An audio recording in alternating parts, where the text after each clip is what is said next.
Hey guys, welcome to the stream. How's everyone doing today? I bet you didn't expect this. So I was just thinking, it's been ages since I played Rome 2. Why don't we give it another chance, even though it hasn't had a patch in half a decade. So, we're going to be playing as Rome, because I want to have fun, and I haven't played in ages.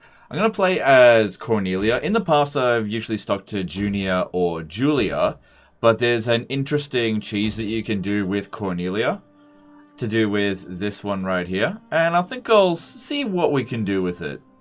Anyway, let's jump in and just try to have some fun. There's no mods as well, it's just pure vanilla. Yeah, I hope you'll enjoy the stream. Also, if you're expecting loads of battles at the start, adjust your expectations.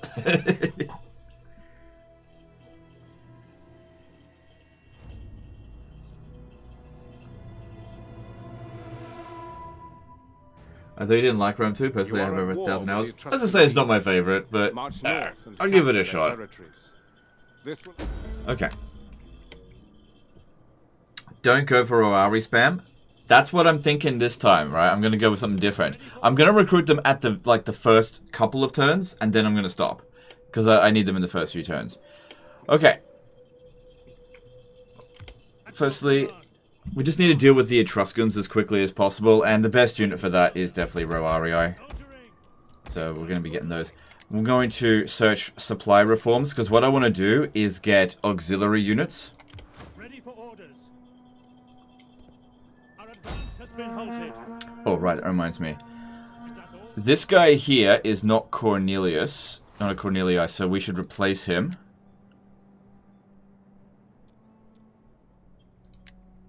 With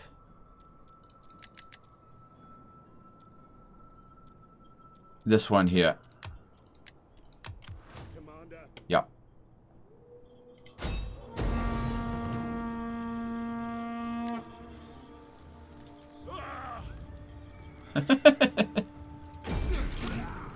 Bounty powers not in your favor. Auto resolve. You win. But legend, you lost some units. Oh no! Astartes fam? Nah. Nah, still gonna get Roarii at the very beginning, just because they actually perform really well. But, trust me, a few, like 10, 15, 20 turns from now, we're not gonna have that many of them. Alright, this one over here, I'm gonna go into raid stance. Okay. Oh my god, Legend, you lost so many units! Alright, we want to get food going, so we need to get that. Don't have a whole lot of money. We'll see if we can establish a trade agreement. Probably not, but let me just see. Enter, friend, and speak. Man, this is where you really want the, like, quick deals. Well met, No. friend. Greetings. We are civilized folk, so you may speak as you wish and... Alright, cool. I That'll do. accept. We have an agreement, and I'm sure I have some decent Cyprian wine around here somewhere.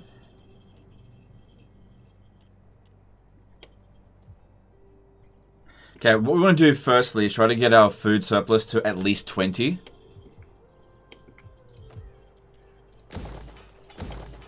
We don't need this here, no. We don't need that. I can convert it, but just leave it for now. And yeah. Okay, we might have... Hang on, how much was this? 700. Okay, I got enough for one more. Okay. Because Neapolis is quite safe. Cool. Alright, and then go into our politics, and we get 20 turns of no civil wars, so I can, like, do whatever I want in these first 20 turns. So, secure promotion, please. And that's all I can really do. I need some more money and just money for, to get married, which would be very good. Wives are very important in Rome too, if I remember correctly.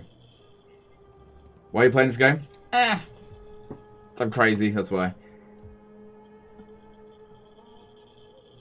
Maybe you'll find it entertaining, maybe you won't. I'm here to entertain you, so we'll see how we go.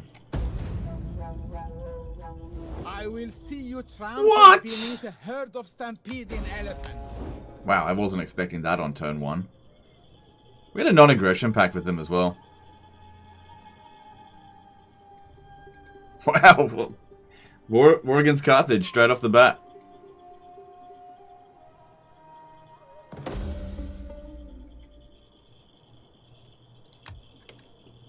Wow.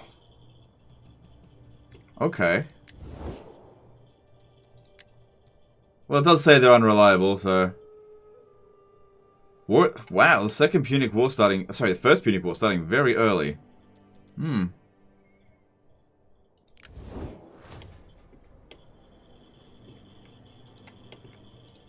We hunger for battle.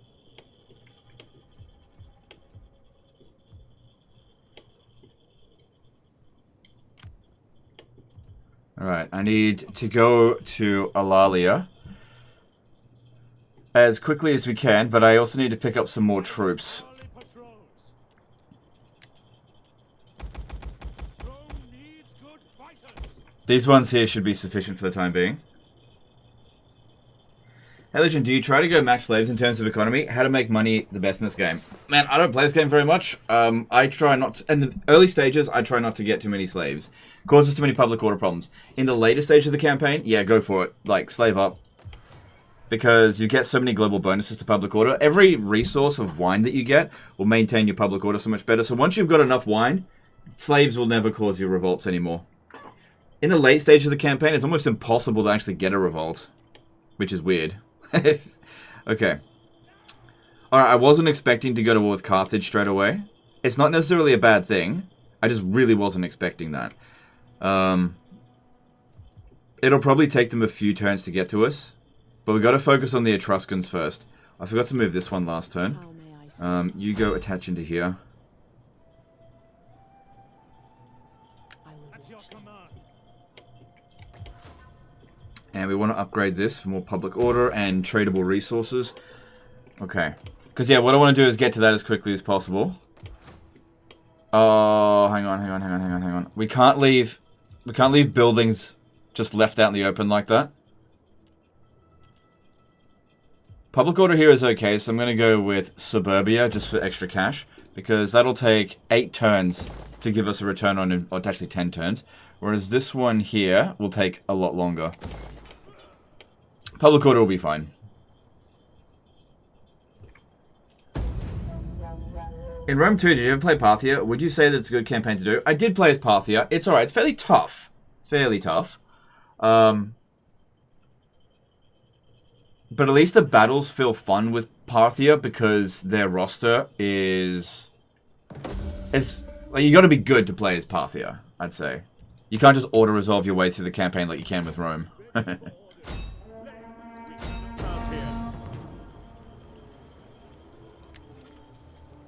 Legend of Total Auto-Resolve here again!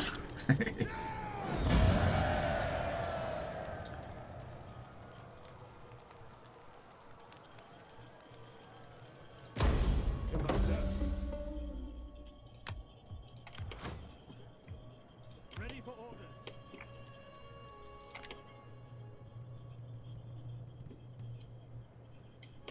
Advance. Ready for orders. Moving Right, we should be able to launch the attack and finish them off next turn. That'll be the end of the Etruscans. I was going to invade up here, but obviously with Carthage declaring war on us, it may be best to just leave them alone for a little bit. They'll probably end up declaring war on us at some point, but... I can't find 2 fronts just yet. Alright, so we've gotten this one. That'll allow us to build this to auxiliary camp. Araminum's got an extra build slot, which, like I said, I want to get that food up to 20, because that'll give us a significant bonus to growth and replenishment, which is good. Commander.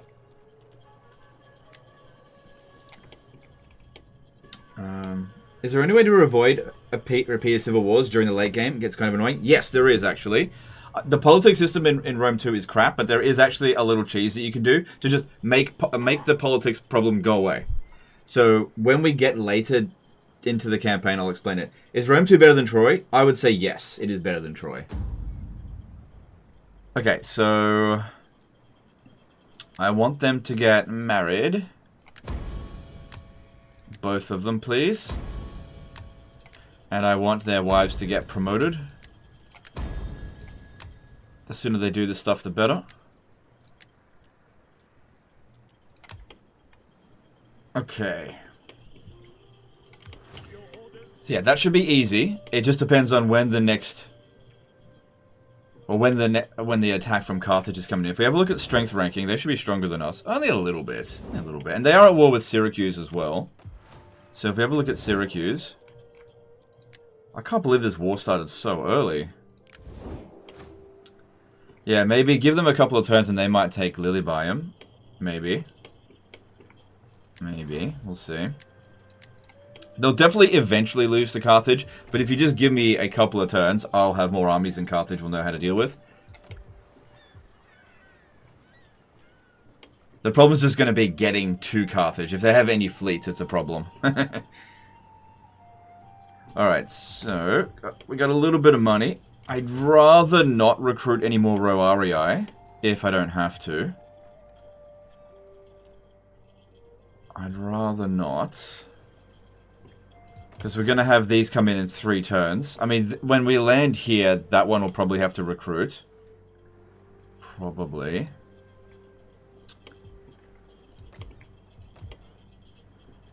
I think we should save up the cash for the time being. I'll see if I can get another trade agreement. Thing is, everybody hates Rome at the beginning of the campaign. And at the end of the campaign. And you really need a quick treaty feature. Well met, friend. There we go. Sit, and let your words move me to anger or agreement, as you would. Cool. I can sense that the gods... Greetings. Even factions that hate you can trade. I welcome you, worthy speaker. I welcome you, worthy speaker. I listen because your people are known to have honor. Nah.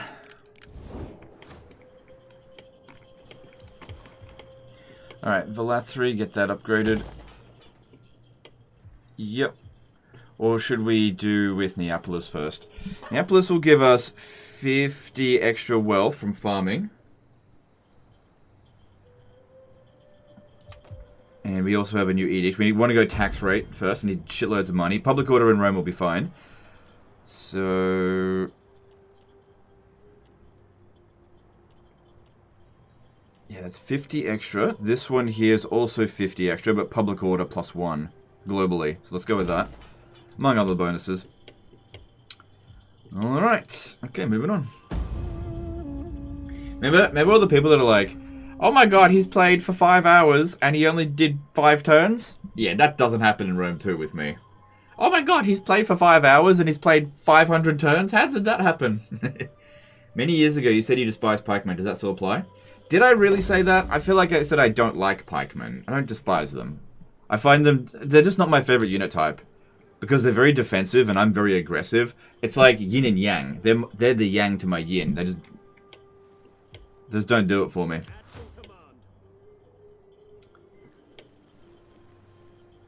War declared. I don't care. Alright, this should be the end of them. Get the blockade set up! Fleet reporting! For honor and glory! Ready for... none shall pass! Yep, that's the end of them. Alright, I can see some Carthaginians on the way.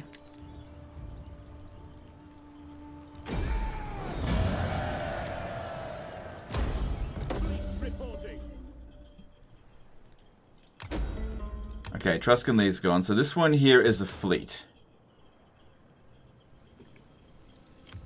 Alright, I don't need my fleet anymore. Well, at least for the time being. I can always recruit him back again. I actually don't want to level this guy up because it'll give him more gravitas, and he is not my family, so fuck off. Okay, and then we'll force march into Alalia. Out in the water, I think that the fleets have a huge auto-resolve bonus against us, but if they ever decide to attack, They could attack Neapolis. So at Neapolis, we have a garrison of 8 units versus their 9 units. So I would probably need to put an emergency army there pretty quick if I needed to. Alright, and yeah, we got 2 more turns until we can start recruiting the units that I actually want to get.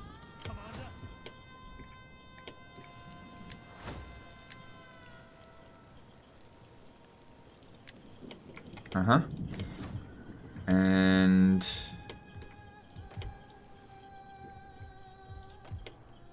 we definitely want to try to make as much cash as possible, so didn't want to really expand too heavily to begin with. It's better, I think, to just develop up your province a little bit so we can get an extra 100 wealth by upgrading Rome.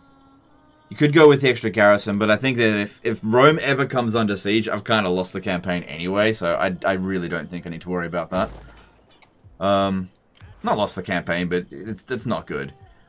Anyway, the more money we have, the more opportunity we have to prevent it. So, what we want to do, I think, is come down here in ambush stance. If I can lure this fleet to attack Neapolis, because that's the only settlement that it really stands a chance against.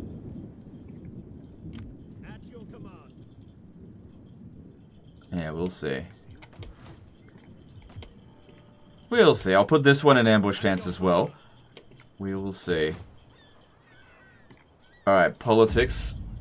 Probably won't be able to do much.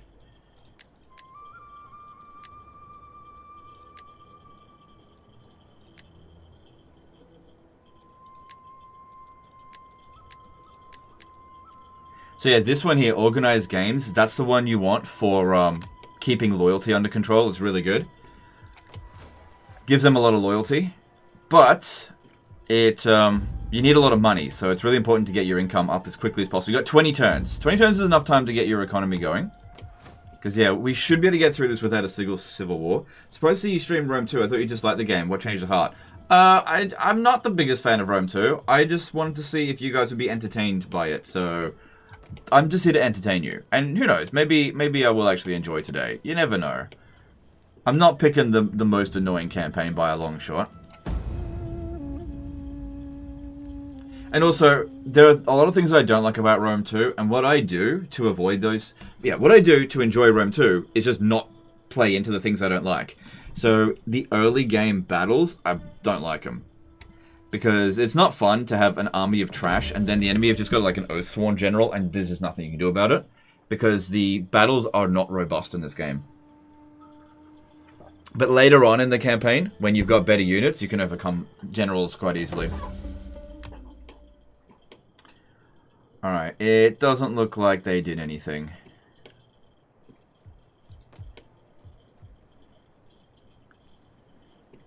Alright, we've got one more turn until that happens.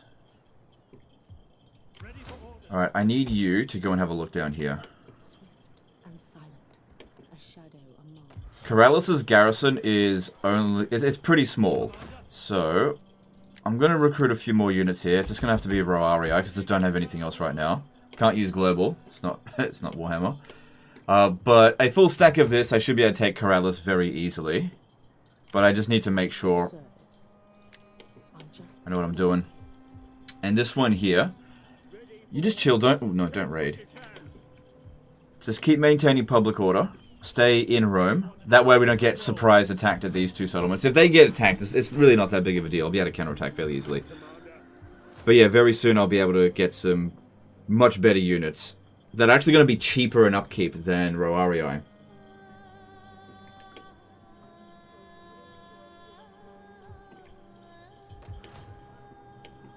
Okay, let's see here.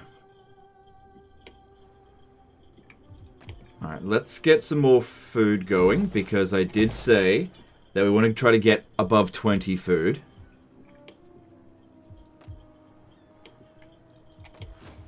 And there's also Neapolis here. Yep. Also, as you progress through the tech tree here, it just massively boosts you. The tech tree in Rome 2 is kind of overpowered. It's like, here's some massive bonuses. That'll just bonus, bonus, bonus. So we just gotta hold out until then. I mean, they're not even doing anything. May need to put her out in the water, have a little bit of a look around here. It's kind of weird that Carthage declared war on us and then did not take the initiative at all. If we have a look at strength ranking at the moment, no, they're still stronger than us. Okay, it's fine. And we've still got 16 turns of protection. 16 turns that I can stuff around a bit with this. So flirt.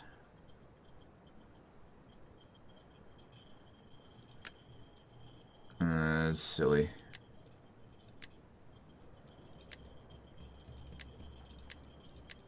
Yeah, need as much cunning as possible. Moving on. Yeah, I don't have much money anyway.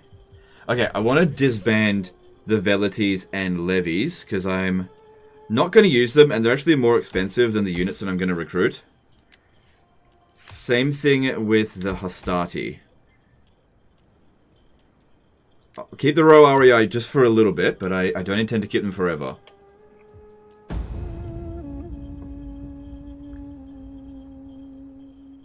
Cavalanche 7 subscribe with Prime. Thanks, dude. Appreciate that.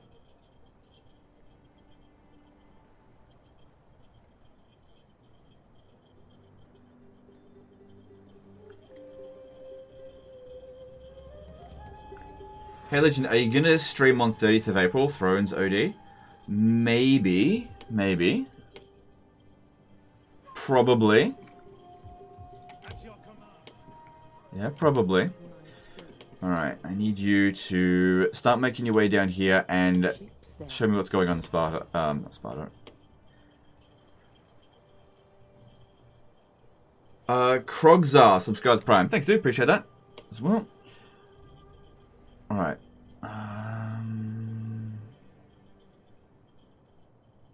Yeah, we'll easily win that. Okay, so here's the unit that we want to get, right? So there's Roarii, 64 upkeep cost, with... It's all about melee defense for auto-resolve. 54 melee defense. But then you go one over, double the recruit cost, but less upkeep cost, and you've got 55 melee defense, one higher, but you've also got 30 extra armor, a bit of extra melee attack, significantly extra morale. If I ever had to fight a battle manually, this unit I can actually perform with. And it's cheaper in upkeep. Upkeep's more important than recruit costs. This will save us a lot of money in the long run if we recruit these units. So this is the one that I want to get. Okay, and this is why I wanted to, you know, get our economy up and running. So I could upgrade this to this building here. No, I think just keep it there for the time being. Don't want to do too much construction just yet.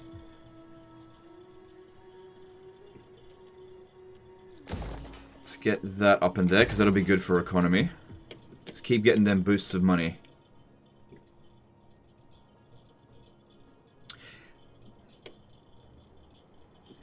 How many are they at war with? Hang on. So Carthage has got...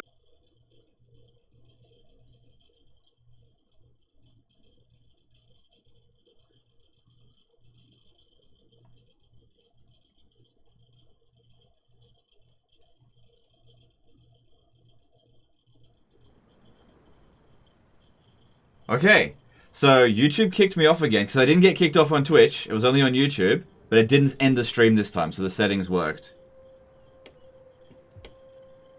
Wasn't my internet. It wasn't my internet, I swear. Alright, we need to keep looking down here. Yeah, you're free to capture this, so we're making good progress against Carthage. What?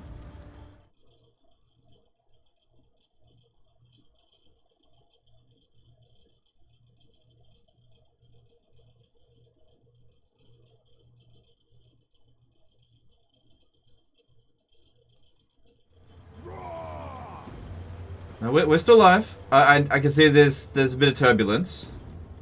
At least there's 28 drop frames on my side. Why is YouTube kicking me? It's like, it's telling me to stop playing Rome 2. Yeah, sorry. I'm just going to get a phone call from YouTube. Yeah, hello? YouTube, what's that? Play Warhammer 3? Not today.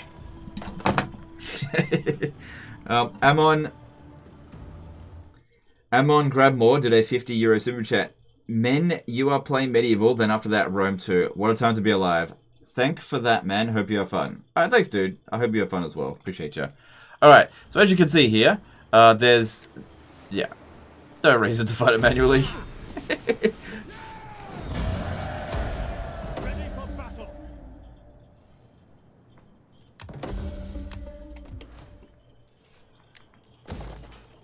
Definitely want to convert the culture straight away. Now, if anyone comes over here and attacks us, I'll just bail on it because it probably won't. It's very bad for... But it'll be fine. Okay, so yeah, we're getting some of these troops together. Our income is, you know, alright. We can probably pop down another... No, not yet. I was going to see another edict. Guess I gotta get my Imperium up a bit more. Okay. So we want more auxiliary infantry. Yes, please. There's Socii Hastati, but they don't have as much melee defense, and they're a little bit, actually they're the same price. They got much higher melee attack.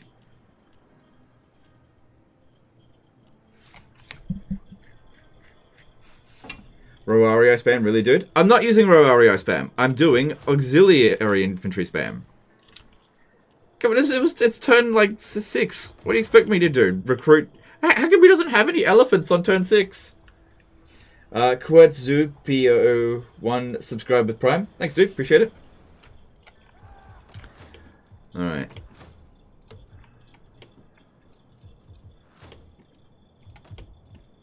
Alright, at Corellis, we could build something here that could give us some extra defenses, because this is likely where we could get attacked from. Another thing is building a navy here would make it very hard for them to launch an attack. But I need to get my finances up. I really didn't want to be at war with Carthage to begin with. Let me see if I can get out of this war. Do get to the point. Your appearance and order offends me.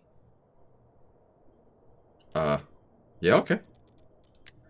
I mean, I got Corellis out of it. And I don't really want to come down this way. And just let Syracuse die. I'll go deal with them again later. Okay, First Punic War over. Okay then. First Punic War is over. Alright, that means we can focus on the barbarians in the north now. So you can come back. Same thing with you. You can come back over here. Wow, we profited from that war. That was very dumb war.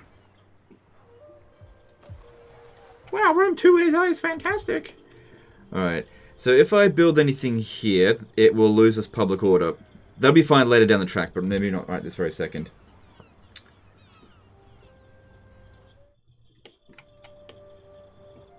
Okay. I didn't lose reliability on that, did I? No. No, only if I am the war declarer, which I'm not. Okay, so... we should start building up some more armies here. Alright, I need some more Cornelia people. Ah, oh, damn it, there's no more Cornelia people. Alright, that's okay, I can work with that. I just need to check. Okay, the House of Papira only has one person in it, so we'll recruit a House of Papira dude. Yeah, you'll do it. Yep. And we want to get auxiliary infantry. Yeah. Because there's not really much I need to construct, to be honest. Alright, I'm going to get rid of some of these units here. Actually, I'm going to get rid of the entire army. I'll re-recruit this guy probably next turn. I just teleport him over here, where he's actually needed. Public order in this province should maintain. Alright. See ya. Look at that, no more Roarii. However, I've significantly lowered my strength ranking. But we got a lot of money coming through, so... good luck, anyone, if you think you can out-recruit Rome.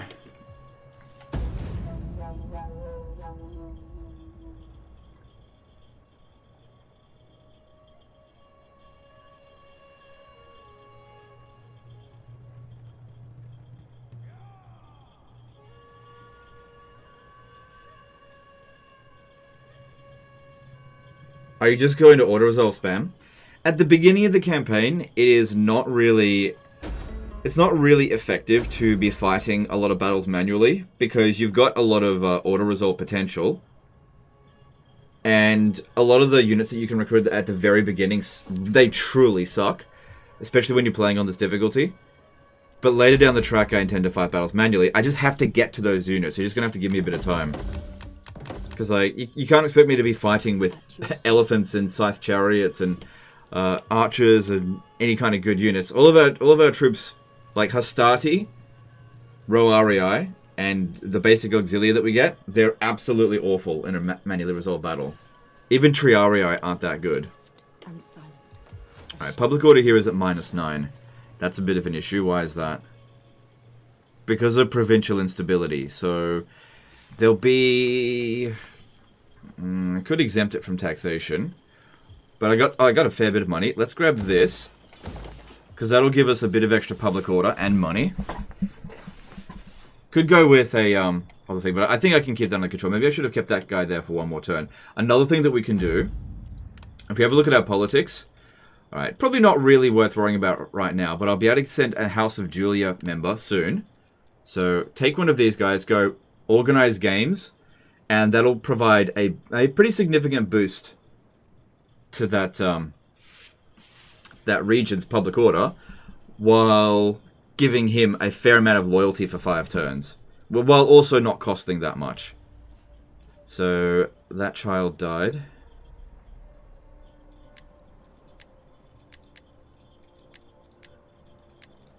Hang on, let me see that again. No, it's all good. Ready for battle, Commander. What do you wish of me? Swift. Genesis EG did a 50 EGP super chat. Hey Tariff, how's it going, dude? Good to see you.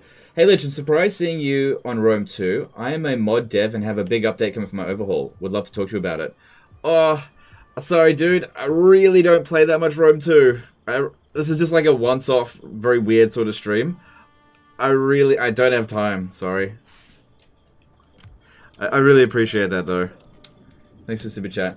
Like, you can always get in touch with me, but I'm probably not going to play it. I just don't have time. I'm sure the mod is great, by the way.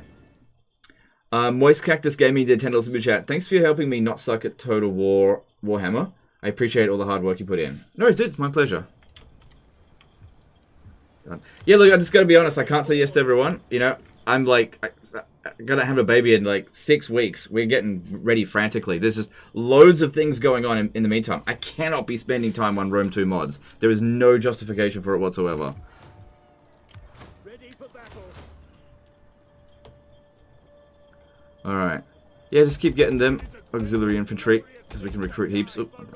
Wait, can we switch an edict at from military?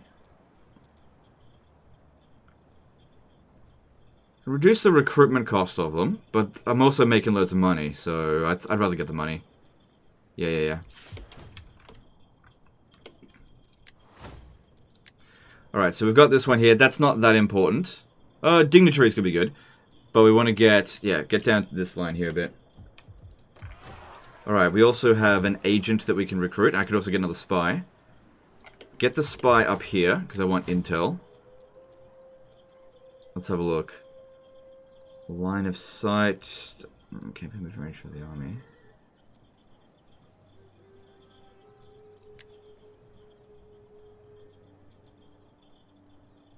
That's not too bad.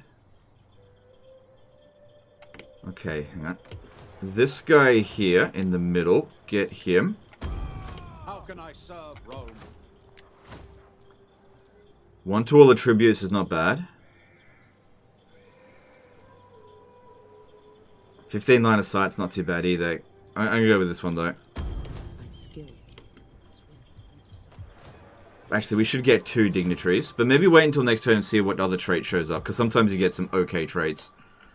Alright, Araminum can be upgraded. Let's have a look. Do we want a market settlement, which provides wealth, about 50, and a little bit of growth, but the civil settlement provides more growth. That provides wealth from all commerce. That's wealth from all sources. And public order. Let's have a look at what the best ends up being. Wealth from all sources. Yeah, I think Civil Colonia is the way to go there. Let's do that. Warlord of Gaul did a $5 super chat. I expect to see Baby Legend dressed up as ancient generals and their room to have murals of famous battles. Well, we will see. We will see. Thanks for the super chat, though. Look, actually, you know what? I'm not even going to say we will see. That is not going to happen. There is no way that my daughter is going to be interested in that kind of stuff. There is just no way. Okay, the odds of that are just so low. That being said, if she's like, Daddy, my favorite person is Scipio Africanus, then absolutely, sure. You know, we'll do that. But I really, really doubt that. Okay, it's most likely going to be Barbies and girly stuff. Most likely. Not necessarily. Don't know what she's into yet. Not going to assume that stuff, but that's what's most likely.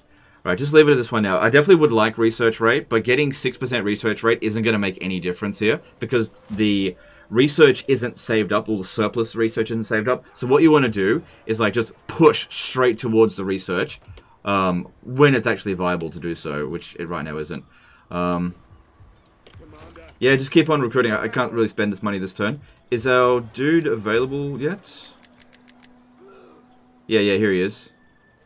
The dictator. Bring him back in. I don't want him on Triari. I much prefer him on General's Bodyguard, even though that's better in Auto Resolve. If we ever have to fight a battle manually, I'm going to want him on that. Ready for all at once.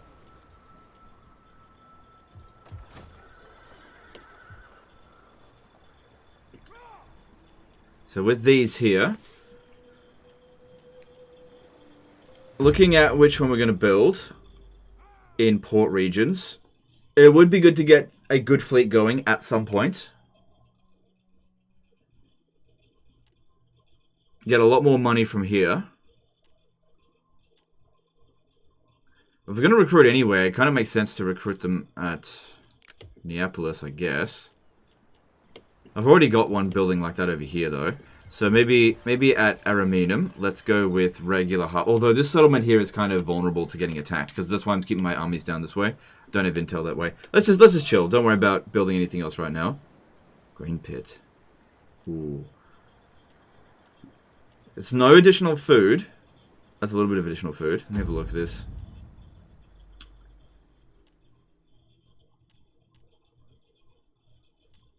So that will provide us with 9 food and a decent amount of money for wealth. That gives us the most amount. Public order shouldn't matter too much. Nah, just don't do it, right? Just move on.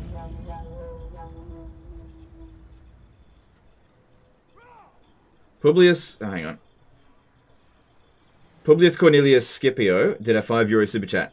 Legend playing Rome 2. Legend blink twice if there's nobody aiming a gun at you off camera. Okay. No, I just wanted to see how it would perform as a stream, that's all.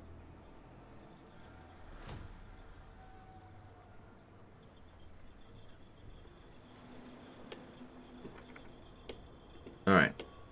So let's get you up over here.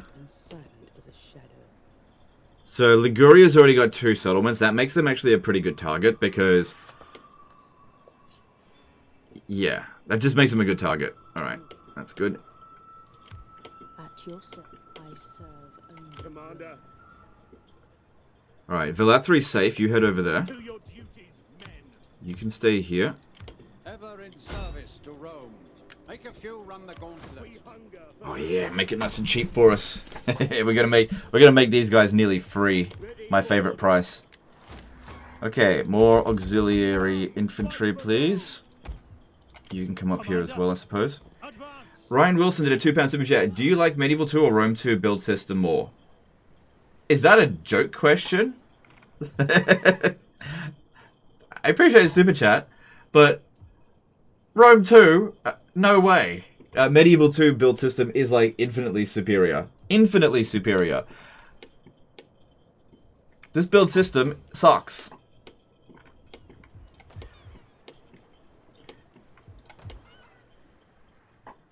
Corellis might benefit from actually being a garrison colonia, although it doesn't give you enough of an army in order to actually repel a proper attack.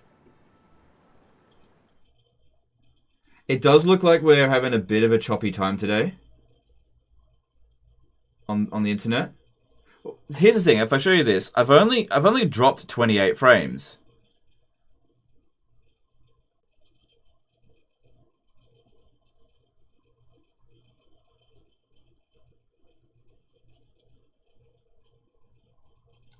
Yeah, people are saying it's smooth as fuck on Twitch.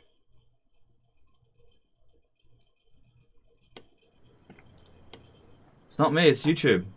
It's not my fault. Like, I tell you if it was my fault. It's not my fault. It was never my fault. Well, this is my internet's fault. Oh yeah, wait till next turn. Alright, cool. So we got plenty of money in the bank. We're gonna get ready to attack Liguria, I think.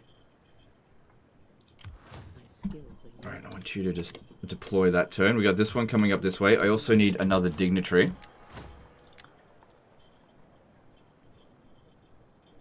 That's if it's deployed. I'd much rather have them attached to an army.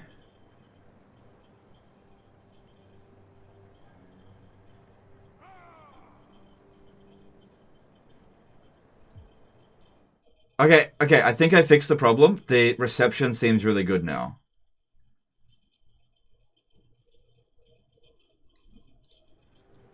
I actually prefer it if people watch me on YouTube as opposed to Twitch. I don't really get anything when people watch me on Twitch, apart from when you sub. Outside of that, doesn't matter. So when YouTube is shit in the bed and people going over to Twitch, that's bad for me. That's actually really bad. I'd actually prefer it the other way around. It's actually really, really bad. If that actually happened too much, I would turn off Twitch. No, actually, I would... I don't know what I would do. That's weird. Alright, we'll get this, guys. It's not as good as I was hoping, but it'll have to make do. Alright, well... I guess we're okay to build in Neapolis. That one there, I guess. And let's move on. Thomas Threnody did a €5 super chat. Thanks for playing Rome 2, even though I know your opinion of it. It is extremely interesting to see how you are going to play it. No, dude, my pleasure. 30 Hawaiiwata 30 subscribe with Prime. Thanks, dude. Appreciate it. Red Star Rocket 91 subscribe with Prime. Thanks, dude. Appreciate ya. Thanks for the subscriptions. What's your favorite Total War game? Ooh, that's a tough one. Like, it used to be Warhammer 2, right? And now it's like, I kind of feel like it's still Warhammer 2. But then again, Warhammer 3 is pretty good. I just got some really bad memories of Warhammer 3. So it's like, can I really call Warhammer 3 my favorite yet? I don't know. So, either Warhammer 2 or 3. I got better memories of Warhammer 2 than 3. But Warhammer 3 is starting to get into a good state. Like I said, hard to answer that conclusively at this stage. Conflicting thoughts. Warhammer 3 recent patch is so good though. Yeah, I know, but I'm not saying that Warhammer 2 is a better game than 3. He asked me what my favorite Total War game is, and like I said, I have better memories of playing Warhammer 2 than 3. I just haven't built up, you know, a lot of nostalgia for 3 right now, that's all. Maybe if you ask me in 2 years' time, I'll be able to say Warhammer 3, but right now I'm like, ugh, it's like a transition period. How can I serve Rome? Ready for Alright, let's start getting ready to attack. Hopefully they bring that army down to Genoa. What do you wish of me? We hunger for battle. At your command. Make a few run the Commander, ready for orders.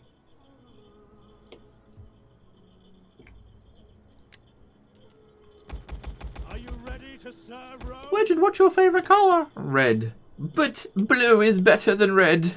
How may I serve you? How could he? Swift as a shadow.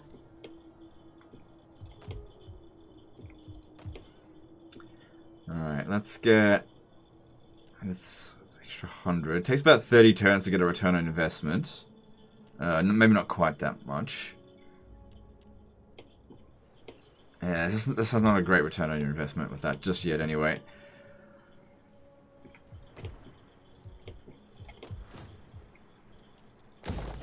So that's much quicker return on investment.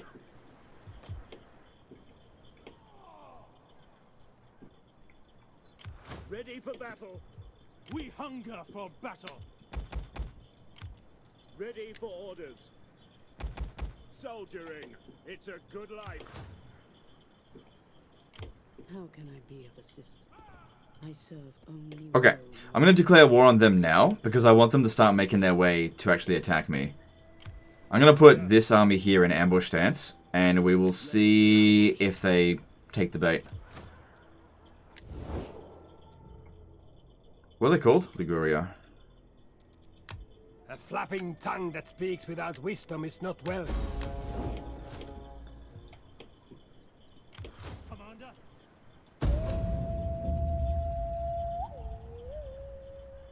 I am a virtuous man. Wrong units. What? I recruited the wrong units, did I? Ah, shit. Oh well. Order reserve army doesn't matter too much. The fucking unit cards all look the bloody same. My people are proud, as are yours. But pride does not stop a man having friends. Yeah, okay.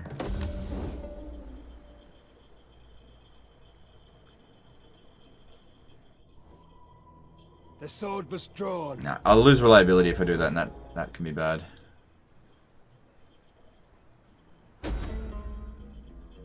I recruited the wrong units, did I? Let me have a look. Ready for orders. Ready for orders. Oh shit, I did too. Oh, they look so fucking similar. For battle. All these Romans, they all look the same. That's okay, that's not a bad one. The Veneti, I don't like what they're doing there. What do you wish of me? What do they think they're doing? Ready for orders. My skill. What do you think you're doing, silly Veneti? Veneti spaghetti? I don't think so.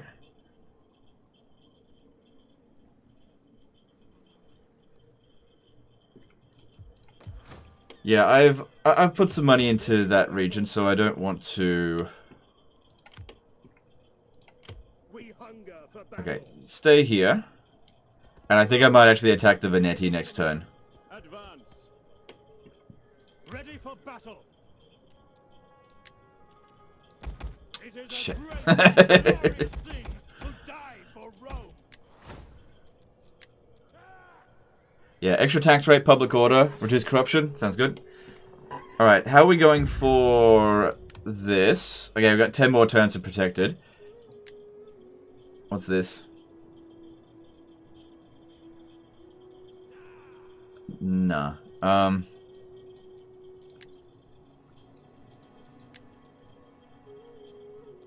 So, looks like 2 daughters there. Alright, let's see if I can start raising another army. No Cornelius people available. Yeah, because I think one of these guys here was a Papria. Yeah, this guy here. And I wanted to switch him out, but they're not giving me new Cornelius generals. So that's a problem. I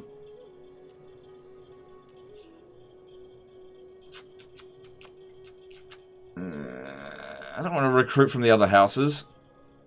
Stupid. Like, Julia's got 2 houses, those fuckers. That's annoying. Just gonna have to make do with it until someone shows up, otherwise I'm just wasting too much money. Recruiting people I don't actually want to keep.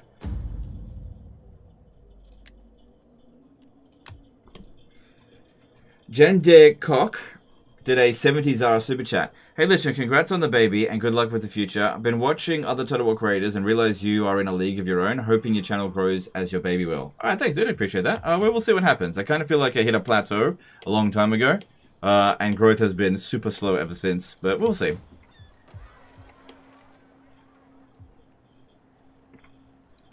Alright, I think... How may I serve you? How can I be of assistance? Swift and silent. A shadow among shadows. We hunger for battle. Ready for May need orders. you over here The as way is well. blocked. Rome needs good fighters.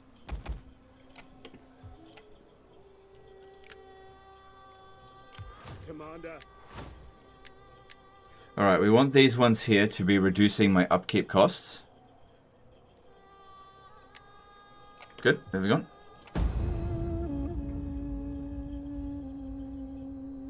I am a virtuous man.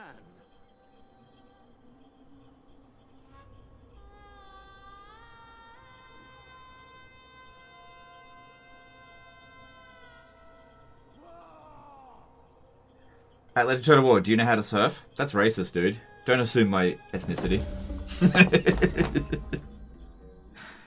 How dare you assume my ethnicity? Why are you not recruiting Hastati? These are better.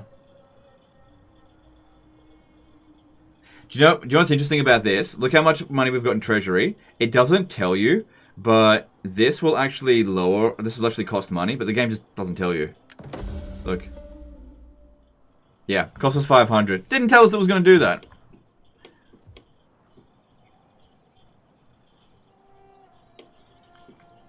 What do you wish of me?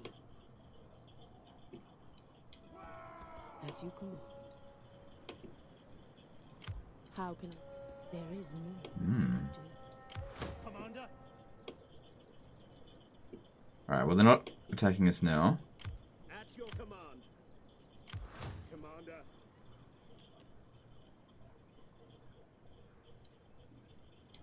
At once. We hunger. At once. Ready for battle. Advance. That path is blocked. Hang on. Looks like I can actually catch him. And it's an ambush battle as well. For battle. Caught him in force march. At your command. Yeah! Gotcha! That just gives us more auto-resolve power.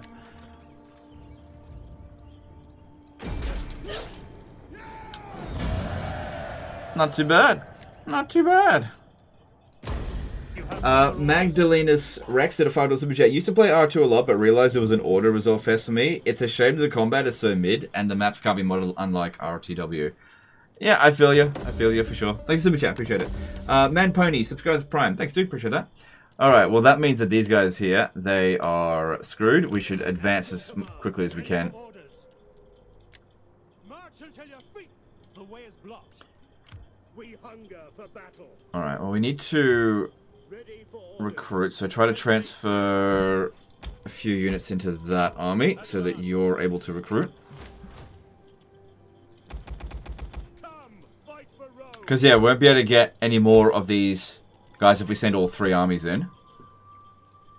We hunger for battle. Yeah, that's it. You want that campaign movement range. Your command. This guy here I don't want being leveled up. Yeah, I don't want to level him up. Yeah, transfer this one into here. Make the lazy wretches At your command. Alright, our finances are good. Just need to expand.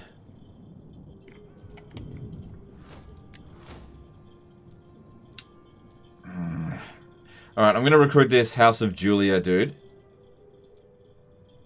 Yeah, this one. I'll leave him with Triario. That way if he gets killed, no big deal. Actually, do it over here. We hunger to your duties, men. Okay. And he'll be doing some recruiting soon. And hopefully we'll get a new general available. Alright, looking at this. We got 9 turns before we need to fix things up. We can see here the House of Julia is starting to get a bit shitty. How are we going over here for public order? That's a little bit low. It's not too bad, but it's just a little bit low. We could send a woman. Yeah, this one.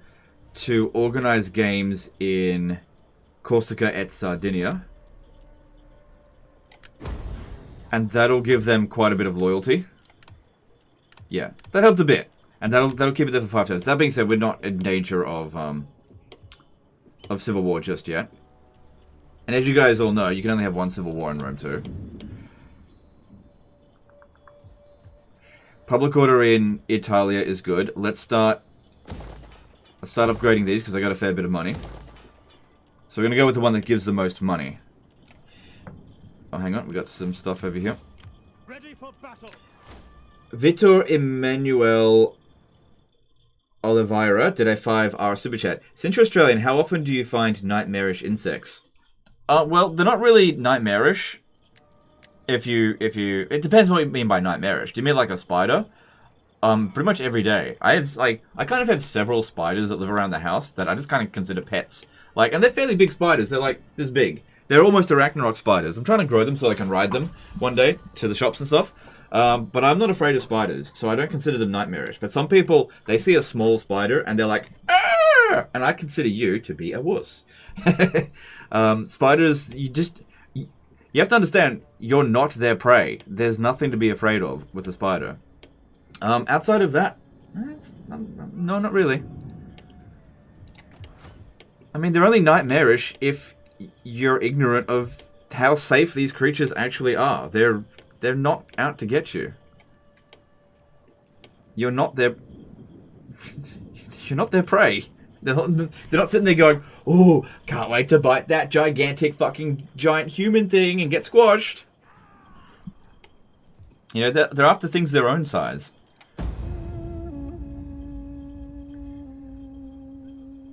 Fortune is merry.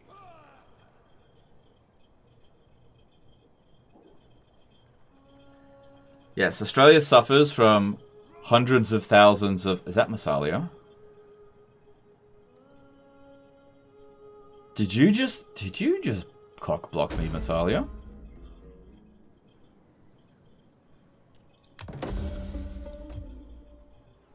Who was that? You son of a bitch.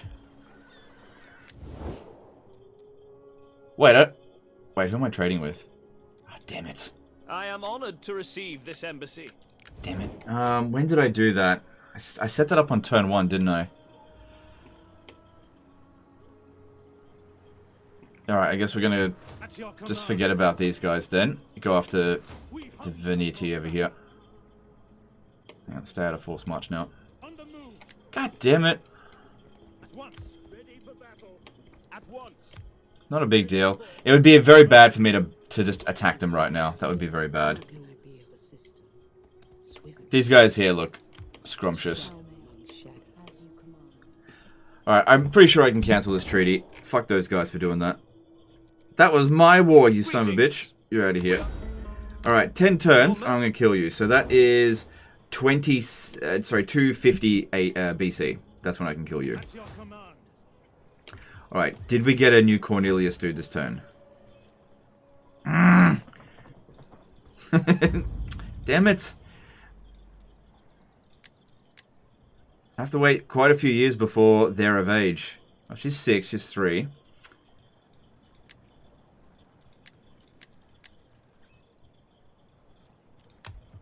Ready for battle.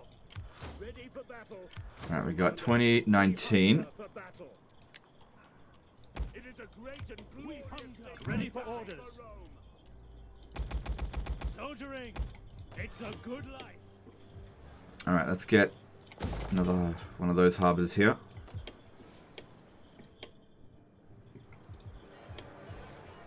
Public order here is looking good. So the events... Yeah, it's worth 10 public order, so that's really good. Keep it well under control. For how long? Doesn't say. Thing is, there's also a lot of buildings that are kind of downgrades when you upgrade them.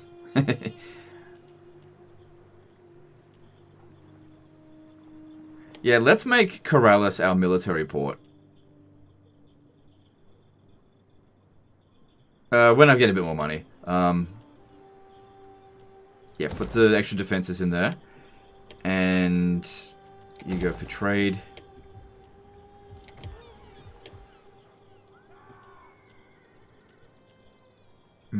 I want to keep my food up, so let's just wait.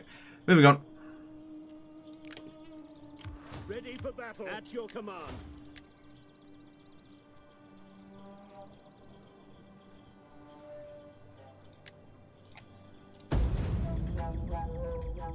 Arrange marriages, then adopt new members from other houses.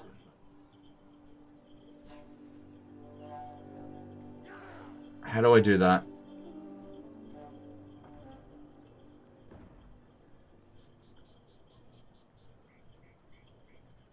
That sounds like a great idea. How do I do that?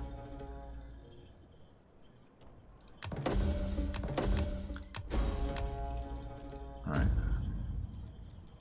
So this guy here... No, this one here. How do I arrange a marriage for him?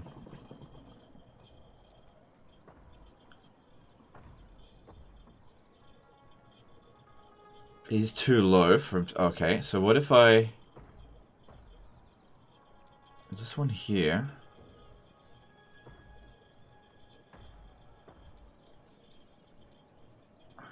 Nothing but daughters.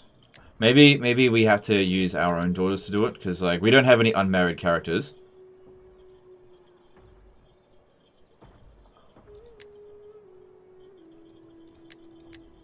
That's fine, I just have to make do with it.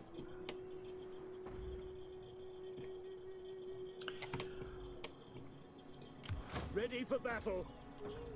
Alright, time to take Patavium. So, that is the Veneti. Greetings, friend. We will speak together of whatever. Let's go. Ready for battle. Alright. I don't really want this guy involved, but I don't have a choice. I don't have any other Cornelius guys. Let them cower before Rome. None will escape. Ready for orders.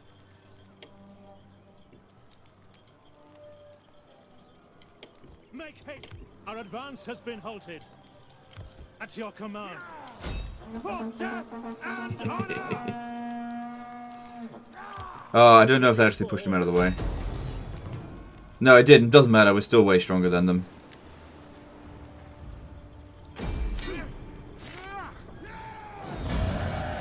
Oh no, I lost the auxiliary infantry. Oh no, I can only get 6 of those a turn. Alright. So, if I loot it, the province is going to revolt pretty quickly. I think we want to stabilize it as quickly as possible. Alright. Anyway, we got more reinforcements on the way pretty soon, so that's not that big of a deal. If I was going to lose anything, I would have much preferred Roarii, but they weren't the ones that died. At your command. So yeah, if you're thinking why not fight these battles manually, I hate the early game battles in Rome 2. I think they're absolute rubbish on legendary difficulty. So I wanted to skip that because there's no incentive to actually fight them, except if you like the battles, which I don't. So what I want to do is get to actually good units, which just takes time. Need to stabilize my economy a bit, and then we can start recruiting good troops, because then you're also locked by tech tree.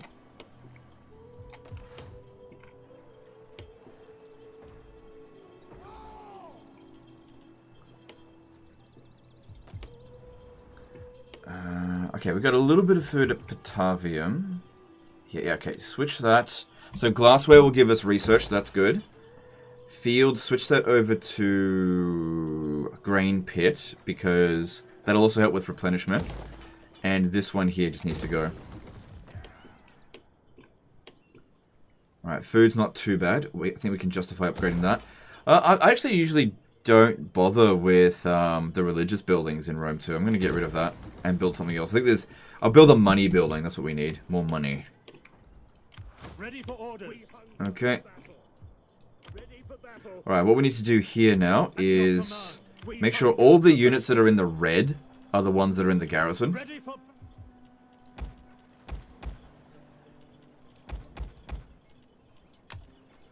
At your command. On the move. Because they'll get the most replenishment. Wait, what? We hunger. Oh god, I did it the other way around. Oh my god. Why don't we just... Let's do the whole friggin' thing. I'll take... Yeah, I'll take all of them.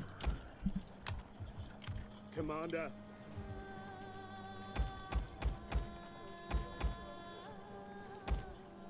That way we'll be back up to full strength sooner rather than later.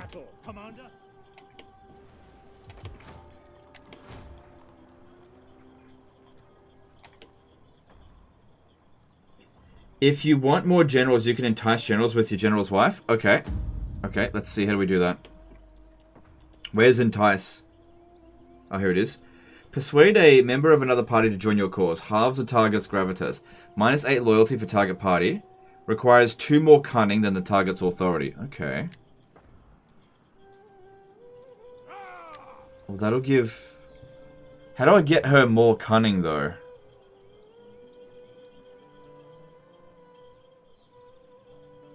Disable the character skills. What the hell?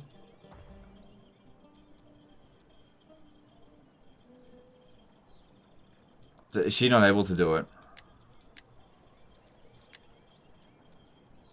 I have no idea.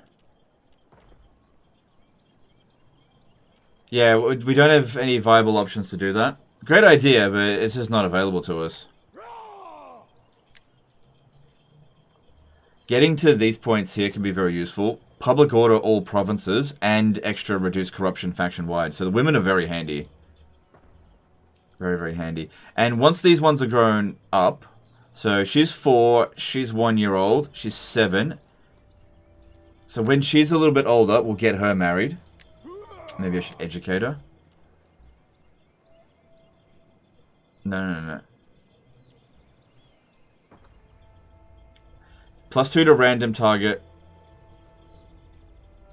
attribute. Alright, we'll see how that goes. Alright, and let's move on. Ready for battle. Ready for orders. We hunger for battle.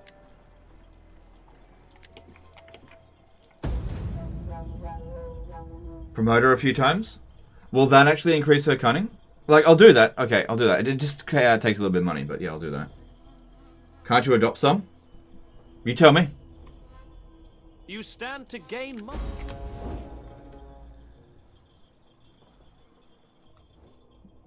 The love of Gaul I always stack the research temples. Marion reforms at 250 BC, baby. Yep, you can do that. I definitely want to get the Marion reforms as early as possible, but I just don't think that early is necessary. I like to get the economy stuff first. That better not have been the one I just educated. Man, this guy is here. He is not having a good time with his kids. I feel that pain.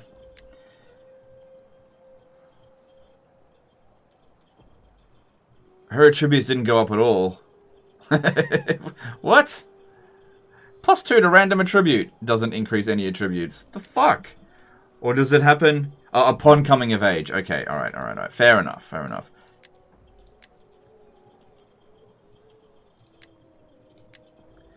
Alright, let's promote this guy's wife. Hang on, who's older? Yeah, this one's younger. We should do her. Imagine giving your wife +2 morale for all units. That's pretty useless. Alright, so let's upgrade her promotions.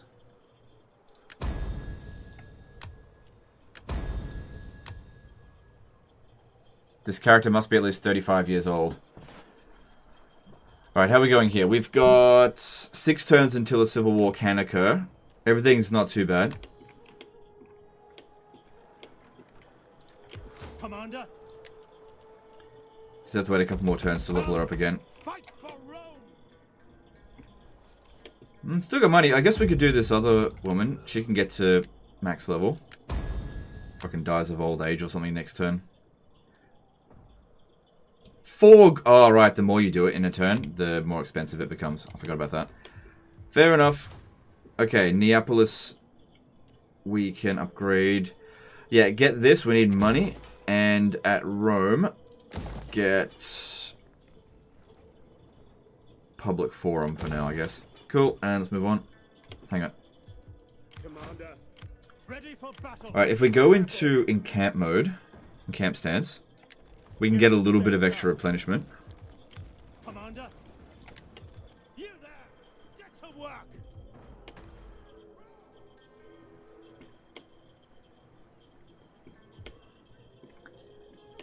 Another thing is, where should we invade next? The Dalmata, do we have a trade agreement with them? Yeah, okay, so I'm not going that way. The Nori, I don't want to go too far into this way. I want to go that direction. I should have got that trade agreement with Massalia at the start. So I said 250 BC we can declare war on Massilia. Maybe we can do it a little bit earlier. Wrong unit. Ready for battle. Fuck, just must be my old instincts. Thanks, guys. Rome needs good fighters. Okay, moving on.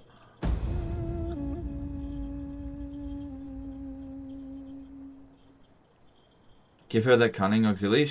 Show me how to entice. Alright, I'll have to switch it off the other one. Finish Cisalpine Gaul. Oh, I can't declare war on Massilia because we had a treaty. I have to wait a couple more turns.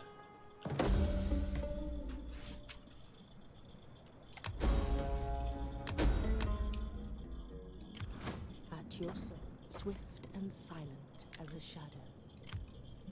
At your service, as you command. Can I be of assistance? We hunger for battle. Okay. Ready for orders. Alright, so we've gotten to labor organization. Our research rate's currently 145%. That's pretty good, I think. This provides more public order, increased taxes. Okay, maybe we're good for that stuff. Let's head towards... Marian reforms is like... here, isn't it? I remember when it used to be like here. So easy to get it. So this will reduce the upkeep cost of our units.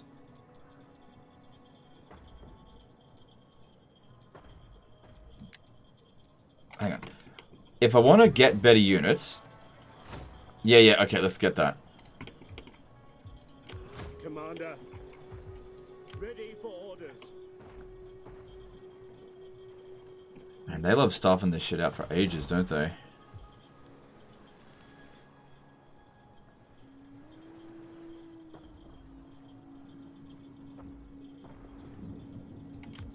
We hunger for battle.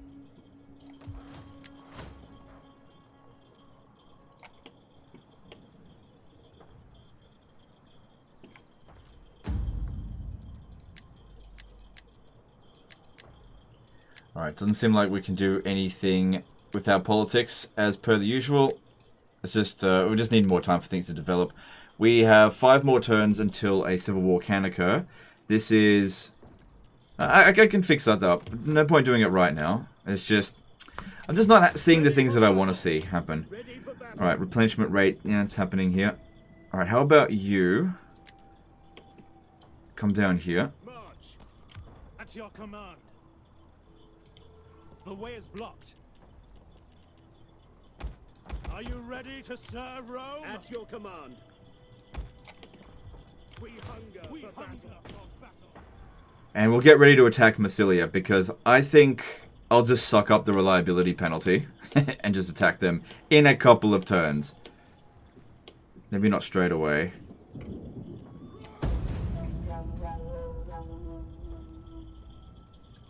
Ambition's debt is paid.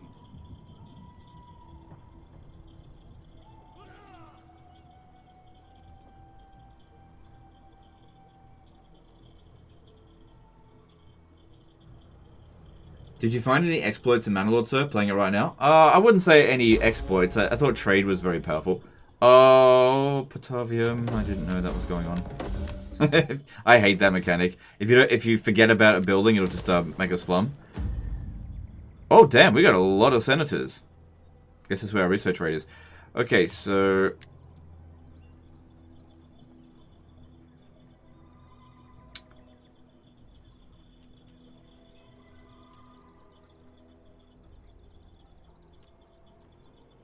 Yes. I hate the dilemmas in Rome too. Advance. Ready for Alright, let's try to attack both of these at the same time. At your command. March, Commander. Which will cripple their army completely. Get the fortifications Commander. ready. Get the stakes up. Ready for battle. At your command. Yeah, there are no more Scipio characters. Cornelius characters. It's not available. So we'll get a junior character. Set up the watch.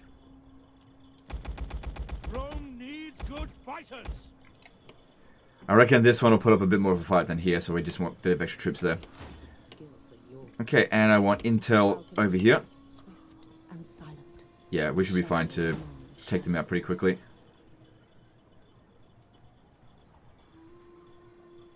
40% chance of anticipating an enemy ambush is pretty good.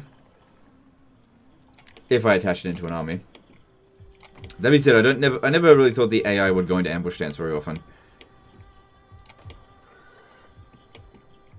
Right, we don't have that much money in reserve, so don't spend too much. Ready for battle.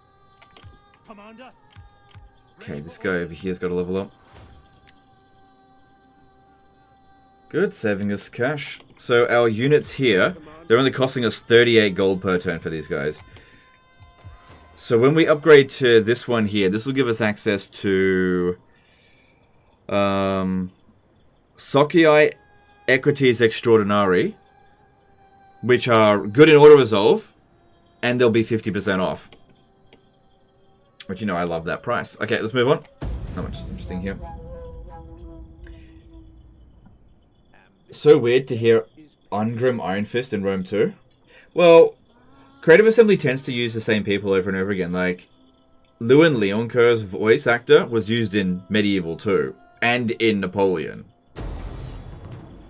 What? Alright.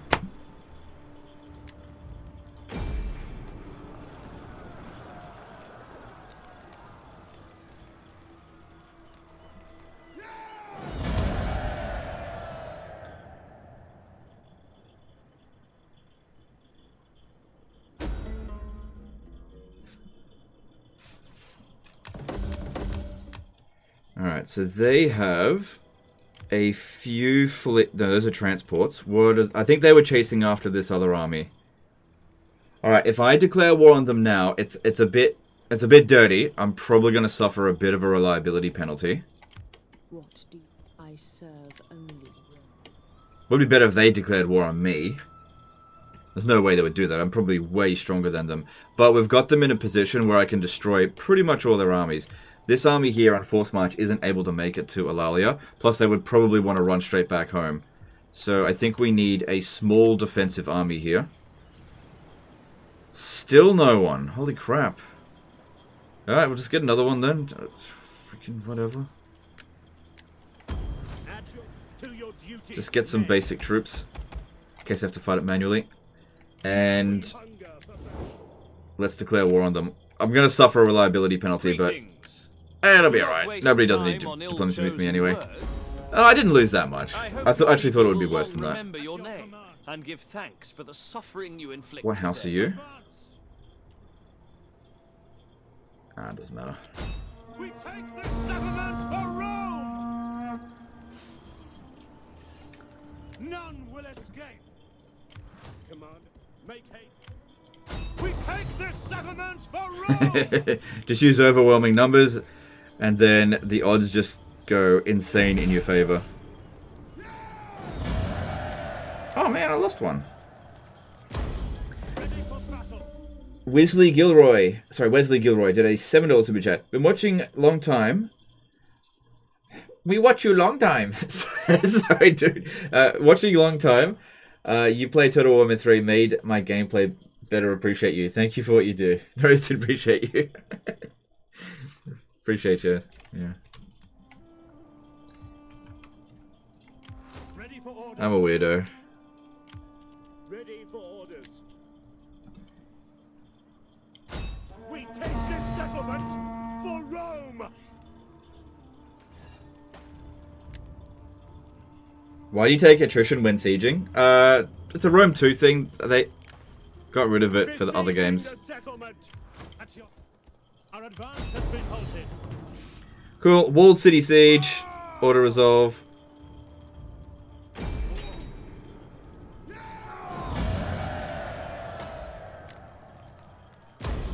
We hunger for battle.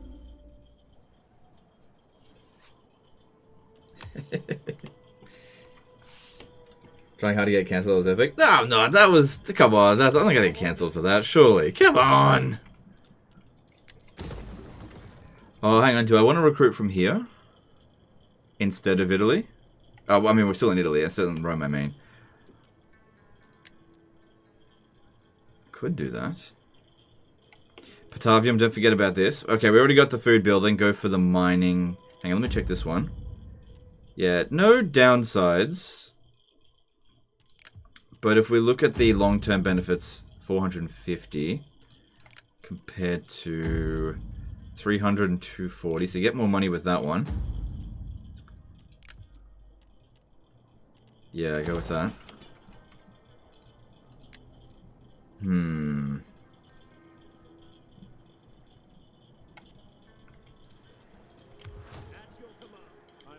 we cannot. We hunger for battle. On the move. Yeah, put ourselves in a position that we can attack Ready for battle. Massilia next turn. I'm sorry, Massalia. Yeah. Showed them who's boss. You should have just stayed in your lane, bitch. Alright, so we've researched that. We need to get this one next. Commander. Soldiering. It's a good life. And I need to... Yeah, we need to convert this one. Turn that into... I do want research rate, but hang on. Public order here is actually pretty good. Yeah, we're okay for food. And then just get rid of that, because honestly, this isn't too far away. Alright, do I have another Cornelius guy that I can recruit? No. It's just not giving me new characters. Alright, she's 11 years old. Why can't I marry her off? Okay. So looking at summary, we got heaps of influence. We're protected for 3 more turns. This is okay here. I can secure loyalty on all 3 houses if I need to. Our financial situation's pretty good as well. For BGN Super Chat, Arve Legend, thoughts on Attila 1212 AD mod? It seems like it's a very popular mod for that, but I haven't played it yet. Thanks for the Super Chat, appreciate it. Yeah, I haven't played it because I don't really play that many mods for those games. Alright, let's go with Civil Settlement. Just get rid of that. And... well, that's providing the same amount of bonus as this. It's just that I can't upgrade it until I convert it. I guess I could demolish it. Nah. I just don't have the money to convert it right now. Alright, looking at our politics. Nothing really that I can do here.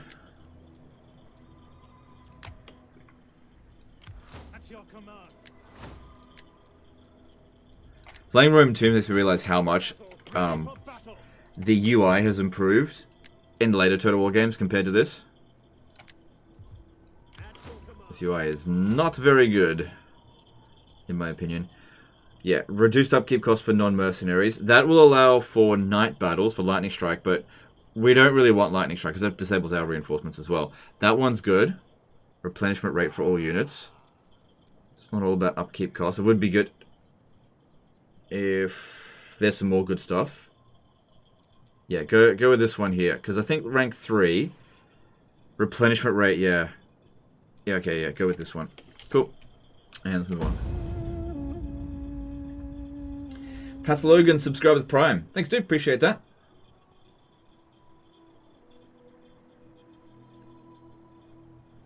Oh, surprised by how many people have turned up on YouTube, especially considering the choppy start.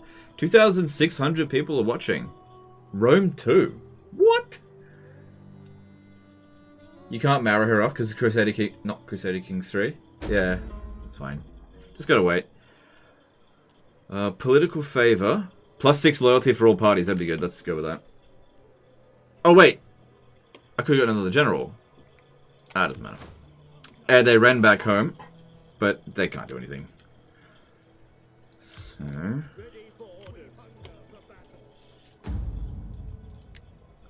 when can I adopt these guys?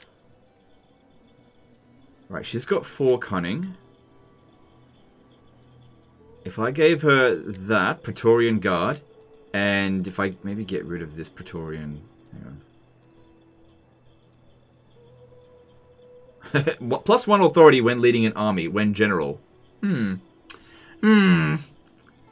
She can be upgraded now as well. So if we have a look, let's see what 5% corruption is going to mean. So we're making 4 grand a turn at the moment. And if we go into politics and do this... that didn't seem to make any difference. Maybe that'll apply next turn. Maybe we don't even have any corruption. Rome not having corruption. Yeah, right. Alright, so we've got this for 2 more turns, and our politics is... alright. Take this woman here, And organize games in Cisalpina. Okay. Ready for battle. At your command.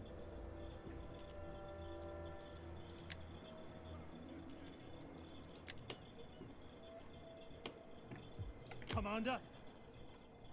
After we've captured this region, Tolosa, to secure the whole province would be good. But these guys here tend to be very belligerent. So instead, I'm going to put you here in ambush stance. Your next command. And stick you in here.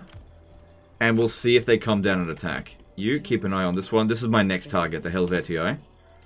But I gotta finish off Massilia first. Ready for battle. Let them cower before Rome. First army, bad auto resolve. Second army, invincible auto resolve. Right? Usually how it goes. Yep. Why fight? Yeah, you can spend 4 hours fighting this battle manually, or you can just get an easy win and not have to fight it at all. What's he playing on easy battle difficulty? Thing is, in Rome 2, every battle difficulty is easy battle difficulty. Oh, that's a decent amount of loot money.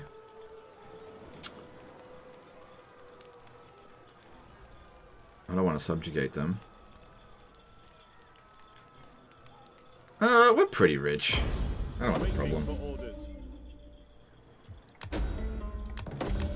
That showed them. How's our reliability?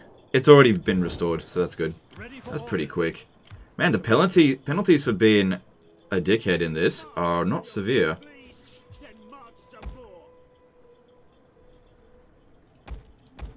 Wait, which one's which? Yeah, this is the one with all the damage.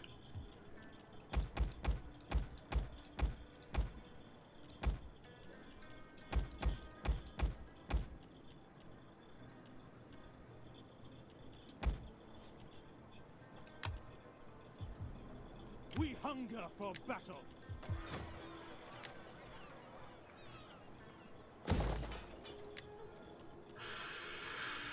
Yeah, it'd be good if I could pick up soldiers from here. Alright, let's do that.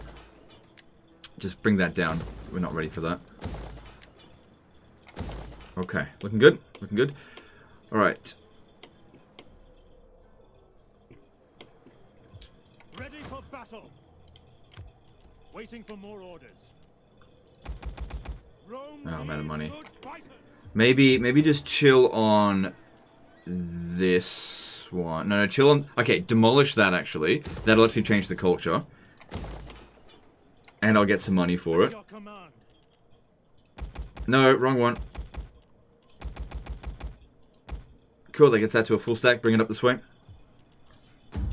Alright, can I please get some more... Okay, here we go, here we go. We can... No, these are the wrong ones. Looking for... Entice, that's it. We want to entice... Yeah, good. Her thing's high enough level now. We want to entice this one. There'll be low loyalty for a few turns, but that's okay. Do it. Do it. Do it. Yeah! Okay, good. Alright, we have a Cornelius dude. Now, I want to make him a family member, so I need to adopt him. Yeah! Okay, good. Now he's actually his son, even though he's 3 years younger. Then he needs to get married, which he needs this. And then this. Okay, now I've probably pissed that family off immensely. Not that bad. We're protected for 2 more turns, so that's fine. Alright, can you entice another person? Yep. Okay, I want this guy here. Legend, you're gonna cause a civil war. And then adopt him. Okay, and then marry him. Alright. Alright, how bad is it now? Okay, it's pretty bad with the House of Junior. Pretty bad with them.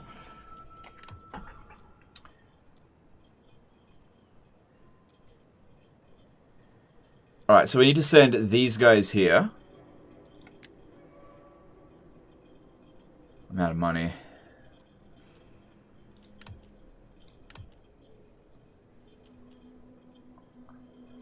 Okay, I'm probably going to have to do a lot of those sort of actions next turn. Ready for battle. Yeah. Alright. Oh yeah, we've also got this one here. We can get rid of that. That was just there to ward off the Massilians, which we did. Moving on. We hunger for battle. We hunger for battle. Yep, that's it. Get that replenishment rate on that. At this rate, the next stream will be Pharaoh. Look, you never know what's going to happen. You never know.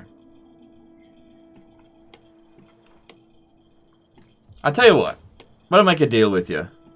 If Creative Assembly managed to convince me to rejoin the partner program, and this is a promise that I'll make that has no time limit on it, okay? If Creative Assembly ever can actually manage to convince me to rejoin the partner program, which I don't think they want me to, but if they ever do, I promise to buy Total War Pharaoh and do one live stream of it. Okay? Now that being said, I said they have to convince me to rejoin the partner program. That's not going to be easy for them. Okay? So if that happens, which that could be 10 years from now. So 10 years from now, if I rejoin the partner program, I will buy Total War Pharaoh and do one live stream of it. Okay? One.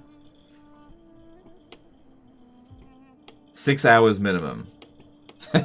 Just one. Now, I don't think that that's ever going to happen. Let's move on. Clip that, remember your words. Feel free. Look, if it ever does happen, feel free to link me. Like, if it's 10 years from now and I'm like 50 years old, and you're like, Legend, remember when you said this? I'm like, no, I don't remember. And then you show me the clip, and I'm like, oh shit, I did say it. Well, I'll do it. Because, yeah, I won't remember. You gonna be miserable? That's only one stream. Hey, I'm playing Rome 2. What do you... Yeah, I'll be fine.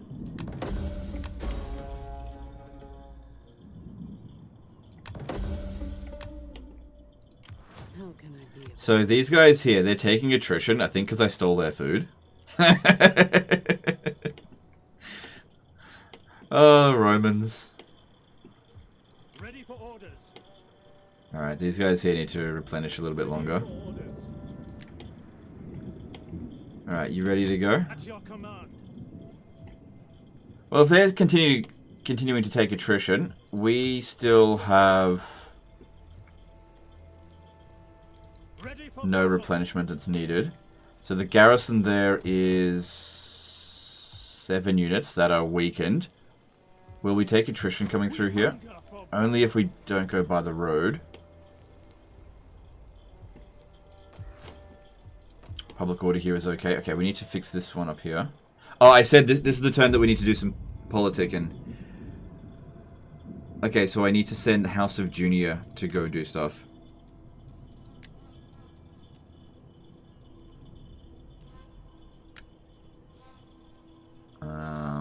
Provincia, yeah.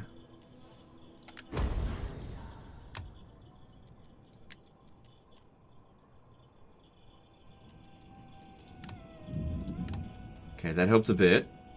We're still protected for one more turn, so that's okay. Because that'll last 5 turns, that little thing that I told him to do. And then this guy here, send him off to... No. Magna... Yeah, Corsica et Sardinia.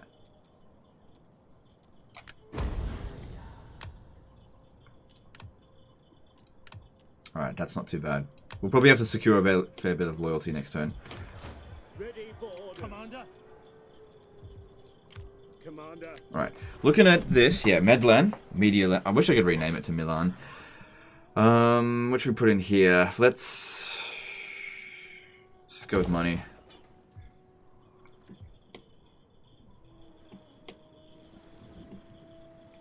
Ready for orders. At your service. These guys will make their way over to Tolosa, which I'll probably need another army, so I'll wait until that's done. They'll have plenty of time to replenish, it's fine. And... Ready for orders. At your command. March. Ready for orders. We hunger for battle. Alright, let's go. Hunger for battle. So... I'll wait one more turn. That way this army here can join in as well. Ready? I'm afraid we cannot. Ready for orders, Commander. Ready for battle. Faster, damn you all! At your command. Laying an ambush. We hunger. Laying an ambush. Okay. Should we upgrade this? Public order in Rome is really good, so there's no reason why we couldn't upgrade that. I may need a fair bit of money next turn, though. Alright, just build one of them.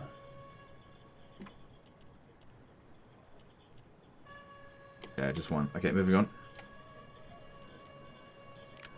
Who the hell is that? At your service.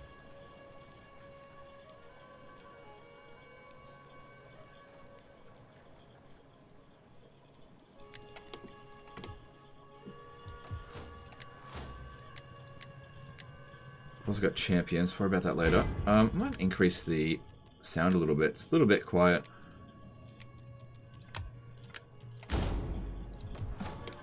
Yeah, let's get some champions. Alright, what do you got?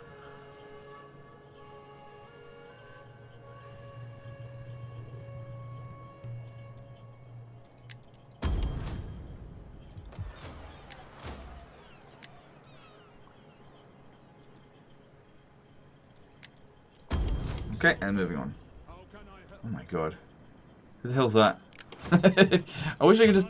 Why does it just tell me? Oh, maybe it's this guy here. Yeah, because we recruited him at rank 2.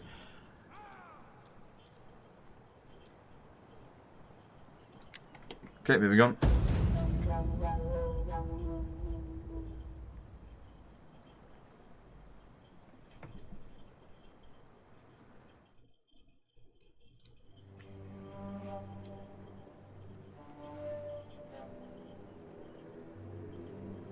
What would you rate 2024 Rome 2?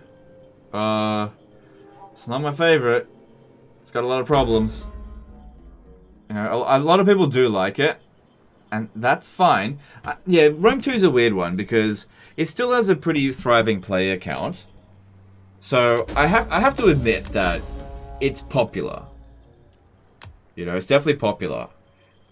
Maybe I just can't look beyond that.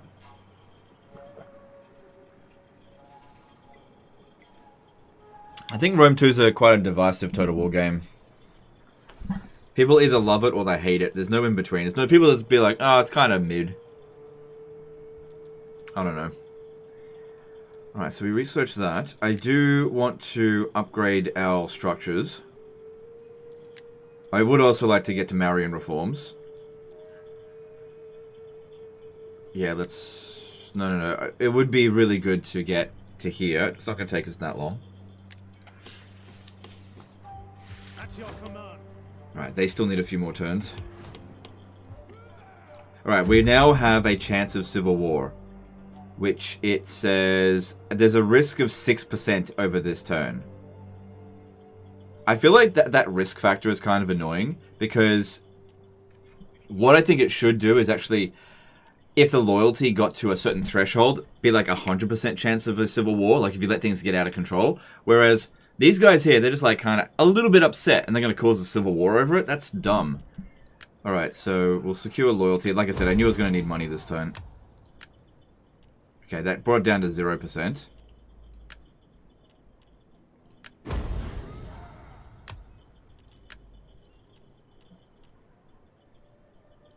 It doesn't even give you a detailed analysis with what's causing it. Also, do you want to know a really stupid thing about this? If you have a look at loyalty, difficulty level -25! Because of legendary difficulty, -25! That is... legendary difficulty is like Civil War aggravator. What a piece of shit. Are they fucking replenished? Oh, well, I got more armies now. Ready for battle. Alright, who's my general? At your command. This guy here is, I think. Wait. No, this guy here is. Yeah, Lucius Scipio. Okay. So the Helvetii, let's go kill them. We will gladly listen to your offers. Well, they got lots of allies. I need to speak to the Nori Rayeti.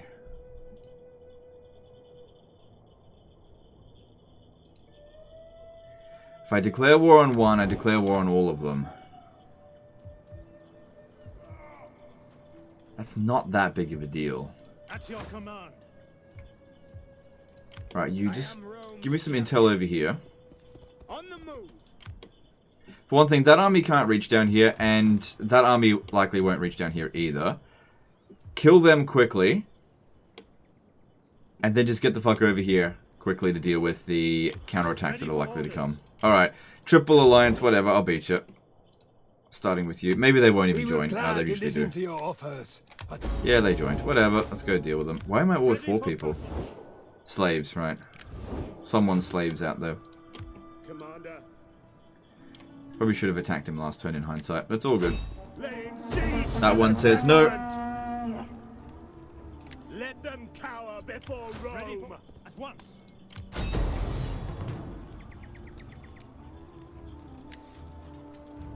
Now bring in the other army as well. None will escape. Ready for battle. Commander, that path is blocked. Waiting for more orders.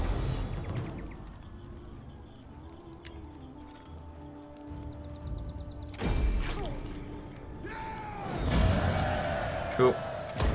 Ready for orders. Alright, it's really just 2 enemies we're going to deal with now. Commander. My skills are yours. So you stay over here, keep an eye on them, and you need to come back around here. Okay, so Octoteron. Just demolish that. Yep. And yep, just empty it out. We hunger for battle. You will march to your feet. Ready for orders. Ready for battle. Cool. That way, if any of them threaten these settlements, we'll actually be able to counterattack that fairly quickly. Alright, over here, one more turn until we can replace units that we lost and also maybe build off a few more. Because these guys are my next target over here. Salve. How can I? Your greaves are a disgrace, man. Commander. Ready for battle. Still replenishing as well. Okay, and I think people just love this era. That's why it's so popular. Oh, I totally agree. I love the era as well, which is why I play Rome 1. Alright, I'm going to grab that and that. Alright, how are we going for Civil War stuff? Alright, let's go to this guy in the House of Papira.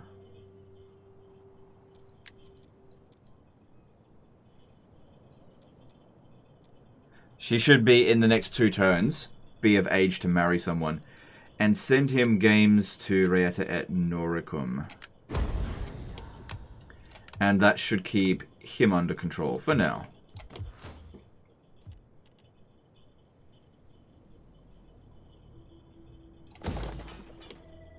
Public order in Rome is fine. Got a little bit more cash, we can go with that. Yep.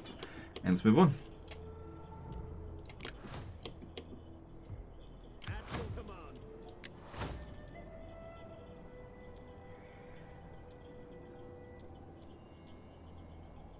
I do like campaign movement range, so that's campaign movement range and charge bonus. This one here provides public order, we don't really need that.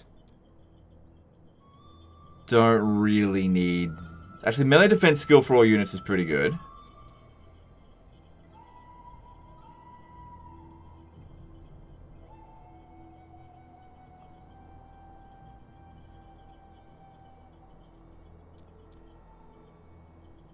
That's not terrible either. I'm going to go with this one here, Unrelenting Force. We need to be able to move around really quickly. Campaign movement range boosts are very important. Cool, let's move on.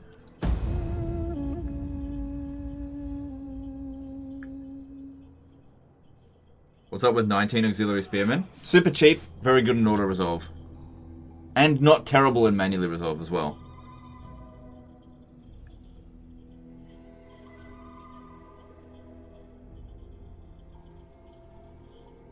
Next up, Attila, legendary Western Roman Empire campaign. Well, maybe. Maybe. Sabotage? What? Oh. Ready for orders. Oh, what happened to that army there? What do you wish? Moving unseen. At your command. Hang on. Magdalenius Rex did a final super chat. Don't care for representation or whatever, but R2 can allow for people like Teuta, Cleopatra Boudica, or Zenobia to be present in mods. Rome Total can't. Yep, okay.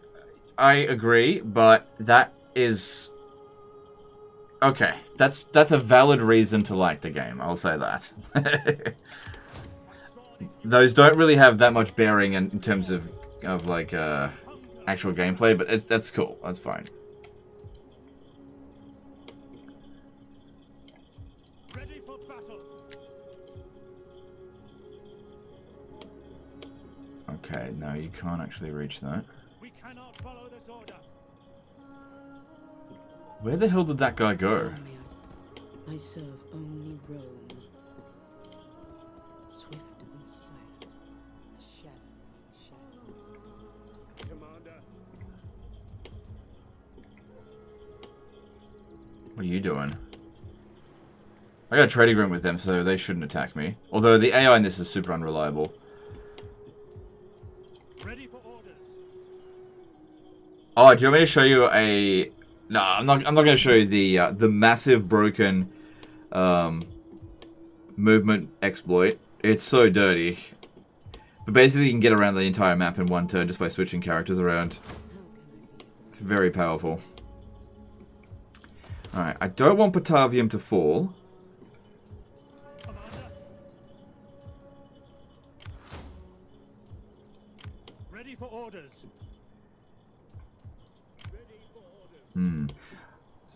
I don't know where that army went. I don't think it ran around over here. I have no idea where it went.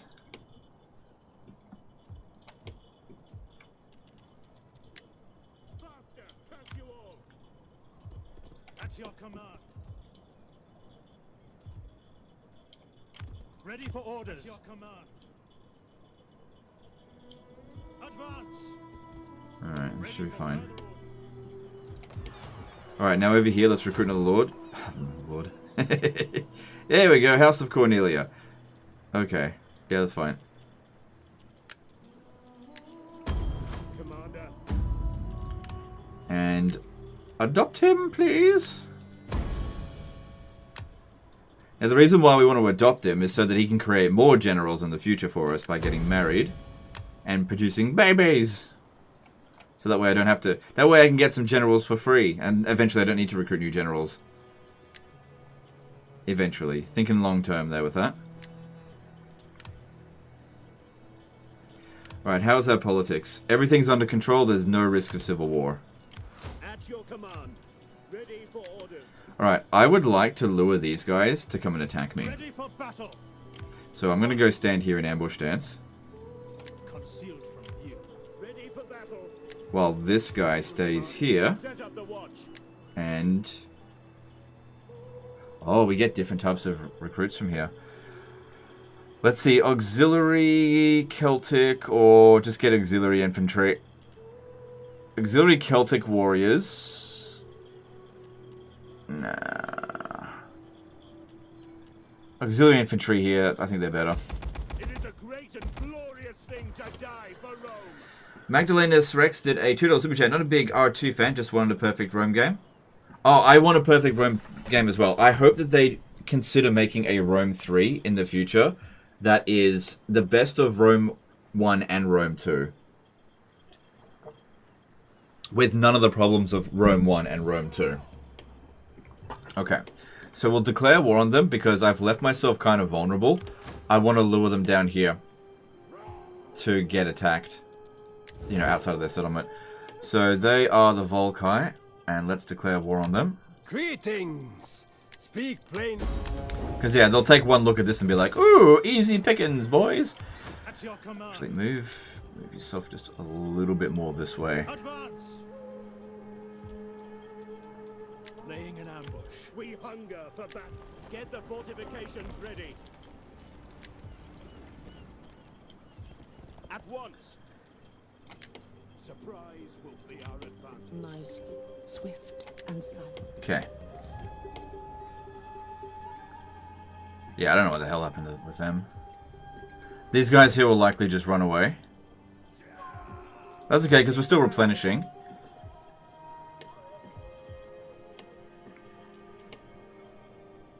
What about Medieval 3? Well, Medieval 3 is coming. Medieval 3 is coming. So don't worry about that. Dry your tears. They are coming. Yeah, in a few years. Alright, if we upgrade here... I'm not really recruiting anymore from this area, am I? So this will give us Socii Equites Extraordinari.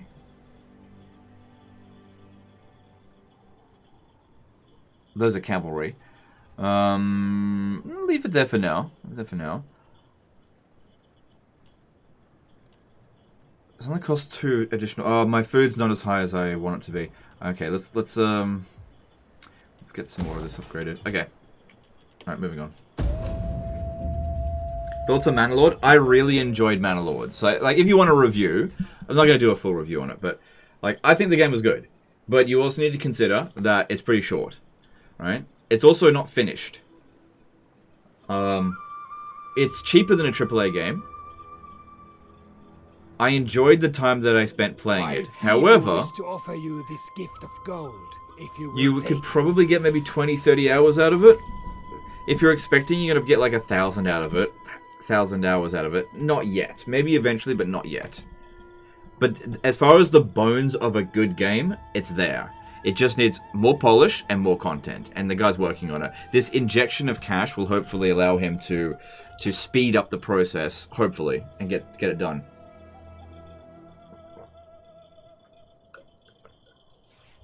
I don't know, I could get a peace treaty with them that I could focus on the Raieti, because I didn't really want to go in that direction, but I'd like to consolidate the entire province. So... Oh, no, I can't do it because I'm the Ward Declarer. I will lose reliability for that. I forgot. This isn't Warhammer 3 where they fixed that issue. Oh, he went north. Okay, that's where he went. We do not argue with spirits. No, I can't accept that. Okay, good. At least we know where he is. He's up north. So that means we can go and sort that out. Whatever. I'm doing either of those.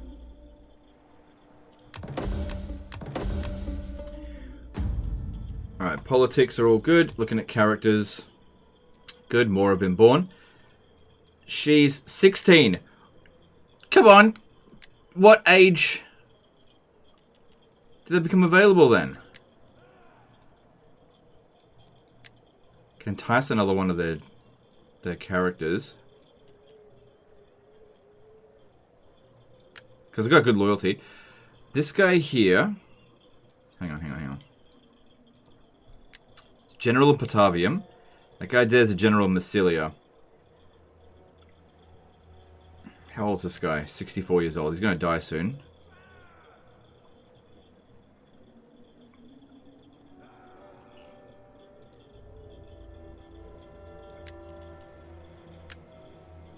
We can entice her.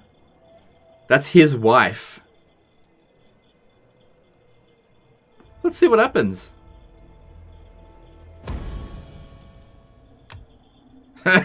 he got divorced or whatever.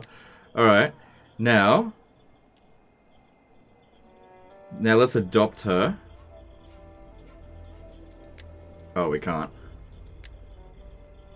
Well, that was weird. That was definitely weird. that was weird. Not gonna lie, that was a bit weird. I'm gonna do some more. Alright, how are we going now? Alright, House of Julia's not too happy.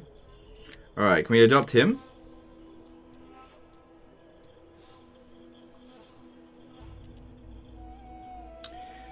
Requires 2 more authority than the target's zeal.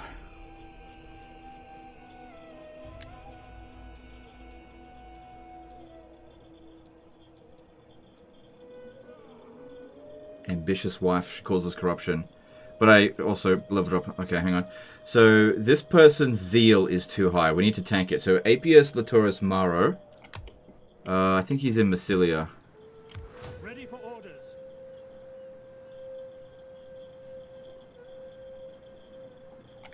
No. This guy here. We hunger for battle. Ah, crap. How do I make you not have zeal?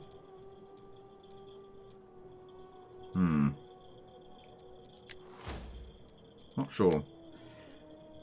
Alright, so we've... Yeah, I wanted to work towards getting upgrades for our settlements.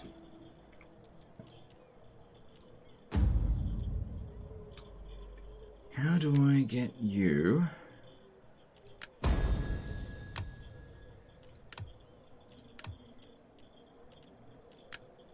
Right, the House of Julia needs to go and do something.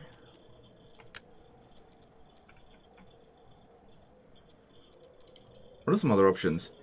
Send emissary. Alright, that'll give us more food. If we send him as a diplomat, send him to Carthage. Maybe Carthage will execute him. Alright, loyalty under control there. So, how are we going to adopt this dude? You've only got 4 authority, so you're not going to do it. I guess he'll just have to stay there and just not get married. It is what it is. Ready for orders. Alright, so we know that the other army went up this way, so just keep you here. As you command. Oh, there it is. Oh, there is another army. I think they just recruited it. We hunger for battle. We hunger for battle. All 3 of these are now my family members. So, should... Oh, hang on. Oh, look at this. We can actually... Oh, he's not on force march, though, so he'll definitely run away. Oh, damn it. Press it. Unclick the wrong button there.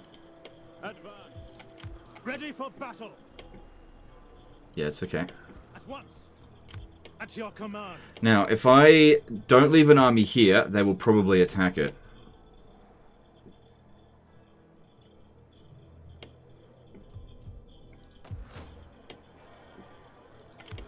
But they're not going to be able to reach that in a single turn. Yeah, okay.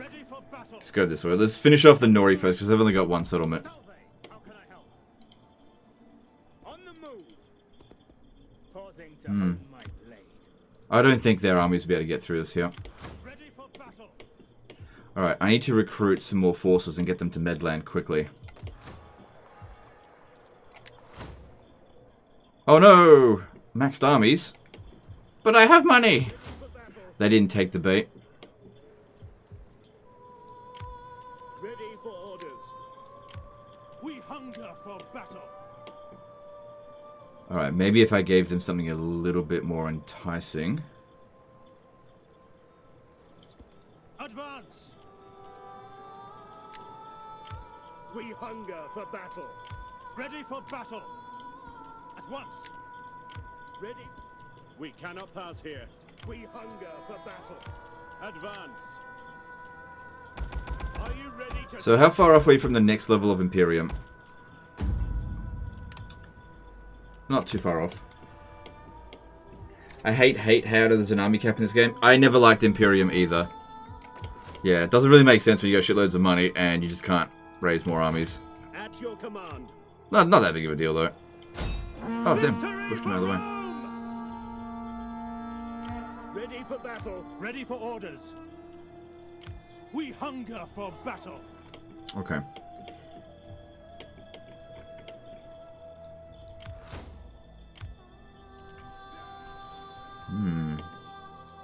At your command. That's interesting. Let's see how that performs next turn. Right, I got a fair bit of money. What are we going to build? Let's convert this to that one. Because public order here is... it's okay. Not fantastic, but it'll manage.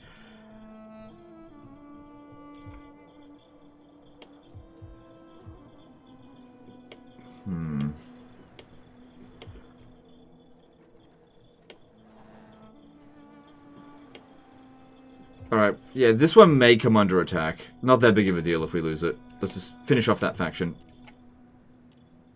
I don't know who that is. At your command. Okay. Commander.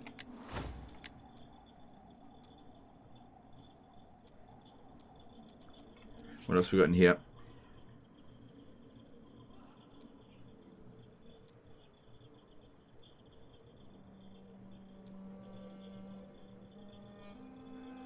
$1,000 upkeep for this agent.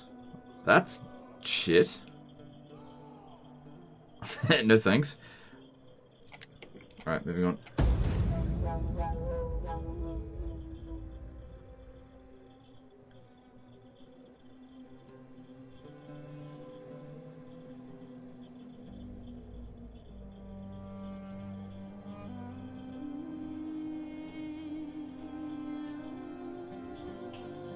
The spirits have noticed that.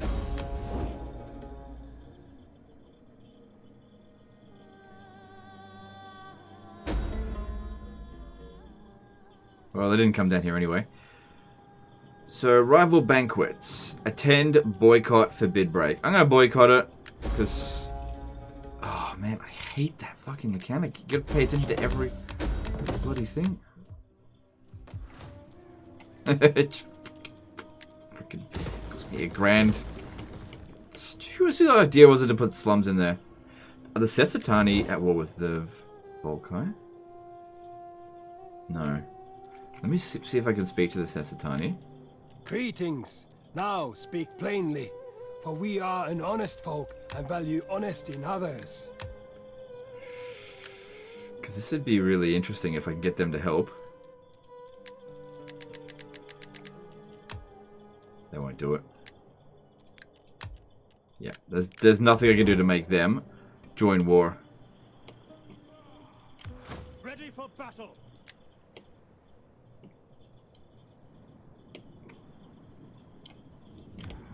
Ready for orders. Besieging the settlement. Now I can build a peasant mob doomstack? No. Those are actually really bad in auto resolve. At once. At your command. To battle. Attack for Rome. Ooh. No auto resolve for me. That's interesting.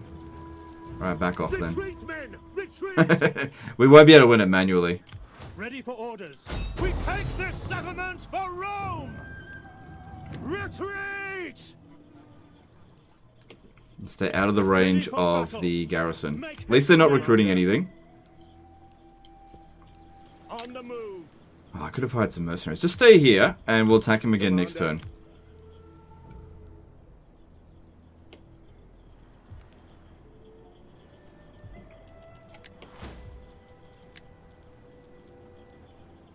I'm not worried. Manual? No. Not with that kind of army. No way. No way. That'd be a shit battle. It'd be super boring. Ready for... Let them cower before Rome! Their other army ran off somewhere. I don't know where it is. Okay, we're gonna manage just fine over here. March. Come on, at once.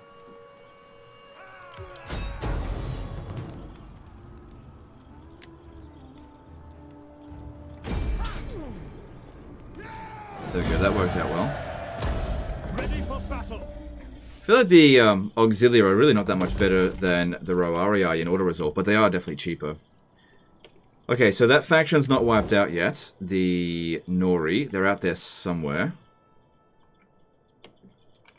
They'll just attack the first thing that they can see, because they're running over this way. Apparently, they ran out over here. There they are. Right, they might want to come down the Alps this way. Fair enough. Commander, at your command. Leave. At your command. Okay, you, just by yourself, need to get down here to get to Medland before they do anything. Destination reached. My skills are yours.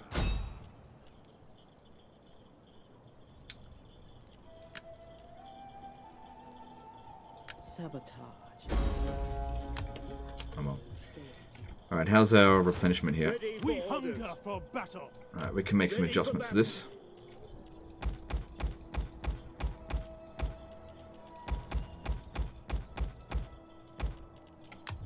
Good. Dalve, how can I help? Stand to, men. At your command. Oh, they hired some mercenaries. Ready for battle. Tolosa's got 9 units in there, right? That's probably made a big At difference. your command. Okay, they might actually hire these mercenaries over the end turn. The upkeep cost is not that severe. I should have actually recruited them before I backed off from the siege. But yeah, with that we can win it. I think. Okay, let's move on. Ready for battle.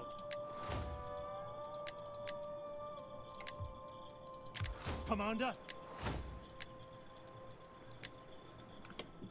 And how are we going for politics? No risk of civil war. Everyone's politics is fine. Okay, good. At 17 they come of age. So we want her to get married. But she needs gravitas, of which she has none. So she ended up with high zeal. That was the 2 points extra that she got. I don't think that really matters. Yeah, that's pretty useless, I guess. Alright, at least we got some boys born now, so that's good. I mean, it doesn't really matter if it's a boy or a girl. But that's a boy. So with her, we need to give her gravitas. Send her as a diplomat to Carthage. Or... hang on.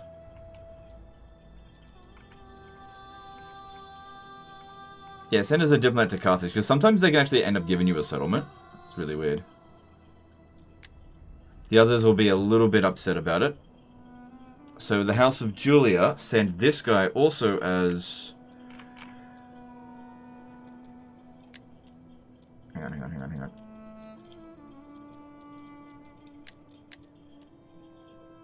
Yeah, send him as a diplomat as well to... I don't know, Epirus.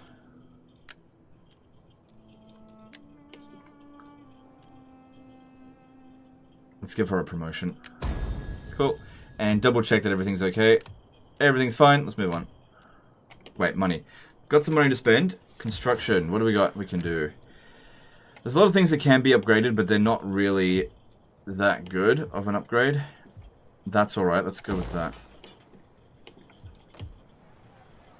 Really want to upgrade the resource buildings. That's why I'm trying to research it. One more turn until they're finished. Alright, let's move on. Ready for orders.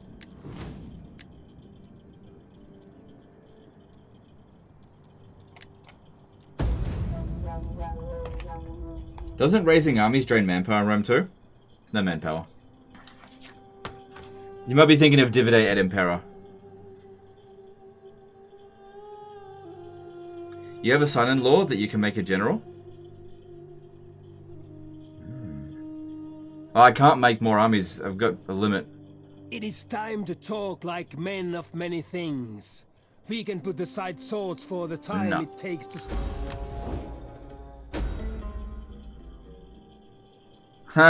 Your diplomat has betrayed you. Penalty to all income from trading. Wow, thanks, dude. And this one got a generous tribute. How often does child death happen? Come on.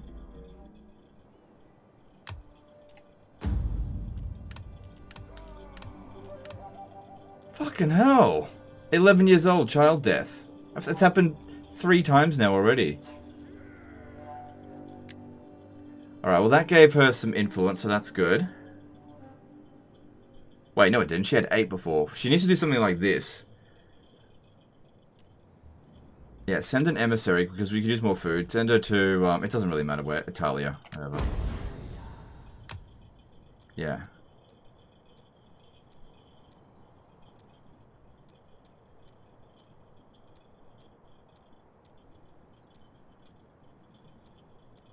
None of this stuff here is useful. Alright. Commander. Oh, look at this. They've got both of their armies standing outside the city now. That's interesting. Alright, you besiege. Let them cower before Rome. At your command. You stand there. Go into encamp stance. Get the fortifications ready. For battle. There we go. Good, that's both of their armies. Cool, I just needed to... Yep, there we go. That looks good. Cool, my mercenaries took the brunt of the damage as well. Nice. Your next command. And they wanted to be client state. Nope. Victory. Ready for battle. Rome. Advance. Attack for Rome.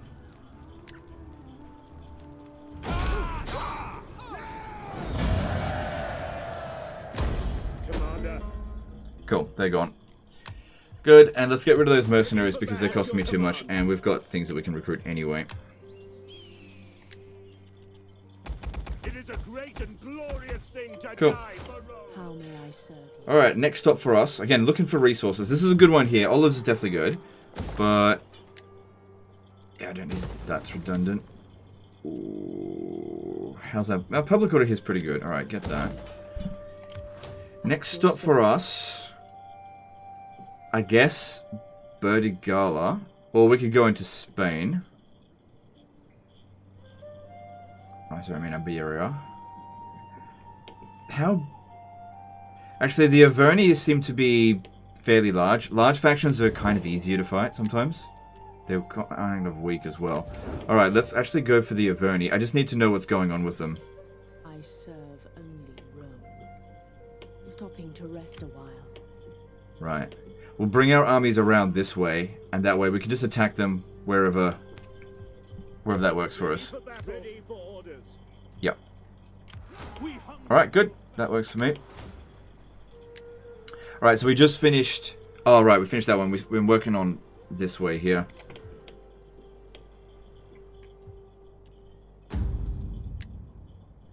Yeah, so next turn we should be able to make her... get married to someone. He said I had a son-in-law that I could make a general. Did you mean him? He's already a general. I just couldn't adopt him. All the men in the family that are of age. Oh wait, you meant this one. Right. Yeah, but I've already got 6 commanders. We got 1, 2, 3, 4, 5. 1, 2, 3, 4, 5. Who's commanding the other army? Oh, this guy here is. Right. Gnaeus Novius Vipsanius, General in Tolosa. What's his stats? Okay, his zeal's not that high. We'll just adopt him.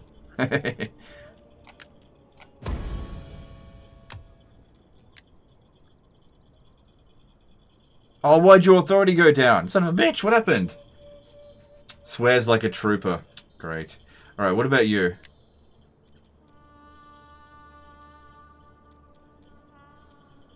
Alright, if I switch that with an authority-based one...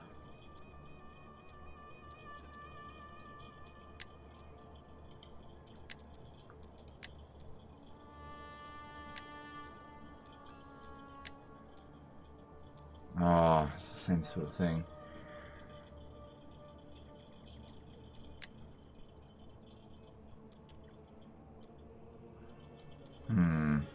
I may just have to level up his authority. Next chance I get. Alright, how are we going with politics? Politicking is... this one's got a bit of a problem. Let's just secure their loyalty with that. Cool.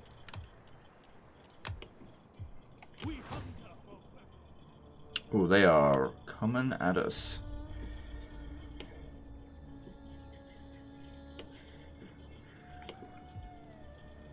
Alright, looks like Medland is probably going to fall. Same thing with Octodoron. I forgot to upgrade that stuff again.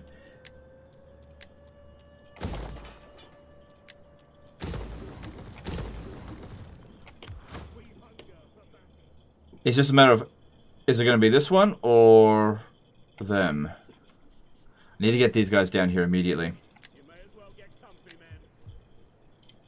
Get to it, men. Commander. Any man who drops Commander. Left behind. Got to be careful not to get ambushed by this guy as well. Alright, he wouldn't be able to catch us if we were right here. And then put this guy in ambush stance right in front of them. That way he might be able to actually sort him out by himself. Probably going to lose Medland. But then we'll just reclaim it straight away, so that shouldn't be a problem.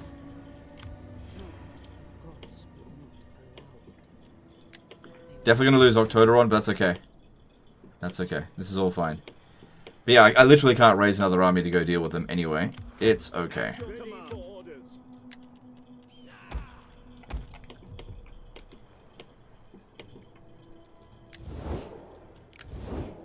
Alright, construction elsewhere. Let's have a look. Alright, let's upgrade this.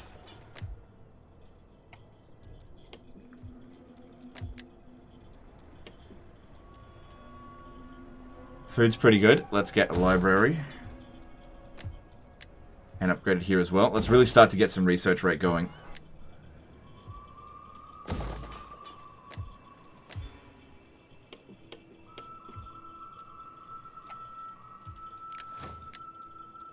Commander.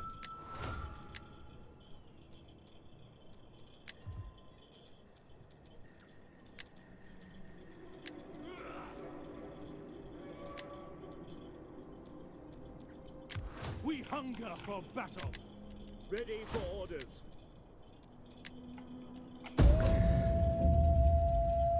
Alex is... Oh my god. I'm trying, dude. I'm trying. Alexej Mishkuks did a 10 euro super chat. Hey, Legend, sorry for the strange name. It's all good, dude. It's not your fault. It's your parents' fault. No, I'm just kidding. Just started a Rome 2 DEI campaign. Just wanted to know your opinion about their take on battle tactics greatly impacted by the weird morale of the troops.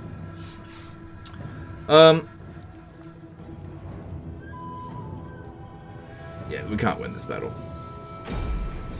Okay, so I haven't played that much DEI.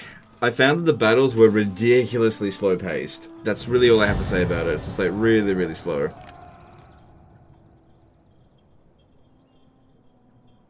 So what are they doing? Yeah, we knew they were coming for Octoteron. That's fine.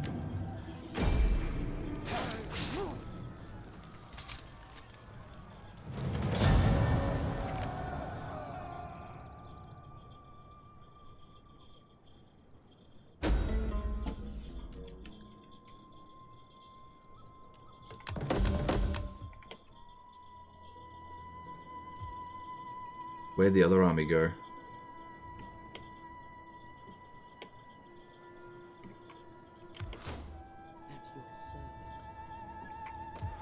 Because, yeah, we can get that back. Easily this turn. But where did this other army go? That faction's other army. Because, yeah, it skips the AI's turn. Fucking hell, where'd it go? Alright, there it is. Alright. So they're heading towards Noria. They're not going to make it there this turn. That's fine. Oh, we can now build an aqueduct. That's fine. Don't worry about that. There's no sanitation. There is a plague mechanic, but it's pretty minor. Alright, this will actually finish this faction off.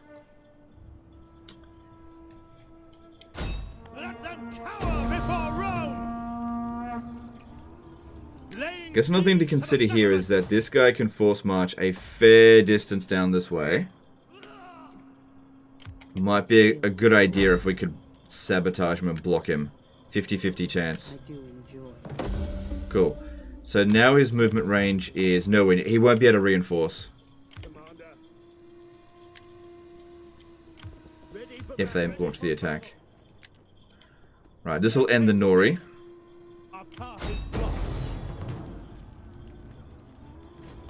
No defeat Rome? Nah, it's not worth doing it. No defeat Rome. You can't... You don't have enough armies to protect all of your territories at all times because of the Imperium system. And your garrisons are always going to be trash. Even if you build up your garrisons, they're... You can do a no-defeat campaign in Rome, and I've done it before. It is not fun at all, and I'm not going to waste people's time by trying it because it would be me not expanding very much. It's just a shit time all around. Not good. Alright, let's head up this way. So the Averni have got quite a few armies all in this area here.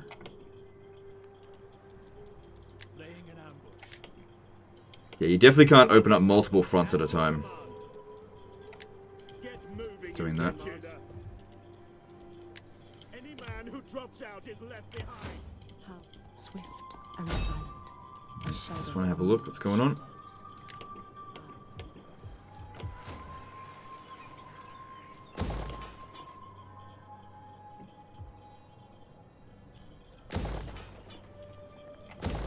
Okay, cool.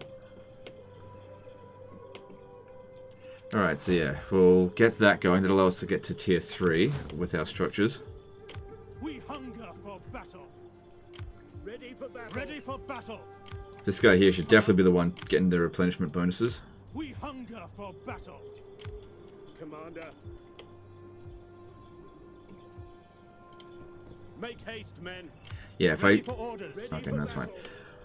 Alright, this army here will probably run away.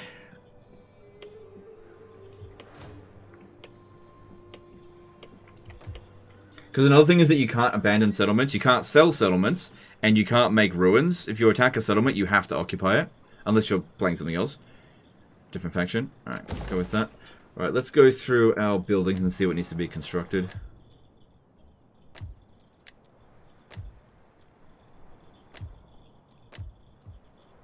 Grading that looks good. Food is fine. Once we get access to some grain, that'll really improve our food situation.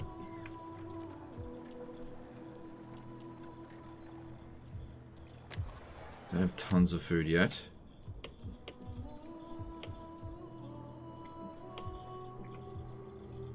We hunger for battle. At your command. At your We hunger at for your battle. Command. Commander. I'll need to do a turn of recruiting if we make our way up to here. What we want to do when attacking the Averni is try to hit one of their armies straight away if we can, because if anything, their forces are a little bit stronger than ours, in locally at least.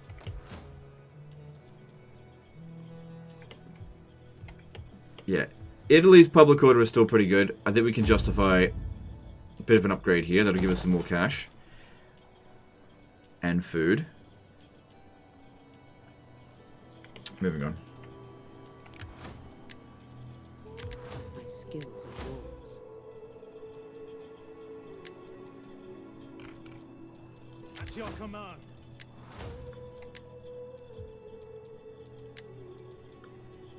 Commander.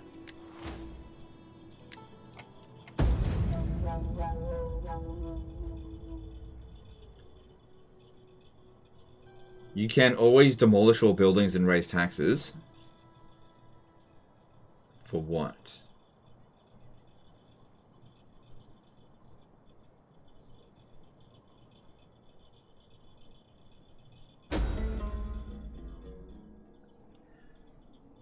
Alright, so that's these guys here. They got wiped out by the Dalsi. That's fine. Maybe I'll fight them later. So this is interesting. They decided to stay here. Maybe they felt like they could actually win. This army is on force march again. Let's see if I can block him again. They will never know I was Good. That allows us to go and kill this army. Let's go do that. Besieging the settlement. Laying siege to the settlement. At your command. We hunt. You have further orders? Let me just see if that works. Yeah, that works. Alright, I'll go with that. Because bringing more armies over this way just means more attrition. Lost a unit, but that's okay, I can recover it. At your command. Commander. I don't care how tired you are. I'll put this one here on ambush stance. Over here. See if we can lure this guy down a little bit. Ready for orders. Commander. Ready for battle. March. Commander. On the move. The way is blocked. Advance. Is that all? We hunger for This should please the people that are always like, oh my god, he only ever plays 5 turns of a campaign in a whole live stream. Well, we've played nearly 25 turns, and we've only been playing for about 2 hours. A bit more than that, actually. Alright, cool. Right, we got to... Oh, hang on, I haven't been looking at politics. You got to look at that every turn, or else they'll get out of control. Yeah, House of Papria. We can't secure their loyalty. House of Junior, I should be able to. So... Honestly, another character put into Papria wouldn't be the worst thing ever. So, oh, I can't do that. Oh, no, I could make it a fleet. So we'll go... Papria, right? Okay, oh, that's pretty expensive.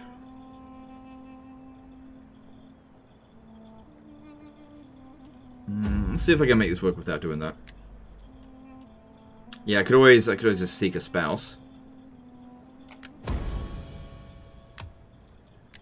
Married a 29-year-old. So that way, when he's dead, she'll be the head of the household. Alright, and that helped... No, that didn't help at all. Send him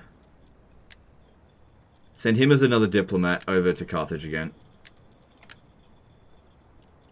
And if we have a look... The politics side of things, yeah, I like to keep it above the negative, so we'll send her as a diplomat to my boys over here. Okay, and now politics under control. I hate this system. It's fucking shit.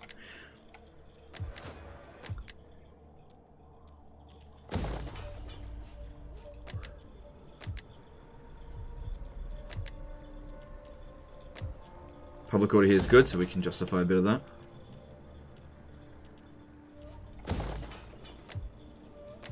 Alright, and then let's move on.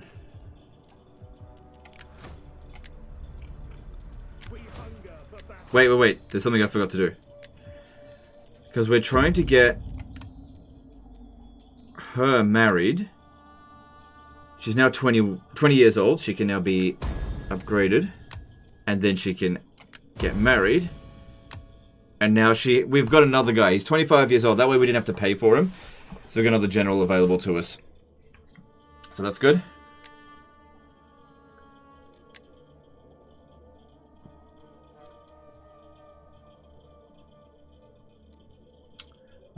How'd that go with politics?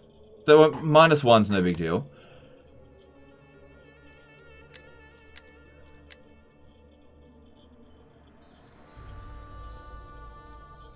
Yeah, that's fine. Okay, moving on. Don't need more slaves yet. I don't focus on slaves in this game. I don't find it to be a rewarding mechanic.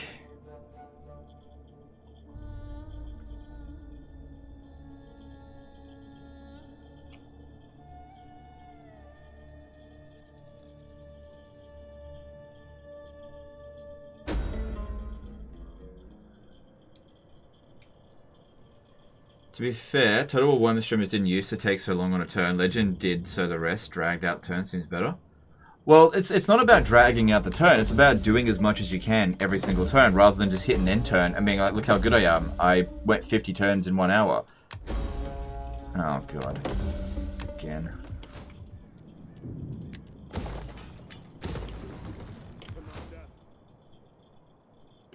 So they're once again trying to threaten Noria.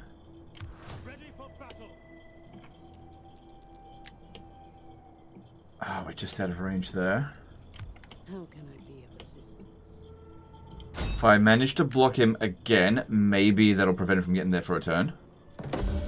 Got pretty lucky with that. So looking at that, hard to say. We'll try to get over there.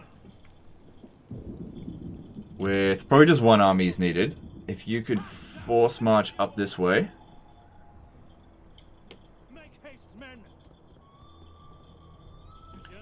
And if you... I always hated fighting these guys here. Fighting in the Alps is an absolute pain in the ass. At your command.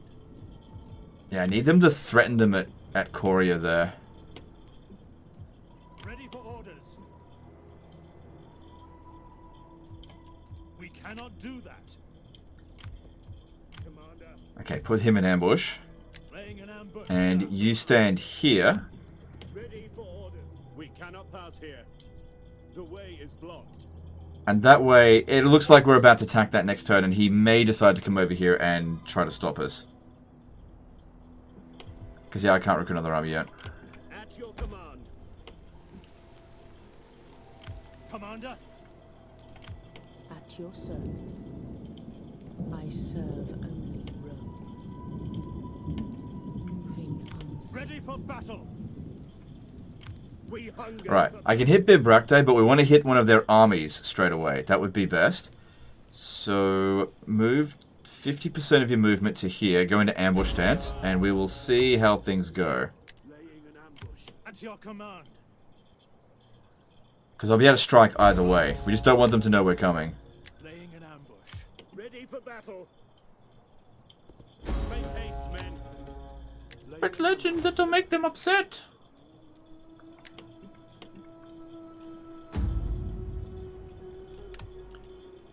Okay, House of Julia, a little bit upset. Secure their loyalty. Commander? I think if I capture one more settlement, I'll improve my Imperium, which will cause me more political issues, but we got that under control. But I'll be able to get more armies.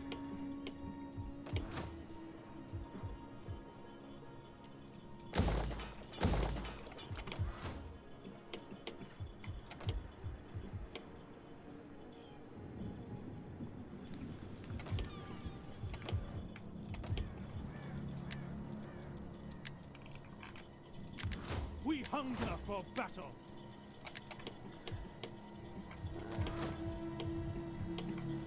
Alright, if I upgrade this... Yeah, I've only got 17 food at the moment, so I need to send someone to send emissary.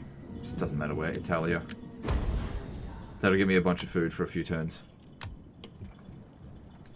Our financial situation's pretty good. Because that's what this is, just a money sink. But you get money so easily in this game. Especially if you do things what I've done.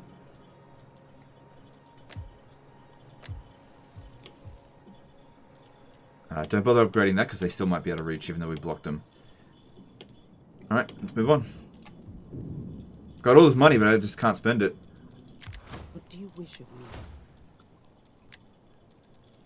How can I be of assistance?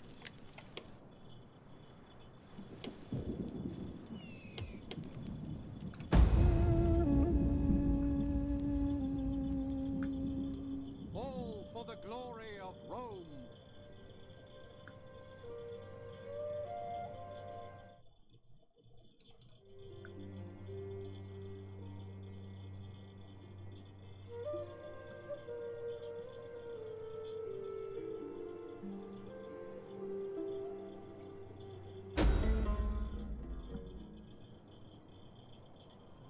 Okay.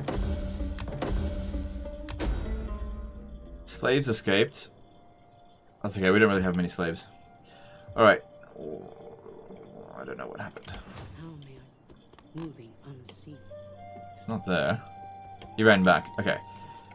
Ready for battle. The big question here then is, would these two armies, which are a little bit damaged, be able to defeat this? Probably not, but I'm not sure. I mean, we can have a look, and if not, we'll just back off. And wait for this guy to show up. On the move. We hunger for battle. To battle. Alright. Sometimes you can win with an auto-resolve like that. Let me just see. No. Regroup Forgive me, and fall but I back. cannot. At your command. At your command. March. Okay, they're not going to attack me, but I can't really attack them Our either. path is blocked. Ready for orders.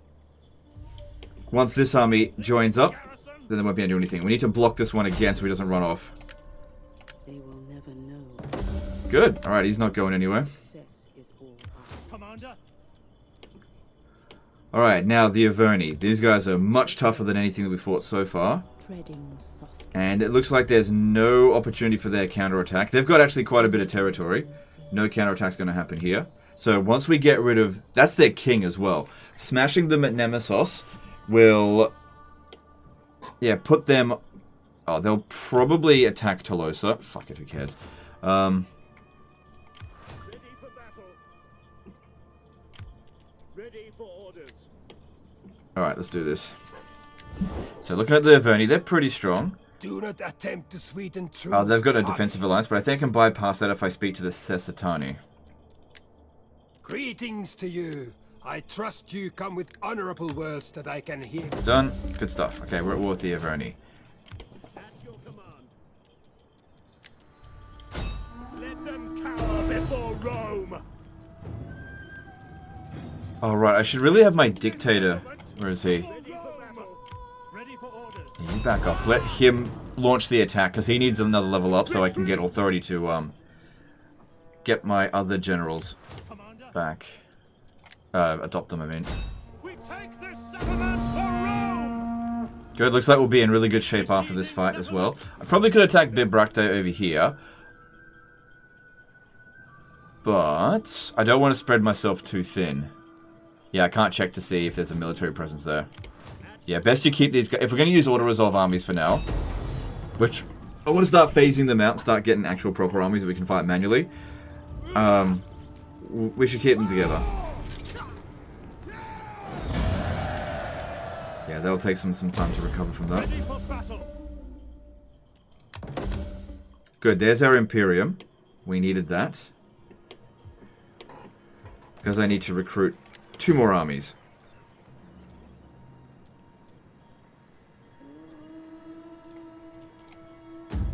Hang on a sec, let me have a look at this. I know I've got this guy available. And I've got 2 generals available. Yeah. She'll be able to next turn start trying to find a husband. How are we going for politics? It's juniors, they're being silly, I'll fix them up.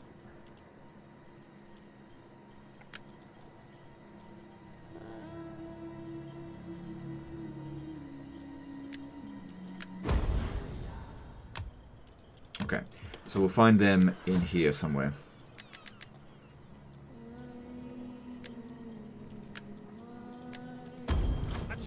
Get to it, men. Now, I didn't put him over here because that is likely to come under attack very soon. So we need to defend this position here. Then the next place we can recruit... we can wait 1 turn. We seem to have this under control for now. I'll wait 1 turn before I recruit anything here. Maybe there'll be some actually good units this time. I'm just not sure. Been a while since I played Rome 2. Okay. So... we also finished that technology, which allows us to build these to tier 3. So good global bonuses coming in. So that's going to provide us public order, faction-wide +1. This is going to provide us agricultural from all regions, an additional 5%.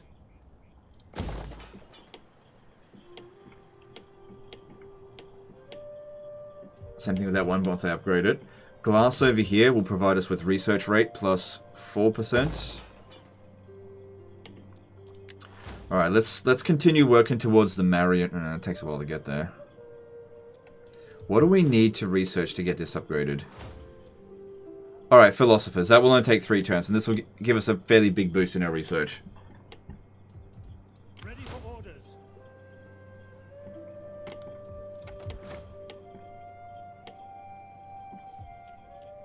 Alright, our food supplies are not fantastic.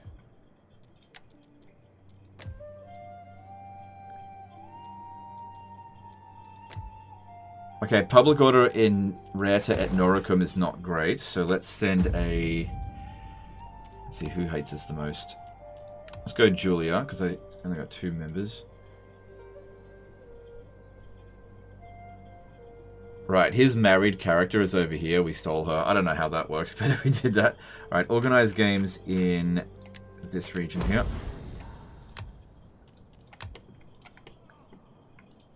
Ready for battle.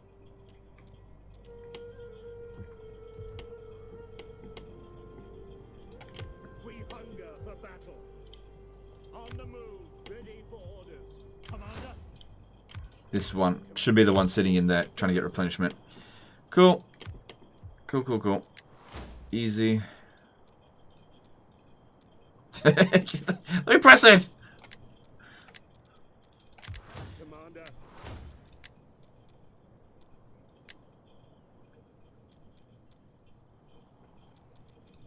At your command.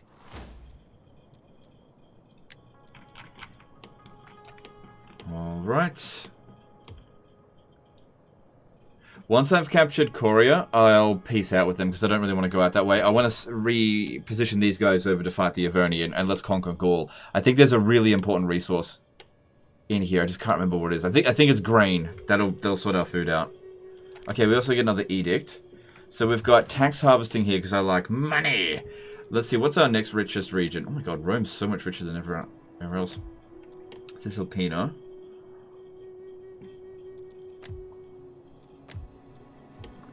Yeah, go tax harvesting. Cool, 15% extra. Alright, and then we should try to make more money here. This region should be relatively safe now. Alright, looking at these. That makes 600. That's... No, don't go with that one. And that one's 300. And wealth from mining, which I do build mining. So goldsmith seems to be the way to go. Let's go that way. That'll cause -2 public order. Public order here is okay, so let's do that. And let's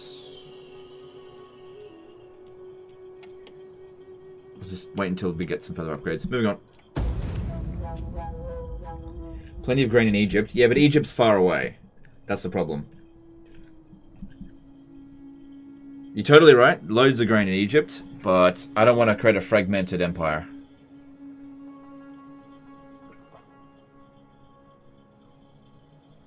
And the Gauls can't be trusted, and they're fairly strong. So, you want to take them out. Egypt will end up becoming a fairly large faction, which is actually very easy to deal with, thanks to Imperium being a stupid mechanic.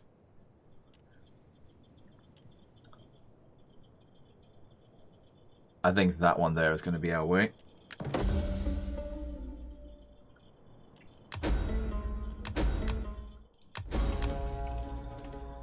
Alright, looking at politics. Everything's under control. Gotta check it every turn, pretty much. Alright, she is now of age. We need her to be doing stuff. Organize games. Yep.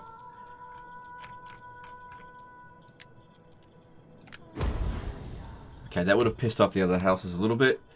House of Apria. Okay.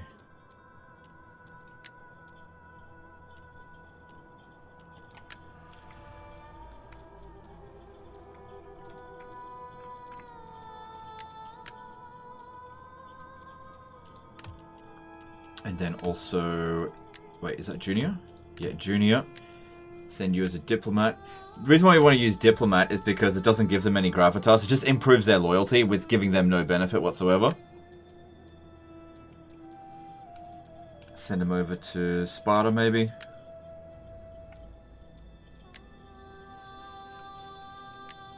$57 years old. This guy's 52.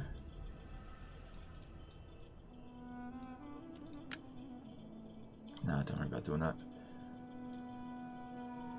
Actually, no. Do it to this guy here. If he ends up getting really good stats in authority, I might make this guy the heir. Alright, we've also got access to new stuff in Rome, new auxiliaries. So we've got another guy available from the House of Cornelia that I don't need to pay for. Get to it, men. Alright, what do we got? We got Socii Extraordinarii, Socii Equites, Auxiliary Cavalries, Socii Equites Extraordinarii. So we could actually make a manually resolved army with this. But what I'm missing is archers. So what we need is another type of barracks. Well, you know, we're working on it. Because, yeah, I know that these cavalry don't perform very well in auto resolve. The cost on these guys here is not that bad. Alright, let's do it. Let's get Socii Extraordinarii as the main front line, because that's pretty cheap. Yeah, alright. And I'll be able to send that one out on its own, so we can actually fight some battles manually. Maybe.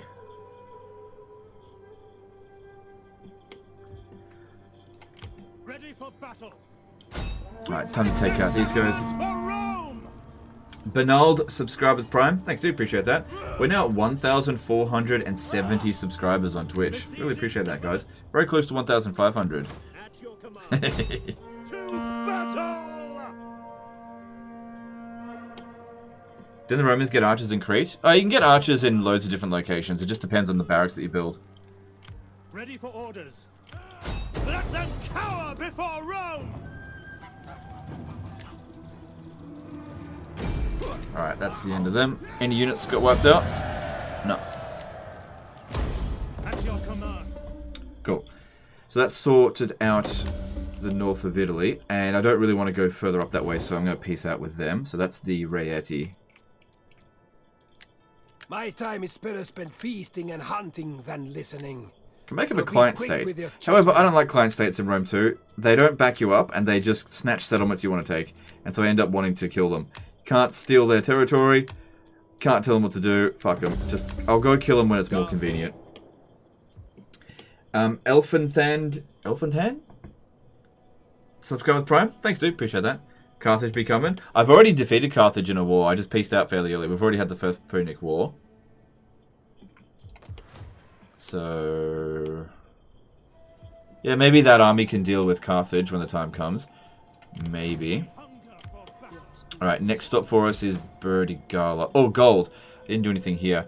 So gold gives us wealth from industry, all regions, which is pretty good. Eventually becoming wealth from mining industry, all regions. And a lot of money. So yeah, that makes us a shitload of cash. Gold in Rome too, so much better than in Attila. Okay, get rid of this, and get rid of this, and convert that. We can now upgrade these with armor. Yeah, not for shit units like this. Paume, swift and silent. Yeah, they're getting ready to attack Tolosa. What do you wish of me? Moving unseen. The Cantabri. Hang on, let me have a look at the Averni. The Averni are at war with the Cantabri. Alright, if that's the case, what is probably going to happen is that... hang on. The Averni's turn should go before them.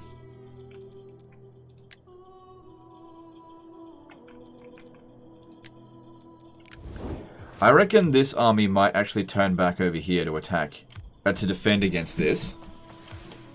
There's a good chance of that.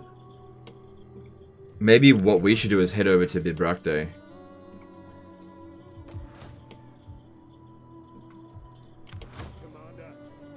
Can't reach there this turn. I'll have to stand right here. Waiting for orders. Laying an ambush. Ready for orders. March. Surprise will be our advantage. Advance. Well, so we're not rolling around in cash this turn, so I don't really want to Ready for battle. focus on upgrades when what I really need is just more troops. Are you ready to serve Rome? We hunger for battle.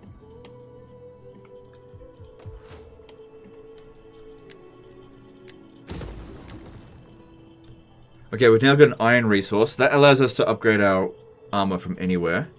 So that's good. Just gonna have to leave that for this turn because I already spent all my money. Our income is fine. Looking at politics, I spent all my money. Politics is fine this turn. Although we do need to send her out again. So I need to... this can wait. That's not urgent. This is... oh. Alright, that was this turn. Silly me. Alright, so that means that's fine. Alright, and then... Ready for battle.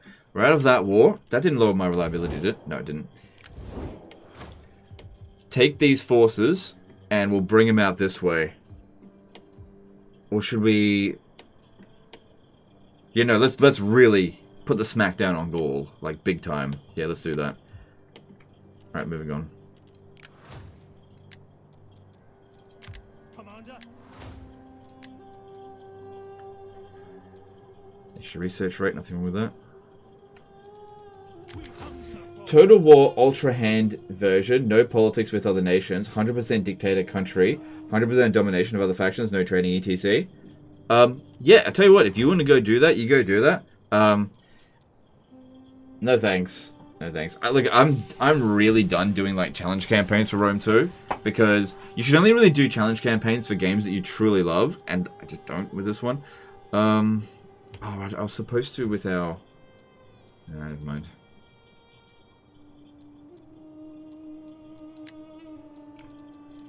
I wasn't paying enough attention. Okay, that's good. That should be everyone that needed. Where's our dictator? This guy here.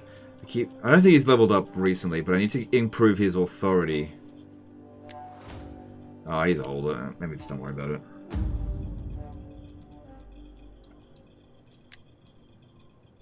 Because, yeah, I'd have to get his authority to 6 to get any of them.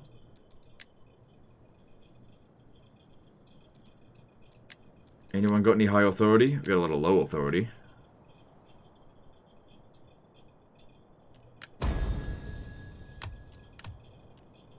Yeah, okay, moving on. Any ideas for a challenging campaign for Manor Lords? Just up the difficulty to max. Trust me, that's difficult enough. Yeah, we knew they were coming to Tolosa. That's fine.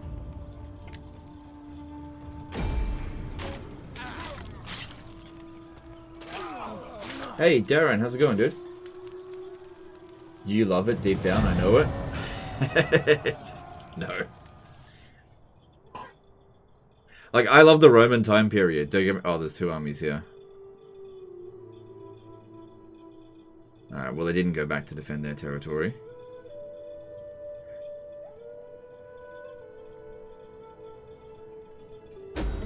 And they didn't even go and attack them. A noble death. Must have died of old age. Oh, somebody died.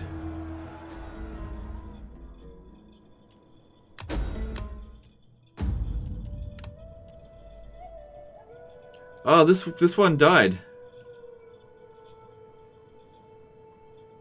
Huh.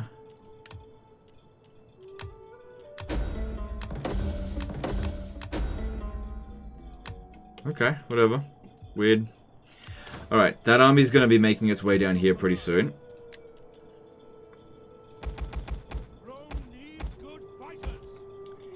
And I don't think they've got any forces up here.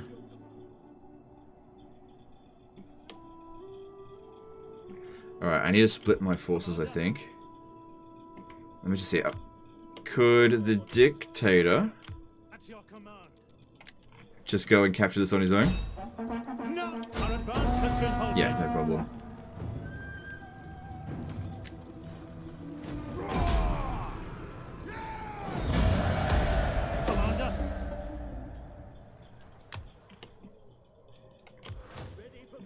Alright, and these two need to hurry back over here to defend Massilia and also to retake Tolosa.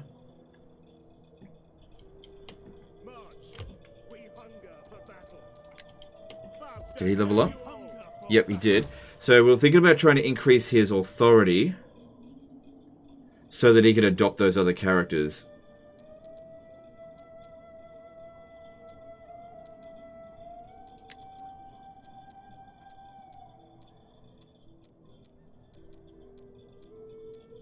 Yeah. So that got him, that'll get him to 6. Yeah, that'll be enough. That'll be enough. Okay, if he's at 6, that'll be enough. Alright, and these over here. Oh, I could have sent them around this way. Or I could send them to Vesontio. What is Sequani doing? Yeah, let's go to Vesontio. Alright, I need some intel. What's going on over there? On the road again. Ready for orders. Antioch, waiting for more orders. On the move. Bit of attrition. I know it's not the auxilia that we want, but sometimes you gotta make do with what. Oh shit. With what you got. Commander. At once. Your next command. Ready for order. At least winter attrition in Rome 2 is nowhere near as bad as Attila. Holy crap, it's bad in Attila. Alright, so we're putting some different stuff here. It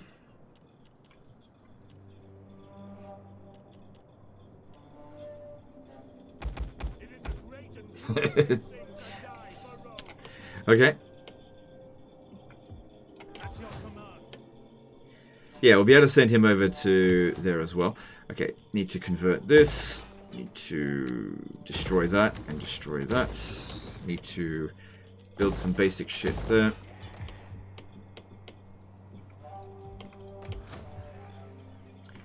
Right, how's that politics? Because money is... Okay, there's a little bit of a risk of civil war. I don't like civil war, so let's secure that loyalty.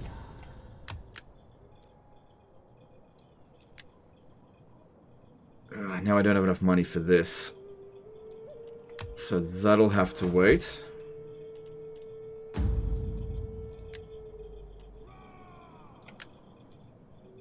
How's our food supplies? Food supplies alright. Okay, that's good. If you could add just one feature from Warhammer 3 to Warhammer 2, what would it be? Hey, Darren, do you want to jump in a voice call if you want to, like, hang out and talk about Rome 2?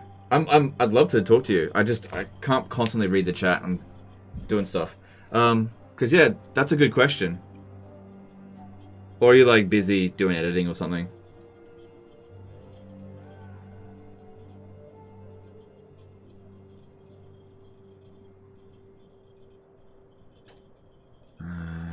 What was I doing? Oh, that's right. I was going to send this one out.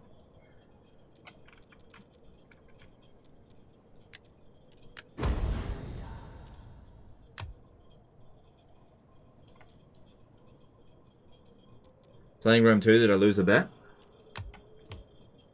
No. I want to jump in a voice chat and hang out. Niskimble, you never chat when you're in voice chat. You always, you never say anything. If you give me 3 to 5 minutes, yeah? But I can't stay too long. No deal. Nah, that's fine. Niskimble, if you ever want to jump in a voice chat, yeah, just call me whenever you want. Well, not whenever you want, but, you know, hit me up first. Can mods fix Rome 2 and make it playable? Look, Rome 2 is playable, and mods definitely can make it better. It depends on your personal preferences, that's all. There's a lot of things about Rome 2 that I don't like, that I don't think mods can fix for me. Its inherent structure is flawed for somebody like me. You talk sometimes? Alright, fair enough, fair enough. Maybe I never hear it. Alright.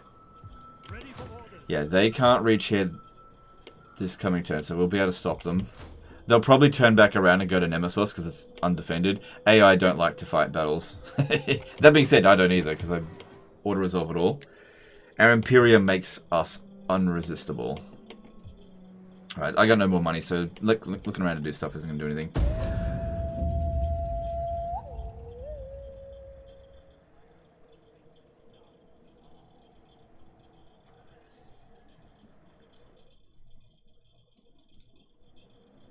Rome 1's better than 2. I like Rome 1 better than Rome 2, but Rome 2 is more popular than Rome 1, at least now. I used to not mind Rome 2, now I can't stand it. Yeah, that happened to me too. Like, when it first came out, I was fine with it. But as the flaws in the game sort of became more apparent, I was like, ugh, I just couldn't do it anymore. I'll take the money, actually. I do like some extortion.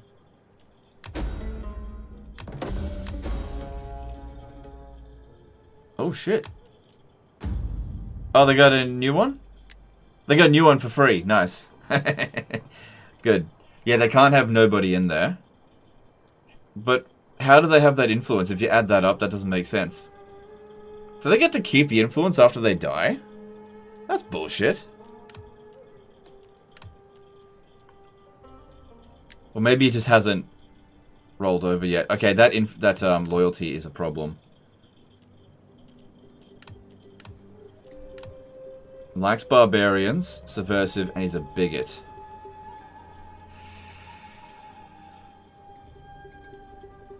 Imperium level's a bit of an issue for him. Alright, let's see what we can do to fix this. So, this guy needs to be sent as a diplomat over to Carthage. Hopefully he gets executed. She also needs to be sent on a diplomat mission. over to, I don't really care, Libya. Alright, that has made it better. I think we need more characters in the Papyra family tree.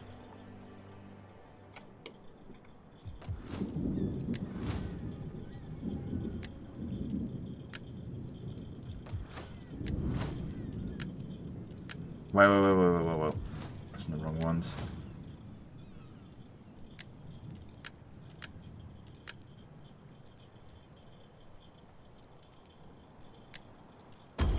Ready for orders.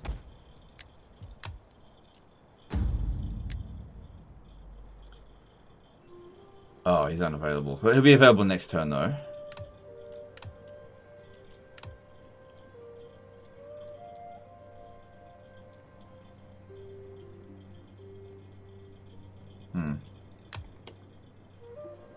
Promotions and marriages give permanent loyalty. Yeah, I don't want to give him a promotion. What do you think? I don't want to give him a promotion. That's ridiculous.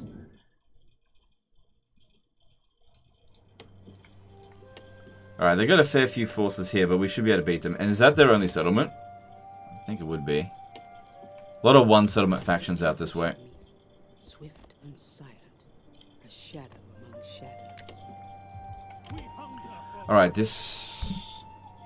Wait, I thought his authority would get to 6.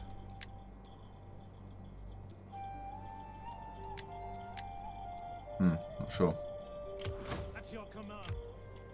Alright, so we need to attack the Sequani. You have the ear of my people. Do not waste words. We also finished the technology so we can upgrade our research rate. None will escape. We hunger. March. On the move. Commander, make haste, men. Besieging settlement. That's a pretty good order result for us there, I think. I'll take that. How much damage has been done? Oh, I lost another auxiliary infantry. Oh well.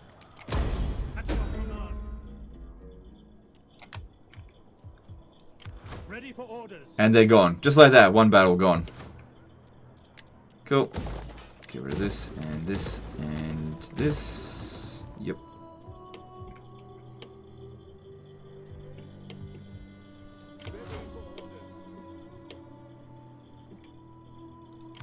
Yeah, so... They did just bail on that. They want to head to Nemesis.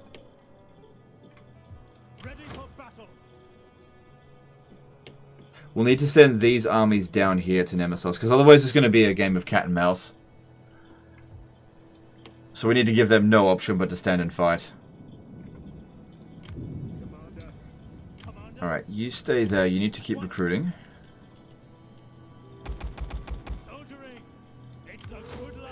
Oh, hang on, he's blocking the bloody pathway for them. And these guys have to stay in this area or else we're not going to be able to reach Tolosa next turn. You'll have to force march. There's no armies in this area. We've tracked where they are.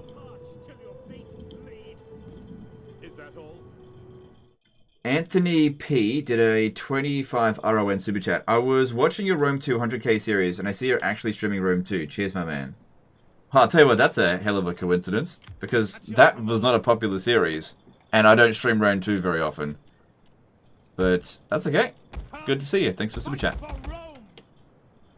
Stop construction in Nemesis? Yeah, you're right. Yeah. Oh, but Legend, you lose a tier 1 settlement.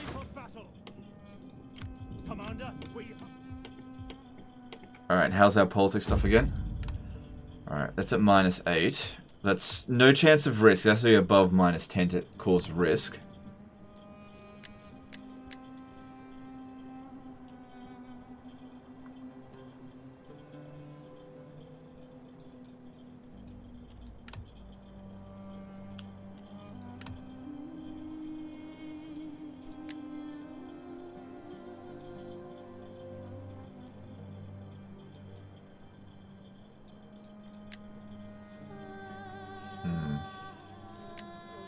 Okay, she is now old enough to marry. This will... Yep. And now we've got another Cornelius dude available, because our leader is getting old.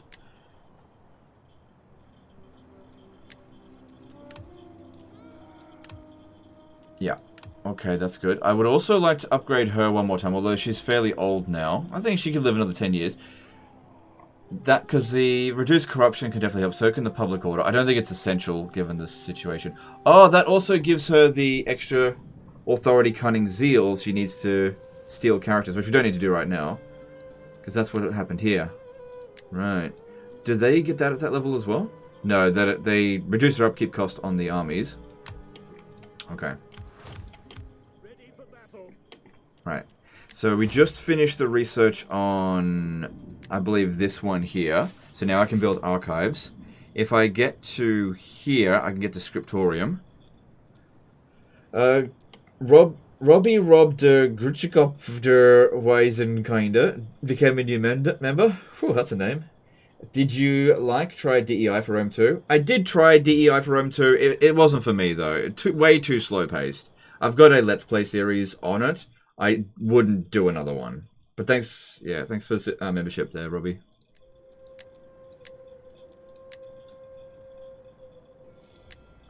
That was actually, I really did not enjoy that series that I did. So we're trying to get to here.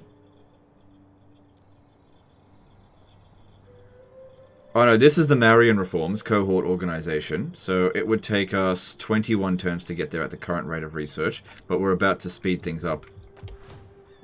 So from 6% to 12% in some of these areas. We've got enough food, so that should be fine. There's a, well, I don't have is money to build them everywhere.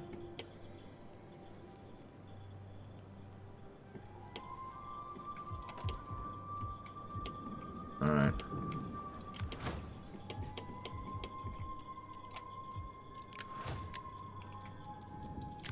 Commander.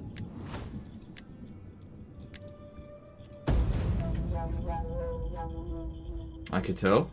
Yeah. Yeah, playing Rome 2 is like a novelty that I do once every now and again. It's not something that's ever going to be a staple of the channel. Alright, yeah, we knew they were coming here. That's fine.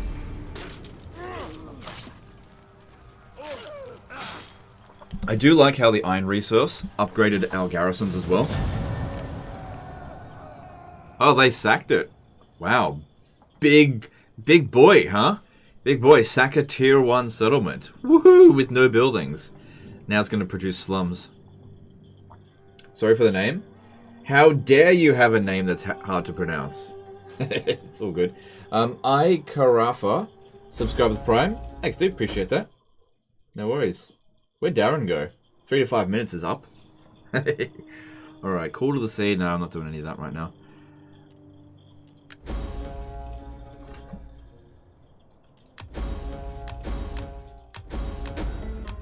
Oh, we got 3 slums? Coria. Stupid. I hate that mechanic.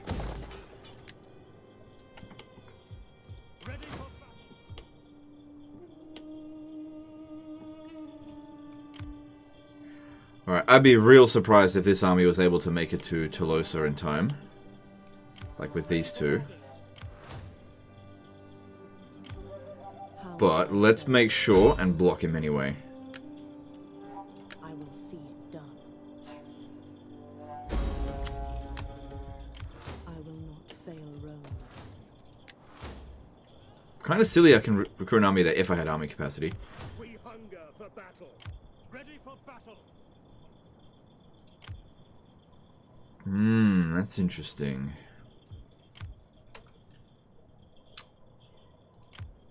Because, yeah, they're recruiting 4 units here. So if they sent all 3 of these armies against us, because these are...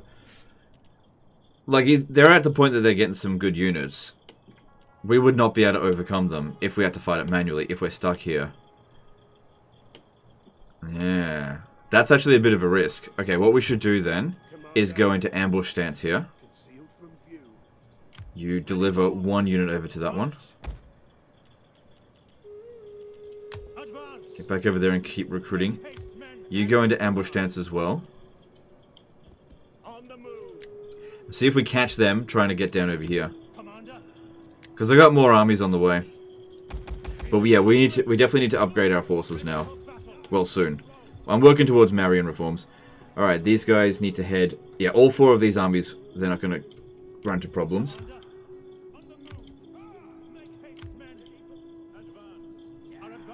Yeah, let's see the Gauls overcome 7 armies about to bear down on them. And then there's this one here, which is sort of like, maybe I'll use it against Carthage.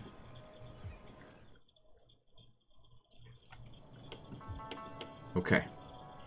Decent amount of money this turn. How's our politics? Okay, House of Junior being a bitch. Need to throw money at them.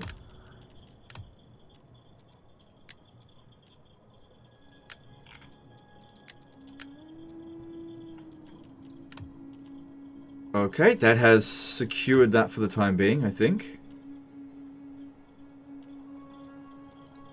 Right, her husband died, so she's free to remarry someone else. Which will give them another... Remember, yeah, they're getting too much influence.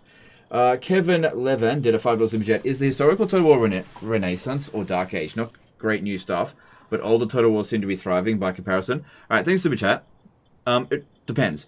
I would definitely say it's been a historical Dark Age from 2020 until now.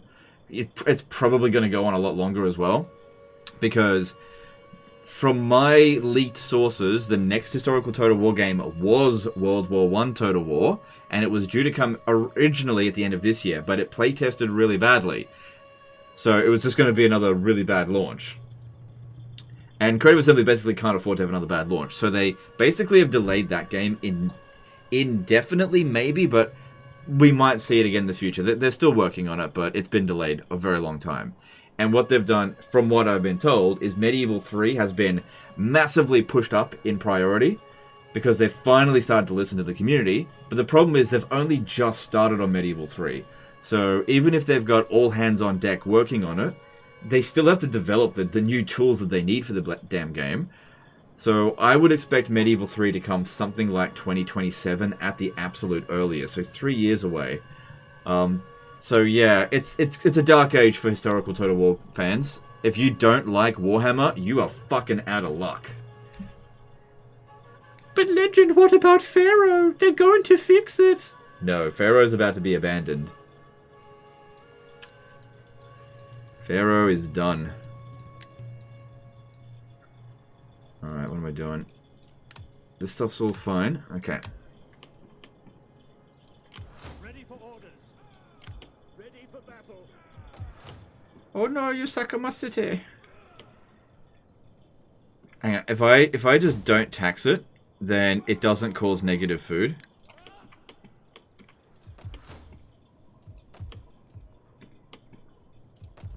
So just let it revolt.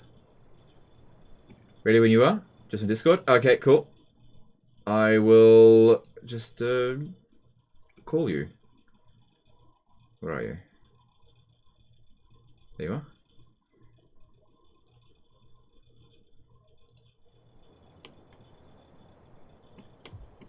How's it going? Hey, how's it going to you as well? I'm doing well. That's good. Good to hear. Yeah. What's how come you decided to play Rome 2? Just out of curiosity. Well, I really can't justify playing Warhammer 3 until the 30th of April, so I'm fucking out of options.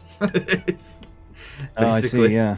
That's just basically, yeah, I don't have anything else I can do.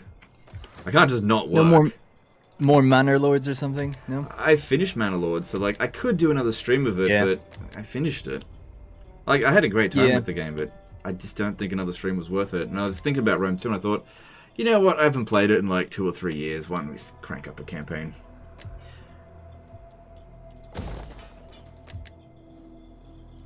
It's a classic go-to as well. Just standard Rome faction. This is literally bottom of the barrel desperation for me.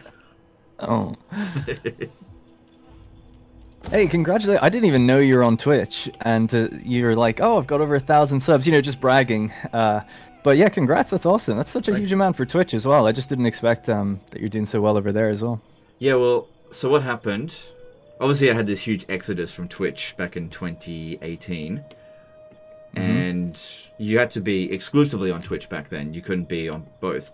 And then Twitch changed the rules, but they also had a Twitch community manager get in touch with me, and they set me up real quick, fast-tracked me to partner, and then they boosted me for like 2 weeks. And so that just got things right up and running straight away. Wow, nice. So, yeah, they wanted some of that YouTube influence back on Twitch. Yeah, what a turnaround, because I remember...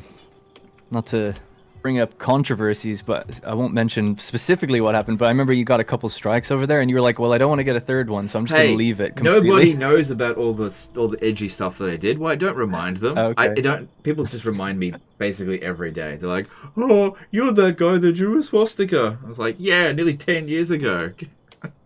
Yeah. Yeah. What was the second one then? I was it for The Witcher 3? No, I have no idea what it was, the second one. Good times. Yeah. Alright, I think I'm done with this turn. By the way, that's interesting what you've heard. I don't even know why I'm bringing this up, but it's interesting what you've heard about that historical game. I haven't heard anything in a few months, but that'd be very interesting if what you said is true. I'd have to reach back out and see if things have changed like you said, because if the next historical has been delayed over 40k and over their other IP that they're working on, that's like such a major delay and a major disruption. And I'd be so surprised if it was due to playtesting, because I heard it was in trouble for other reasons before that. Well, but yeah, maybe it just your information. Yeah, just it's coming from different sources. Oh, sorry, I got a super chat. Yeah, no. Kevin Levin did a $7 super chat. Thanks, Legend. Being historical Total War almost makes you wish for nuclear winter. Yeah, exactly. Yeah, it's been bad times for a long time for historical Total War. I get it. Sorry, what were you saying? It's funny because when Rome 2 came out, or when Warhammer was announced, I remember there was a big semi-pushback in the community of being like, oh, here we go, like, historical's dead. And they were like, no, don't worry. It'll be back. And it basically hasn't been back since then, other than... like, as a full-priced, full entry. I suppose Three Kingdoms, but not really. Like, we all know, not really. So it really has been, like, 10 years since just, like, a full AAA $60 historical-focused Total War game. Made by the main studio, Yeah. Yeah, the last real historical Total War game was Thrones of Britannia. Yeah. Well, I guess you could consider Pharaoh, apart from immortal characters. Pharaoh's a DLC as well, basically. Pharaoh is a DLC for Troy. Yeah, well, everyone knows that. I mean, they even admitted it a long time ago in an interview, and then doubled down, like, to try to squash that information. Yeah. Oh, well, yeah. I like Warhammer though, anyway, but it is just funny how that has happened. But yeah. I agree. Oh, when I first heard that Warhammer was coming, I was not super happy about that, and now... I mean, I'm totally fine with Warhammer now, but I think that's largely because historical went downhill so much. Yeah. Faction drove my enemies. Yeah. For me, I just didn't really like the first game, but the second one and the third one I thought are really good. I mean, I'm weird because I actually really liked the third one even when it launched. But loved the second one, especially when it got its like optimization patches and Mortal Empires got really going properly. That's when it was like, yeah, this is what the game just should have been. This should have just been one game, and it should have just been Warhammer 2 and just been added to or something. It just should have been called Warhammer and just kept adding to it. Because it seems like part of the reason they slowed down so much with DLC and everything is because they have to like make it for 2 campaigns all the time and all these issues with it, and then they got a bit bloated and stuff. It's like, dude, if this is just one game, hopefully with 40k, they'll just be like, yep, we're gonna get a better deal from Games Workshop now because we've proven ourselves. Their percentage cut that Games Workshop get. Yeah, go on. That Games Workshop was very angry with Creative Assembly over Warhammer 3. Oh, really? That's what I've heard. And that basically the scope for Warhammer 3... Sorry? I was just going to say, I'd be surprised just because it sold very well. For like, so money-wise, they should be happy, but were they unhappy lore-wise or something? Initially, but it also... Like, people got very angry about the state of Warhammer 3, and it has been so for 2 years. Things are only just now turning around. But apparently the scope for Warhammer 3 was a lot larger than what we basically have planned now. Like, a lot's been scrapped. That's funny, because when I was there... So, for those who don't know me, by the way, I used to work at Creative Assembly from 2015 to 2017. I worked in marketing, so I didn't have any real influence or anything like that. Fuck marketing. But, no, I'm just kidding. Yeah. Actually, no, fuck marketing. It's basically it's why I left. Yeah. Oh my god. Every time I have a taste of Yeah. it, I'm just like, oh my god, this is the worst. Anyway, Yeah. go on. It's just, well, anyway, it's a whole thing. You could talk Yeah. about that forever. But yeah. So when I was there, the game was planned as a trilogy, announced as a trilogy, and it was supposed to come out 1 year after the other. So it was like, okay, Warhammer 1, 2016, 2, 2017, and 3, 2018. And the idea behind 2 and 3, where they were supposed to be sort of like Attila scope games, follow-up titles is what they called them internally. But this time they would just have the number on it. So it's like, we'll make the big game, and then we'll add 2 supplemental games onto it, and that'll expand the campaign. That was the idea. Pretty straightforward. And Warhammer 3 was always supposed to just be 4 races, if you even want to call them that. Just the 4 Chaos Gods. Yep. So there was actually no Kislev or Cathay ever originally planned. So obviously when Warhammer 2, I'm guessing, started gaining players. Yeah, largely thanks never... to streamers like me, just providing so much popularity to that game. Of course, You're welcome. yeah. You're welcome, Warhammer Warhammer 3. You're welcome. Yeah. Yeah, so I understand. I know, I get it. You don't have to tell me. I can read humor most of the time. But yeah, no. After its DLC got going and it started doing really well and everything, the players started growing. They were like, okay. Well, actually, there's more to it than that. They held on doing the 3rd game because the 2nd one sold a lot worse than the 1st. Yeah, that was weird. It did sell. It did really badly initially. Yeah, to go even further back, so Warhammer 1 sold quite poorly in the eyes of CA because they're signing a deal with Games Workshop for, a double-figure sum of percentage they're paying royalties to for every copy sold and every DLC sold. So when you do that, let's just imagine it's 20%, much higher than 20% actually, but let's just pretend it's 20%. Yeah. If you're going to then sign a deal with a company to give away 20% to get a license, you would want to grow your audience by 20%, right? Because then you'll just even it out. Obviously, you want to do even better than that. So that's the reason you would take on a license at all, because you're exposing your audience to gaining more, or exposing your game to gaining more audience. So they came out with Rome 2. It's got over 1 million copies sold in its first month. And then Warhammer 1 got just ever so slightly less than that. Let's just call it the same, basically. But they're giving a large percentage away. So internally they were like, shit, we're after just signing 3 games. We're committing to doing 3 games, and right out the gate we've hit much less players than our market research initially told us we would. So they were kind of like in panic mode, and because of that, they changed their plans for the historical game they were working on. They had a much bigger one in the works. Yeah, I remember at the time you were like, just wait, 2017, there's like this amazing Total War game, historical Total War game's coming. And I'm just like, when the hell is that historical Total War game coming out? Anyway, go on. I can see the chat, by the way, they're saying 20%. Lol, it's much higher than 20%. I'm using a conservative number there. I don't want to give the actual number because I'll get sued to oblivion probably or something, or chased down. Sega snipers are honing in on my location as we speak. Yeah, you should be careful because I remember when I was in the partner program years ago, I tried to get you back in and they basically said, no, you break too many NDAs. I've never broken any NDA though. Well, basically, you're too vocal. Basically, they don't like the stuff that you say. And this is what I've learned about Creative Assembly. If they don't like what you're doing, they will bend the rules to make it so that you broke a rule.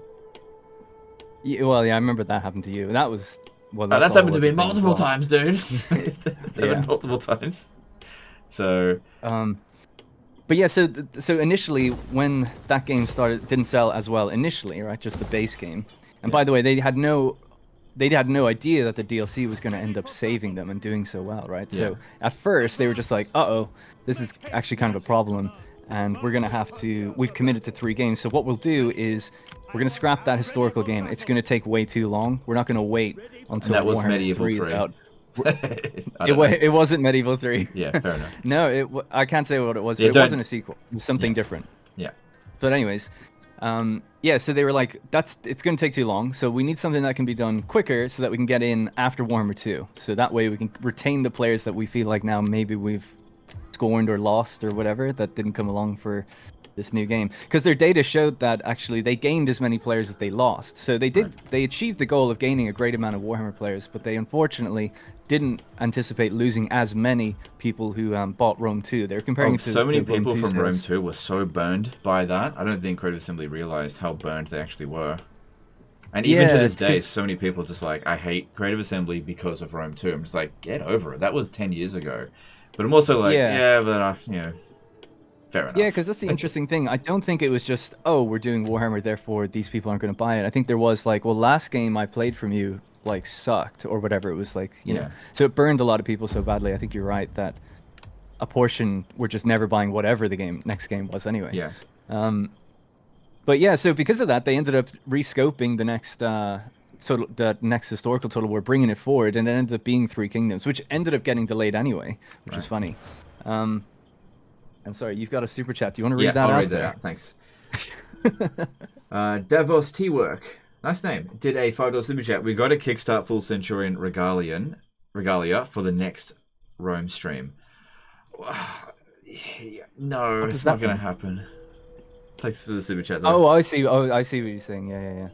Yeah. That would be funny. Yeah, like if Creative Assembly ever does a Rome 3 and they want to like send out Roman Centurion helmets, you know, send me one and I'll wear it for sure. They're very uncomfortable, those helmets. Yeah, they had one at the studio and it was really heavy and really uncomfortable. You had to put like a sponge on your head. Yeah. Well, anyway, all the Manor Lords guys, we got a medieval. Yeah, helmet. I got offered it. I just didn't have any room for it, so I turned it down actually. But oh, okay. I got offered it as well, and I saw it. It looked cool. Yeah, you should have. I live in a asked for it tiny and then sold apartment. it. Yeah, I just said to yeah. Some people said like, oh, you could have got it and given it away or something, but I don't know. I just thought some other creator will probably get it. You know, it's who wants it. You're too so generous. You gotta take what belongs to you, and then you can give it away, and then you get then you get all credit. the brownie points of being exactly. No, yeah, I don't know. I don't play the game very well, I guess. The YouTube game. Anyway, long story short, with the Total War stuff, so yeah, they obviously got to Warhammer 2, and by the time Warhammer 2 was coming around, they were like, oh man, this is totally fine because the DLC is doing great. Oh, the other thing they did was, they bought Sophia and they put them on Rome 2 DLC to give something to the Rome 2 players, and then they commissioned like doing Troy and doing Thrones of Britannia. So all of those games are a result of Warhammer 1 not selling quite as well as they initially thought, and then panicking, thinking like it's all downhill from here. And because, you know, none of their other games have ever grown a player base, and none of their other games had DLC that ever sold quite to the magnitude that Warhammer's DLC sold. So it's so funny that this butterfly effect happened. If they just stuck to their guns in the initial plan, things would have went so much smoother, probably for pretty much everyone involved. Although Warhammer would be smaller in scope, I guess, by the end. You might not have ever gotten Kislev or Cathay. We live for battle. We dream of it. Yeah. We anyway, raise that's it a brief history of why that happened and why I always we are find where the we stuff that you talk about so interesting. Thank you. Yeah, I don't know what to say to that, but yeah, it is interesting. It's a shame that more people who left the company don't talk about it or something, because it's it's just so interesting how things could have been so different if they just read the tea leaves a little bit better and knew what they had. And I wonder what are you now talking how about? They're a corporation. Surely they know best. I know, it's so crazy. I wanted to be like, what market research firm told you that everyone's gonna buy this? But the game was also, if people remember, it's so funny. Warhammer 1, 4 races, 2 lords per race. Everyone starts in the same region. Basically, no unique mechanics. All the mechanics are lifted from Attila, right? Empire's, political screen. It's just like the Attila political screen or whatever. It's just you assign a guy and he gets a modifier, and that's it. That was their feature. Beyond obviously their army. I forgot about the bloody what's it called, the positions that the Dude, it electric fucking counts can sucks. get. It's just a screen terrible. with nothing. That's all it is. And then what was the other one? So dwarves had the dynamic missions. That was kind of cool, but that you could make an argument that's basically just the missions from other Total War games. Yeah. The greenskins had an actual unique thing where they generate that second army that follows you around. So bad. It was so broken and bad. Mm. And then they just lifted Which one? that The greenskins? The war mechanic. Yeah. It's one of the worst mechanics they've ever designed for Warhammer, and they gave it to 2 factions, which both factions have now removed it. The war that they these have all been reworked. Yeah. And what Chaos were a DLC, obviously, and they had just the Horde mechanic from Attila. They weren't just a DLC. They were a day 1 pre-order DLC. Oh yeah, can't forget that. That was a good day. Yuki, subscribe with Prime. Thanks, dude. Or do that. Appreciate you. And Don't want then to assume what's the other gender. one? Oh, the vampire counts. They could, yeah. So they're raised dead. That is kind of interesting, but the bones of that mechanic, no pun intended, I guess, it's just mercenaries. It uses regional recruitment, like from the previous games, to just get mercenaries, but they're just reskinned to be, or renamed rather, to be vampires. And then all of these features are divided between those 5 races, and that was it. And everyone started in the same location, and you couldn't conquer everywhere. Remember that? You could only conquer your own region. The most popular mod was the Conquer Everywhere mod. And that mod was created, well, in part, it was created by Dresden because I asked him to, because before the game came out, the marketing team, we had a list of things that we thought people were going to be unhappy with. Mostly because of me complaining about things, and I swear that's true.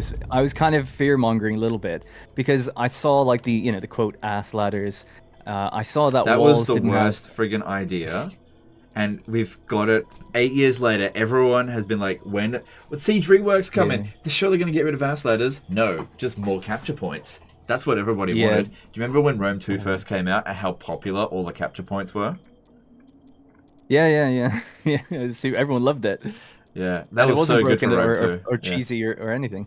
Yeah, that was fantastic. I remember Battlefields had capture points as well, actually, which is fun. Yeah, right in the center of the map, and it had like a 1-minute cooldown. So if you got there quickly enough, you could just win the battle, even if against a superior force. Especially if like you attacked one character who had a reinforcing army, and they simply just couldn't get to the center of the battle in time. Well, I remember on launch the AI was so just broken that they would just mainline getting all their units into that point, and you could just like destroy them with artillery or whatever. Yeah, like, they would all they cared about was. And they'd run through your lines, straight right? for it. Yeah. But sometimes you could they just stand in front of the point. Yeah. Yeah. You could just stand in front of the point with like a couple units of pikes, and they would just run through, like try to get run through you. So funny. Even with like archers, they just wouldn't even. They just run with them. So crazy. But anyway, yeah. Anyways, so yeah, Warhammer 1, I guess, had lots of like missing things and problems. It's funny because it actually went down pretty well with fans and everything. So. It worked. Yeah, I was not a super fan of Warhammer 1 because it inherited a lot of problems from Attila, and it was pretty bare bones. But Warhammer 2, I had a real problem with it. I felt like Warhammer 1 was so lacking in content that I couldn't believe people were actually okay with it. But yeah, they rectified pretty much every issue I had with the game in Warhammer 2. Yeah. Like so there was no river battles. Debash is asking a question. He's asking, who is the dude talking? So, Debash, this is who Darren plays. Sorry, no, what Darren plays. So, link your... let me just get a link to your channel. Right. You don't need to link anything. It's fine. My name is Darren. I used to work at Creative Assembly from 2015 to 2017. Used to be the CEO of Creative Assembly. Yeah. I am Creative Assembly. Hello, everybody. Darren. No, I used to be a YouTuber. Darren Total War was my old YouTube handle. In 2013, Rome 2 spawned me, and me and Legend made videos back then, and we kind of came up together for a little while. I even passed Legend in subscribers for a little bit, and then I took a job at CA and stopped doing videos really for a while. That's all good. Took a job I at CA. I have always been the biggest Total War YouTuber, guys. He's lying. And yeah, so I worked there for 2.5 years, and I was just in marketing. I have a degree in game development, and I have a lot of developer friends there, but I worked in marketing because of my videos, and I basically got really sick and tired of the company for obvious reasons, mostly because of marketing kind of bringing me down. A lot of people in marketing didn't play the game. And yeah, I decided to leave, go back to doing YouTube. I did reviews for a few years, and then I just decided to go more into just gameplay channels. So it's mostly just Let's Plays. I do at the moment. What are we playing? I've been playing Manor Lord, Satisfactory, Anno, mostly city builders and building games, things like that. So that's who I am, where I'm from, what I've been doing. And yeah, so I haven't worked there for a long time, but I know some people. I live right next to the studio, and I still have friends there and everything. My time is better spent pretty much it. feasting and hunting than listening. Yeah, I tell you what, Quick with your back in like chattering. 2016, I was actually considering moving to the UK, but I changed my Yeah, I remember. mind based on the super cold reception that I got when I went to Creative Assembly. I was like, yeah, I'm not going. You got a cold reception Be when you went? grateful that you are not Well, eating not this from mighty you, treasure. but like Yeah, I you know were the, that. with But, boiled leaves. yeah, just you in got cold reception general, from like other you were the people. only one that ever talked to me. Like I tried to talk to other people, they're just like, whatever. I was like, ah, Oh damn! yeah. And when you left, I should have done a better job bringing you around then. When I you- should have got more people to be nicer to you guys. yeah, when you left Creative Assembly, they shut me out so hard. It was straight away. Why do I keep doing the same amount? Be grateful that you are not eating this mighty treasure. So that's what caused me to get blacklisted the first time, The gods will frown that I have accepted and such it was a bit different the second time. But I do so Wasn't the know first time while the it is Thrones stuff? necessary. I thought that was the first time. First time was a bit complicated with Thrones. Yeah, we don't have to go over it, but I thought it was to do with that, right? Wasn't it? That the emails was- and all this. I mean, there was a lot of factors. I mean, that was during the peak edgy-ledgy stage. So, Creative Assembly will find any excuse to justify a blacklisting. But the thing that kicked it off was Thrones of Britannia, the review, because that... and that I think that video is what sparked the review embargo now, because now people are not allowed to give first impressions and reviews on stuff until the day before. Well, it seems my understanding of that is Paradox have done that for a very long time, and one of the head marketers of Paradox works at CA now. So I thought it was probably because of him. Ready for But orders. Oh, maybe. You could be right. You could be right. I don't know. It's It was just a that guy. coincidence that caused such a big problem, and then they almost immediately corrected that by not allowing people to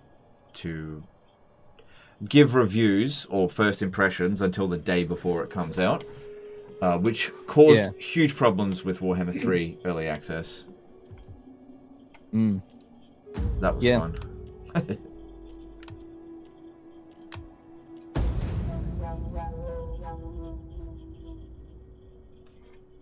have I distracted you from your campaign?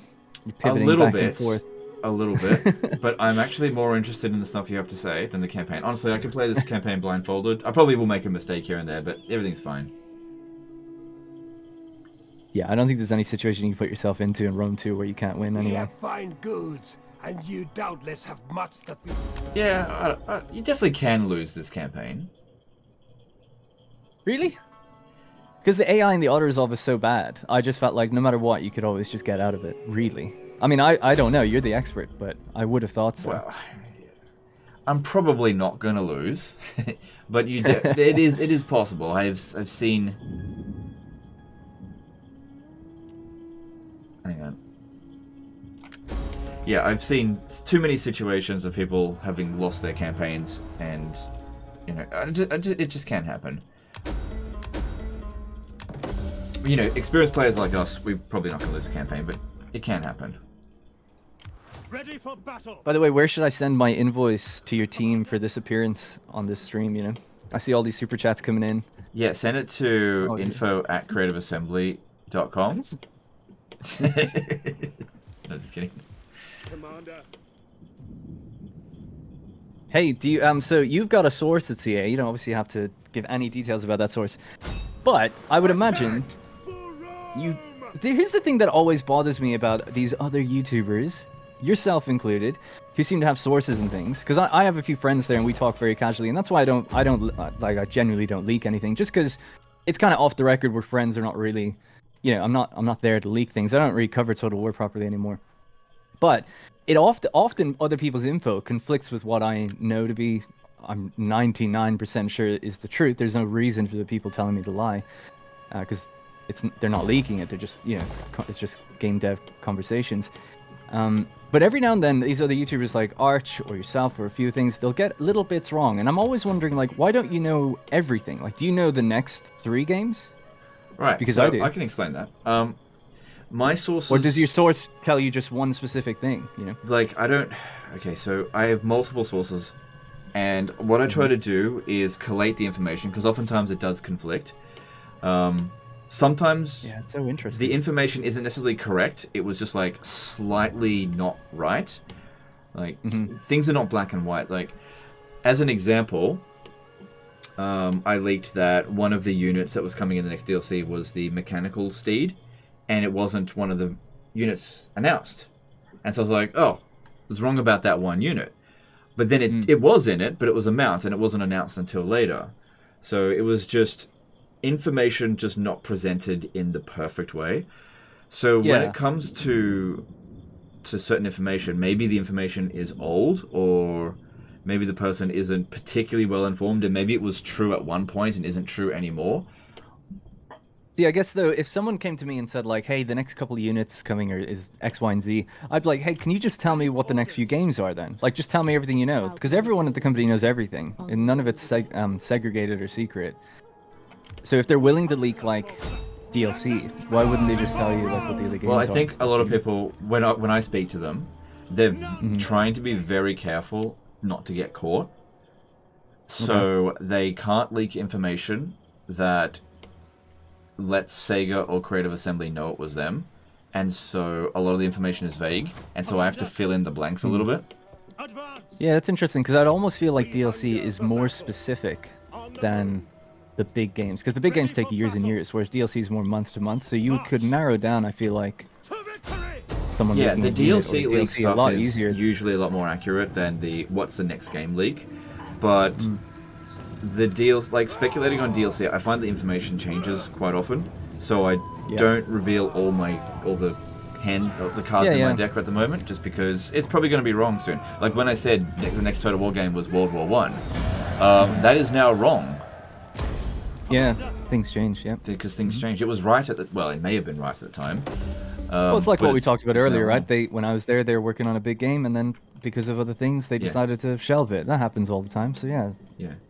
Yeah, I feel bad when people do leak things, and then that thing never happens, and then people are like, "Oh, you were wrong about this." So it's like, well, that was the truth at the time, but things can change, yeah. Yeah. Sometimes, Blaine anyway. Fisher did a $5 super chat. Will you try Empire Divided mod? No, probably not. But thanks for super chat. Appreciate you. Wait, is Legend again in CA's bad books? Yes, very much so. Anyway. Oh, Vinsanity's here. Sorry, Vince 1987. That means my Discord have found out. Oh, I was wondering where the boost in viewers came from. Yeah, you actually boosted my stream. I didn't tell anyone I was doing this. Doesn't matter. Whenever Legend and Darren get together, it's like this ripple effect that happens. Like, oh, OG Total War guys, they're talking about information from the past. You know, we've got 11 years of history now. Yeah, that's weird. Well, see, the thing is, I'm quite out of the loop, you know, at this point. Like, I really am. I don't play the games anymore. I'm just over it.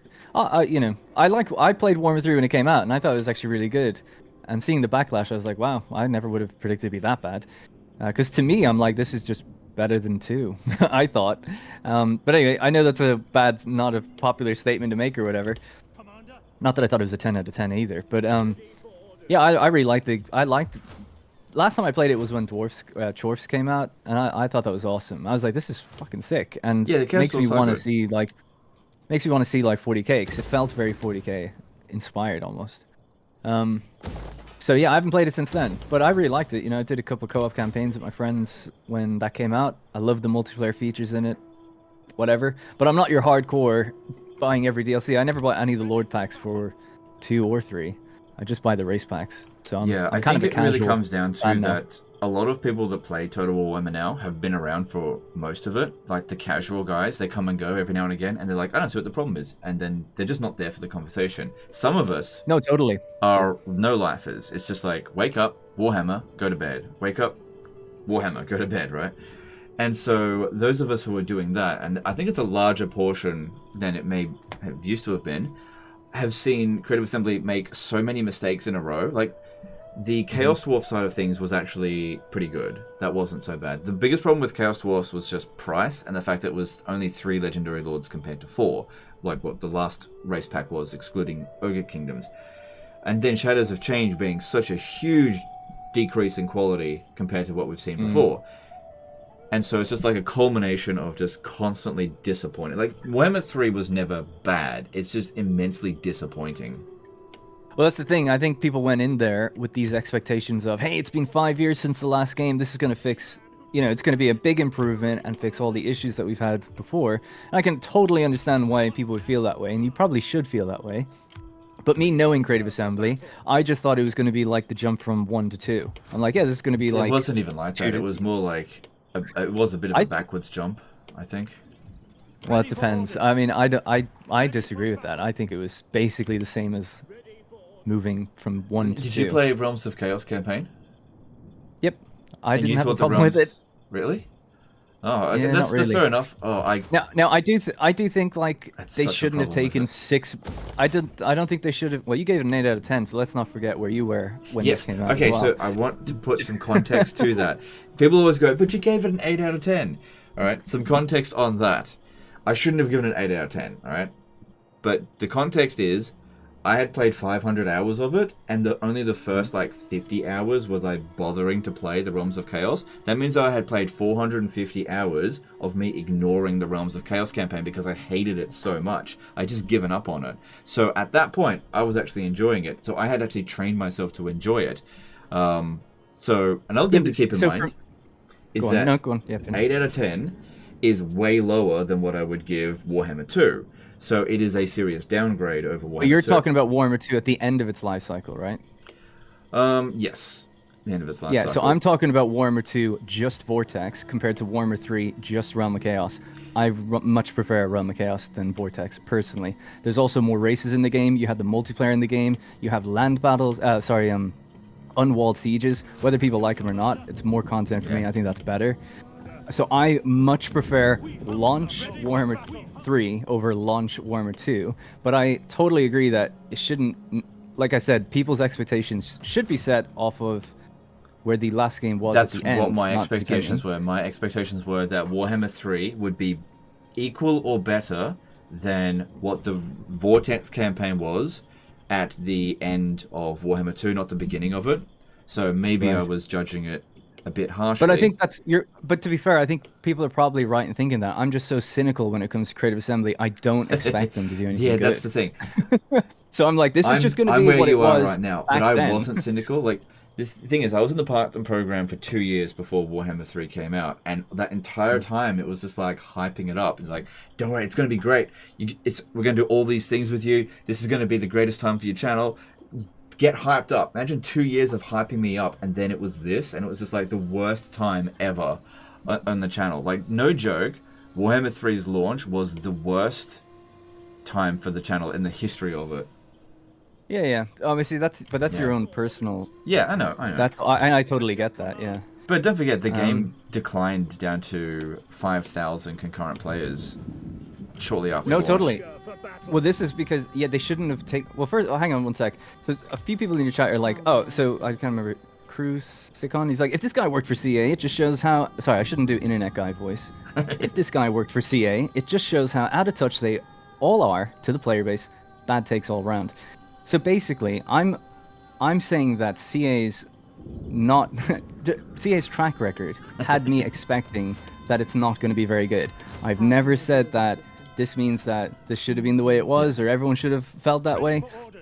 I've lived through Rome 2 and Thrones, and the jump from Warhammer 1 to 2 was so minimal that I kind of thought and I know the people that work on the DLC team, they're basically the best people in my opinion anyway, at the company, creative-wise.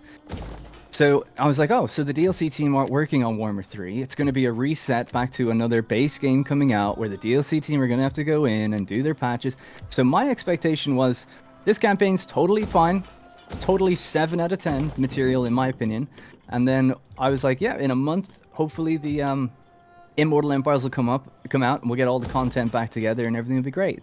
But I didn't know. Obviously, it takes 6 months. And yeah, so I'm also not like a type of person who really knows, you mentioned like anti-player bias and stuff like that.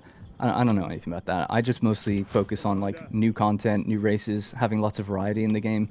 I beat the game on the hardest difficulty. It's no problem for me, but I don't, know everything about stats. I've actually played with a lot of the UI off when I play the game, so we can call that bad take or not. It's fine, but just want people to understand that I'm not saying that everyone should have just like a bad take with this stuff. This is your opinion. You're entitled to your opinion, and a lot of what you're saying makes sense. Like what you're saying. Like I said, I'm a casual, right? I'm a self-admitted casual that came in. Now, when I worked at CA, I was anything but a casual. It was completely different, and I was fighting the good fight for Warhammer 1, saying that game you couldn't conquer anywhere. So I got people to prepare mods for the launch so that you could conquer everywhere.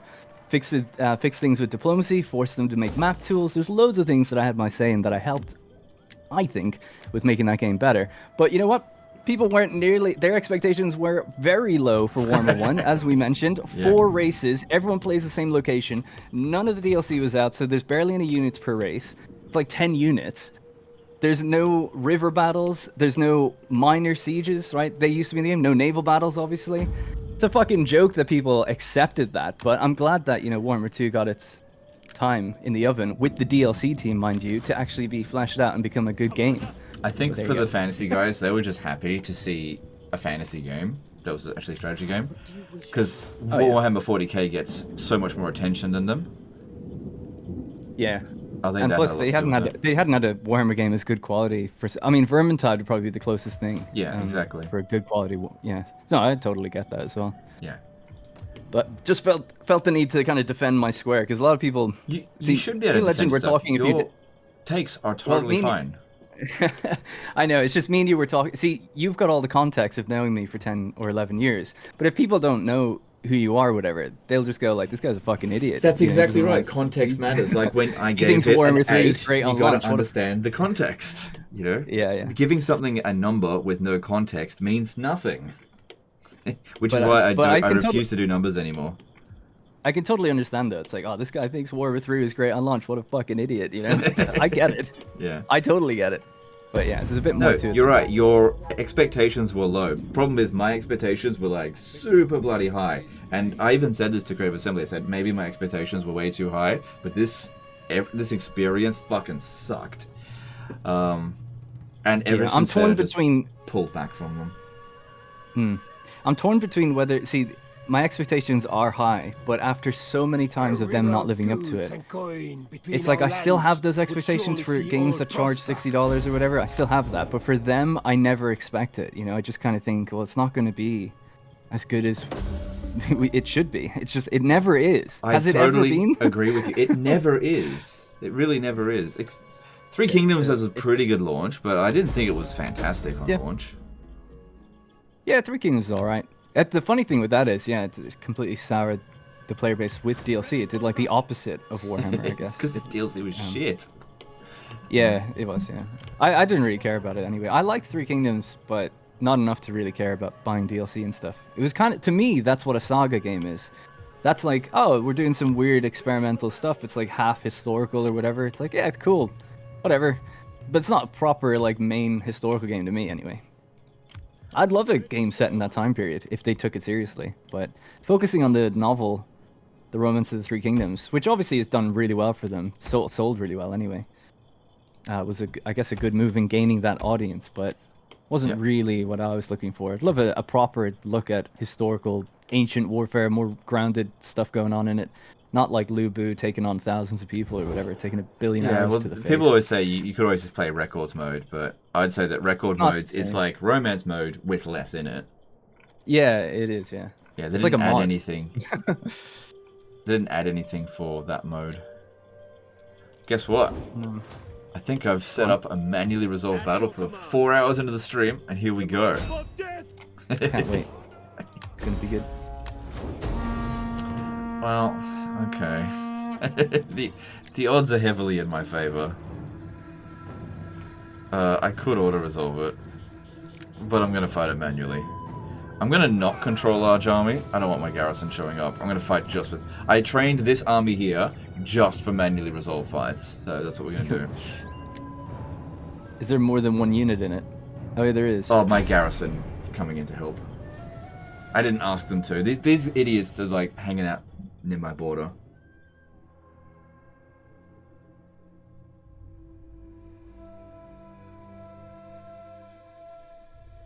This is what I was saying about the auto resolve. It's so broken where it's just like you don't need to fight battles in this game. I feel like. Yeah. No, you don't. It's always just so positive, and you never. It just evenly distributes the losses. You never lose like units or anything. So. Yeah. Yeah. I'm glad they fixed that in later Total War games. I feel like they fixed it in Warhammer 2, and then. That was a big deal when they added that change where you could see the losses, right? Yeah, but that was late Warhammer 2 as well. Yeah. Oh my god, what is this? It's like a battlefield. I haven't seen one of these. Still got a very simple army, but you know, I could have hired a bunch of variety of different types of melee infantry, and it's just stats. That's all it is. Ultimate General Games. Any takes, Legend Darn? Says Kyle White. Hang on one sec. Sin did a 100 NOK super chat. Hey Legend, any news on the Slaanesh Khorne DLC? I could have sworn I heard multiple times, and I think from you that Slaanesh DLC has been cancelled. Any new updates on that, or what's up?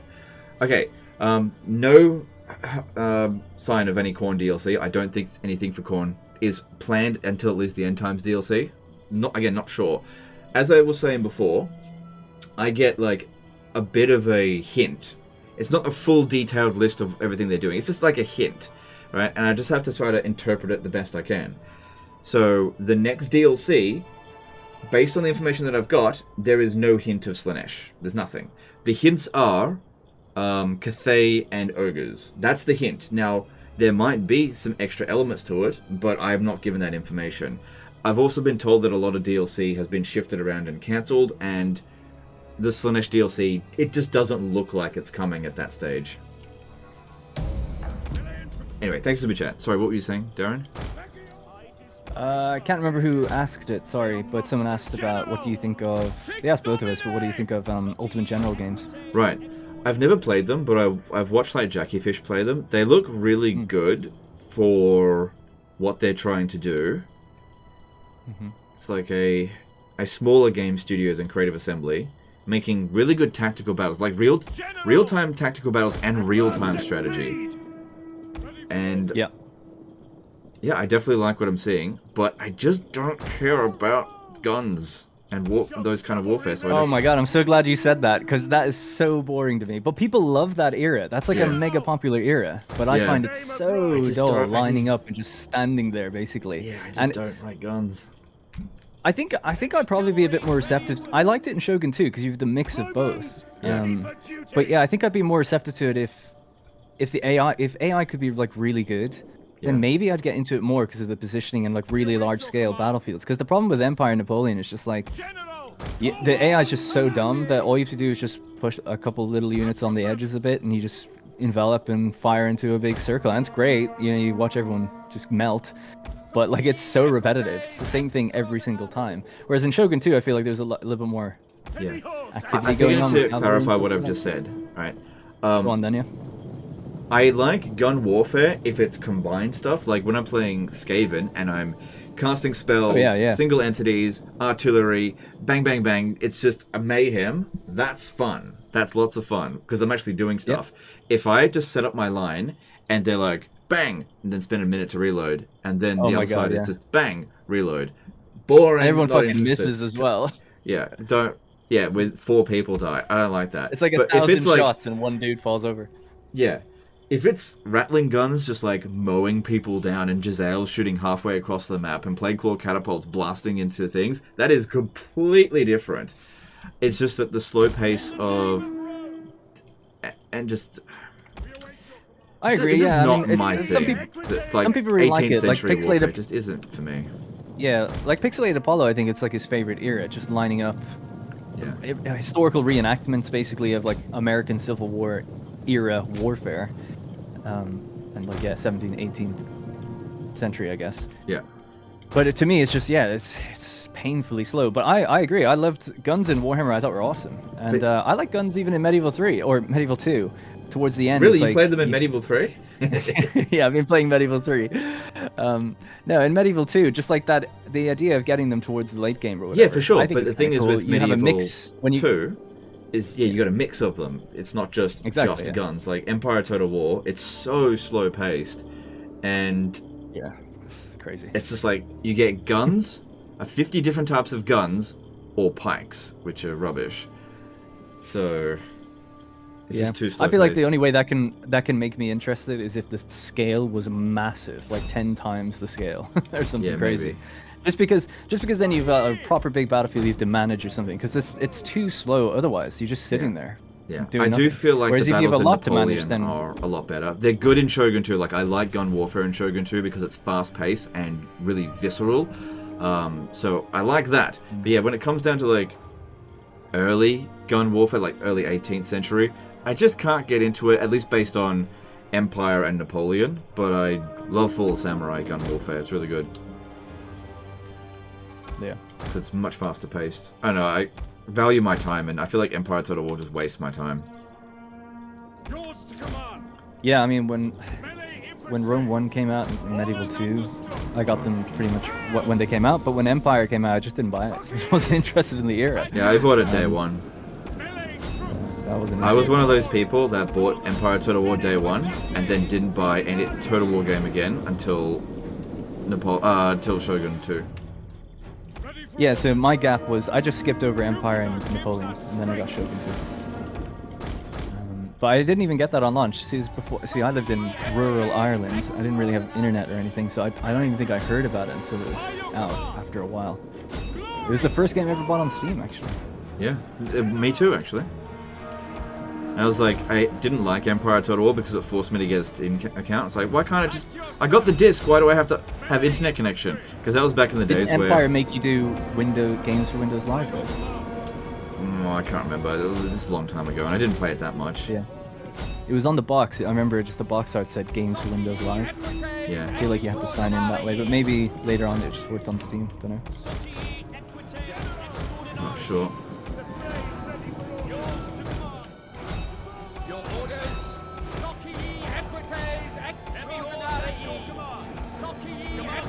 We get some zoom-ins, man. Jeez. Well, I'm playing a Legendary, so I can't slow it down, and the battle pace is pretty quick. Good players could just zoom in anyway. Yeah, and take additional casualties. I'm going to win this no matter what, but I'd rather do better. Alright, here's the zoom in. There you go. Got it? Cool. Let's go.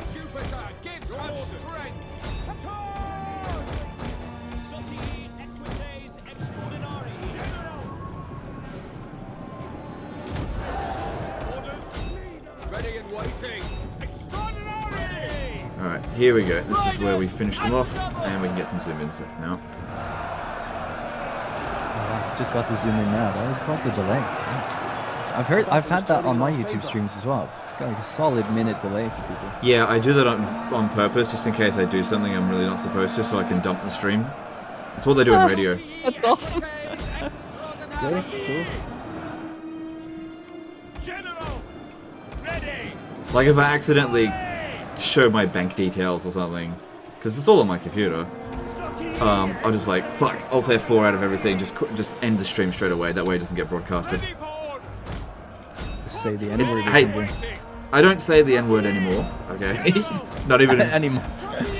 Alright, I'm just gonna say this once. Everybody has said careful. the N-word, okay? Everybody has said it, okay? It's just a matter of whether or not they've been caught. Shadow did a £5 super chat. Hey Legend, have you got any hints towards Thanquol being DLC at some point and up to date with leaks? No definitive information, but it looks like End Times DLC. But thanks for the super chat. Two types of people. People who said the N-word and liars. Yeah, basically. But that being said, I don't say it. Of course. I mean, if I say that I've never said the N-word, I've said it on the channel before, so I can't escape. Have you really? That's crazy. Oh yeah. Yeah, don't you remember? No, oh my god, you don't remember 2016 Legend of Total War? Oh my god, so bad. I didn't think you could ever say the N-word on YouTube and be monetized, even before demonetization. Oh, I got demonetized, but my whole channel didn't. Just the videos that I did. Right. Yeah. I've removed all of them. That had the. And Nurgle. That's awesome. People saying Nurgle, nipple. Yeah.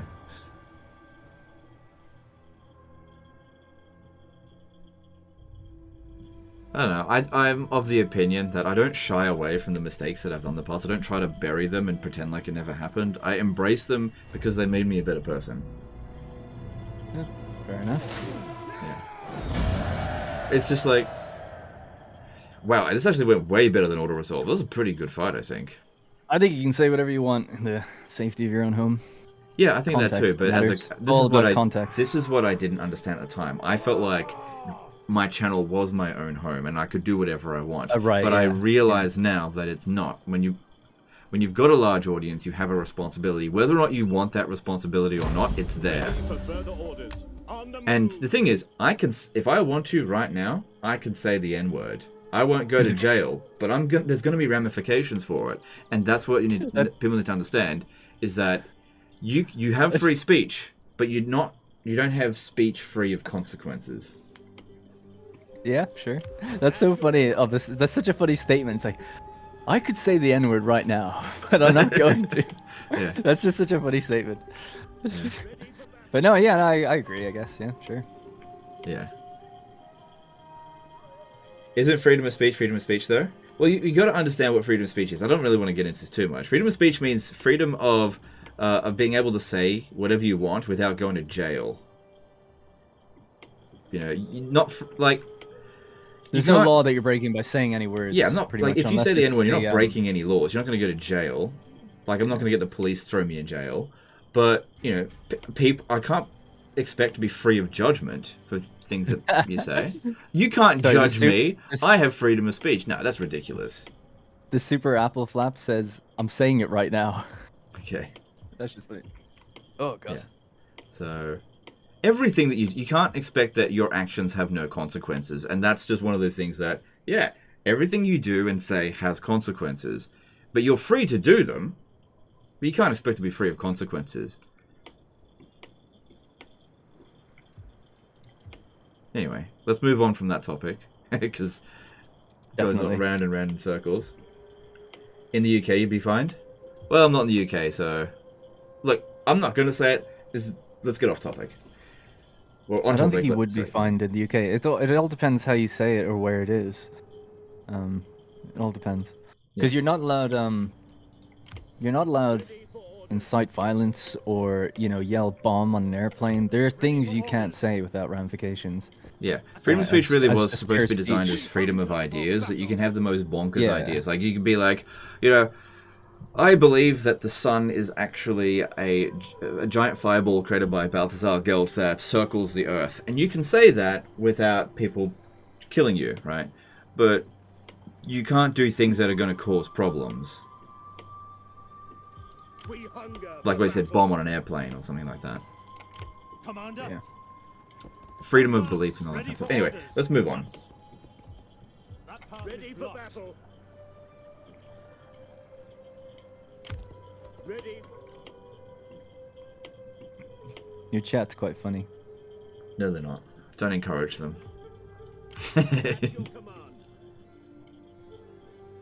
Yeah. So, let me see here. Yeah, these units performed really nicely. I mean, that was mostly just Levy Freeman. We hunger for battle. Look to no replenishment for that. Looking at the Erevisky.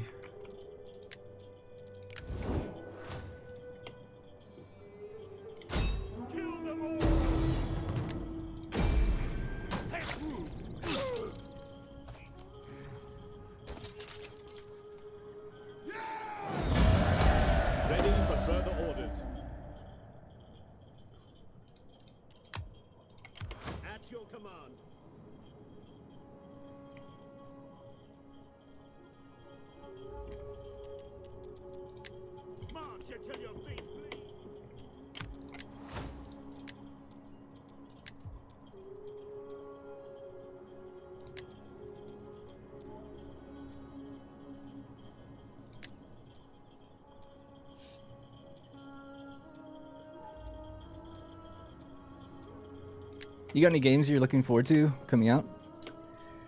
Well,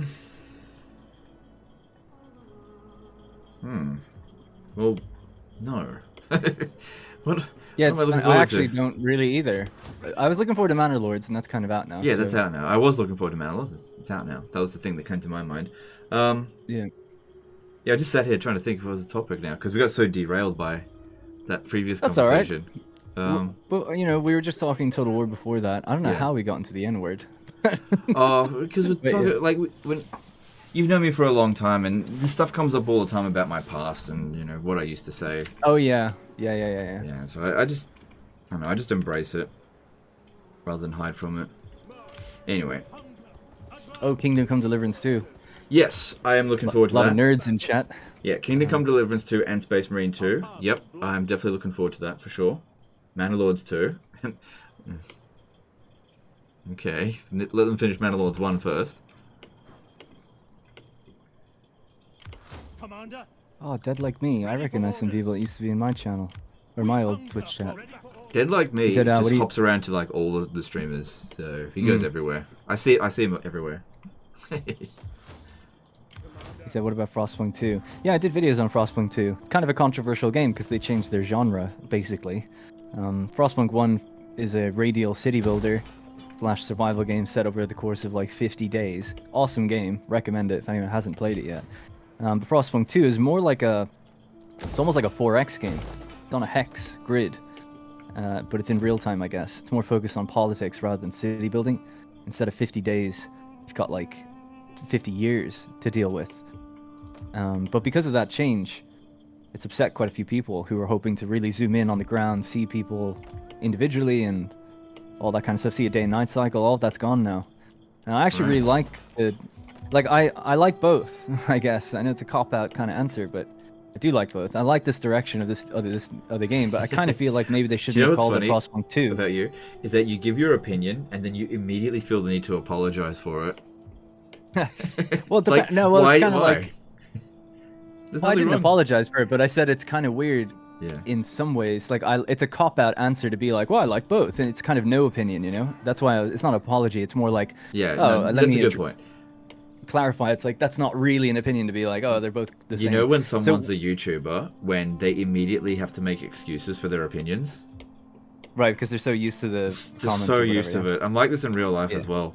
Real life. I have extremely positive comments pretty much all the time. Well, back when I did Twitch, not so much. I was at odds with my live audience all the time. But on YouTube videos, generally speaking, I've got really positive comments. You've got a really good thing going with your newer channel. Kind of a shame, It's okay. I feel like, that you ditched Republic of Play, but I understand why you did it. Doing reviews. I was losing money. Yeah. So I had to. Yeah. So I left in 2017, went full time. I had about 10 grand when I started, and I lost money every month. I know I was only making $250 when I started. I just literally just quit a job and was like, fuck it, I'm gonna figure this out and make it, or try. Because I didn't have much of an audience. I think I had 20,000 subs or something at the time, and yeah, like I said, 250 was the income I had per month. Anyways, became Republic of Play, started reviewing strategy games, got blacklisted by a bunch of companies, and found it very difficult to turn a profit. I think for a full year I lost money every month, and I was public with all my finances because I was also funded partly on Patreon, so I just showed everyone what I made.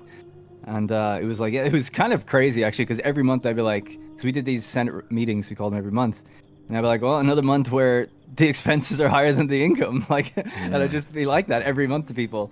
Anyway, and then my dad gave me like a loan of a couple grand at the end of that first year because I'd just run out, and I decided to sort of not pivot, but I decided to also do videos to do with like anticipated games like Imperator Rome and Stellaris had DLC. So I was like, okay, I'll cover like dev diaries and stuff.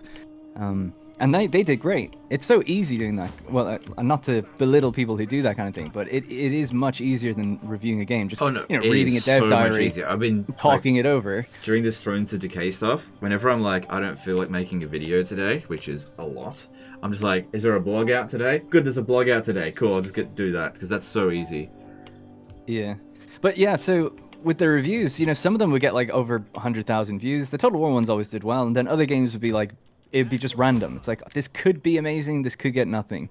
And I put as much effort into all of them, so because of that, it was just so unpredictable. But eventually I clawed my way out into sort of, what's the word, breaking even every month.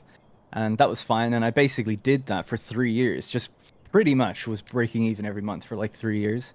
So I was like, okay, something I tried. I have to do something different. So I just started doing Let's Plays on the side, and because I like playing these games, obviously. So I was like, why not just while I'm reviewing them, record a Let's Play and put that on a different channel, and then do the review or whatever, and kind of double dip in some ways, like do 2 times the content. And it just did, so it like did great. It had much more consistency, even though it was low reviews overall. It was like really consistent month to month, because it was just building like a little audience for that.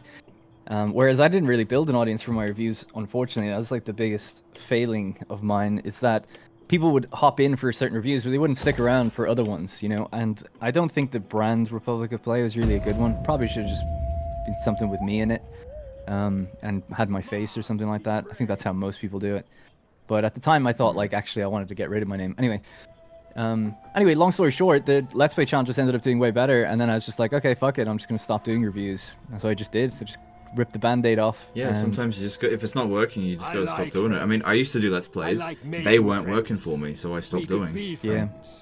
Yeah, it's a Total War Let's Play I didn't really do well, but the other ones I do really well. I find this is the problem with a Total War Let's Play, is that there's an expectation for you to finish it, but it takes such a long time. The only profitable episode, usually, is the first episode. That's it. And if you're doing something that takes 20 episodes to do, you're making a loss on every other video that comes after that. The only person that I know that can really do a good job with a Total War Let's Play is Lionheart. It's the only one that can make it work. Yeah, he does really well with it. But you see, Let's Plays, I agree partly with what you're saying, but it is true. The first episode is the bulk that carries you into how many you want to go on with, basically. But I found that, you know, I did an Anno 1800 Let's Play, and I went over 100 parts with it. Yeah, I followed that a little bit. So when I first did it, it had 100 or 200,000 views. I was like, this is amazing. This is great. And I just kept going. And it's now got over 2 million, just the first episode. Yeah. And a lot of people go from the first one into the first 10, you know? And it slowly drops off, obviously, as the further out it goes. But you'll see that episode 2 then has like 500,000, 3, 500,000, 4, and then it starts to get less and less. But it's worth it for me, even if I just get like 10,000, really, per episode. So yeah, I was able to just go for a real, and I really like the game, so I was able to just keep going with it. I love Anno 1800. I still play it to this day. It's such a good game. I love it. I'm so dying. I hope they make a Roman one. I don't know what the next one's going to be, but Rome or Greece, I would just shit myself. 207. Anno 270. Anno 54. Anno 54, yeah. 54 BC or AD. Either one would be good. Or 45. Anno 49? No, 45. No. You gotta have it during Augustus. Yeah, so 45. Well, this is why 54 I think is great, or 45 actually. So Caesar died in 44. Yeah, the real 45. Caesar. So I guess 45. That's good enough. You could set a game there. Boom. Be great. I'd love it. There's no good Roman city builder. There hasn't been since like. There's a few coming out. There is, yeah. I don't know if they're good, but there's a few coming out. Called Nova Roma or something. Yeah. Anyways, yeah. But yeah, randomly, Let's Plays are just done really well, and it's easier. It's so much easier than doing reviews. So it was kind of like, oh, I'm enjoying it more. It does better, and well, really, and actually, it frees up time for me in the week. I spend more time with my girlfriend and stuff, so it's great. Because during the review years, I was working 7 days a week, like basically 10 hours a day, just constantly, like never stopping. And it's, you know, whereas it's harder on your relationship because you just, you know, you want to go out and do something. I'm like, no, I gotta do this because this game is coming out like tomorrow or whatever. Now it's just like, yeah, whatever, man. Fine. Yeah. So it's way that's better. what I was like in 2019 to 2020, or maybe early 2023. Just my family just didn't really see me. I was just like, I gotta work all the time. Now not so much. See my family all the time now. Well, I live in a different country than my family. We're actually thinking of moving back, maybe, but don't know just yet. Yeah. Okay, so you live in a different country to your family, but just to put things in context in terms of things, you live closer to your family than I do to some of mine. Right. Yeah. Yeah. Okay. It's like an hour flight. And I live next to an airport anyway, so I can get home within a couple hours. So it took me 4 hours to get to some of my family. Yeah.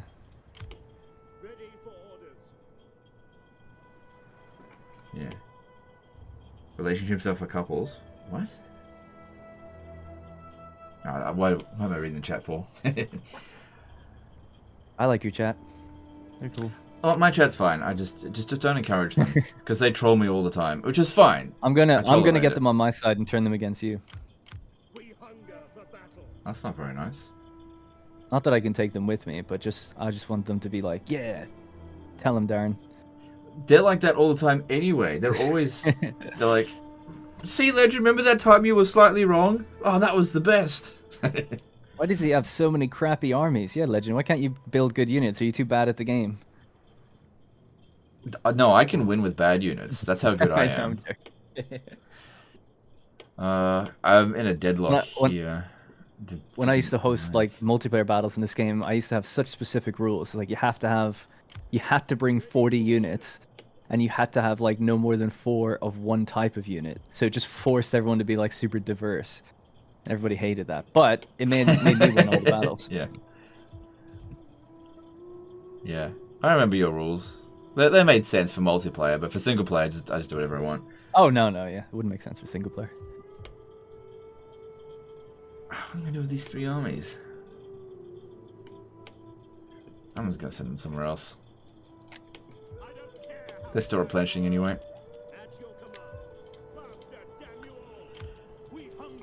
With all the gold you've made from YouTube over the years, what are you doing with it? I know it's like a really personal question, but are you gonna make a game? Are you just putting it away, tucking it away for a rainy day, saving it all up? Are you yeah, do you know, I decided that I could actually afford to have kids. Yeah, that's nice. So our first is due in about 6 weeks, and that's where all my money will be going. Because yeah, I grew up with nothing. I remember like my parents just didn't have anything, so birthdays were just cheap crap.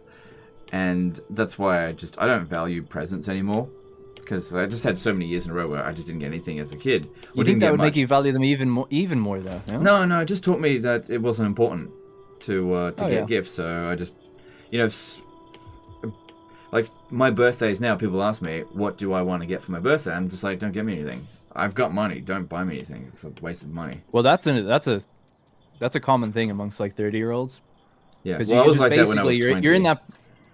Sure, but like I mean, you're in that bracket where you can kind of afford anything that you'd want, except for like proper things that would be like insane amounts of money, right? It's like there's nothing you could give me for like $1,000 that I couldn't really just get myself. But what I do want is a house, right? So like, could you get me that? But yeah.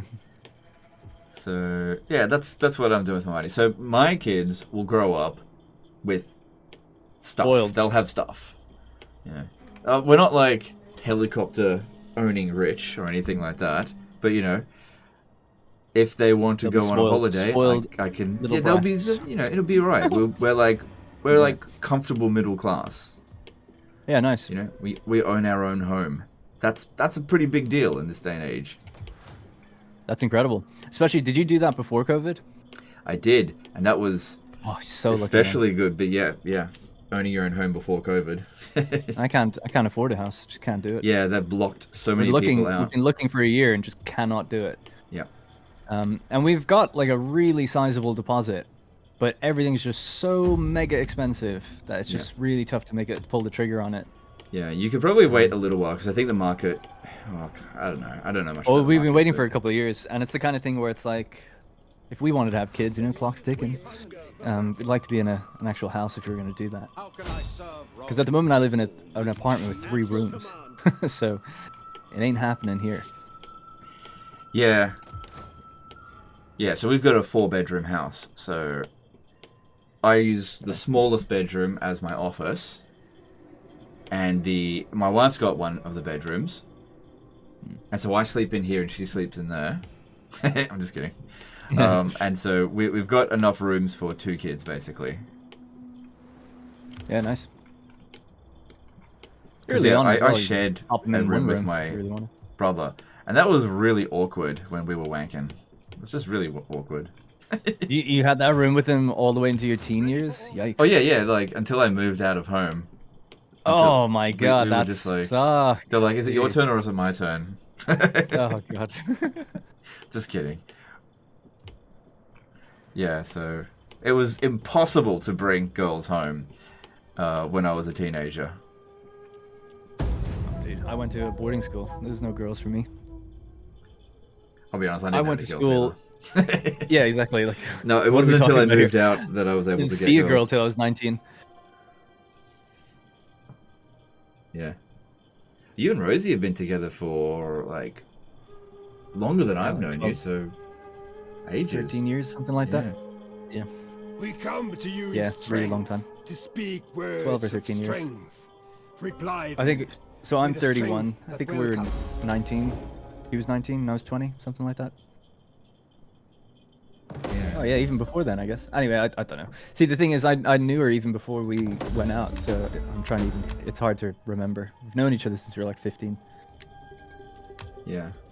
But yeah, I went to a boarding school. I went to, well, kind of a boarding school. It's a day boarding school. So some people stayed the night, but you had the option of going home during the day. But you could only go home at 8 p.m. So we were in there from 7 a.m. till, 7 a.m. till 7 p.m. But I didn't get home till like 8. And then we also had Saturday school. And it was I think there was 100 people in my year, and 90 of them were boys.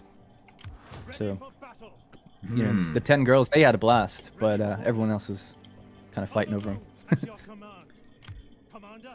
Yeah, it was kind of like that at my university degree, where I met my wife. There was like, it wasn't that bad of a ratio. It was like maybe 5-to-1 sausage fest. Wow. Oh yeah, I did game development, so then it was like 40 boys, I think, or men and 3 women. that wasn't happening either. But, you know, I didn't go to university to meet women. that's just what ended up happening. Yeah, no, of course, yeah.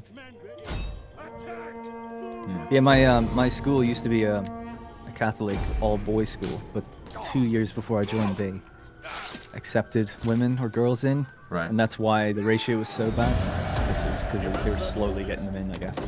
Yeah, fair enough. Masturbatorium. What do you wish of me?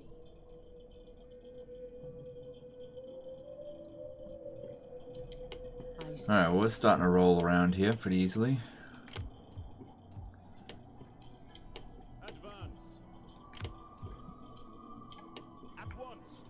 Yeah, just trying to think of other topics.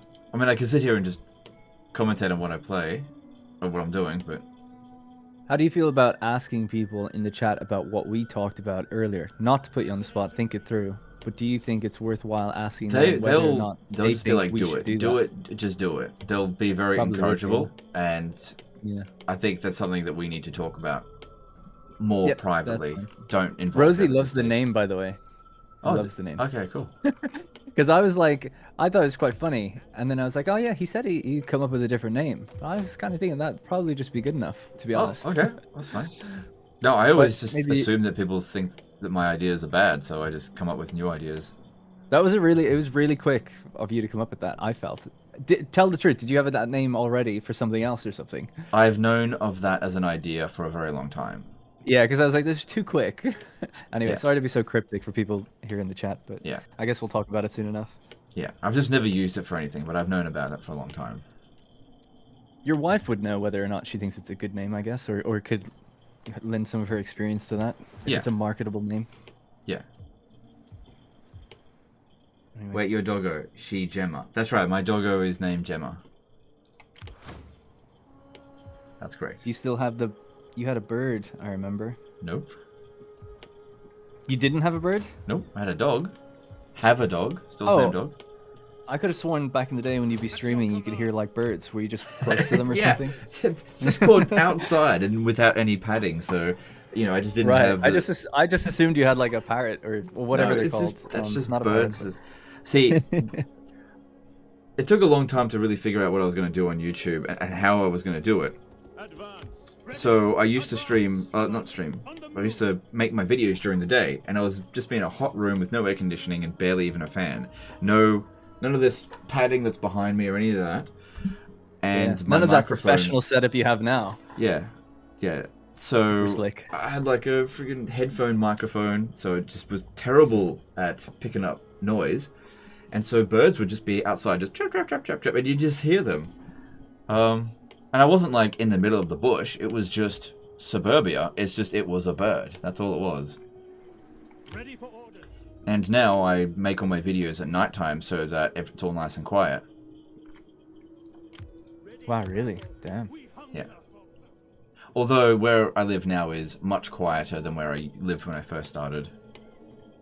Much, much quieter. Can you conquer some settlements? Jeez.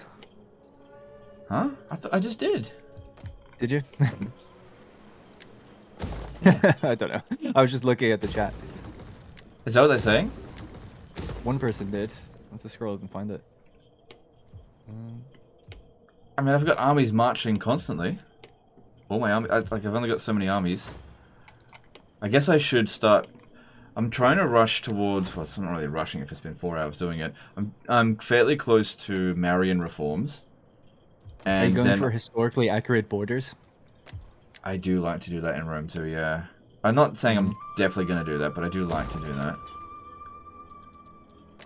I currently don't have any non-Roman Empire borders, but I don't think I'm going to bother. You have all the achievements for this game, or do you do that? Oh, I never bothered. That could be a fun thing just to do, just to give you an objective. Well, for Rome right? 2, no for thanks. Let me have a look. Well, I just mean if you're planning on streaming Rome 2, that seems like it'd be kind of like, okay, we're gonna go for this objective. Like, okay, I don't know. let me have a look. How many have I done? I've done 114 out of 188. What ones do I have left to do? Survive 100 banditry events in Empire Divided.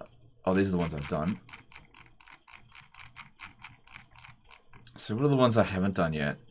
Complete the Grand Campaign as Armenia, complete the Grand Campaign... Nah, I'm not doing... This is like weeks worth of friggin' work. What for? Who cares?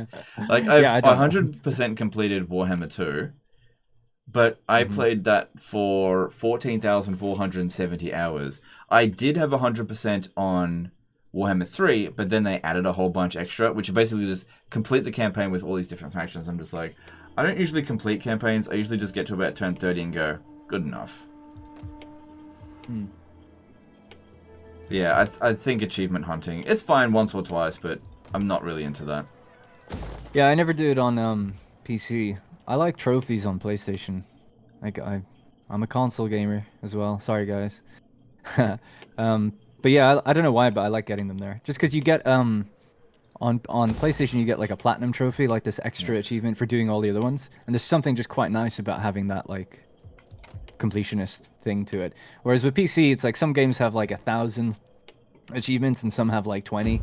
Whereas on PlayStation, it's like all the same. They all have the same value to them, if you know what I mean. There's the same amount for every game. Yeah. There's something nice about that kind of controlled thing. But anyway, I totally get it. If people aren't into it, it makes sense. Yeah, it's fine. I just don't want to do that for him too, really. Who is he? Let's not answer who I am anymore. We'll just make it up every time. Yeah, this is the CEO of Creative Assembly. No, well, this is my boyfriend. I'm gay. There you go. I'm not though. We're gamers. GAYMERs.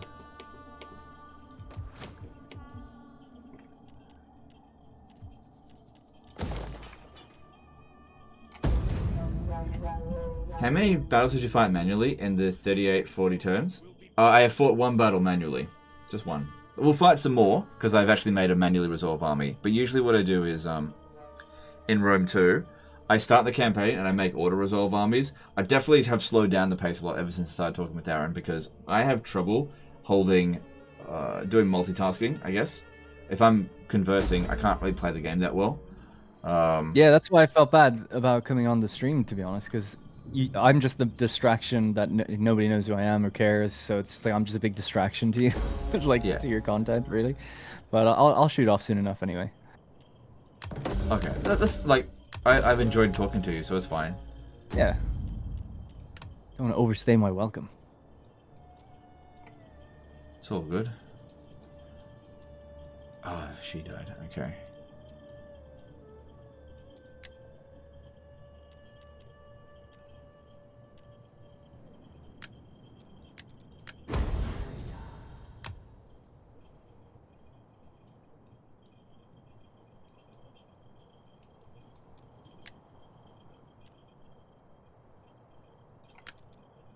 Yeah, a lot of these politics stuff. What do you think about the politics system in Rome too? Well, it doesn't work. So, what do you mean doesn't work? They sort of failed in what I think they were trying to do. Because it's just like, you just click button, make thing happen. It's kind of a bit boring. Oh my god, I fucking hate this system. Yeah. So, you know, the funny thing was when they added this was the Ancestral update. This was done by Sophia Studio. And they brought a lot of good changes to the game. And the reason they touched this at all was because people were begging for a proper, quote, family tree. And it's funny because the family tree in Rome 1 is way more basic than this. It's just literally a family tree and you can designate the heir. And that's it. Nothing really happens in it. So the fact that they could add so much like superficial stuff to it and make it less interesting, I think shows that they really missed the point of what people were really asking for, which I think was more interesting characters. Characters in the game are like they're just infinite, right? And they're not very interesting. They don't really come from anywhere, and their political parties don't really make sense. They're at odds with each other a lot of the time. Yeah. So I think the framework was probably there to get it right, but they just kind of missed the mark. You could probably fashion this into something good if you just changed what a few of those buttons did, and maybe changed how a little bit of the politics work. But ultimately, what you need to do is make the characters likable and important and memorable. Their portraits are awful, just absolutely awful, and the fact that they're infinitely respawnable and everything just takes away like any attachment to them at all. So I could go on and on about this. The There's tons of problems game with it. So bad. They don't even look like real people. They're just ugly. Yeah, no, it doesn't work. They don't age or anything like that, you know. So there's so many issues with it. And that's why like people still have this nostalgia for the original family tree, even though it's so much more basic. It's just the art of the characters look much more memorable.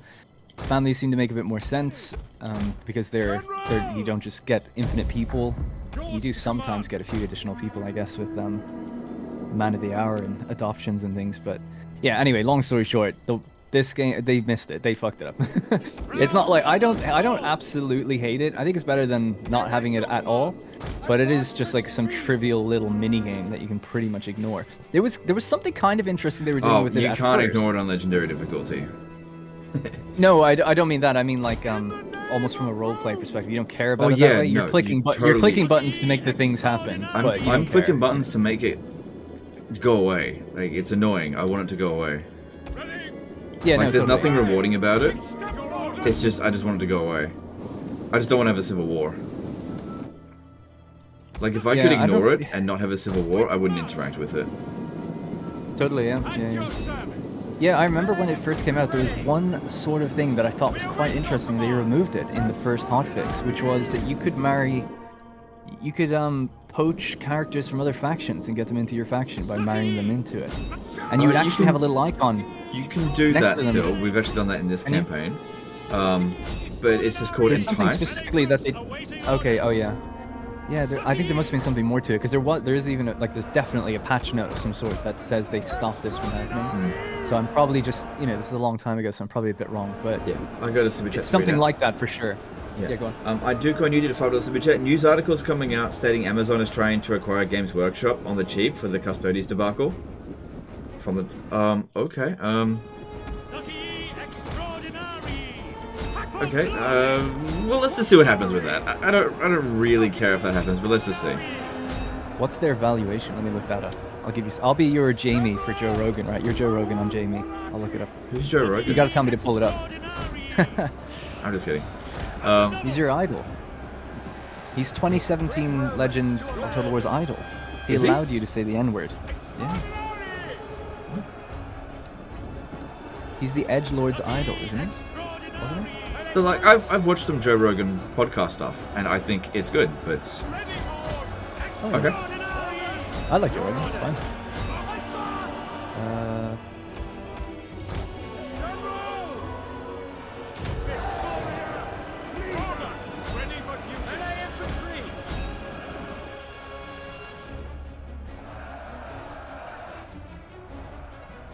Oh wow, so they're worth 3.1 billion? Fucking hell, I had no idea they were worth that much. Inflation, sorry, not inflation. The valuation of these companies is oftentimes bloated, I think. Yeah, because the reason I didn't know that, I guess, is because when CA signed the license with them in 2015, they were worth like a couple $100 million. Now they're worth $3 billion. So, is this definitely the right? Yeah, I'm looking at the right thing. They've gained. Can I see a percentage? They've gone up 7,500% in 7 years. All thanks to Creative Assembly. Wow. I wish I invested. Jeez, I had no idea they went up. Did you have any money to invest at the time though? No, I didn't. Yeah, so I mean, I wish I bought Bitcoin lately. Back in 2011, but yeah, I would have bought. Hey, I would have bought $10 worth, and that would have been worth several $100,000 now. Dude, if you bought Bitcoin even a year ago, it would have doubled. Well, that was because it went down by so much. You got to buy it at the right time. Exactly. I'm just saying, like, you know, it's hindsight, but it did come down, and then people were like, "Oh, it's over," but like now it's back up. So yeah. You missed it again. So, well, have you? You never know. It might go down or might go back up. You just never know. Yeah. It might completely disappear, or it might become the world currency, as some people claim it will be. I did my first investing just literally like a month ago for the first time. I just put £1,000 into something just to see what would happen. And it's gone down. Not by much, but a little bit. But yeah, this is the only time ever in my life where I've had like money that I can do something with just to see. It does feel good to have money. Like some money. I'm not talking about like...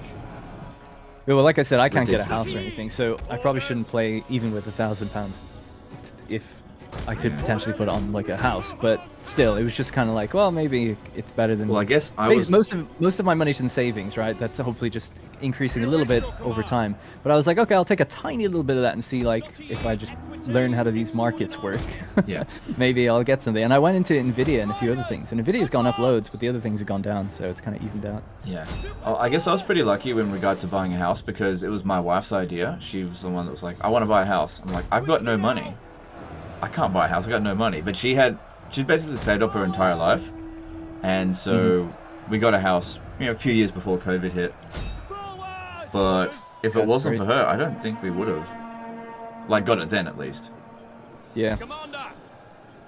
So it was... Yeah, really fortunate. My dad sold one of his houses just, when was it?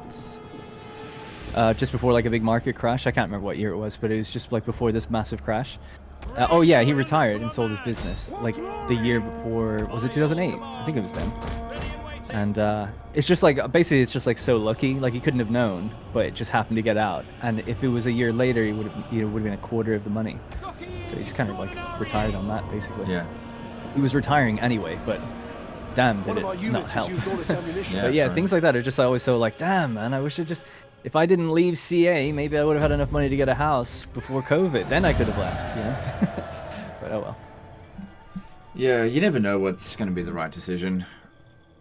In hindsight, you just gotta do whatever you think is best. Can you read that super chat, please? Yes, I'll do that. Madison Ramanama did a $5 super chat. Would you ever consider doing a stream or video on what makeup you use for the camera? I'd be interested in seeing what concealer you use.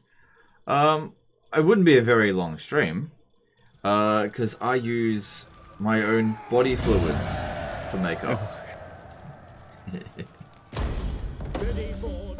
Don't say that. Why not? Just the word body fluids, the two words together. It's too close. Alright, look, I'll be a bit more specific. I jerk off into my hand and I rub it into my skin, okay? That's why I get this nice little glistening look on my face. No, I don't do any of that shit. No, there's no makeup. What I like doing... do you know what I found my sense of humor is? My sense of humor isn't necessarily edgy. I like the sense of humor of... I like to make people feel uncomfortable. That's what I do. Oh. I would say it's closer to shock humor. Well, that's what edginess is, I guess, to an extent. I suppose so, yeah. It's like, I'm going to say this thing for shock value to get like a reaction. I like to make people feel uncomfortable. Mm. But the thing is, you got to say it in such a way that people know you're joking. Like, I obviously don't do that. Nobody does that. Well, I'm going to say nobody. Nobody thinks you do that. Yeah. You would have to be insane for someone to actually think you could have said that with the most straight face ever, and people still... 99% of people shouldn't think that that's actually serious, Yeah. But there is... Internet literacy is a tricky thing, especially in text form, because everyone just takes things literally. They take everything literally, and that's why it's so difficult on stuff like Twitter or Discord to be misinterpreted, because there's no tone and things like that. Yeah. And everyone gets caught in this way, some way or another, thinking like that the person meant this or whatever, and it's like, no, I actually meant this, because yeah, what people do these days is it doesn't matter what you meant it as. It means as how they think you mean it as. So if you say something and it can be interpreted negatively, then that's how you meant it, and that's very frustrating, I think. Yeah, that's like marketing 101. It's like, it doesn't matter what your intent was. Yeah, I didn't know that, but now I do, so I'm careful with that stuff now. Yeah. Well, that was one thing going all the way back to when I initially left CA, right? I did that stream, and I ranted about them, and a lot of people turned on me. And I felt like, oh, damn, I obviously just presented what I was talking about in a really bad light, because a year later, a lot of people say, like, well, I think it's also based on people were quite happy with the game at the time. But then when they were not happy, they're like, actually, Darren made some good points. So it's just interesting. I could have handled it better, I suppose, coming out the gate. I never intended to actually rant away on that stream anyway, but... Yeah, I know, because you got drunk and you just, Oh, yeah. I forgot about that. Dude, that thing is so funny. It's so funny, like, with Reddit and things where people are, like, just reply. They're like, who's this guy? And it's like, oh, this is the guy that got, like, drunk on a stream. It's like, there was no drinking involved. Like, it's so ridiculous. And it's just become this narrative that I was, like, out of my mind, basically. Yeah. And I was fired. Yeah. It's like they were paying me double to keep me. But anyway, I digress. Yeah. I want hourly patrols. Also, the stream still exists, so I have the receipts, as the kids say. But it doesn't matter. Yeah.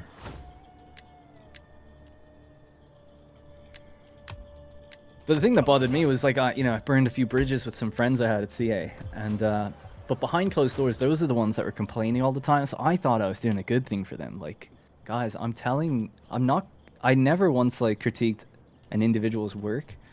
I instead, critiqued the company's lack of yeah, I did that too. Resources where they should be, kind of thing. So I feel you with that. That happened with me with Creative Assembly. I tried to make it about criticizing the company, and a lot of people took that personally, and then I really started getting angry at them individually after that as well.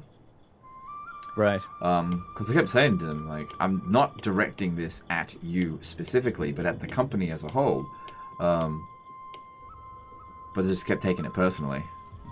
Yeah, because I had a few animators and things, like, really take issue with with one of my reviews where I was talking about the animations. Now, to be fair, I was saying, like, the animations for this, like, single entity lords looked really bad when they're fighting at certain times. But I was blaming the engine and them not being given enough time to do it. I don't really think I don't think I've really got the merit to be able to judge an individual animation anyway. I wouldn't even know what specifically looks good or bad about it, unless it was obvious, like, super obvious.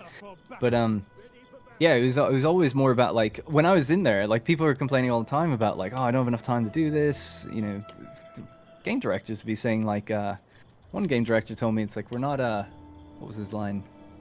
Oh yeah, we're not a creative assembly, we're an assembly line of shit. Is what he said. Said that one before. And yeah, it stuck with me. It was actually one of the things where I was like, wow, I could stay here for 10 years, maybe one day hope to get his position, and then that's how I feel. I get given Thrones or whatever game. It wasn't Jack Lusted, by the way, but I get given something like that. So it was definitely a factor in breaking my dreams, basically, and being like, yeah, I don't think I'm gonna do that. And I'm glad, because another friend of mine who has become a game director, like, his game's gone through all sorts of hell, and he had to take over from a game director that left. So it's not even really his project. So I'm sure he'll get the next one for himself, but it feels bad. It's like, damn, like, you worked there for like 8 years now, and that you just don't have any control, really. The budget's set, the ideas are mostly set, you just have to see it through.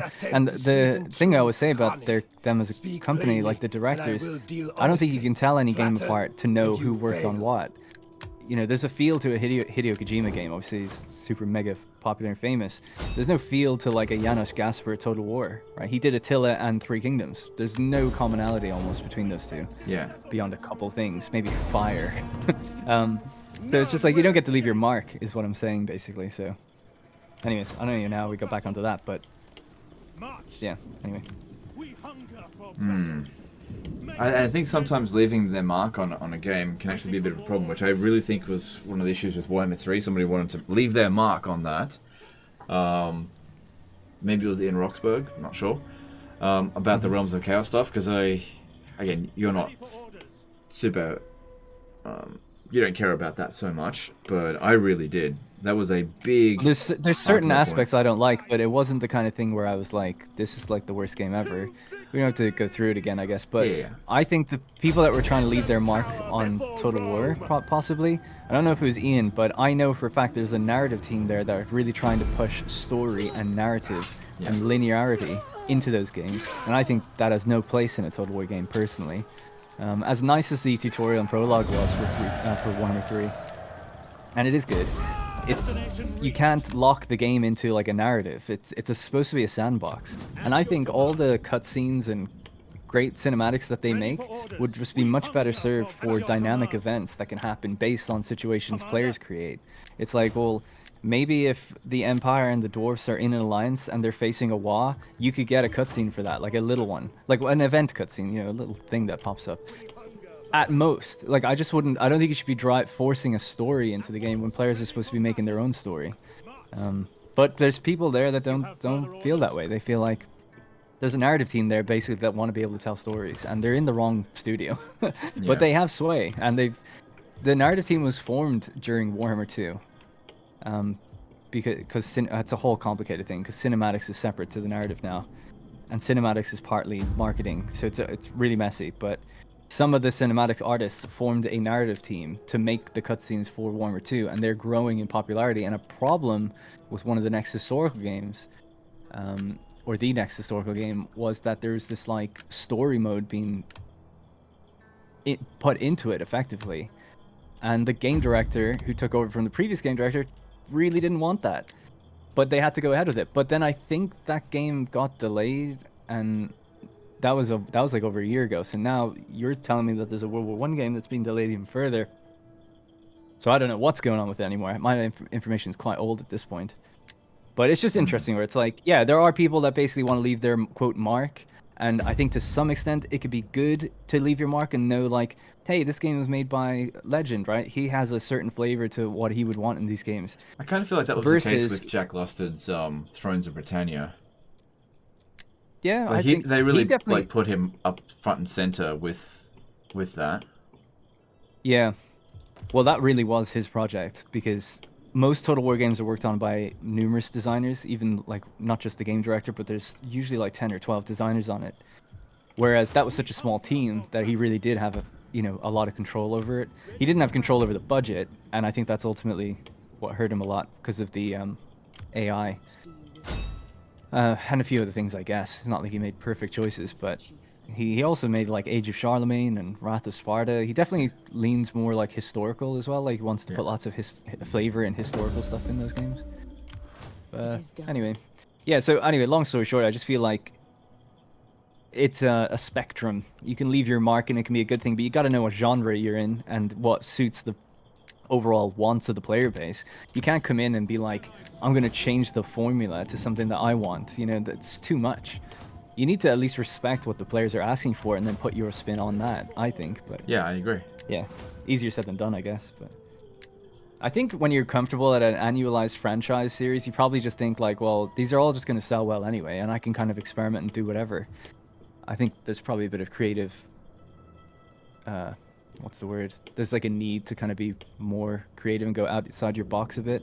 Yeah, I definitely noticed that. Maybe. I think that was Rob Bartholomew was quoted saying a lot of that kind of stuff, that Total War always sells this amount, so we'll just make Total War cheaper. Hang on, you're breaking up for me. I can't play you on the stream. You're breaking up with me?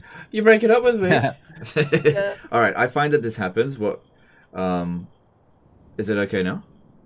Yeah, I think so. Maybe just, I don't know. Seems fine now. Okay. What I was saying was, Rob Bartholomew was saying stuff along those lines, that Total War always sells a certain number of copies, and that we need to make the games cheaper and increase the amount of spend per player, because we're not getting new players in. And that was proven to be very much false with Total War Pharaoh. Yeah, totally, yeah. Yeah, it's interesting. A lot of people hate him. I don't hate him. I'm 50-50 on him. He is. It's so weird because he's actually a massive Warhammer fan. You've known him personally. That's the difference. Yeah, he was my boss for 2.5 years. Yeah, and I spoke I've with him never every known day. him personally. Yeah, so some things I obviously disagree with him on, right? Stuff like that. All right, so I'm not trying to be some massive I think defender it's also of him. important to note that nobody agrees on somebody else's things entirely. We all have disagreements, even if we're like the best friends.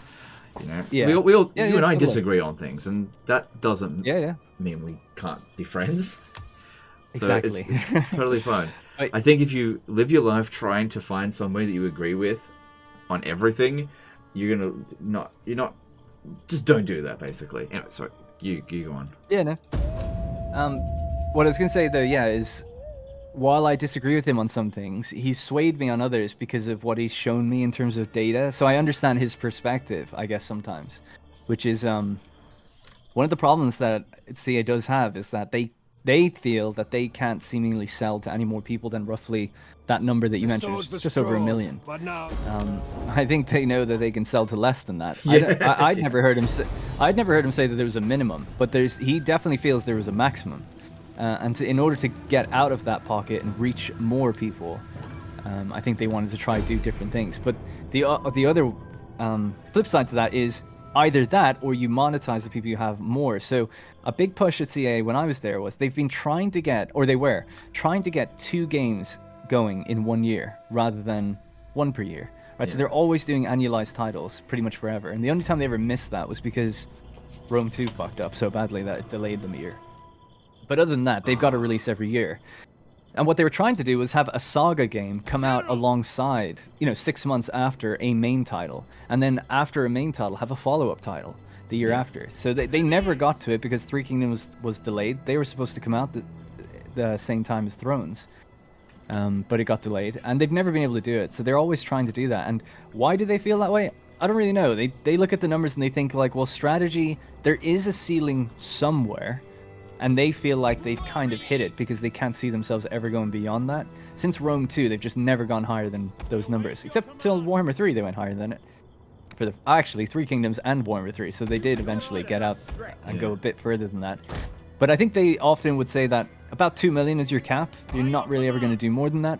And if your costs are going up, like if you're being serious and trying to divorce yourself of being a gamer, if your costs are going up, and you know that you can't sell more than 2 million, what do? Do you take a break from being annualized and you go, we're going to put way more budget in and we're going to try and break that 2 million threshold and get more players? Maybe if we make something huge, even more will come in. Or do you listen to the market research people that are saying like, well, there's just not that many people that play strategy games. I just got to comment on this for a second. This battle is utterly hopeless. As soon as I got into this, I was just like, I just want to concede defeat.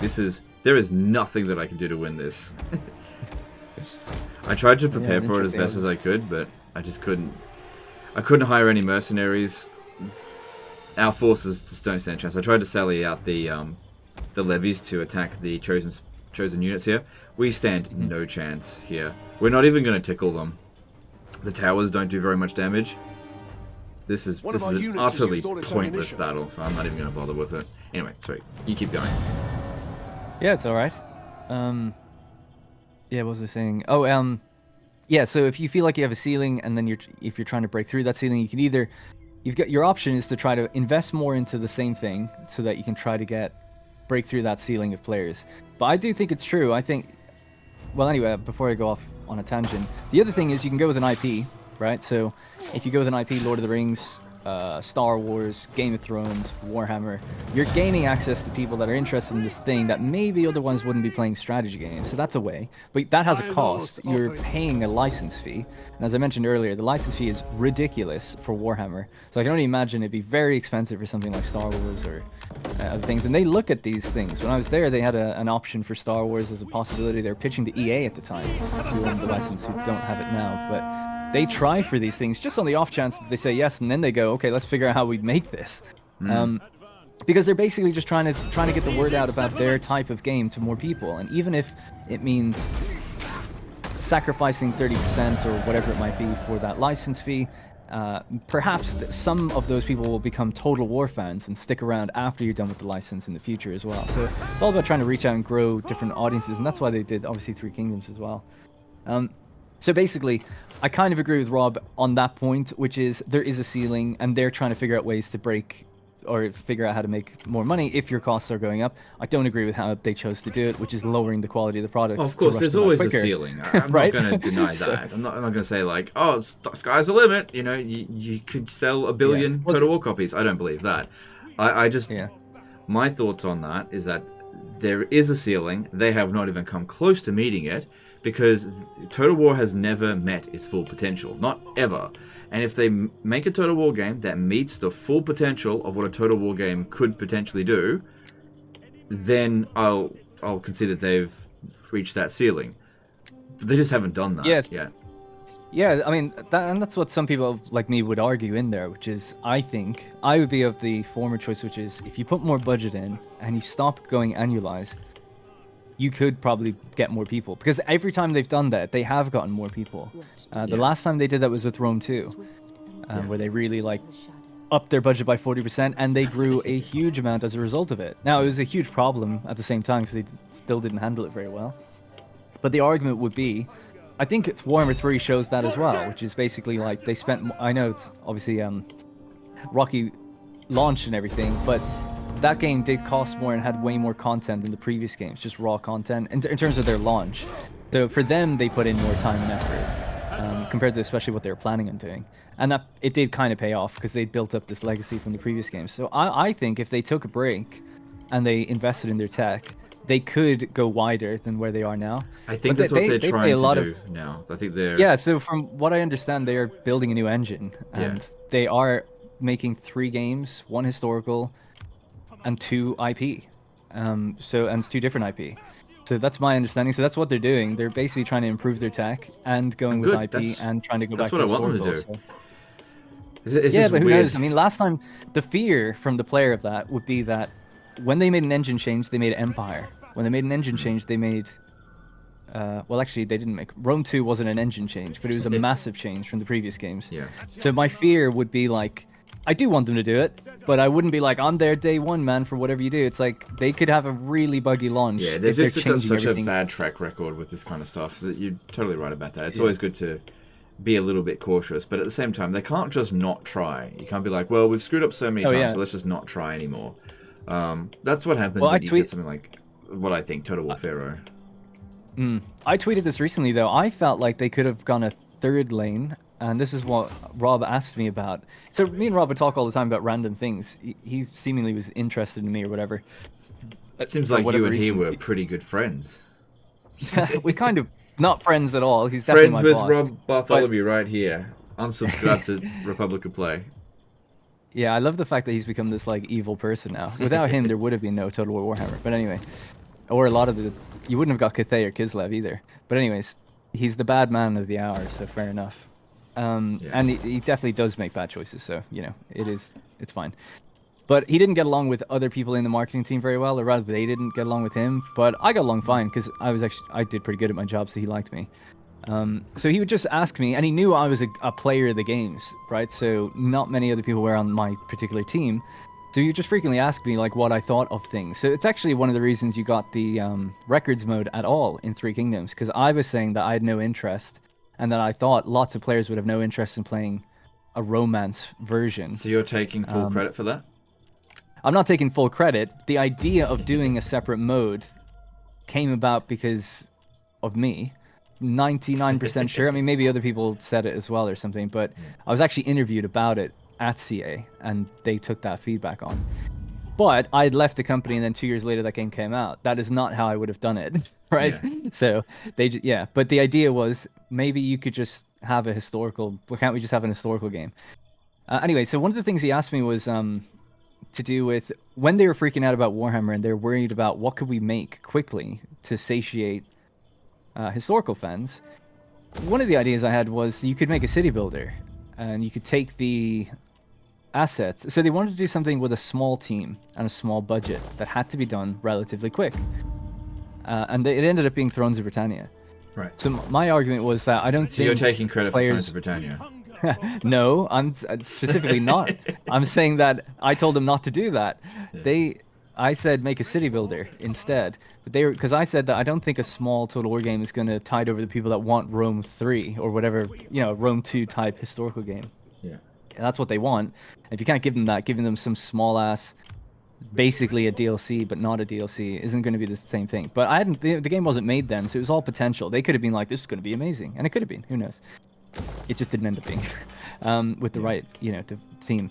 But anyways, I was saying like, oh, if you want to do something quick, so they had a few problems on their hands. They wanted to develop map tools for Warhammer. So my whole thing was, if you make a city. So for those who don't know, I have a degree in game development, so I have a little bit of knowledge behind the scenes about how games are made. And obviously working at their company, I could see things too. So my whole thing was, you could definitely take like 10 or 20 people and use the assets from something like Attila and make this sort of medieval city builder. And that would allow you to develop civilian tech, which is what they were trying to do for the historical game that ended up getting cancelled.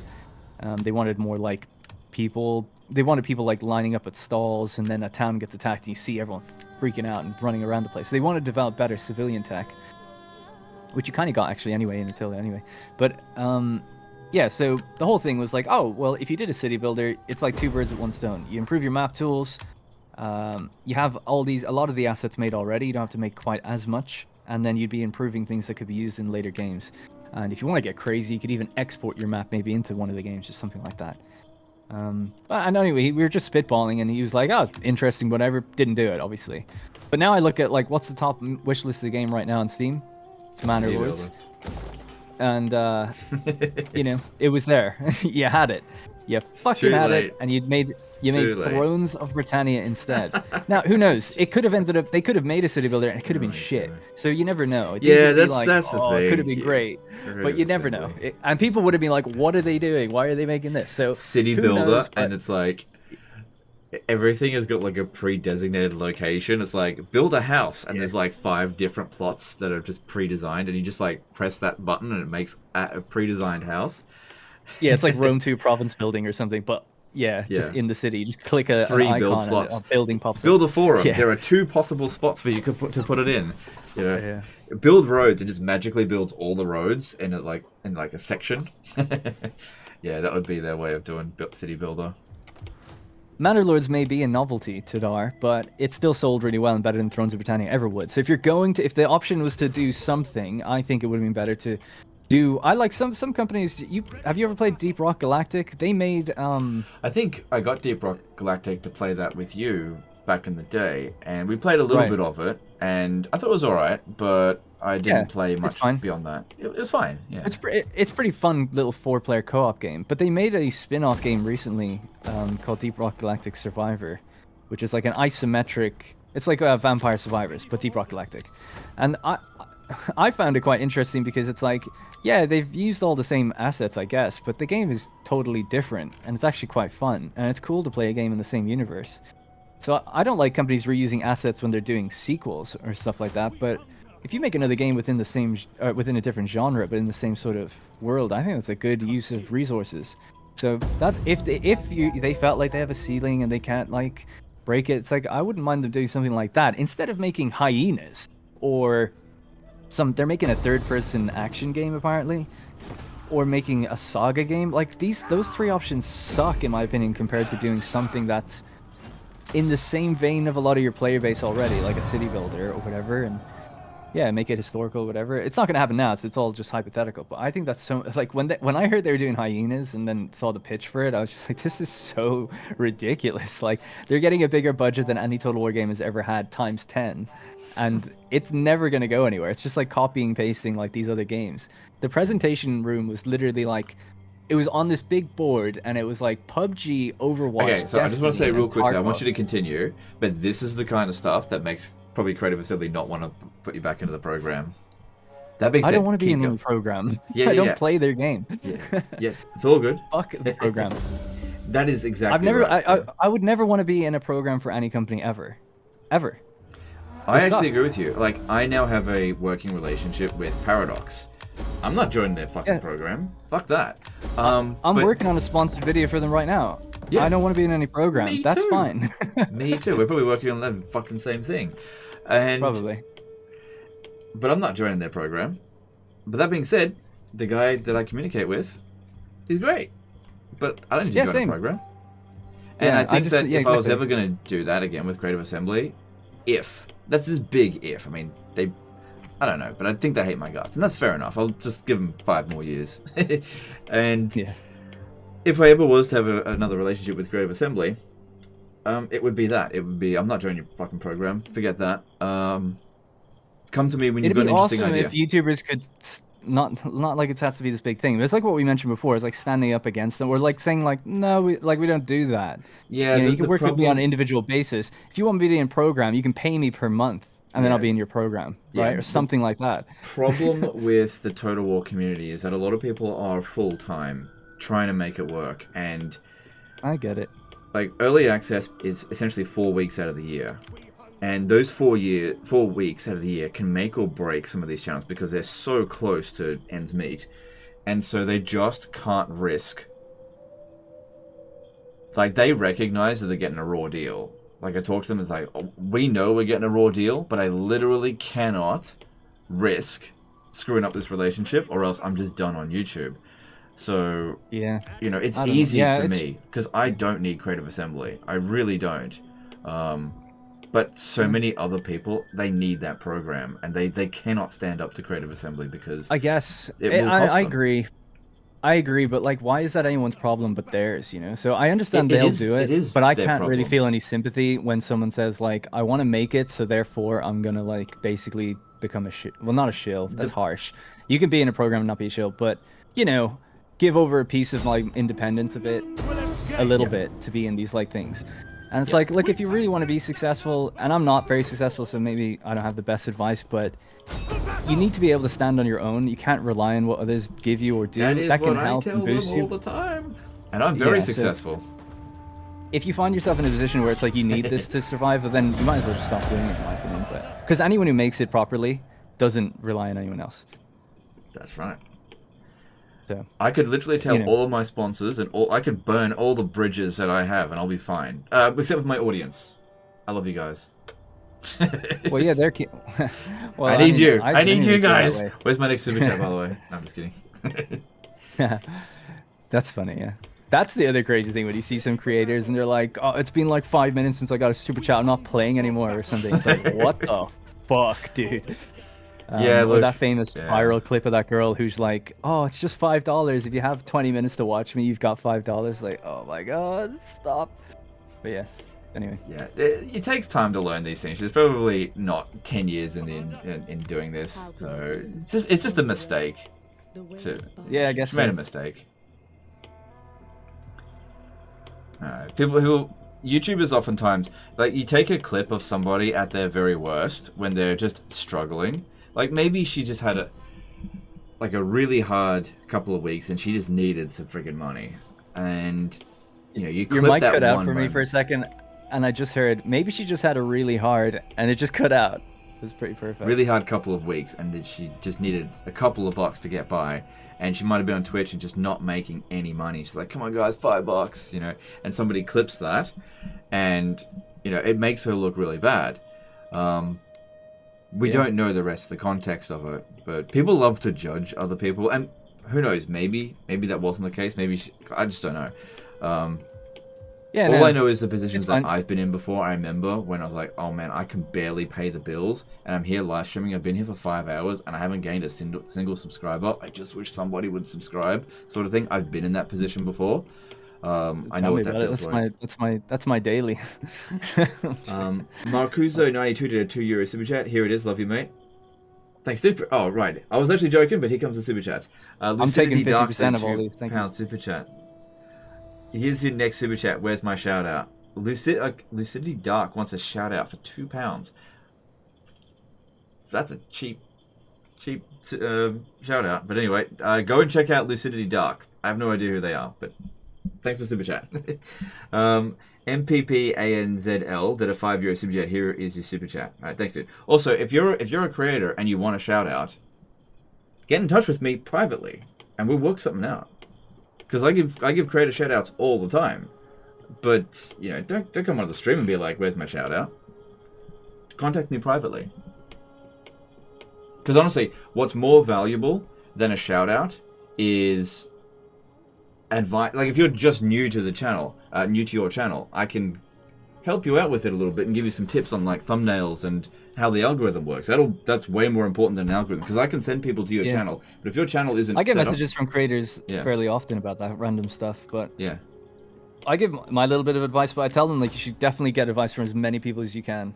You don't just rely on one person either, because it is a bit different for everyone. It is. It's totally. It's. There's no one size fits all, but there are some general rules that work for the most part. Lazy Hoplite did a 50 SEK super chat. Someone said super chat, love the format, podcast plus play. Cheers. Podcast plus play, interesting. Thanks for that super chat. Rip your Discord inbox. Well, look, here's the thing. If people send me too many messages, I could just not answer the messages, alright? So, the only thing I ever have to do is actually make videos. So if I get overwhelmed in all of these other areas, I can just let that slide. And as an example of that, my emails are completely untenable and have been the case for years. There are, let me tell you right now, there are currently 15,641 unread messages in my inbox. I'm never going to get to some of those emails. You got 15,000 emails in your inbox? Jesus. No, I've got 85,000 emails in my inbox. Those are the 15,000 unread. Oh my god. So I won't ever be able to get to all of them, but yeah, I get too many messages. You know, sometimes people send me some messages that take up a lot of my time, and I just can't get to them all. When are we gonna get like a proper little AI assistant? At the moment, AI is just I just feel like little AI assistant that says, "Hey, these are the important ones. Read these." I'm like, okay, cool. You just scan your entire inbox for the things that are actually important. Well, I can actually do that myself. I look at the title of the email, and I look if there's an attachment. If there's no attachment, I don't open up the email, because like I'm usually looking for. You need an attachment? I'm looking for save and disaster battles, man. There's a save file. Oh right, no I thought you meant like most. But like, lots of people reach out about sponsorships and stuff that don't them. attach I don't anything. care. I have a broker for that stuff. Oh, all right. Yeah, big leagues. I am big leagues. I get someone else to sort that out for me, and they take a cut. To sort that out for you? I would highly recommend AFK creators. They're awesome. In fact, if you go into the back end of my email, in my channel, you know the about section where you put your email address. Go and have a look at what it actually says there. Overcharged Egg did a £5 super chat. Love a bit of Rome 2. It was how I found your channel. Lovely stuff. Happy weekend, mate. No, dude. Good to see you. So, just here's a shout out for you. Overcharged Egg, the guide to check out if you liked City Skylines content. Go and check him out, by the way, guys. Thanks, super chat, dude. Always appreciate you. Wow, you're doing me dirty. I cover City Skylines. Yeah, but you're not the guy. Okay, you're the guy to go for Satisfactory. No, I'm not. But that's okay. I just gave you a shout out. You always put yourself down. There's bigger creators than me in every game I cover, but it's okay. It's okay. Well, maybe I'm not talking Anno, about actually. Anno, I think I was number like one. If you're dedicated, like Overcharged Egg, dedicated City Skylines. Yeah. And you know, you're I don't know anyone that's as dedicated to Satisfactory as you, or even Anno 1800. Yeah, Anno might be my one. Although Nivarius is a YouTuber for Anno. Basically, is big. Yeah.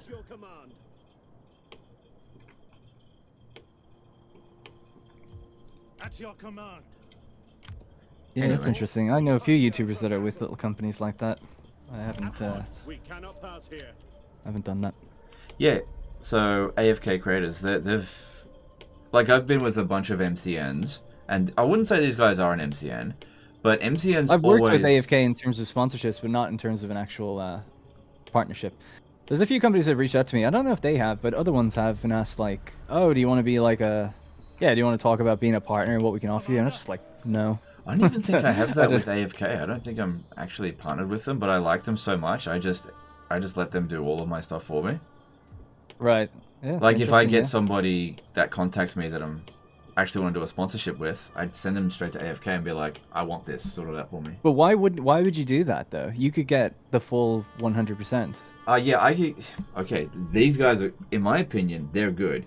If I I give them a cut of 15%, and I think it's worth it Sure. because I think that they add more than 15% value to me. Well, I me get that. But good if- deals, in good in the conditions, situation though, yeah. where but just in this specific situation, you Yeah. said you get an email first, and then you send it to AFK creators. Yeah. Why would you do that if you've Well, already I gotten don't have that happen very often. Most of the time, I just don't even read Right. those emails. They actually send me stuff. But one thing that is good to have with these guys is that they negotiate my rate. Yeah. And I totally get that. Having someone do all of that And they stuff for almost you always come back to me and, makes- and I'm like, oh, that was more than what I was going to ask. So, Yeah. I tell you what, it's worth it. Pay yeah, totally. 3YM East did a $2 super chat. Hi Legend, do you try 12 AD for Total Attila? I haven't. Maybe one day, but I haven't yet. Thanks for the super chat though. There was a super chat further up that you missed. Oh, there from was? Rodrigo. Oh, sorry, Rodrigo. Rodrigo Barros did a $5 super chat. Do you also live stream on Twitch or on the YouTube? I'm primarily a YouTube streamer. Oh my god, I've been ignoring Twitch, haven't I? It's just been hard to juggle 3 different chats, essentially. But yes, I am live streaming on Twitch as well. Pobbies, subscribe with Prime. Thanks, dude. Appreciate that. Sorry if I missed anyone on Twitch. It hasn't been that much conversation on Twitch. Not that much. But yeah, I appreciate you guys on Twitch as well. Sorry, I've been neglecting you. We hunger for battle.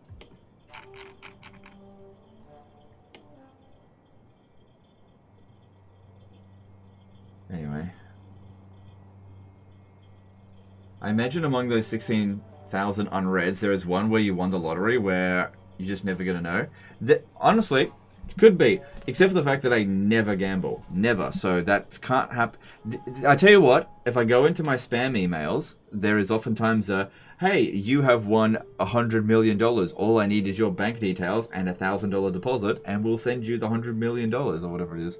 You know, those I get all the time. But I'm sure that there is like the best disaster campaign ever sitting in my inbox that I just didn't see it. It's very likely. Lucidity Dark did a £5 super chat. I thought a shout out just meant reading the super chat. Omega lol. Enjoy your content, so big up your stream. Oh no, shout outs typically. No, I read out all the super chats. I can't read out every single chat message, but I read out all the super. I try to read out all the super chats. Sometimes I miss them. Sorry, shout out typically means shout out my channel. I didn't know you weren't a content creator. Like I said, I didn't know you. But thanks for super chat. Anyway.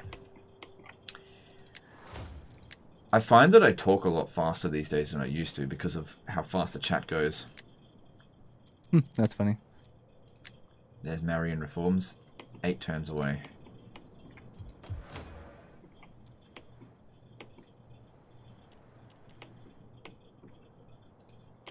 At your command. Probably a little bit of a risk. Yeah, I've hit a little bit of a deadlock. Extending myself a little bit too far, I think. Money's looking good. How may I serve you? We hunger for battle. At your command. I serve Fighting. Oh, maybe I can peace out with these guys here.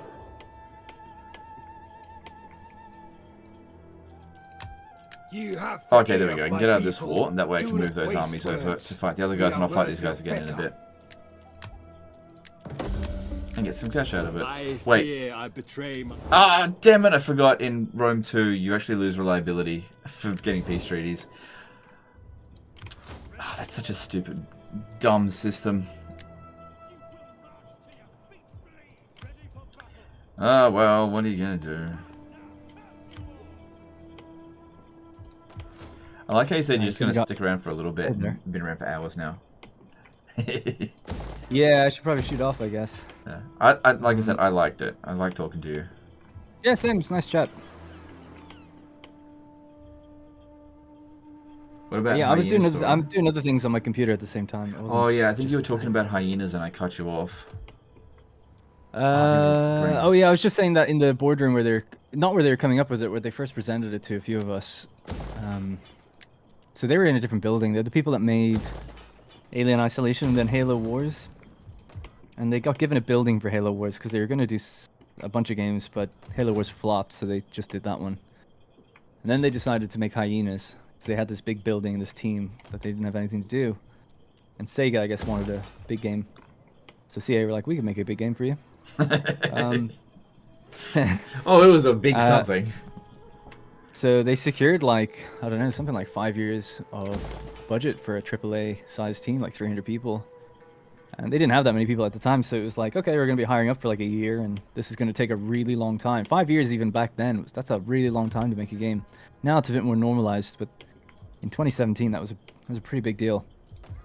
Anyway, on the presentation board, it kind of looked like one of the brand managers for the game, I think, was showing it off, and he was saying like, yeah, it's going to be like PUBG and Tarkov and Destiny and what was it? Overwatch. And one other game. There's 5 in total that were displayed on this board.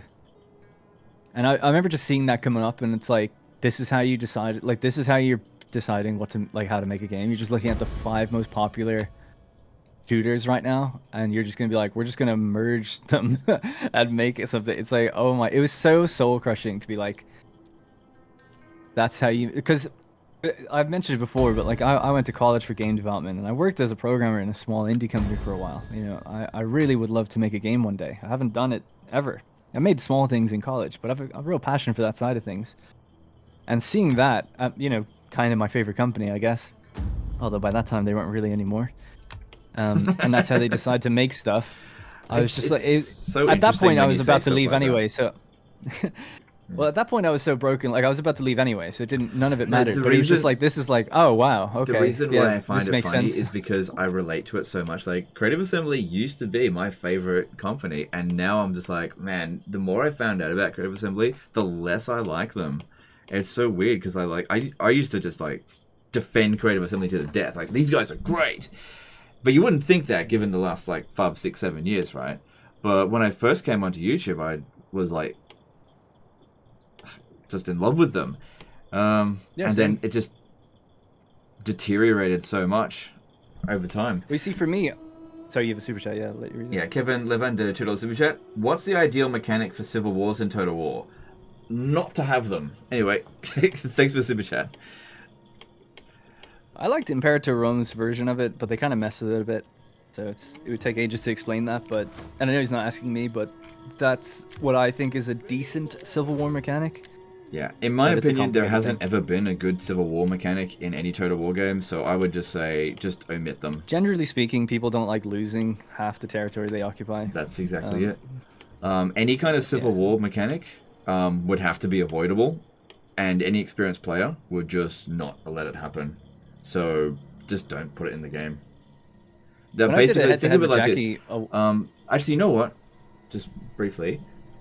Empire Total War had an okay Civil War mechanic. If you caused a revolt in your core province, your home region, so for example, if you're playing as the UK, Great Britain, and you had a revolt at London, it allowed you to switch your government type. That is the only type of Civil War mechanic I think that's actually good. On one of the worst Total War games. Empire Total War. Anyway, sorry, you were saying about Jackie Fish? Well, I was saying I played head-to-head with him in Dividend at Impera a long time ago, and I was losing. And as he was coming into my territory, I was Egypt and he was Rome, and we were fighting in Asia Minor, so Turkey. And that province was kind of rebellious for me, so I actually forced them to have a civil war, so that he had to just navigate through many more AI armies than I was able to like really field up there. And I effectively created a new enemy for him, and I was able to piece out the civil war pretty quickly, just make peace with them, and he was still like enemies with them for a while. It was towards the end anyway, it didn't really matter, and I'm not saying it's a good mechanic, but that was just some fun that I did have with it. I flipped an entire province on him by forcing it, and then he had to deal with stacks that just like appear basically that he had to fight. That was kind of funny. Do you remember when Rome 2 launched what the Civil War mechanic was like? Yes. It was like 20 stacks just appeared at Rome or at like Northern Italy. I know it intimately. I spent a lot of time learning exactly what happened. So, the Civil War mechanic was that once you reach a certain point in the campaign, like Imperium level 7... Imperium, yeah. The game would force a civil war to happen. And what would happen is that a big portion of randomly selected settlements would just instantly switch over to their side. And the armies that they would spawn would be the maximum number based on Imperium. So it would be 14. Now, the composition of those armies were always identical to your compositions. So what I would do is I would... I think I did this in my Carthage campaign, actually.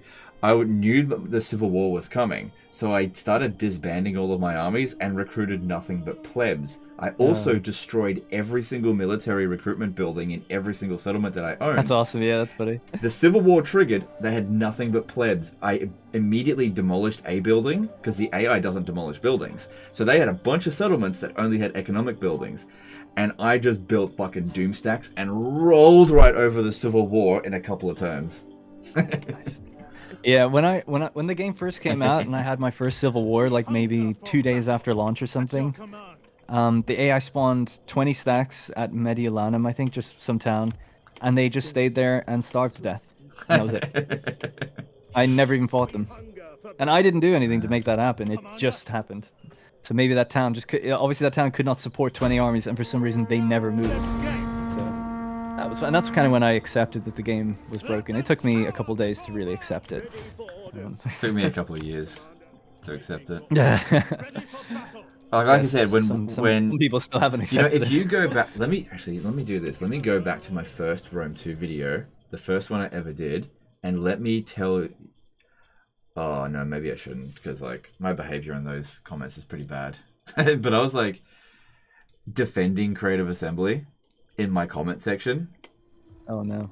I was calling around people... Rome 2? Oh yeah. I was like calling people butthurt about the game. On the move. Yeah, I think I... Well, it is funny looking back. Like I was really... I was like, no, this is great. This is great. And then just as days went by, it's like, this isn't good. And then it's just like this, and then it turns into like anger. And then I was like, I'm making a YouTube channel about this. Yeah, Kyle White asked, do I have any tidbits about how Total Arena came to be a thing? Well, it was originally a I don't really know how it started, but I know that it was originally a pre-order bonus for Rome 2.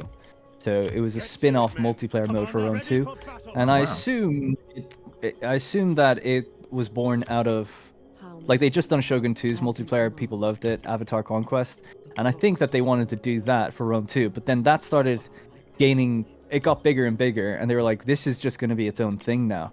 And then I assume, this I don't know, someone somewhere must have come along. Before. I can't think of a DLC that got turned into a full-size game and then totally failed. I feel like I've heard that before. So if you look at the pre-release footage for Rome 2, you can actually see this avatar standing in the main menu.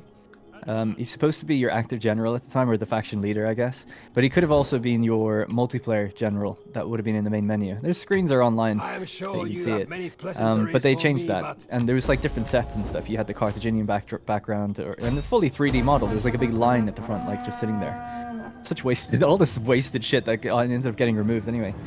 Anyways, I think somewhere along the lines, when it started gaining a bit of momentum internally, this mode, they were like, we'll spin it off to be its own thing. And then I guess monetization creeps came in and said, like, we should make this like a free-to-play MOBA type thing. Like, MOBAs are huge right now. Why can't we do that?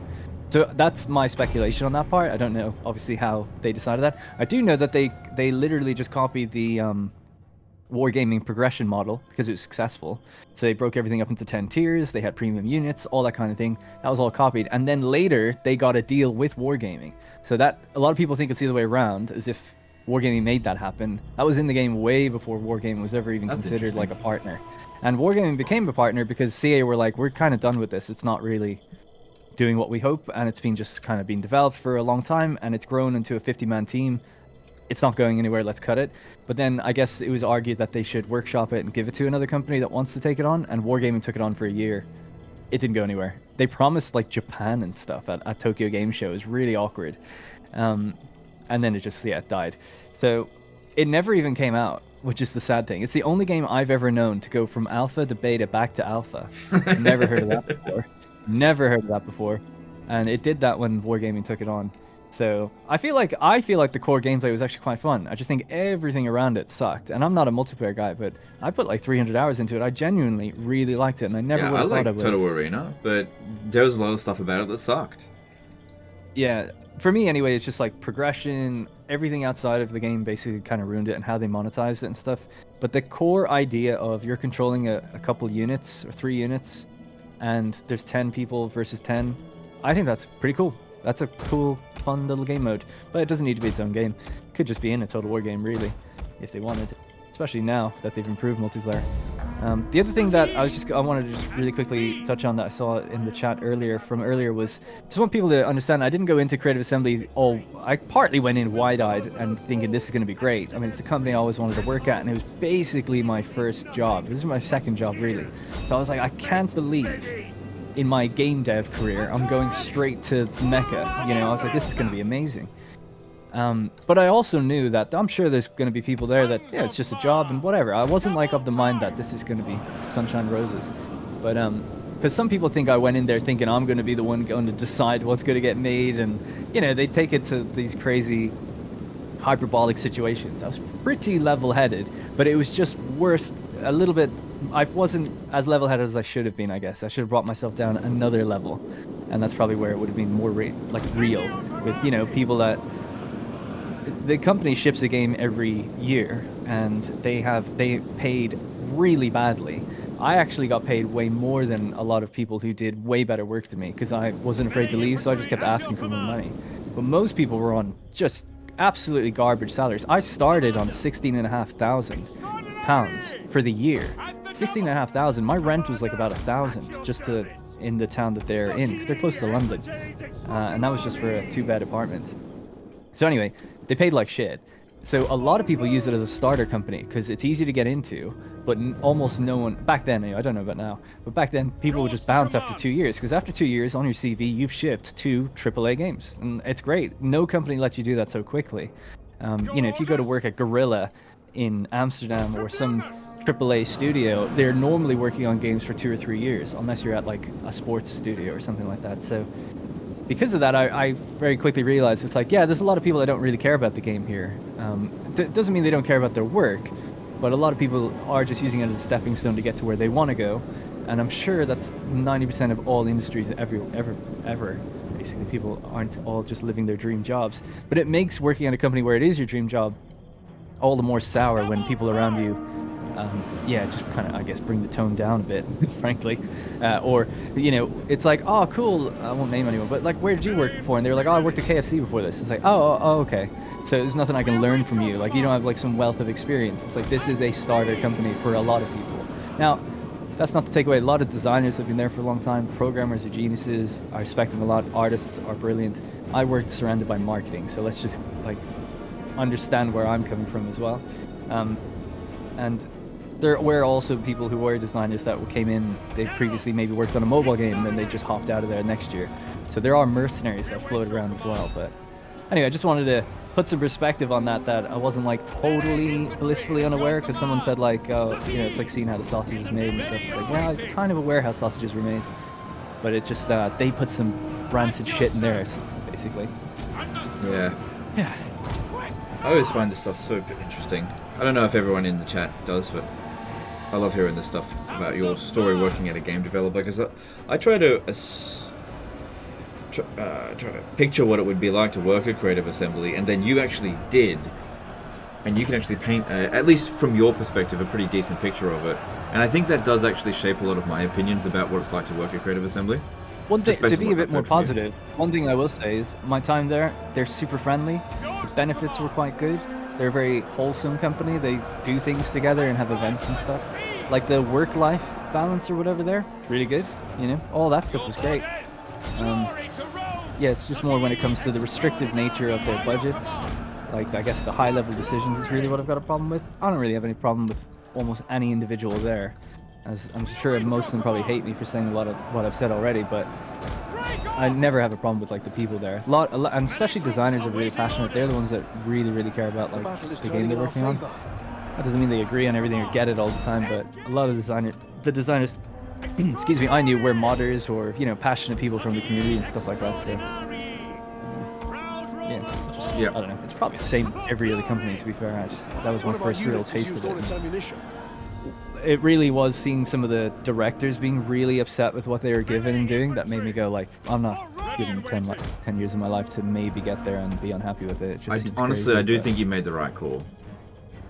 I definitely made the right call, because well, I don't want to name too many names, but one of my contemporaries who started around the same time as me, he did a lot of shit in his plate right now. We talk frequently about I think I know who you're talking situation about. that he's being dealt with, and it's like, huh, that's interesting. You know, I was getting a little jealous because certain people were made game director, and I was thinking, wow, he actually got the opportunity that maybe I could have gotten if I stayed. You know, we would have been coming up together, kind of thing. But then it was like he would just come and talk to me about all the horror stories that he's been dealing with, and how he might want to leave the company and stuff. I was like, wow. So I don't know. Maybe I dodged a bullet. I don't know. You can't predict it though, you know. So yeah. But anyway. Yeah. So maybe it's true. Maybe you don't never meet your heroes. Yeah, I guess. The men are wavering. I think I can save this unit. I tried to pull it out to chase after that missile unit. Didn't work out for it.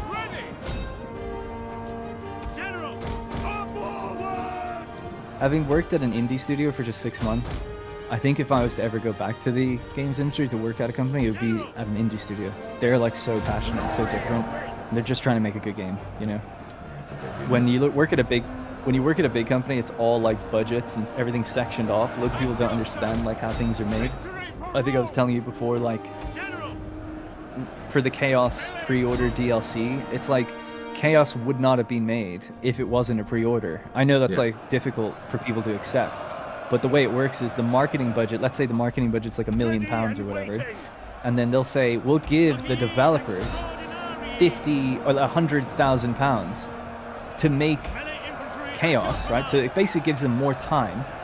That's what money is in game budgets, right? It's just extra time to pay people salaries. So it's like, okay, marketing has been given $1 million, the development has been given 10 million, and marketing are going to pay into the development a portion of that, and then the development go, cool, we've got more time before we need to release, we'll make Chaos, and we'll give that back to you as your exclusive. And that's how you get things like pre-order bonuses.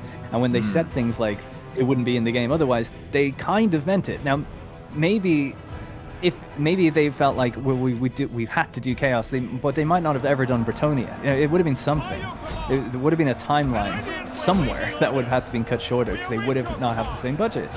So those are the realities that when I went and worked there, I was like, damn, like unfortunately this stuff is true. You know, as much as I would rather them just make everything, don't do any of that shady shit, which I still feel like they should do. I can see their reasoning and why they defend it the way they do, because there is part of it is true. And if anything, I'd rather marketing go into, quote, the game, than onto a fucking streamer, or onto, they put a banner ad on YouTube for, I won't say the money, but an insane amount of money. Literally just youtube.com had a takeover banner for Warhammer 1. It's the most wasted money I've ever seen in my life, because 99% of people don't even have a PC who are looking at that. The least targeted ad I've ever seen in my life. So, you know, a lot of marketing spend is wasted. So at least in some ways, I'd rather see it go back into the game. And at least now we got we got the best of both worlds in some way, right? They get their exclusive DLCs or whatever, but they give it to people who just buy the game in the first week. So that's at least a pretty decent middle ground that we arrived upon. And that was Rob Bartholomew's idea. So thank him for that, I guess. Yeah, how about that? Not Satan after all. No. Also, it was Sega's idea to do something at all, actually, thinking about it. A lot of people hate Sega, but you just have to look at what I used to hate Sega, and then I heard that they give basically autonomy. Yeah, and I was like, I changed my opinions about Sega. They're actually pretty good. It's basically, all you have to do is look around and see what other things Sega does, right? Is there a blood pack in any other game? Yeah. No. So, you know, is there annualized? I mean, they do have annualized franchises, I guess, but Company of Heroes or their Amplitude Studios and things, they're not annualized. So, Creative Assembly make their own choices, and they should be the ones responsible for it, not the publisher. In their case, I think. But I don't know. I think it's probably different with EA or something. But I don't know. Sega are pretty hands off. They don't really care about their Western Our general studios. is under attack.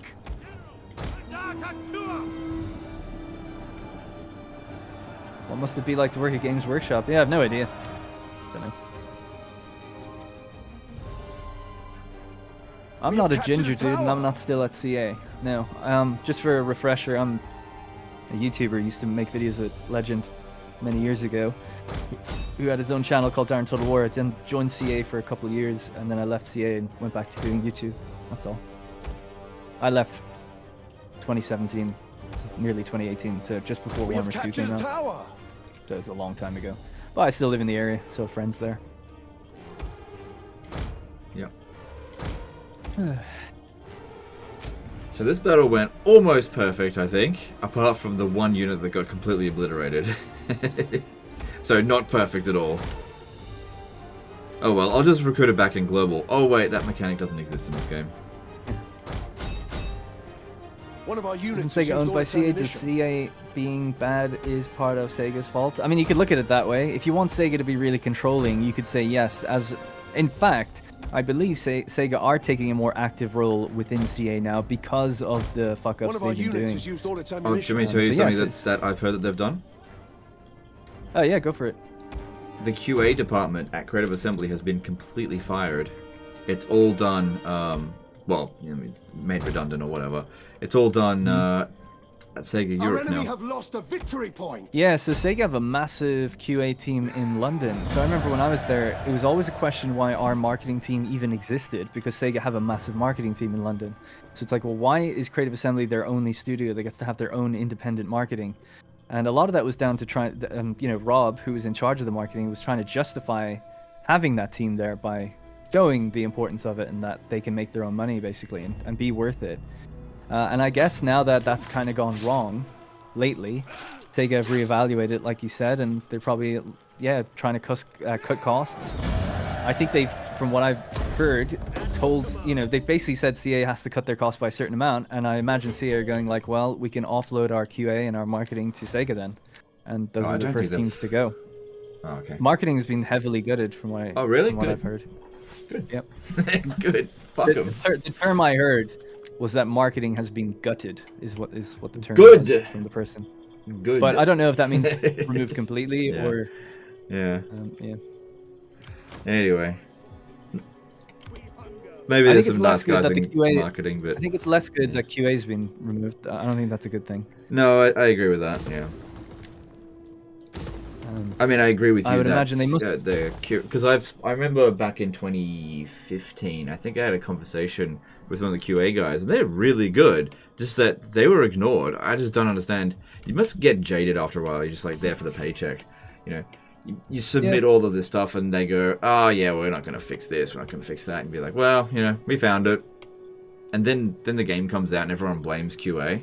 It's not QA's fault. No, yeah. QA tell. I mean, so that's another interesting thing that I learned is that, you know, as you get closer and closer to release, you're tracking all your bugs, and you've got a big burn down chart. So a burn down chart is like a graph that starts really high on the top left and it's aiming towards the bottom right. Okay, so it's like a line going down, and on the bottom axis is your time, and the top left is how many things you need to do. So the idea is that you can, if you, basically, long story short, if you know that you have 1,000 tasks to do on a game, let's just simplify it, and you say that each of them are going to take an hour, you then know that you're going to have 1,000 hours worth of stuff to do, and that gives you an estimated release date. Because you're like, okay, it's 1,000 man hours away. You divide that up between your team. Obviously, the numbers are huge, right? We're talking hundreds of thousands of man hours, but just for simplicity's sake. So you basically make that prediction a year out from release, and you've also got a budget thing that overlaps with it, so it can kind of, you can fit that, you need to fit it into the budget as well. So you can't go longer than a certain amount of time. So that's how you can also, when you're building up the features, you can decide, okay, how long is it going to take for us to do dynamic pathfinding? How long is it going to take for us to add another culture? How long is it going to take for... And that builds up your burn down chart, and it can't go over a certain amount because that would be your budget. So that's how game development works, basically. Anyways, as they're going through their tasks and doing their burn down, at some point they'll announce that date, and that's the date that they have to hit, and that's the money they have left that they have to go through. And certain bugs and things that will get flagged up, or tasks that have been left to be done, get marked as, like, on a severity scale of, like, you know, 1 to 10. How severe is this bug? 0 would be like a text bug. It's like it doesn't really impact the game maybe too much at all. 10 would be this is unplayable, game crashes kind of thing. Somewhere in the middle, you can make up your own mind what is, quote, unplayable or not. You know, they might consider a few units that are OP that have been flagged as OP. It's like, well, we can't retest it right now. That's shippable bug. So they have a threshold for what's shippable, and it's somewhere on that severity scale of, you know, 0 to 10. So, but where do you think as you get closer to, As you did get closer to Yeah, release, sorry, go on. that starts to shift basically. So what? And what becomes shippable becomes like I gotta ask more and one more question while severe. we're on this topic. I gotta ask this question. At what point do you think what number rating do you think the backspace bug would have been given? I gotta be honest, I don't know what the backspace bug is. What's the backspace bug? Okay, they fixed it now. You're welcome, by the way. No. So the backspace bug I never knew it was a existed. bug that was in the game for years, and it was in multiple copies of games. So it was in like Warhammer 1, Warhammer 2, Three Are Kingdoms. you talking about the infinite movement? No, but most of these okay. games still have infinite movement. This game does. Yeah. Yeah. Backspace bug is where during the enemy's turn they can be marching towards you, and you hit backspace, and it stops their army. You can stop enemy armies from advancing. Okay, it was in Troy. I don't know how I've never seen this. I've seen loads of your big exploits, and I've never seen that one. Well, I made a video on it. It was a while ago. Yeah. Anyway, it was in multiple games. It's just like infected with. Like I didn't know about it either, and then somebody on a stream told me that, hey, did you know you can press backspace and during the enemy's turn, and it'll just stop them from moving? I was like, no way. So I did it, and it did. It doesn't work in round 2. Oh, I do remember this. Sorry, I think you're talking about in battle. You're talking about on campaign. On the Oh my campaign god, map, yeah. yes. Yeah. Yeah, anyway, this had been around for years, and people had submitted tickets to Creative Assembly, so they knew it was in it. And then I made a video basically showing what you could do, where I took the Warriors of Chaos on turn 1 and just walked right through the Empire with like no army, and just every time they tried to attack me, I just kept pressing backspace. And then the next patch, they fixed it. Yeah, that's super funny, yeah. It'd been Well, in it's the just a game for case of it. That might have just never been found, that one. No, yeah. they knew about it. Why do you think they knew about it? Well, because the people who submitted it... Well, I worked there as a community manager. I didn't know about it. Well, did you work with QA, and did they tell you about all the bugs that they found? I didn't work with QA, but like if I found videos I find of people it very posting bugs, surprising. I'd be very surprised if QA didn't know about that. But you didn't know about it until someone showed you. That's my point. Yeah. And Well, you play let me show you a bug that they told me about. All right, let me show you. I've no doubt that lots of bugs they know about are shipped. Right, That's what I was getting. Next turn, I'm going to do. Oh no, I'll get a fleet to do it. That's it. My point was more just that one seems so specific that it might not have got. It might have slipped through the crack. Like no one might have known about that one. Like this one. But there are the bugs cracks. they know about. Okay. Yeah, so I mean, this one... I'm saying it slipped past you, didn't it? You wouldn't have found it had someone else not told you. Yeah. So I don't find all the bugs in the game, but. That's my point, though. So I'm saying this one is a very specific, like that. I don't really fault them on that one. But there are bugs that they ship all the time. I mean, the gate bug is just a classic bug that they know about that they don't refuse to fix. Well, they introduced the gate bug because of another problem that they suffered with. It was introduced in Rome too. I think a lot of people don't realize what happened before the gate bug. In that units could, if the gate was open, they would just walk in through the gate, and the gate would be open all the time in enemy settlement, so you just wouldn't have to go through the gate. Yeah. And so the gate bug is there to prevent that from happening. Because they introduced... Okay. Yeah, because people would just be like, I'll just wait for the AI to open the gate, because they would always do it. They'd open the gate and then just run straight through, and be like, I don't need to bash down the gate. So they made it so that you actually couldn't enter the gate area until the gate was destroyed. And then what would happen was the gate would open, and then they would throw all their fire projectiles, and no damage would happen. And so all of these bugs that they like band-aid solution after band-aid solution, and then you end up with the gate bug, which is literally the best of a bad situation because these sieges are inherently fucked. Yeah, no, totally, yeah. But yeah, what was present? Oh crap! What was present before that was worse than what they've got now. But yeah, a lot of people just don't remember that. Fair enough. Like C Red Filiu said, I'm a shill. Yeah, I'm a big shill, big CA shill. You're a shill? Yeah, apparently so. Okay. And people are saying I'm talking too much, so I might go and leave you to your stream because I have probably overstayed my welcome with some people. No, don't worry about them. This is what I was telling you before, which is that you find as well. is that you find stuff I say interesting, but most people don't. I feel like. The viewership Also, has I find it remained really pretty funny that damn anyone steady. would ever think that. Sorry, go on. I said the viewership has remained pretty steady. I really don't think that what you're saying is not interesting people.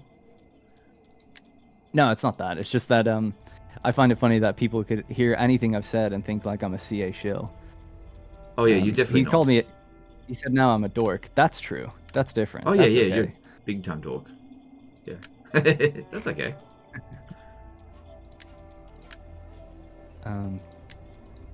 But yeah, no, sometimes I just as well, like, I talk a lot sometimes because I just want to make sure I get the point out. Because if you only say half of something, then people run away with it and think you're talking about something else. I totally understand how you feel. You got to be thorough. I totally get it. Yeah. The chat's like, no, stay. That's nice. I have stayed for quite a long time, but I'm trying to think. Oh yeah, but long and short of all that was basically that there are bugs that, you know, as the closer you get to release, the threshold of what is shippable and what isn't gets, you know, that line becomes fuzzy. So they know, totally QA know, and the developers know, and often developers aren't happy with it. You know, they're pushing for delays. Developers always want more time, pretty much always. No developer that I've ever heard of wants like, let's get this out as quick as possible, you know? They're they always want more time. No, I do my best not to blame developers for like issues that happen in the game. But I know that in the past I've said things like, CA sucks. And people will be like, yeah, the CA developers do suck. And I was like, no. I actually meant the people who in charge suck, not the people that are making the game. Because they just need more time. They need better resources. I mean, as it's been said before, it's a miracle that this game works as well as it does with the tools that they've got. Yeah. Yeah, I mean, I'm at the same camp, which is, I don't really blame any individual there. I don't, except maybe some designers for certain things, but mostly it's because, you know, at a certain point, some people do make gameplay choices that are wrong or bad. But yeah, for the most part, I just think they have their hands tied behind their back, really, with a lot of this stuff. They just don't have much flexibility. Should be interesting to see now that they are not releasing a game this year, which is super unusual, right? That they've gotten some delay going on, and they're working on a new engine. And they have their back against the wall, sort of, with Sega and stuff, and the community, really. Yeah. I hope that means they'll produce their best work. Like, it'll be really interesting to see whatever they show next. Okay. In terms of a main game, anyway. I've got it set up. I'm going to show you the movement bug. Ready? The infinite movement bug I've seen because of you, yeah. Okay. You saw what his movement was like?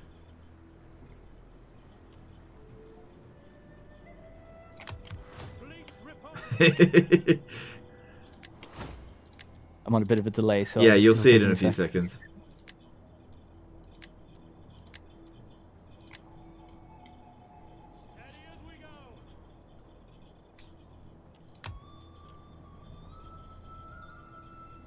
And then, when he almost reaches his destination... Yeah, that's funny, yeah. Just saw it now, yeah, perfect. Yeah, it's so funny. I'm surprised Sophia never even... It's just clearly they just don't give a shit, that kind of thing. Yeah. Sophia introduced a bunch of bugs too, actually, and just left it. So. Have you seen my turn 1 blitz for Warhammer 3? No, not for Warhammer 3. So yeah, I conquered the entire map in Warhammer 3 on turn 1. Wow. As Mouse Darkblade. You can still do that. The video's got 400,000 views. Creative Assembly definitely aware of it. Oh, now they are, yeah, for sure.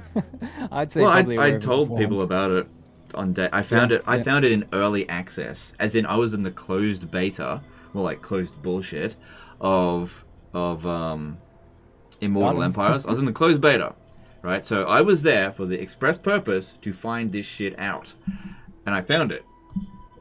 It's 2 years later. It hasn't been fixed. No, I remember when I worked there, you offered to do testing for free. Yeah. And I was just like, dude, they don't care, you know. I know that. They have all these bugs. This is the thing that I've had to learn. I've had to learn all fix. this stuff. I know now that they don't care about this kind of stuff. Like, I just want the game to be the best it can be, and they just don't give a shit. Like, that's not a priority for them. I've learned that. Problem is, though, I have conversations with them when they're like, oh, it's totally our priority, but their actions don't match what they say. It's the opposite. It's like they don't fucking care. They just want to ship it out, and that pisses me off. Like, if I just wish that while I was in the closed beta, they said, "Look, dude, we don't fucking care about these bugs." Oh, sorry, you cut out just for that last bit. Sorry, I just wish that when I was in the closed beta for Immortal Empires and Warhammer 3, because I'm very passionate about Warhammer right now, I just wish they had told me, "Hey, we don't really care about the stuff that you're bringing up. Just leave us alone." I could have saved myself so much time and energy if they had just been straight with me about that. Just like, dude, we don't care, don't tell us. But they kept saying, we care so much. You know, give us more pages of information. They didn't fix any of it. Yeah, yeah. I think the problem is that they're, and again, not to sound like a CA apologist here, but I'm trying to give the reason, trying to understand the madness, the method behind the madness. That's the thing. Is I that, I can't make sense of it. That's why I get mad because I I can't mean, make I sense don't of it from at a all. high-level business play, I don't really get it. But I think what's happening is that they have a certain amount of time to make a DLC, and then their patches have to be rolled into that. So if you've got a certain amount of time, they're trying to make the content, so they go with this again, the severity scale of how bad the bug is, and the only thing I can think of is they are fixing bugs all the time. It's just the ones that you don't see because they're fixed, and the ones that you do see, it's just these aren't big problems in their eyes, and that every cycle of DLC they're creating all these new ones, and they're trying to fix all the most important things first. And because basically what they need to do is just have a patch cycle of 3 or 4 patches with no DLC, which is just centered on bug fixes. Like, that's what they need to do. But they'll never do that because they're always just trying to make money with their whatever DLC they're doing, So I guess they don't see the value in cleaning up the game because they probably don't. They probably look at it and say like, well, we probably wouldn't sell any extra copies. No one's not buying it because it has some bugs. Although you could argue maybe players are leaving the game because there's bugs and they wouldn't buy a DLC. But yeah, I don't know. If it was me, I'd be like, yeah, we're just gonna stop DLCs now for just a little while, or hire up a bigger team, one or the other, and just make. Oh, oops, sorry. And just just do a patch. Some companies do this, just full-on bug-busting patches, 2 or 3 of them in a row. Yeah. Kind of reset the playing field a bit, and then like now we can put more DLCs back on top. Yeah, I feel that. Oh well, it is what it is. That's all I can really say. Just for people who are wondering what I did there. So, I joined in 2015. It's February. I was an intern. I got an internship for 6 months as a community intern and 6 months as QA intern. It was a 6-month split for a year internship.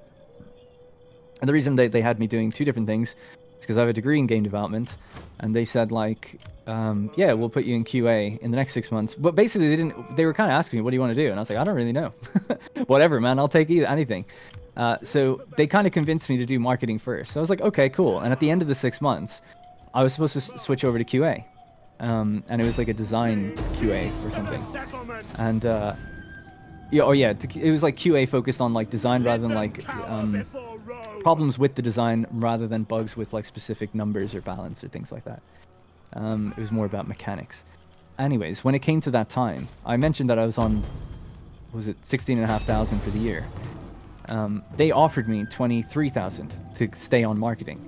And I was spending money to work there, basically, because I couldn't cover my own rent. So my dad was giving me money to help me live there at the time.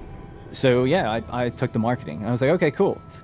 And by that time, I'd already started to fall out with the idea that I even wanted to work either in design or programming for them anyway, because of how I saw how they operated. So it didn't take very long for me to kind of have that all removed. Anyway, over the next year, I was a community manager. I became full-time community manager or whatever. For the quote historical titles, which there was none until it was kind of done by that point, and they're working on a different game. And then eventually I became a senior. They did a marketing rework, actually, a restructure. So they let go of a bunch of people because they wanted to shift everyone to making videos instead. Basically, the videos that I made were getting crazy good views, and they wanted everyone to make videos. They let go of the people who couldn't make videos, which made everyone in marketing hate me because it meant that I cost their friends their jobs. So also during the restructure, they hate you because you were good at what you did. I know. Yeah, well, I didn't identify any of that at the time. I only realized it in hindsight. Like, oh, I see. I was this YouTuber who came in who was like a really disruptive force to like the marketing team. I was also really critical before I joined, so they probably just didn't like me. I got on really well with like actual developers. It's just the marketing team I didn't get on too well with. But yeah, I was up in Scotland actually filming for Time Commanders. They did season 3, and they asked me to go up there. So Rob knew that I was kind of unhappy with the job and I was thinking of leaving. So he was like, you can go up there and like, a bit of variety, do something different, just something, it's almost like a treat for you. And I went with the cinematic artist, so we went up there to film Time Commander. Super fun, loved it, it was great. But I still was committing to leaving the company. So the restructure happened while I was up there, and he phoned me and he was like, I just emailed saying like, yeah, I'm gonna I'm gonna quit. I'm not gonna. Everyone had to reapply for jobs again. So suddenly, the team of 15 people were all competing for 10 jobs. But I was kind of told behind closed doors, like, you've got the job. You know, it's fine. It's just a formality. We have to make people reapply legally. Anyways, so yeah. So basically, I emailed and said, actually, I'm not going to reapply. I'm going to take the severance. There's a decent severance. So I was like, I'll just take this and just go back to YouTube because I was kind of checked out by that point. So then they put the whole restructure on hold. They're like, okay, that's not going to happen. Come back from Scotland, give it a week.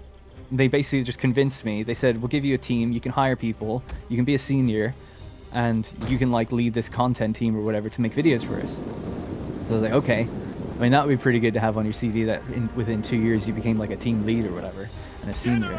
And there was no seniors that young. So I was like, cool, okay, I'll do it. And they'd like increase my salary a lot as well. So I was like, yep, cool, I'll do it. And I did it for 6 months, and then I just couldn't take it, and I left. So that's the journey of my time there and what I did. I lived with the designer. I never did any design myself. I was friendly with the developers, and they liked me because I played the game. That's mainly why they liked me. So that's pretty much it. Again, I still find this stuff super fascinating. Yeah. Talk about the workplace toxicity man that was going on when they found out that I was going to quit anyway after the restructure happened because of me. My God, they hated me so badly, the marketing team. I'm curious as well. Were you there when any of the sexual assault stuff was going on? No. Or were you just didn't know about it? Well, so that was that guy Baj Singh or whatever. Yeah. As far as I've heard, he's been vindicated, and like he hasn't been proven guilty of anything or whatever, and they did an internal investigation and nothing was found. That's the last I heard. So just want to give the guy his fair shake, because that stigma will just follow you forever. But apparently he's clear, so just, but I don't know more than that. Yeah. But also, yeah, I had months before and whatever, seemed fine. It didn't touch me. But yeah, other than that, I hadn't heard of anything. I did hear some developers saying like he was a creep. So maybe there's some truth to it. I think, really like, I dug a little deep into it, and I would say that it's hard to find evidence of something that had happened years ago, but something definitely did happen, because, like, the testimonies that I were hearing, they weren't trying to go after him. They were just, like, shooting the shit, talking about what it was like working at Creative Assembly, and it's just that some people picked up on it, that's all. And so there was a lot of consistency within the stories about what was going on, and that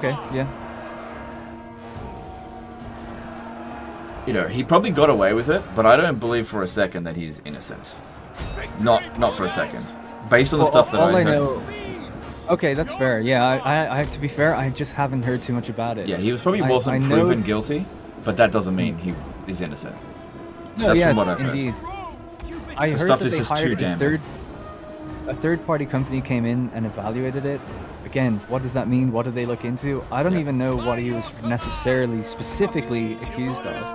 Like, is it just verbal, physical, or even more than that? Like, I don't know. So I really am the one to speak about it because I just don't know. I just thought it was fair to mention at least that legally he was cleared. Yeah, because legally cleared, for sure. I had a problem at the company, not in that regard, but to do with something else where a different employee was trying to say that I was racist.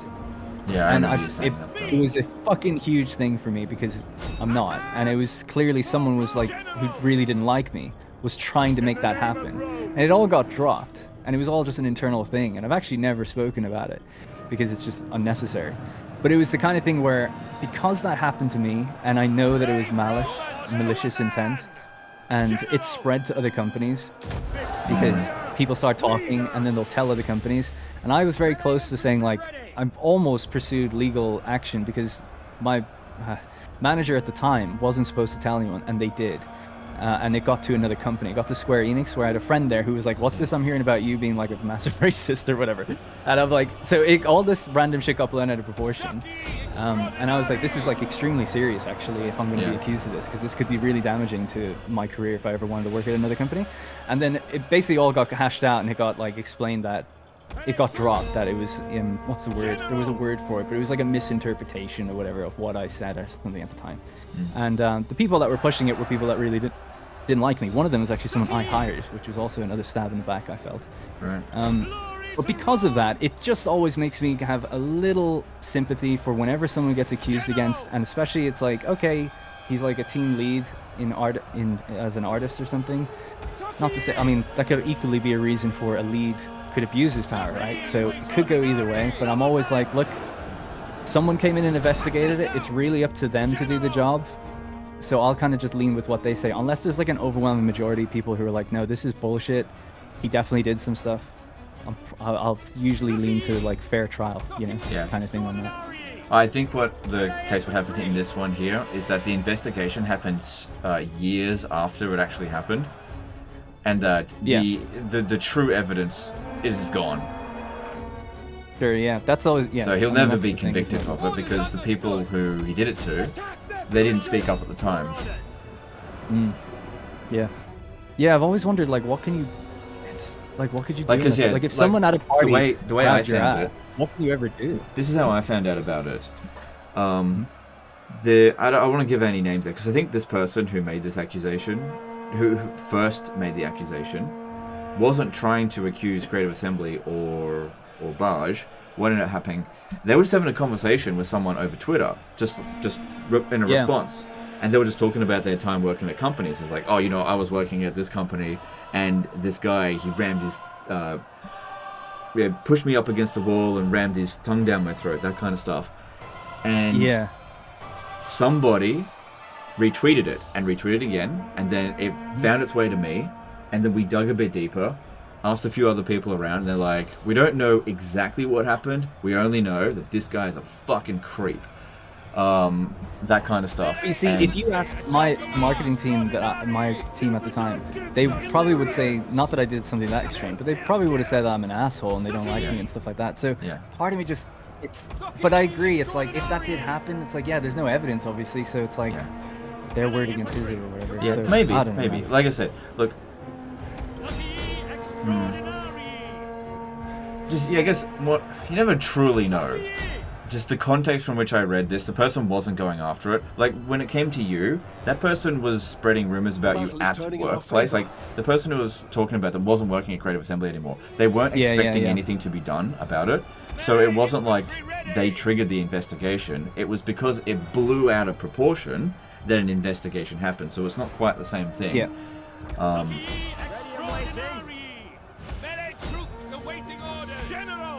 But yeah, I do get what you're saying. False accusations definitely do suck. And I hope that whatever the truth is happened, that the people went to justice, got justice for it. But we're never truly going to know. No, that's the frustrating part. Like I said, I had a couple of friends that said a similar, like that, after I'd left the company, like only like a year ago, that said, whenever it was happening, that were saying like, oh yeah, but like he is like a real creep. So, but I'd looked at it like, why, what did he do? No one's ever gone further than that for me, but I never looked into it too deeply. So it's like, I would agree, if a lot of people were like, yeah, I've seen him do it. Oh, that's another thing as well. He's done that before. Then I'd be like, okay, yeah. Women don't talk about their assaults. Typically speaking, they don't do it. Because I actually have a friend, it's one of my wife's friends. It's not my story to tell, but I'm just going to be vague about it. But she was R-worded when she was 17, 18. Didn't report it or anything like that. Just sort of blocked it out. But she was R-worded. Yeah, that's the crazy thing, because that is extremely common for people not to report it or to ever talk about it. Because I guess it's like deeply embarrassing. Yeah. Shameful or whatever. The thing is, when you make these accusations, your entire character gets called into question. Yep. Were you drunk? What were you wearing? All this kind of stuff. And anything that can be used to hurt you will be used. And these women that worked at Creative Assembly that were assaulted, it was probably the same thing. Well, what did you do to entice him? Maybe it was your fault, that kind of thing. And they didn't want that kind of attention. And so a lot of women, they don't report this stuff. Totally, and in the case of this person, he was like a lead, right? So it's like, ooh, person of power or whatever, you don't want to lose your job maybe, or go through all of that. you know, it could cause massive instability to your life. Yeah. So a lot of people just go, just whatever, man, just keep it quiet. Yeah. Which is, I mean, it's yeah. unbelievable, you know. But that some people have to live and like that's what made Tragic. me kind of believe it, is because they weren't trying to go after him. This was other people who weren't involved going after him, and that's a bit more believable than years later coming up with an accusation. This person did this to me 10 years ago. I want revenge, sort of thing. Yeah, yeah. Which Totally. wasn't the case in this case here. It's so frustrating not to have the answer, though. I hate it not having. Well, we're never going to have the frustrating. answer, I think. No, I know. Yeah, you can't unless. Yeah. Anyway, yeah, it's a pretty heavy subject, but. Yeah. Well, it weighs on my mind quite heavily, because I feel like I could have done more at the time, but I just was like, oh, I don't know what I can do, because I was in the partner program, and I was like, oh, this will get me kicked out for sure, and I ended up leaving anyway, so I should have dug in a bit deeper, because now it's like, the trail has gone so cold that it's not impossible to find out information about it. Yeah, that's why I was just kind of like, well, there's nothing I can do. I was like, oh, that's interesting, but I sort of just defer to the. It's like, well, they're supposed to hire a company, which they did, and they're supposed to look into it. And I like to think the company knows where to look. They interview people, probably. Yeah, even if they can't get anything legal on them, they can still do things like. Yeah. But well, I don't know. Because they could just, I don't know. See, they never publish the findings or anything like that. You don't get to find out. But I just heard it's like, oh, it got dropped. So it's like, okay, I don't know then. And just because I had that one bad experience, that makes me go, I don't know, maybe there's other intent behind it, but maybe not. I don't know. Yeah. It's so difficult to say. It's really, for me anyway, it's like 50-50. It really is. Yeah, based on what I saw, I don't think it's 50-50, but at the same time, I'm not going to judge people for not believing it. At the end of the day, I don't have any true evidence, and I'm not doing anything about it. I mean, we do have his actual name. I mean, he's not going to get on the internet anytime soon. Yeah, but he still works at some company now. Yeah. Oh, well, I don't know. But when I read that, it's like so extreme as well. It's like, oh, it stuck his tongue down someone's throat. It's like, that's so extreme. Like, but yeah, I couldn't believe that. I was like, no way.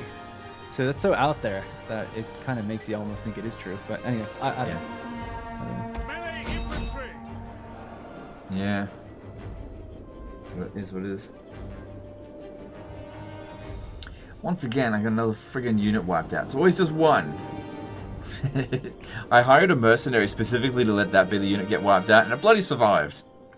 Yeah. We put it in the same position that last time it got wiped out this time. Because what it happens is sometimes there's a javelin unit, and I can't get my cavalry in here. I tried last time. It just takes them too long to get in. Can't be bothered. This army's not that important anyway. But they got a javelin unit just shooting at you, and they're going to wipe out one unit rather than spread that damage out across a whole bunch of units. And this is why usually you auto-resolve, because the casualties get spread out evenly. Oh, that being said, I couldn't auto-resolve this battle. Gennaro Gattuso wrote medieval as Ottoman Empire. He wrote it like 4 times, and then he said, bro doesn't read the comments. Just want you to know that one. Medieval as Ottoman Empire? Yep. That's what he said. I guess he wants you to play medieval. Was it really that important that comment be read? No, I just thought, you know. Sorry, I do normally read the comments, put him on blast for that. I've been listening to Darren a lot in this stream here, so I get it. If you've got a lot of questions about stuff, a lot of them I'll shoot off though. I have been hanging around quite a while. It was a good chat though. We covered a lot. Our general has fallen. Oh crap! This guy's getting shot the whole time he died. Oh well. Our men flee. All right, so you're heading off. Yeah, I'm gonna shoot off for a while. All right, no worries. I'll catch you later. I'll talk to you again soon anyway. See ya. All right, see ya, and thanks for having me, and thanks for everyone being so kind in the chat. All right, bye-bye. See ya. Well, this battle didn't go very well because I wasn't paying enough attention. Oh my god, all my guys are starting to break now because the general died. It's just this last thing here. I'm pretty sure we've inflicted the army losses. All I have to do is kill this damn general.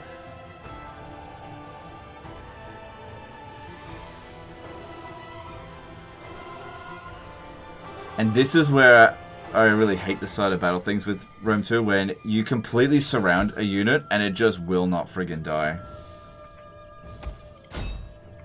Just because it's elite, where stats matter more than anything. Alright, how bad's the damage? Alright, 2... Okay, that one got wiped out. Who cares about that? Yeah, I just wasn't paying attention to him because I was listening to the story.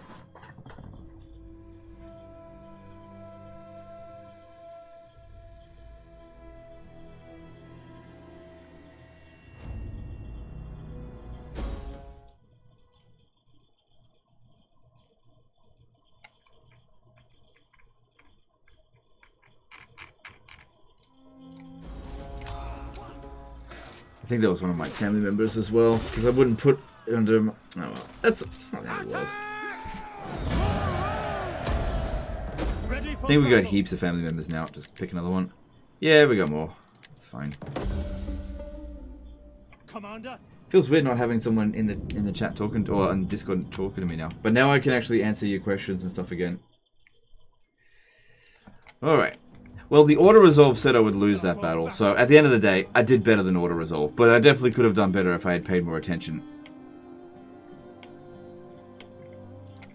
But yeah, the auto-resolve said I was going to lose. So yeah, that army is performing way better manually than auto, and there's another army here. But it's full of Illyrian spearmen, so I really don't think, even with our damaged army here, they're going to do much. Because I can use my cavalry a lot more if it's not a siege, and this is why I don't recruit. Honestly, I shouldn't be recruiting this much cavalry. Would you do an Anno 1800 stream? I've done them in the past. I don't know if I'd do another one.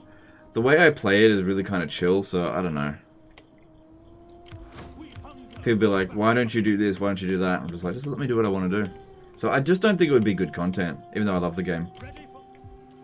Alright.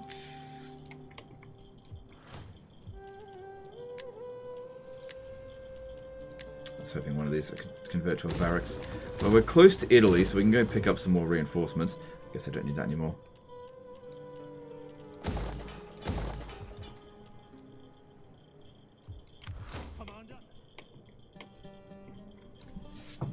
Why are you streaming Rome 2? I don't know, I just wanted to try something a bit different.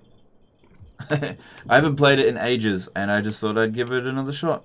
Honestly, I'm not hating this campaign, but I've always liked playing as Rome. It's a pretty chill campaign, obviously. It doesn't suffer from a lot of the big issues I think that this game has.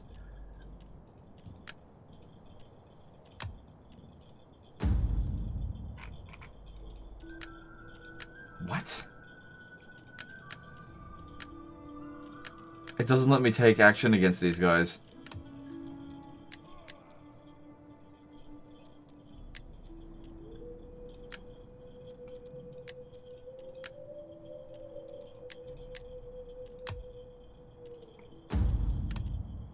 Okay, so -9. We've got to deal with this one here, House of Junior.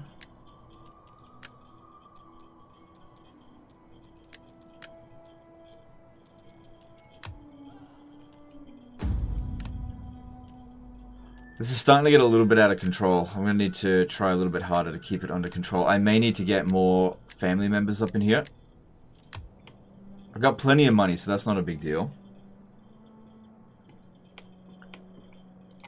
Because yeah, if a civil war happens, it just disrupts everything.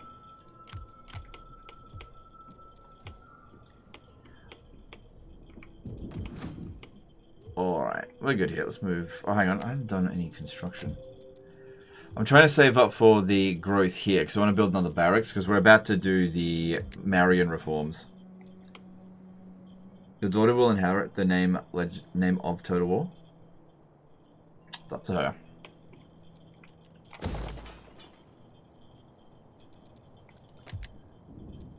I don't really know who she's going to be just yet, so we'll see. I really doubt she's going to have any interest in Total War, and I'm totally fine with that. Even if we had a boy, I'd say the chances of them being interested in Total War is very low. Again, totally fine with that. It was nice having a guest speaker. Maybe I'd be able to do more often. Maybe. It's okay when Darren comes on, because he's got so much interesting stuff to talk about. But most other guys don't. So, we'll see. Alright, let's see. As a non-European, did playing Total War taught you European geography, history, or did you know about it beforehand? Okay, you don't play Total War to learn history, because You know, it's not something that you use as a learning tool. What it can do is inspire you to learn. So when I first played Rome 1, I was like, oh wow, Rome's pretty interesting. And then I would do my own reading and like go and watch movies about Rome and that kind of stuff. So it sparked my interest in the faction. But you don't learn about the stuff in the actual game, not really. In my opinion. Yeah, because public order is good. Excuse me. Public order here is good. We can justify that.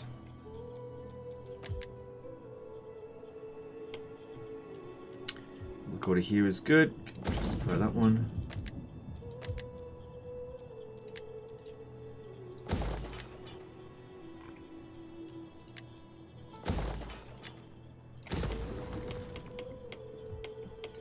Let's move on.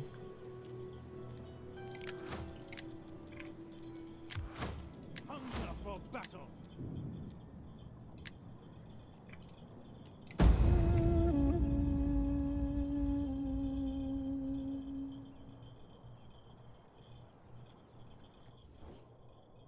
Shall we hack at each other?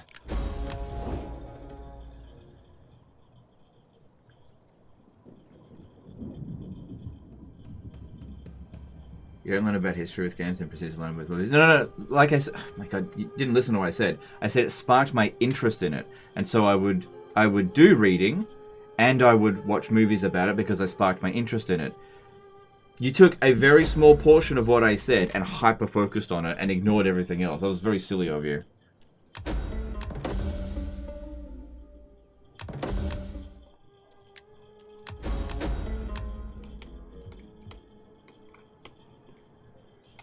At your command.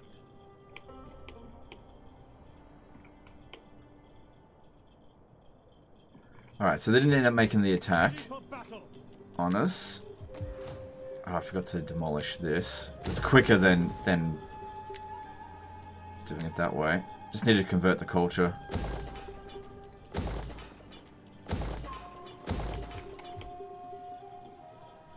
God, it was the caffeine. Just chill, dude. Just chill. You went fucking crazy over that. Laying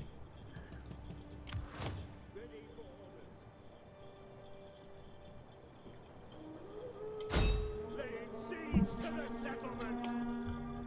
Commander. Yeah, this is going to finish them off.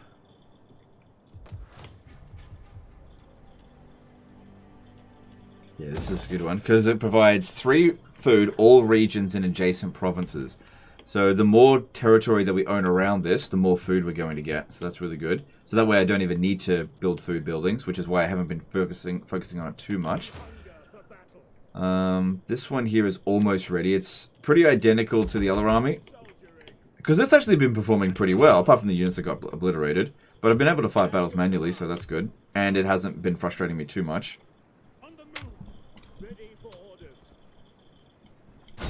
Marcus Sim did a £5 super chat, contributing my part to the nappy fund. I watch way too much of your stuff not to do my part. No, it's it. My pleasure. Don't worry about the nappy fund. It's all good. I got my nappies. Anyway, it's a girl. She's not gonna poop. Girls don't poop. Alright. Just kidding, by the way, guys. Alright, this one here needs to go back to Ariminum to pick up a few extra units, because it's quicker than rebuilding our barracks out here.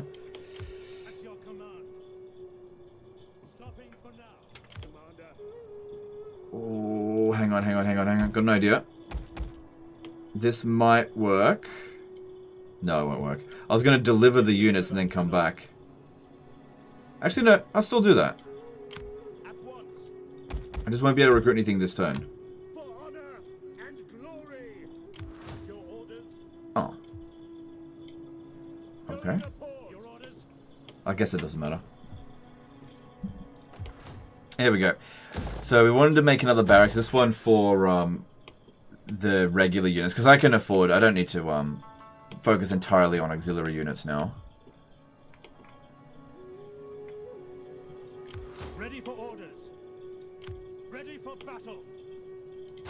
We take the settlement for Rome. Does the difficulty level work identically to Rome 1 in this game? No. No. Besieging settlement. Ready for advance. No, I don't think there's any Total War game where the difficulty is identical. They all work in kind of weird ways.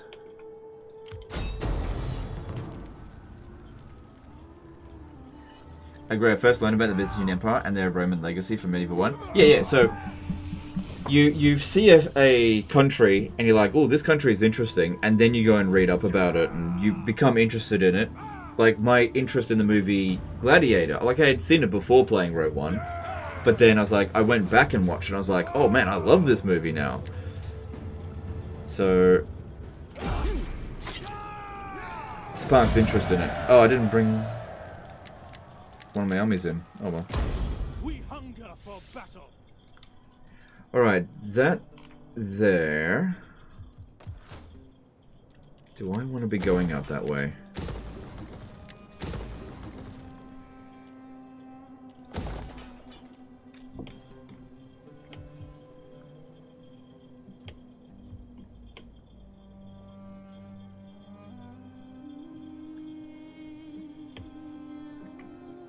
I think I want to turn back. Oh wait, pretty sure I've still got peace with that. My reliability's already recovered? What?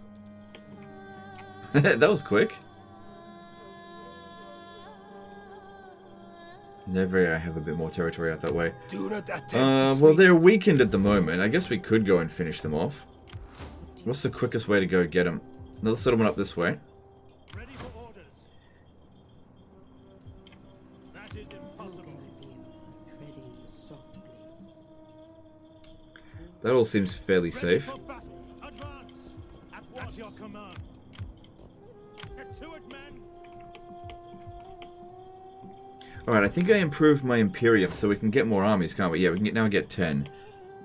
So we could resume hostility. Oh. Huh. Let Syracuse go. Are they still at war with Carthage? Yeah, they've been fighting the entire campaign. Carthage has been doing nothing. Silly Carthaginians.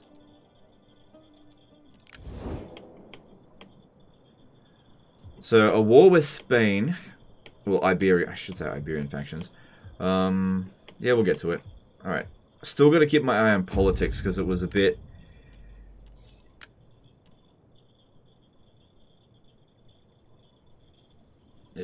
this guy here being a bigot's not so good. How do we change... Yeah, this is how we can change it to Empire. We'll lose the... We'll basically gain 10% or 10 loyalty to all political parties. Extra edicts. Extra research rate. Public order will be way lower. Actually, no, there's a 25 loyalty difference.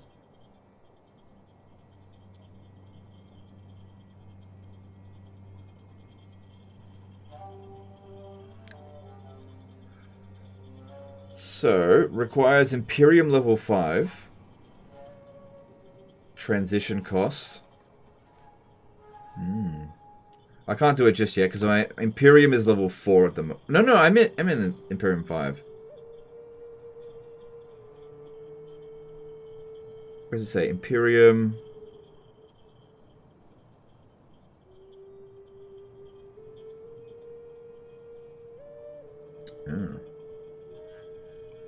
Oh, there it is. Yeah, we're at Imperium level 5, so why isn't it letting me change to an Empire?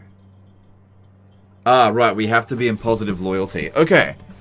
Alright, if we want to switch to an Empire, we should probably get their loyalty above 30, so that they're, well, actually above 20.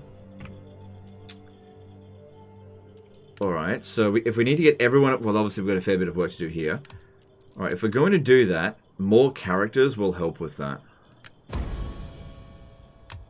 Because I believe I've got... Yeah, I've got enough... Oh, only just enough influence.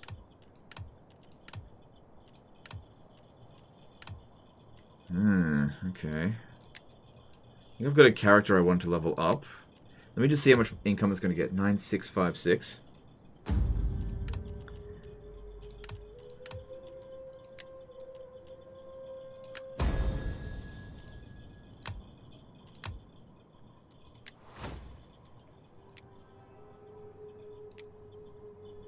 Extra 200 gold.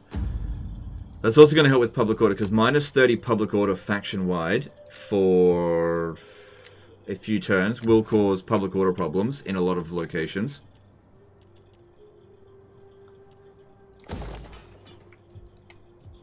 So that'll definitely cause a revolt there.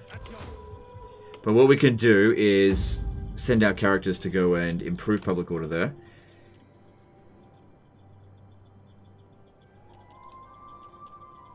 Alright, so House of Papira. Let's start sending... Let's provide extra gravitas, which means more of this.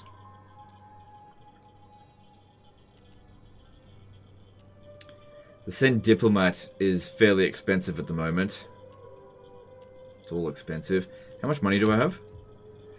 Yeah, I think we're not really going to get this done in the next couple of turns. I need more cash. Because eventually this becomes just irrelevant.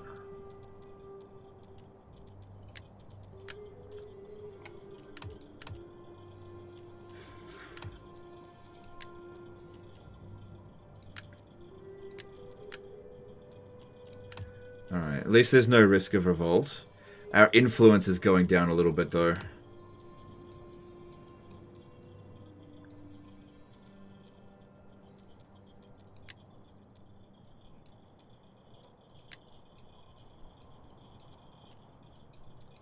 Got a lot of characters that could do a free one of those. The thing is, every time I do this, it causes loyalty problems as well.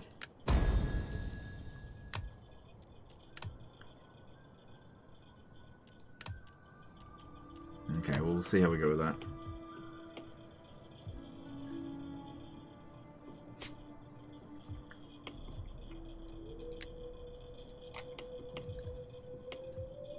I really hate the politics system in this game. I think it's awful. Anyway, just gotta deal with it. There's no option to turn it off.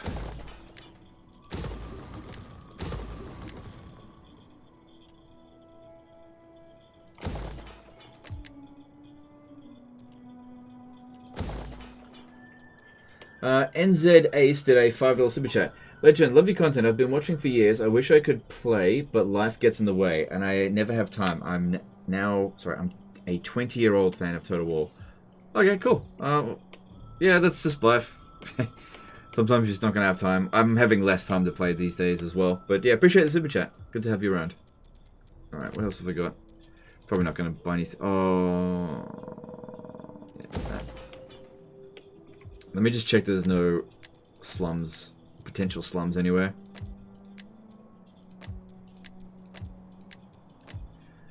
I need to do a bit of a economic check. What is our corruption?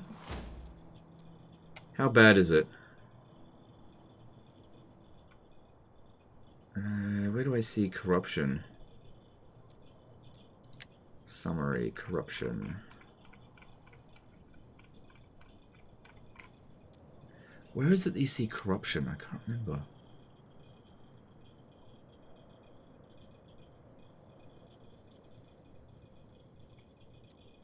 I know you see it somewhere. I just can't remember where corruption comes into play. I have no trade partners. Expenses.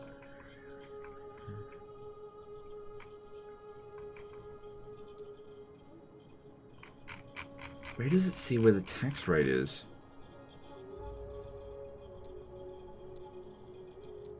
It's been such a long time since I've looked at this. I know it's here somewhere. I just can't remember where. Where do I find out what the corruption level is? Maybe I have to look at it on a per province basis. There it is. Okay. It's on a per province basis. So the corruption is currently at 28.9%. Okay.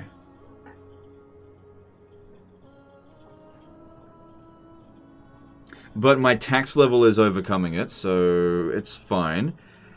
So we're getting a little bit of this. The corruption's not that big of a deal. In some regions more than others. Okay. Alright, it's fairly easy to overcome corruption. All I have to do is research some stuff or promote more women. Because they reduce it by 5%.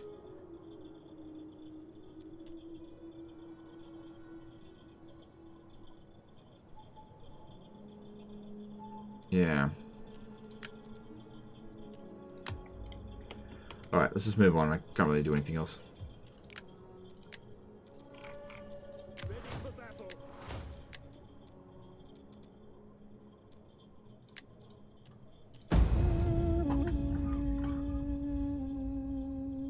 All for the glory of Rome. Royal Guard 1001, subscribe to Prime. This subscribed for 4 months. Thanks, dude. Epic Gaming. Yeah, thanks, dude. Did you watch the Rome TV show that covered IRL battles? You have many fine goods that Do you many mean the among show us called would Rome, the enjoy. HBO show? Can I not persuade you to Love trade that in show. this? Oh, Athens. I mean, I could really use a trade partner, I suppose.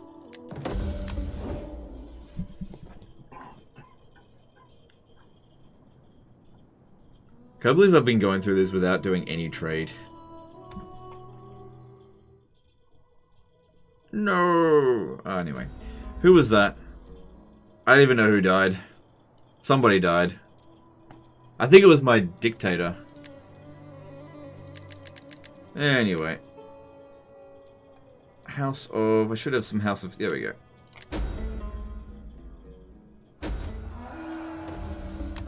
Because he was fairly old.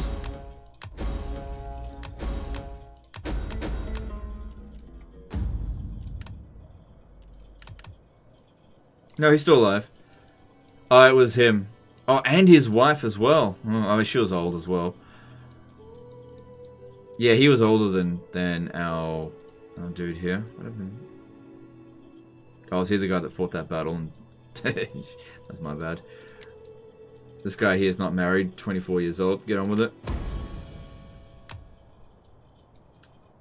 How's our politics stuff here? Bad with the House of Junior. And the House... Oh, God, 22%. We need to fix that up this turn. Alright, so these two. What's going on here? Currently unavailable. Why? Why is it unavailable for this character?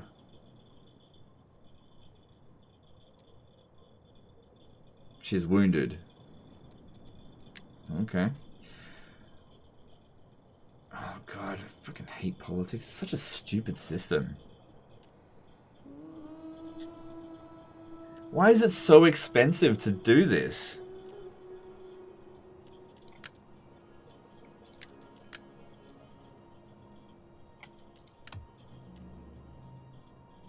Okay, now I'm going to fix up the House of Julia. And every time you do it, it costs freaking more.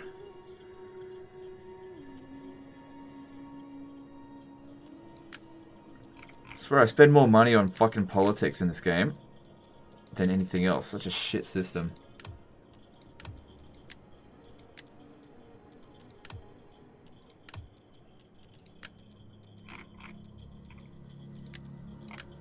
Click lots of buttons every turn, or else your entire campaign will fall to complete shit.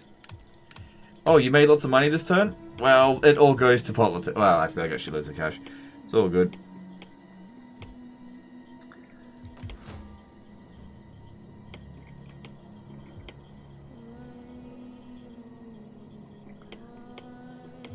Alright, well...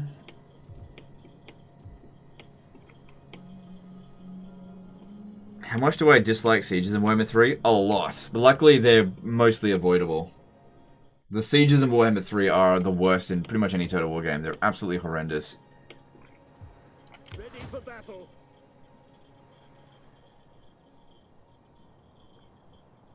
Alright, if we're going to attack these guys, we should try to endeavor to take out their army first. There's a small force over there. Advance. Which I have to get to. Alright, it'd be better if you sit at Singadun for a turn so that you can recover some... What? Oh, I should have said this guy over here to fight that one. Yeah, okay, we'll send you to go and fight him. These ones will just walk right past and go to Segestica. Fleet reporting. I'm going to put a poll. I'm curious with you guys. Do you like the politics in Rome 2? I'm just curious. I wonder if I'm like a outlier or am I in the norm?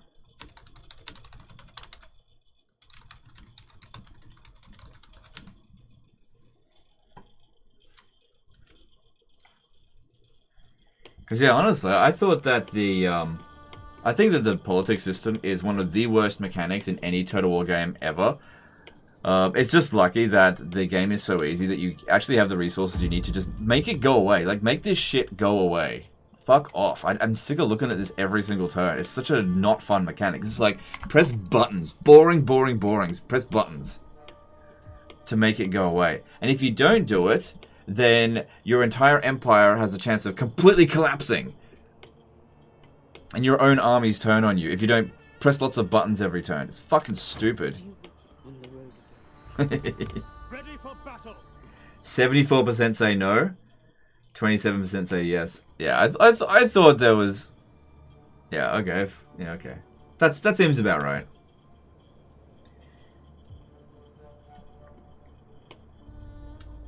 Alright, moving into Germania, I guess. Why not? March. Ready. On the move. At your make ready for orders. Commander.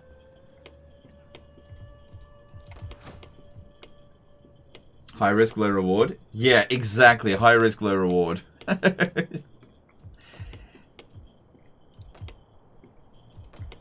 There's like nothing about it where it actually benefits your campaign at all. It's just a matter of, if you don't keep control of this, these idiots are just like, I'm constantly disloyal based on bullcrap. Then we're going to rip the entire empire to pieces. Such a shit way of implementing it. Have your thoughts on a no shit version? Yeah, remove it from the game. That's a not shit version. Just let it be about everything else.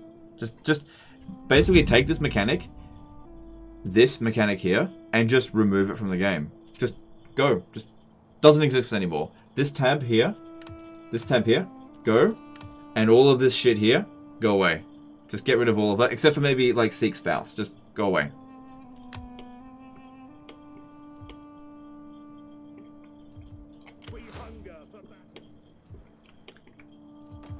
Like, I might have actually enjoyed this campaign a lot more if I wasn't every turn worrying about a civil war about to trigger based on friggin' dice roll bullcrap. It's wasting so much of my time. Constantly checking this shit.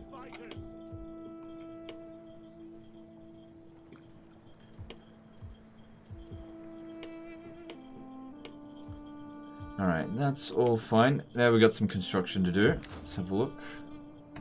Right, our food supplies is not too bad. So, this is our richest province. We should really try to invest as much into this. So, upgrading Rome will cost us 3 food. And also increase the amount of money this makes by an additional 2%. So, that's pretty good. Let's do that. Public order is good, so we can definitely justify upgrading this. And that is also a little bit of extra food, which again, we've got the food supplies for it, so that's fine.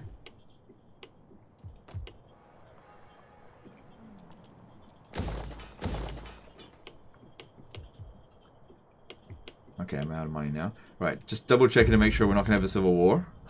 Yep, okay, all good. Let's move on. Ready for orders.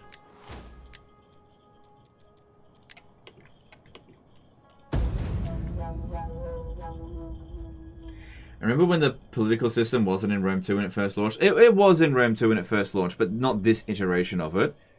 It was very different, and it wasn't as intrusive. They actually, in my opinion, they actually made it worse.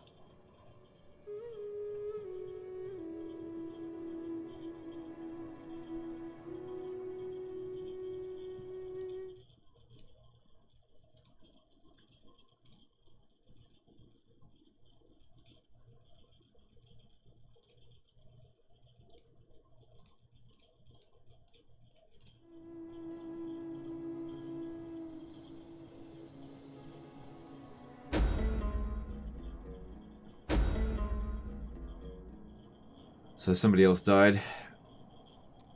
Some other nobody that I wasn't attached to.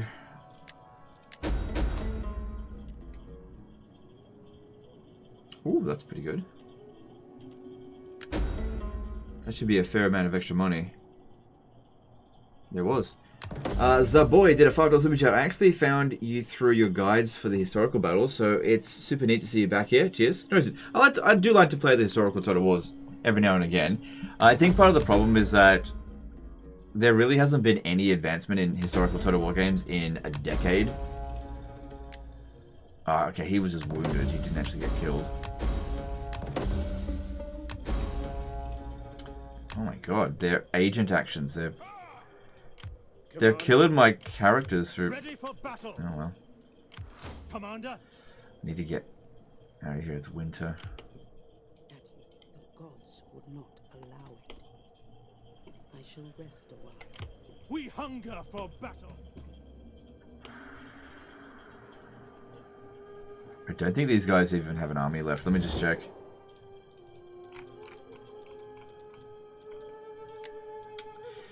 Not much. Alright, let's split our forces up. I want 2 down here. Siege to the settlement. Let them cower before Rome. Commander. And you... Yep, get down there. March. We take this settlement for Rome. Laying siege to the settlement. We hunger. Advance.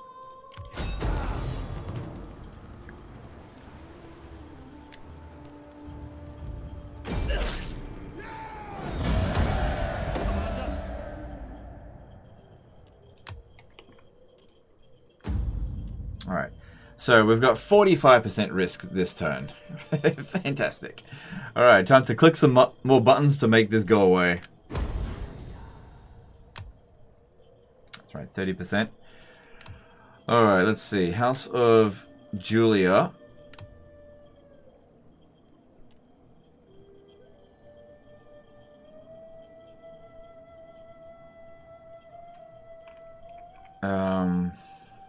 Yeah, 30%. Oh, thanks! Fucking assholes.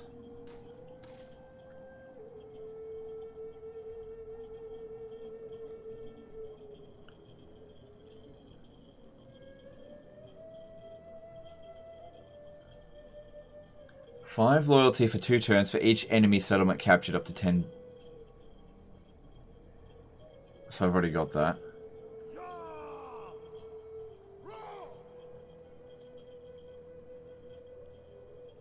Alright, I just need to... Why can't I do anything? Oh, because he's wounded. Everyone's fucking wounded, aren't they? Alright, we'll have to recruit another Julii character. Fucking hell, no one's available.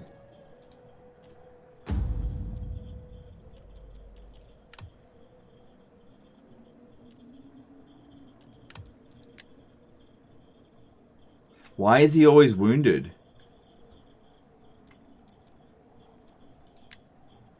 Alright, I can't do anything about that.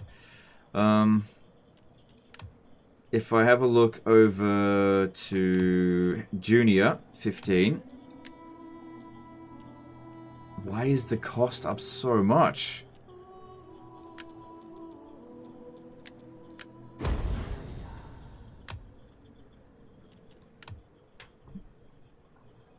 Alright, this is down to 2%. House of Papira. Those guys are really annoying, so... Yeah, look at this. It cost me 3,256 to do this Send Diplomat.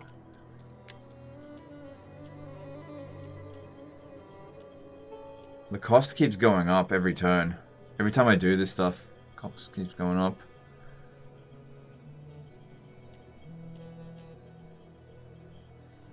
Truly hate this fucking system. It's only 2% chance of a civil war. I might just see how that goes. At your command. March. Commander. Alright, I want to fight this guy out in the field. I think he just moved from there to here. Finding shelter. We hunger for battle. At your... And I want these two to go and actually capture the city.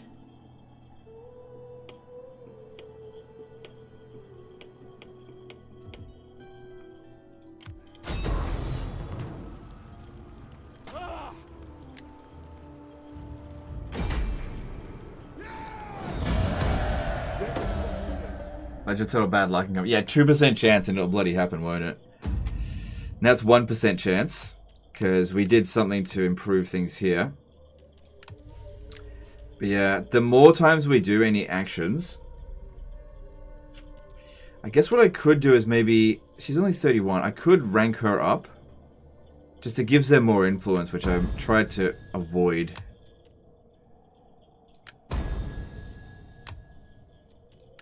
But there we go. It fixed it. It fixed it. For now. For now. I need to get this guy married. Oh, yeah. I need to get this guy married so that there's another character in here that I can use for him. He's wounded this turn. Hopefully he'll be back next turn. Alright.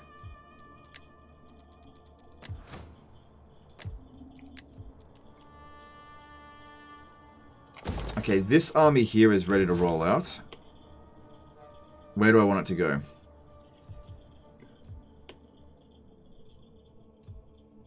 I think I'll go into... No, wait, I've got a trade agreement with Greece, don't I? Nobody else likes me. I'm gonna try the boy. Greetings, friend. We trade. will speak together. But I kind of want to kill them because of the grain. Oh yeah, fucking clouds everywhere. Whose idea was that? Yeah, there's been these fucking clouds everywhere.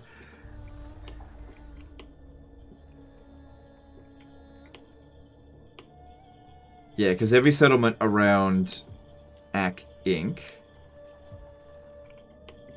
These will all provide us with more grain. That being said, our grain situation is not too bad.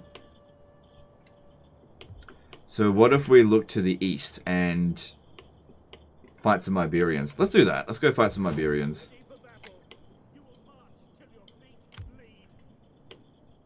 Are you trying to avoid the Civil War this time? I usually try to avoid the Civil War because I hate that mechanic. I think it's garbage. I've always thought it's garbage. At least it is avoidable.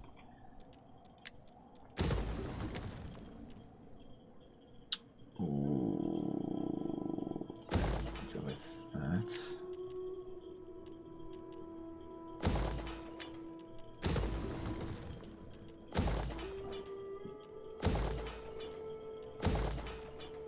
Crap. That'll have to wait. I'll just demolish it actually. A bit quicker.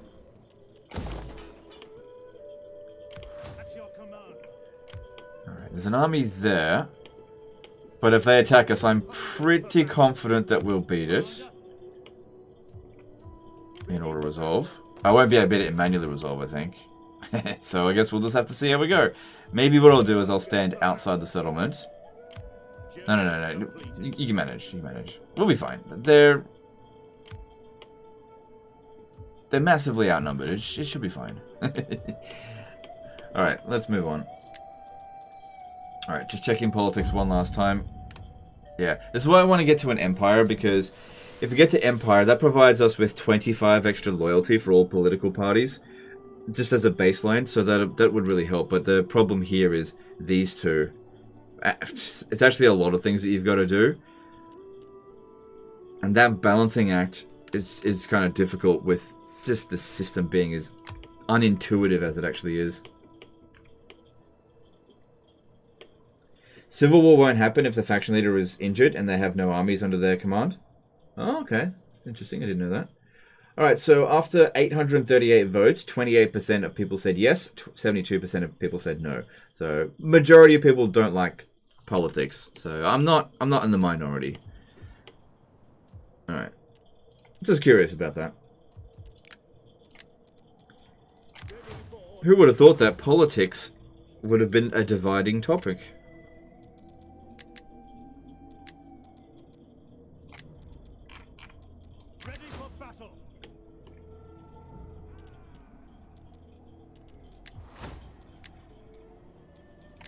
Okay. I think I've also got some heroes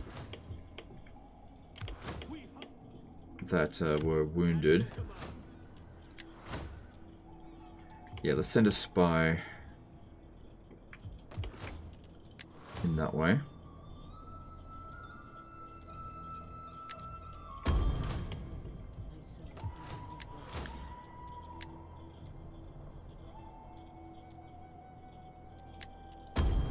Okay, let's move on.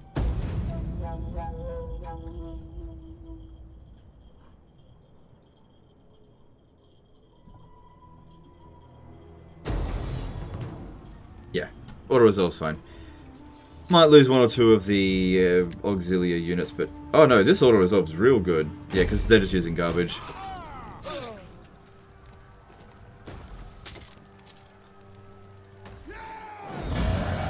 Good, no units got wiped out. Okay, Nervii pretty much finished. Is Rome your favourite faction in Rome 2? Any others you're fond of? I definitely prefer playing as Rome in Rome 2. I don't really like playing anything else.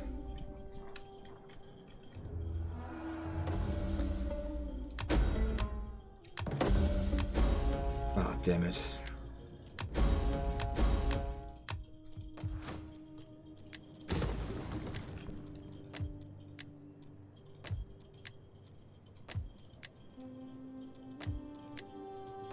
Definitely feel a little bit rusty in this game. I'm not used to having to constantly check to see if I've got empty build slots, because slums will be built automatically. You have to check pretty much every single turn. And slums are super irritating. They cause a lot of problems.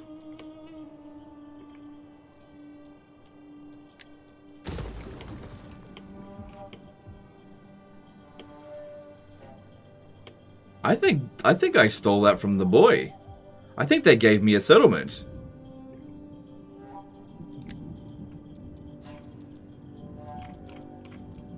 It's probably a couple of turns ago. Yeah, they gave me a settlement. Huh.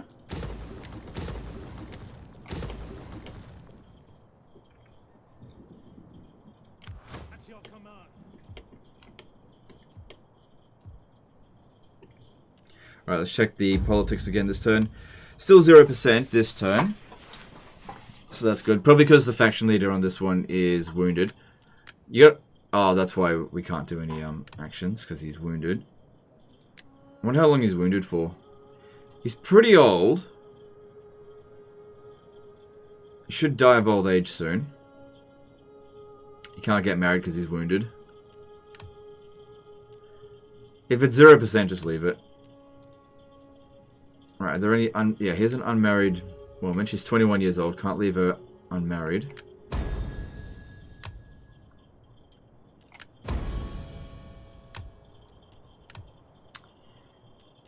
House of Papiro needs to be placated again.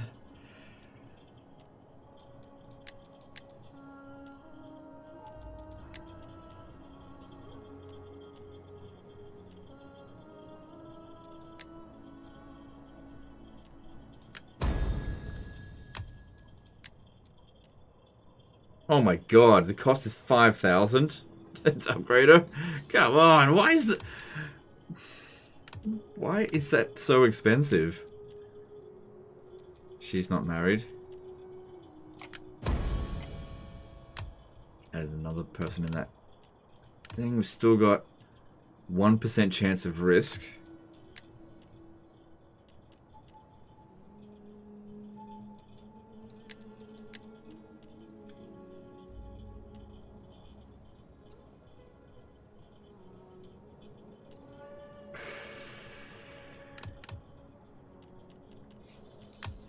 I feel like most of my actual thinking power is just going straight into the politics system, and it's really pissing me off. Commander, ready for battle. It's just so not fun. Ready for victory for Rome.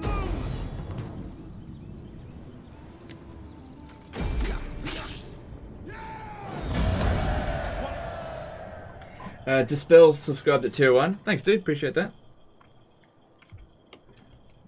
Look at this again. Stupid bloody... How do I make this go away? Without bankrupting me.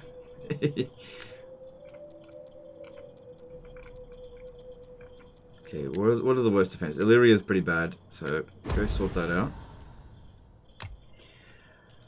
The heavy... Hang on a sec, dude. The heavy metal accountant did a $2.50 super chat. Legend playing Rome 2, what is happening? Yeah, fair enough.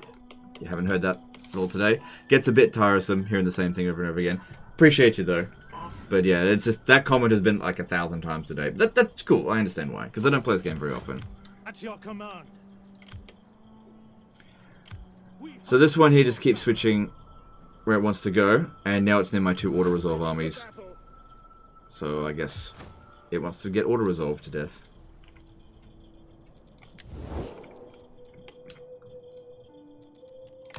Well met, friend. Friend. Sorry, shut up. I just shut up. My bad. Oh no, it's not your bad. It's not your bad. It's just okay. Just understand it like this: when somebody says the same thing over and when a certain statement is said over and over again throughout a live stream, and then the super chat happens that I've already seen 100 times already. I just can't really get super enthusiastic about it, so I just want you to realize that it's already been said loads of times. So if it seems like I'm in a bad mood, it's not your fault. It's the politics in this game. It really puts me in a bad mood.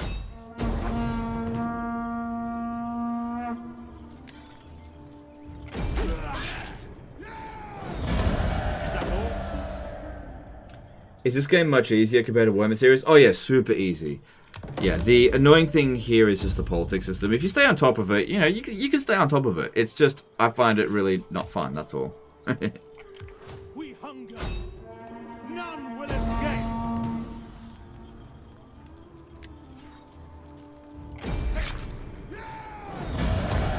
Ready for orders.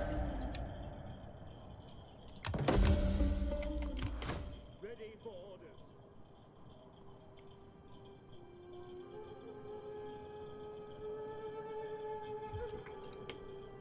I might not create the historical boundaries of Rome. I might.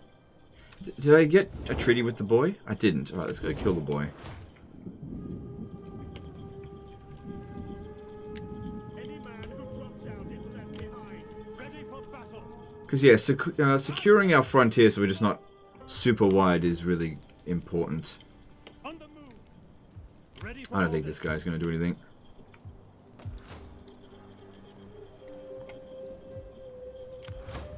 Yeah, I don't think so. Alright, the Nervii, I think they're dead. No, they're not. Where are they? They're out there, being somewhere. Okay, that's fine. Next stop for them, maybe Alabu, up this way. Ready for battle. Get moving, you wretches! Ready for orders. March until your feet bleed. We cannot pass here. I know you don't normally play mod, but is there a mod that just basically removed the system? Might be an option. Yeah, there probably is a mod that just removes the politics system from the game. I don't know. I just don't play the game often enough to bother with it. That's all. We hunger for battle. Also, I try not to.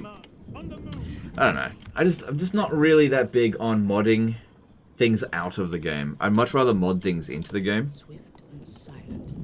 Yeah, it's just not my way of doing things.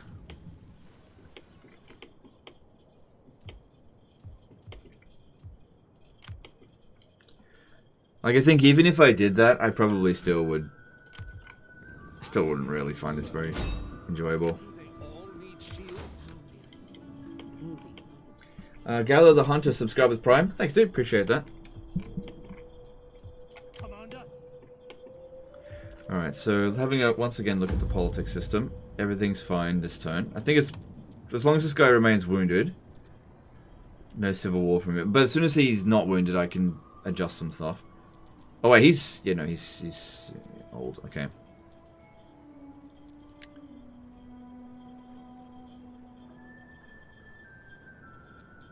Can't really do anything with you right now.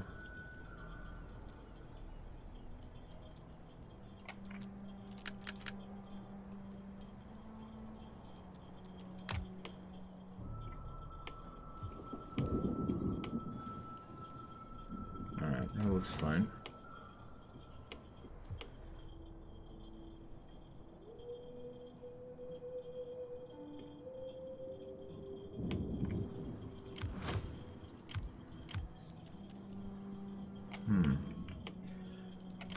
Not sure if my freshly recruited army here would be able to take on all of those armies all at once.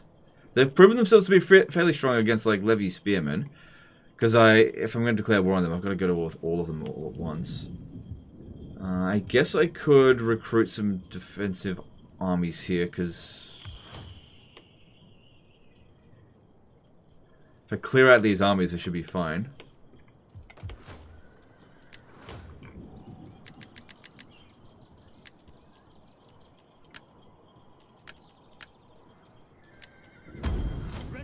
Just get some trash. It'll suffice. And I can get some more trash over here because it's a separate province.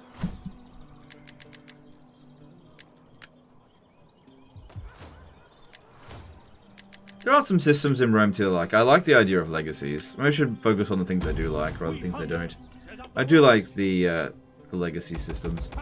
Could be a little bit low impact, but that's okay. It's just a little nifty bonus. You don't have to look at it too often. Commander. Ready for battle.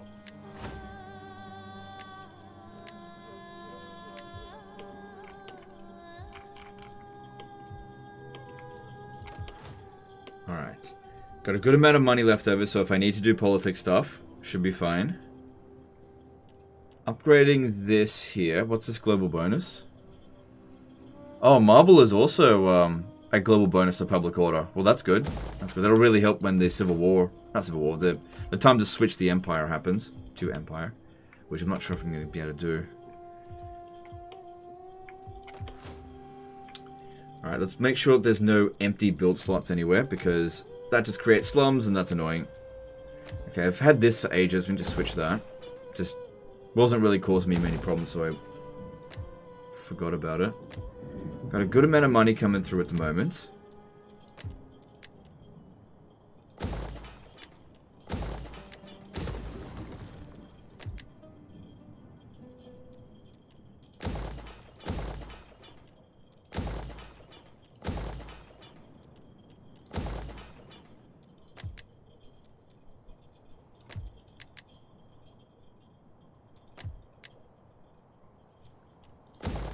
Food's a little bit on the low side, but that's because there's a fair few slums. Alright, that's all my money spent. Let's move on. Have you completed all the objectives? I usually ignore the objectives. I find them boring. Fearx101 subscribe with Prime. They've subscribed for 2 months. Currently on a 1-month streak. Thanks, dude. Appreciate that. Yeah, like, doing the objectives, like, they'll provide you an extra 1,000... Oh, God, they hired a fuck ton of mercenaries. I forgot they'll do that.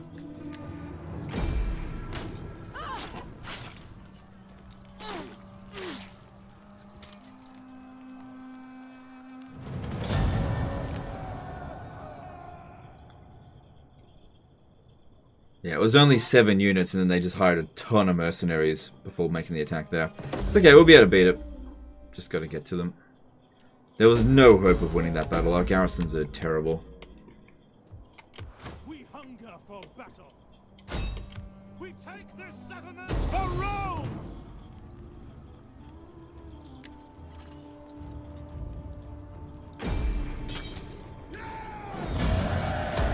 Ready for battle. There we go. Bit of damage done to the city, but it will recover very quickly. Actually, the damage is not so bad at all. Yeah, that is totally fine. Alright, checking politics again. What's this? Charge to the dolphin. I don't know. Alright, we're at 1% revolt risk. We're at 65% influence here.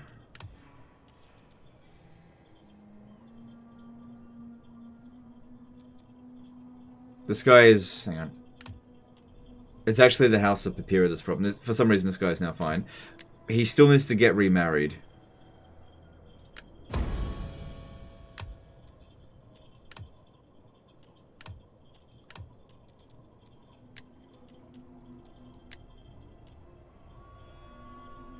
I think the more you do an action, the higher the price gets.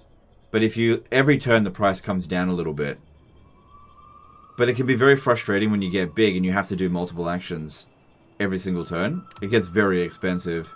I think that's the design in it. The bigger you get, the more expensive it becomes to do it. But at no point is it actually fun.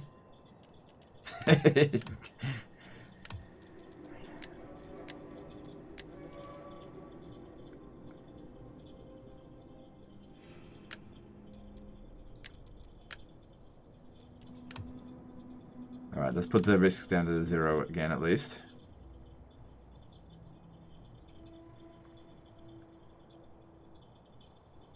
Wasn't there a technology that boosts politics? Maybe that was in Caesar and Gaul, I can't remember. Ever thought about playing 12-12 mod for Attila? Not really, no.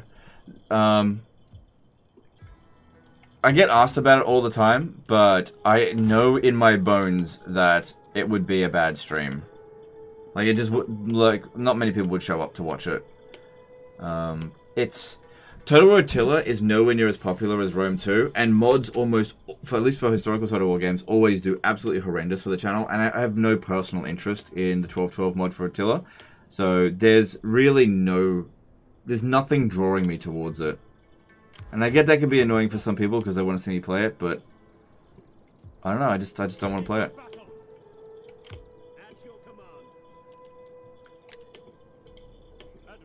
Alright, you'll be fine to stay here and get a few more recruits. Should be able to make it to the fight next turn.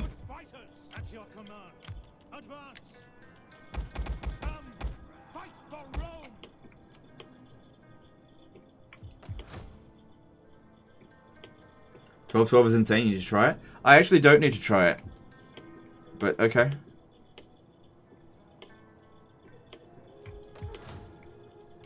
Commander, ready for orders. At your command. Look, don't get me wrong. They've used an agent to block the bloody river crossing. I mean, I can get across, but I'll use up all my movement doing so. Alright, I guess we're not going to Alabu then. Maybe we'll go to Rugion, or maybe Lupfurdum. Yeah, go to Lupfurdum. If we're going to go fight the boy, we should try to take him out as quickly as possible.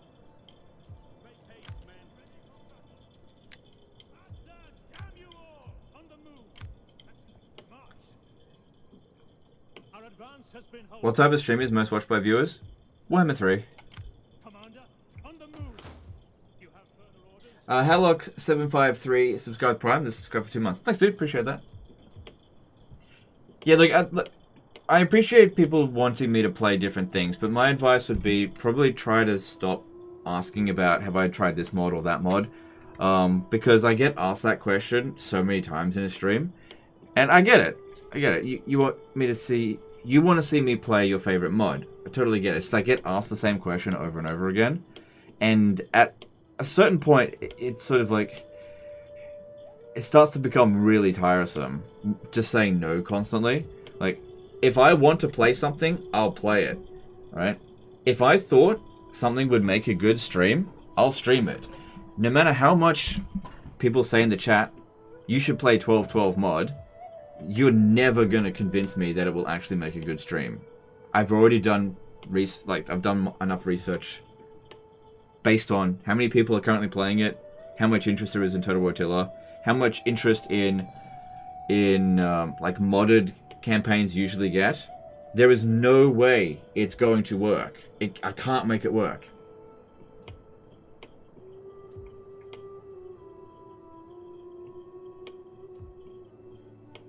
You've never tried something based on a suggestion? No, I sometimes have. It's just that I can't try everyone's suggestion because I don't have time.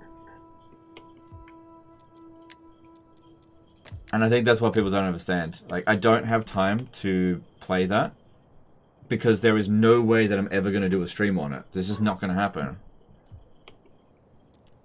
And I get it. Some people will say, but it's so good. There is so many really good mods, really good games out there. There isn't enough time for me to cover all of them, so I gotta stick to what I do have time for. Okay, so checking politics again. And at some point, you just have to accept the fact that, you know, I'm not gonna cover something. You just gotta accept it. Alright, do that. That'll keep it well under control for a bit.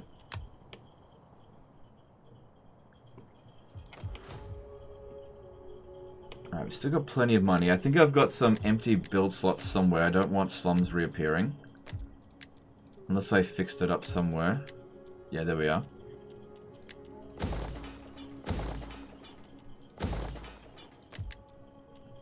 there. That's good. Okay, no, shouldn't get any more slums there.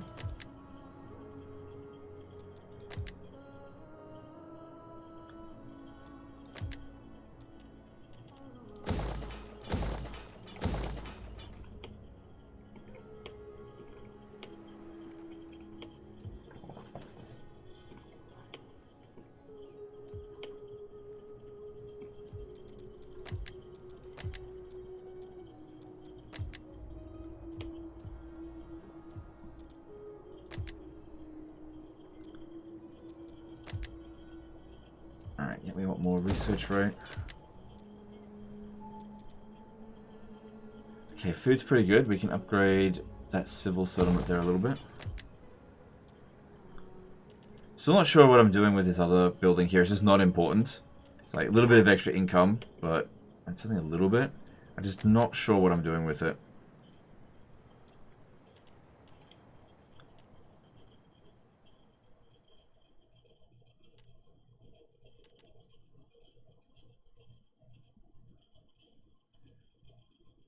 Oh my god. Mazix 2013 did 100 NOK super chat. Hi Legend, I bought Warhammer 2 and been really enjoying it. I've completed the Vortex campaign on Tyrion. I was wondering if there's other Vortex one I should try or just jump straight into Mortal Empires. You should ditch the Vortex campaign immediately. Immediately. It is not good. And go straight to Mortal Empires. Yeah. I'll tell you what, go for if you are gonna stay on the Vortex campaign, pick a faction that doesn't play on the actual Vortex, doesn't go after the Vortex missions. So I'll give you some examples of factions that don't play the Vortex. Malice Darkblade, Snicht, Repants, Grom the Paunch, Eltharion. Most of the later DLC characters don't cover the Vortex. The FLC characters usually do. But yeah, play Eltharion's campaign. That's a good one. On Warhammer 2, play that one. Public audio is bad. Need to get more of these marble resources, get them global bonuses going. Where's, oh, there'd be a fair bit in Greece, but I've got a treaty with Athens. Sort out the barbarians first, because I can't trust them. They shouldn't trust me either. Alright, let's move on.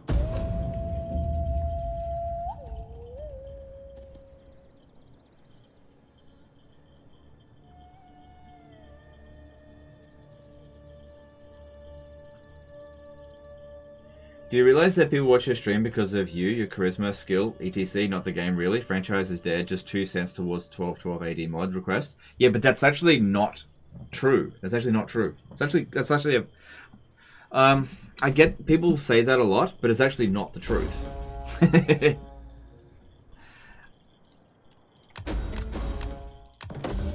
And the thing is, I tell people this all the time, and I prove it all the time, like constantly.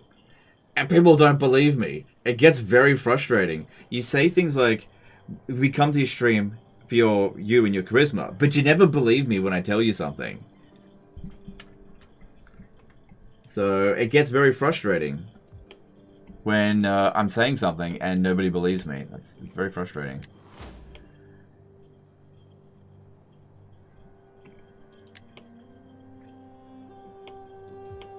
I just won't take no for an answer. If you're here for the stream, you're here for me, then I'll do what I think you guys will enjoy, and you're just gonna have to trust me.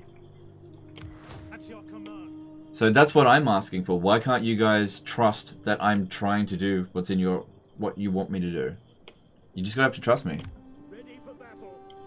Advance. Like, I don't think to myself at any day, what can I play that is gonna get the least amount of like viewers interested in? It's actually the opposite. I think to myself, what can I play today that is going to get the most amount of interest from viewers, even if it requires a lot of effort on my part? How can I be of assistance? Because that's what's going to benefit me. I don't think to myself, you know, how can I bore as many people as possible today? Ready for orders. It is a great and glorious thing to So I guess that's what I'm asking for, just a little bit of trust. Marcus Simino did a $20 super chat. Attila 1212 medieval mod is worth giving a try at least. JS. I appreciate the super chat. General Cub did a $20 super chat. I'm just here to give you money. That's okay. Don't give me money, but thank you for the super chat. I appreciate that. Oh my god.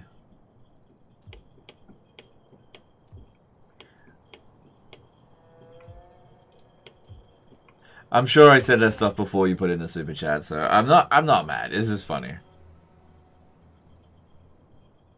Warhammer 1 no DLC. S. Warhammer 1 no DLC is bad. That's actually a bad game. Okay, I need you to try to get to here. Because we're going to strike on these guys, and they will probably have something of... My god, these clouds. We hunger for battle. Can't reach here this turn anyway. Shit.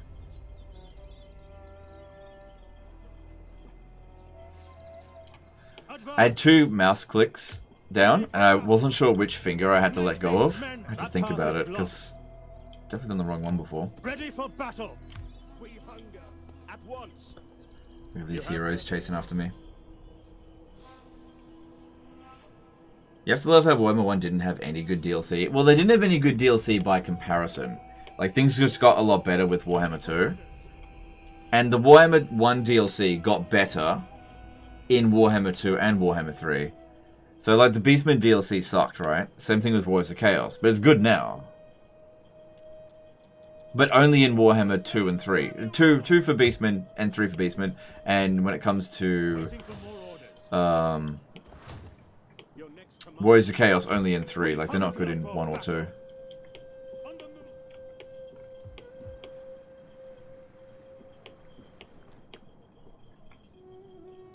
Ready for orders. Alright, we've got the Marian reform stuff sorted. It's going to take some time to get the actual units. Because I don't think I can just turn these into legionaries. Let me just see, where are they? Yeah, because I've been hiring nothing but auxiliaries. Then over here, so this will give us access to first cohort and Praetorians. Whew! Man, Praetorians, they rip them to shreds. Alright, let's get that going. We need more economic stuff, because I feel like I need more money to make politics go away.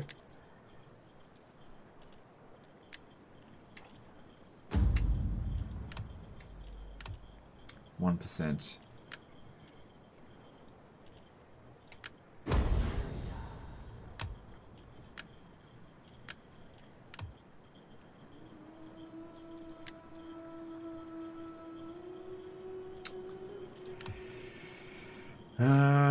Let's see.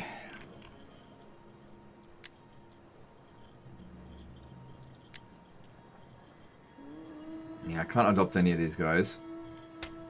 Excuse me, where'd they even pop on from, some of them?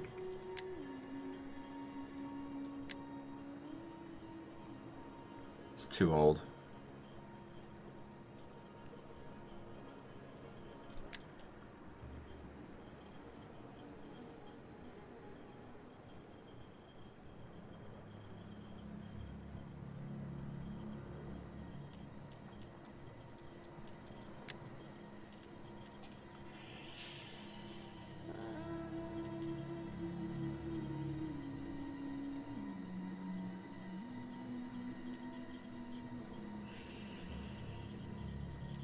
Most of the stuff here is fucking useless.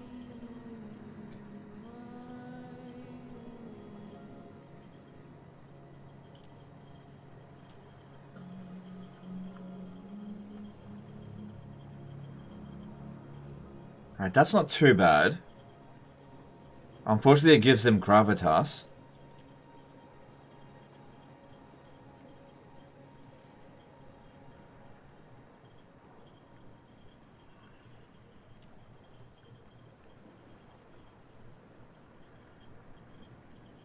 It's all fucking useless.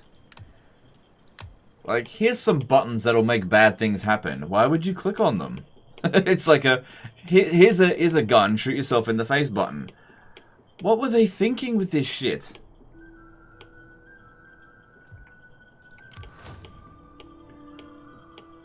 Yeah, spend money and make bad things happen. I don't understand. Alright, still got some money. Food's looking good.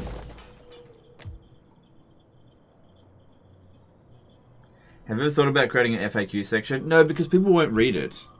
Like, I can literally pin a comment and people won't read it. I can put it in the title and people won't read it. So, if I do an FAQ thing, people just won't read it.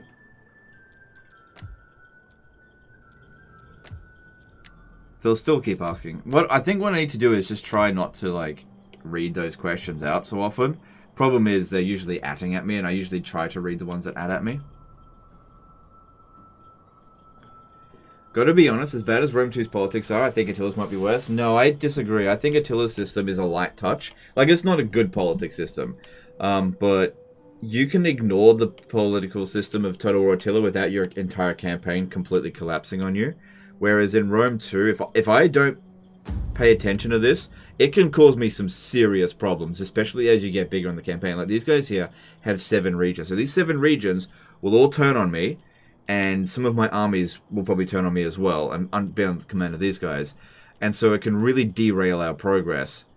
That being said, once a civil war is over, you can still have another one. So it's not like you have one civil war and it just gives you like maybe 20 turns of no more civil wars. So I would prefer just to not have any civil wars, because, you know, I got plenty of money. It's not that big of a deal.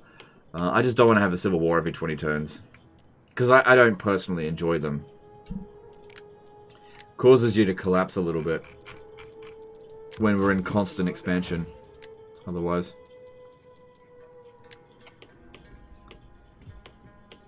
Alright, moving on. Trying to save up some money, because I really want to just, on one turn, just spend a ton of cash, get all of the conditions met for turning into an empire, and just get it all done.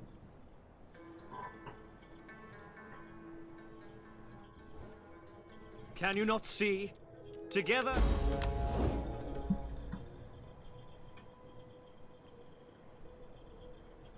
When you have a civil war and the other side gets 3 armies full of Praetorians and Praetorian cavalry, Here yeah. is your lot. Now come the ravens. Be executed. Need to get over there and sort that out.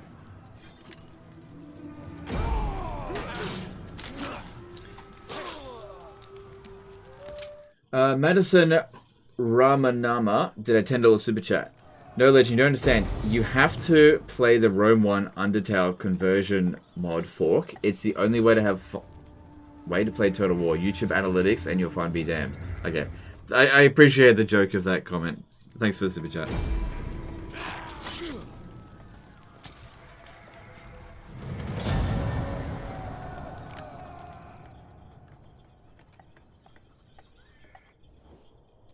Will you? Yeah, they're asking for non-aggression because I'm coming for them.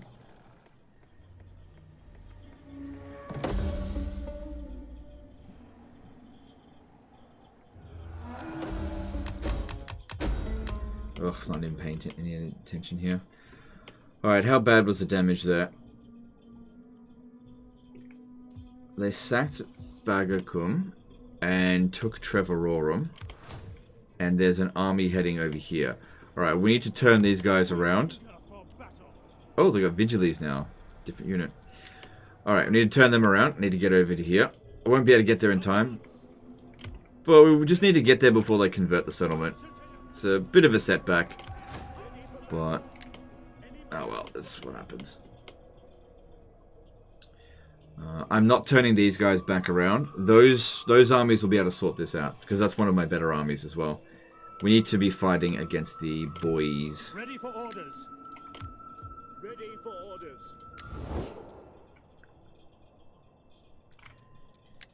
I welcome you, worthy speaker. I listen.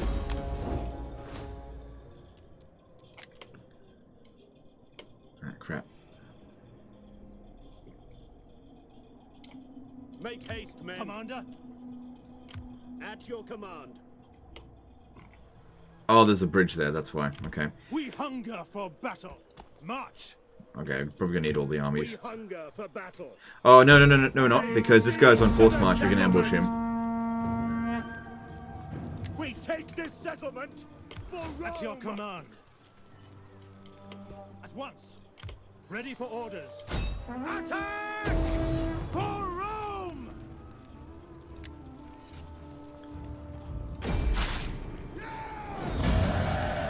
Good, that worked out nicely. Make haste, men! Wow! Attack for Rome!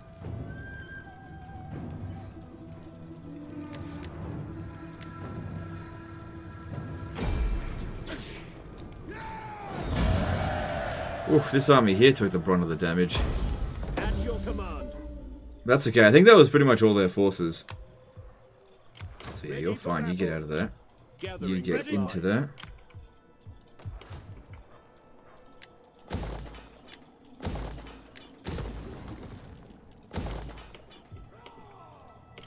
It's just winter attrition here. Alright, I don't think we need as many armies to go and take out the boy. Let me just check.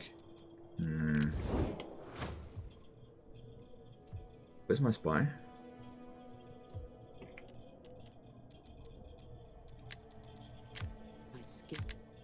Oh, she's all the way up there now.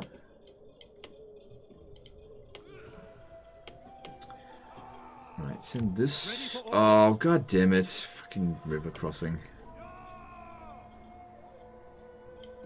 March. At your command.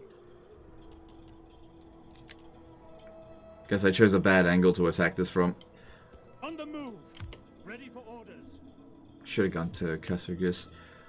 Alright, I'm going to turn 2 of these armies back around to deal with the Gallic Confederation. I want hourly patrol. At your command. March. These 2 should be able to handle that.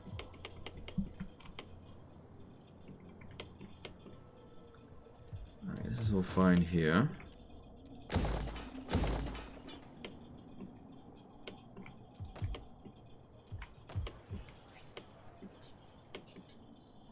We'll start raising a better army soon. Just want to get that barracks built.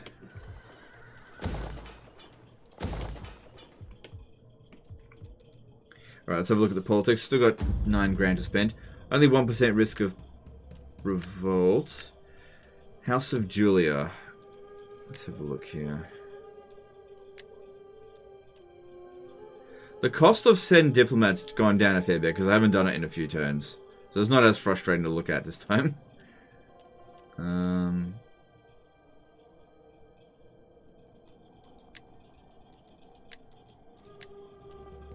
That cost has gone down significantly as well. I want to get her to max level. She's going to actually make us money. If we have a look at this, we're at 10,000 income.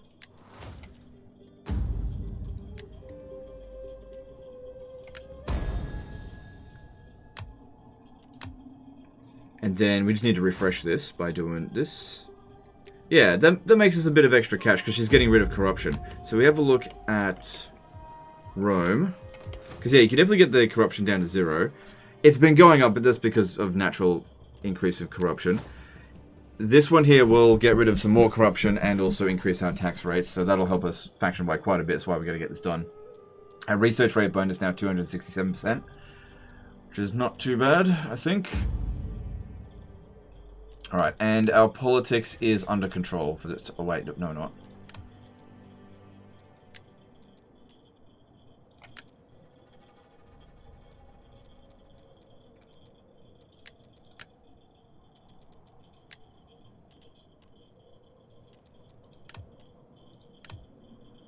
It says 0% risk. So let's just leave that there.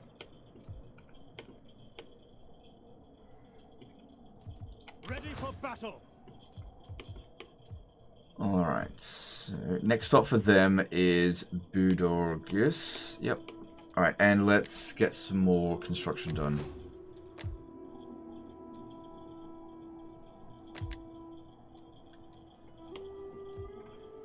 Okay, this province here is pretty good for public order. We can definitely make some upgrades there. Now that we've got, I think, 2 gold resources, that's going to really increase the amount of money we're making from mining, which is why I've reserved a lot of these settlements with mining. This one here, public order is not fantastic.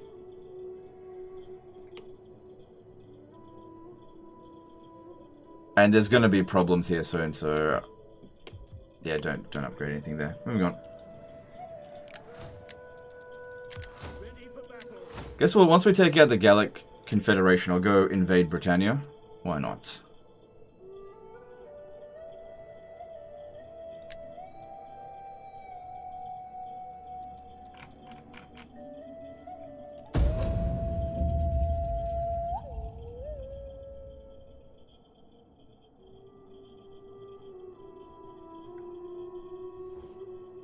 This is what I offer for my people, as blessed by the gods. Think.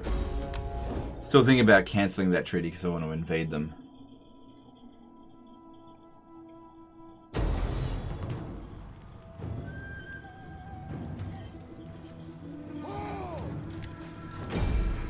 Yeah, we knew they were coming. There was no way we could defend against it. But my armies are on the way, and this one will probably run away from us. Yeah, this faction definitely caught us with our pants down, because we didn't have any armies anywhere near them. Because we had a peace treaty with them, which probably expired and they declared war straight away. So they're trying to snatch up as much as they can really quickly, but they're only one faction, so they're not going to get much done. It seems bad, but it's really not. Counter the rumors, yeah.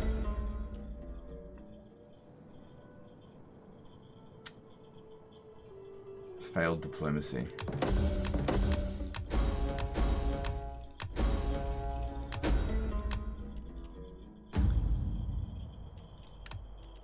Well, looks like you need your... What is this, your 3rd wife? There you go. Jeez.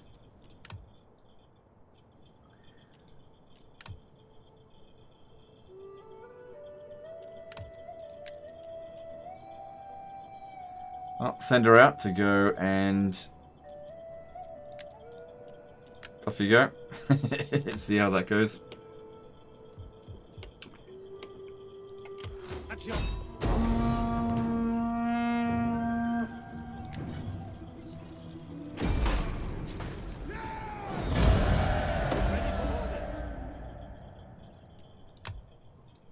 Ready for advance. Ready for orders.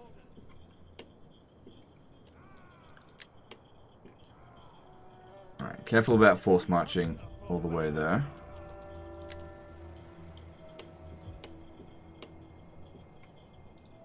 Ready for battle. Because, yeah, we don't want to get ambushed by these guys.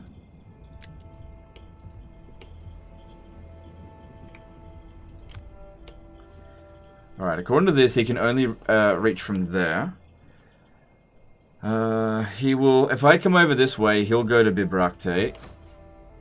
If I go to Bibracte, he'll go to Namnetum. So, why don't we send the main army by force march up through here. And these guys separate to go to Bibracte. And that way I can get them to recruit along the way. Because if he decides he wants to fight this, we'll beat him. As long as he doesn't ambush us. But if they decide to come over here, we'll also beat him. So either way he loses. And he has no choice but to fall back. Can't do much about that.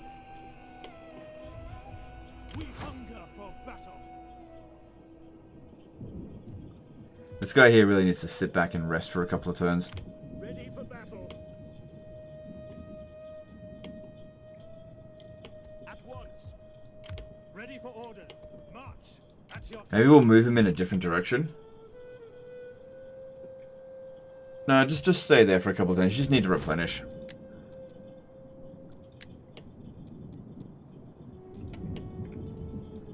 We hunger for battle. Commander.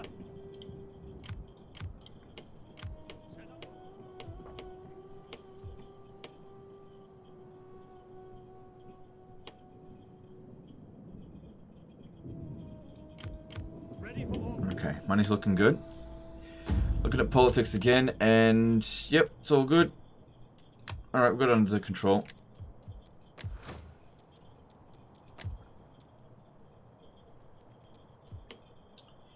Public order in this province is going really nicely, but why?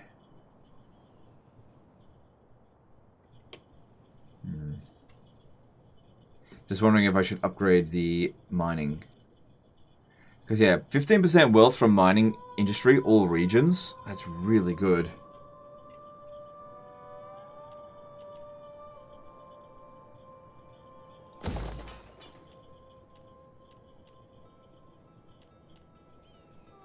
Yeah, a little bit of loss of public order is fine. That should be fine there. Our food supplies are good. Actually, go back there and upgrade that one as well.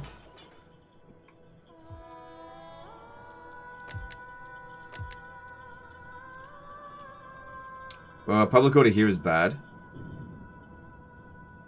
Just because of instability.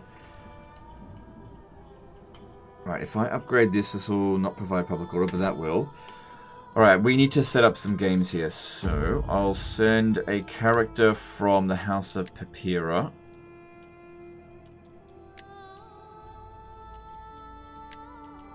It's all the same cost.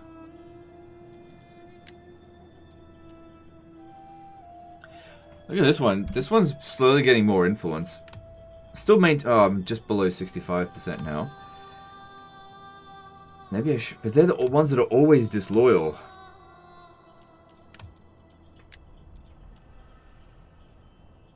Yeah, I'll send you to go do it. Oh god, what's the name of the... Hang on, was it 90 something, right? Yeah, it's Pannonia. Alright, there we go.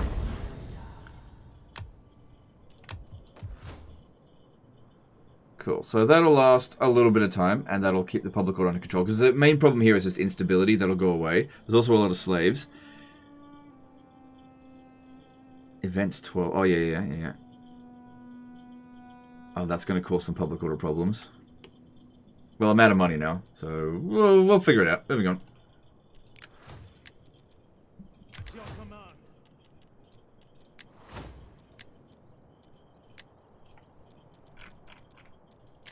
At your command. Commander.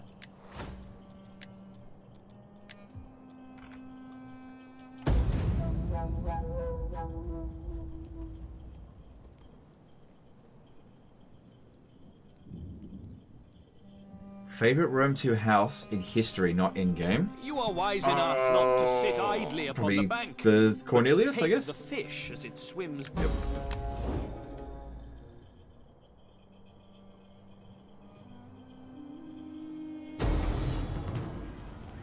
They keep sacking the same settlement over and over again here.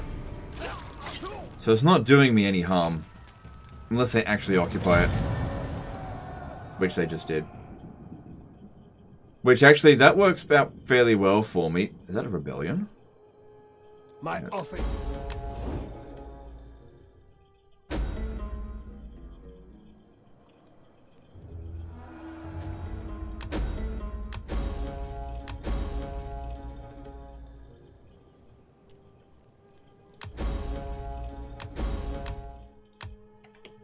Okay. Celtic rebels.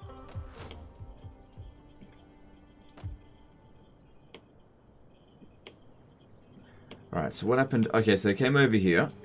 We hunger for battle. And it is likely he will run away when we attack him. To victory! Nope. Well, that's fine by me. I don't know why he's not running away, because he's going to lose an auto-resolve, which means he's dead. Like I said. Waiting for more orders. Okay. Good.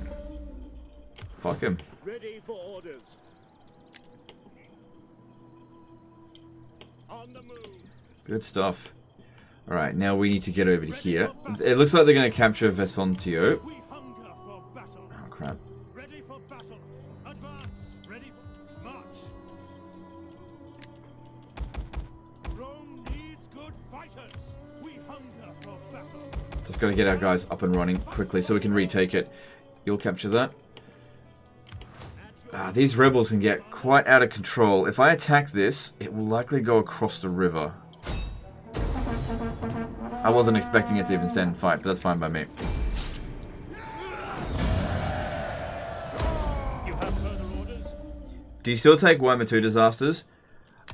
No, not really. Oh, like you can send a disaster to me if you want, but I don't have the game installed anymore. There's no real interest in Warhammer 2 disasters, so if you send me a Warhammer 2 disaster, it's probably not going to get done. Like I said, the game's just not installed anymore. I still think Warhammer 2 is an amazing game. I just can't justify making any more content on it. We take this settlement for Rome!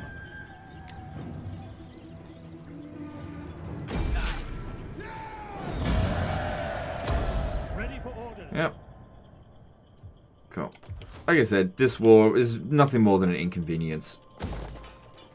Sort it out. CCR did a $5 super chat. Your easy setting video is the most helpful, kind, and beneficial video ever made for Total War community. Legendary. Thanks, dude. Oh, look, I'm just glad that was of some use to you. That's all. Because, like I said in the video, so many people send in disaster battles and putting themselves down saying they're shit. When I know it's not your fault, it's the fucking bloody difficulty setting tricking you. Some of these battles were actually impossible. We hunger for battle. The game says valiant defeat. Alright. I think lead also provides a global bonus to public order as well, doesn't it? But we need to take our Brudorgris first. Those guys are going to go north.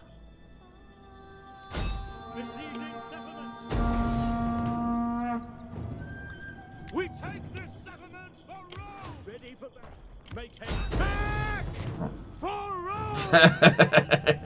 Let them cower before Rome!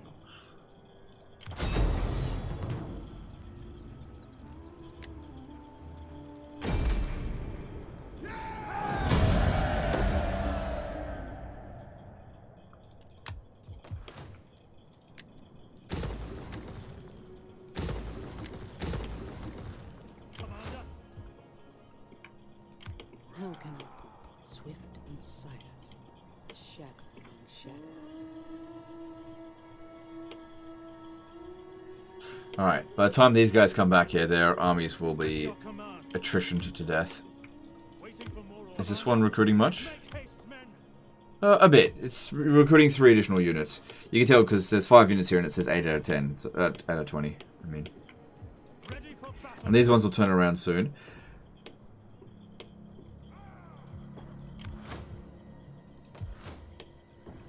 Yeah, so our garrison here is just fucking destroyed, whatever.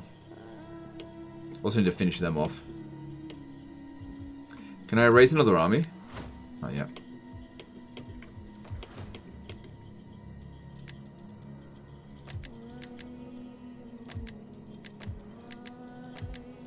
Okay, hang on. At this one here. Okay, the public order is much better this turn because it's still got the public games, organized games. Let me check this. No risk this turn. Although House of Junior doesn't look so good. Secure their loyalty again. Make it go away.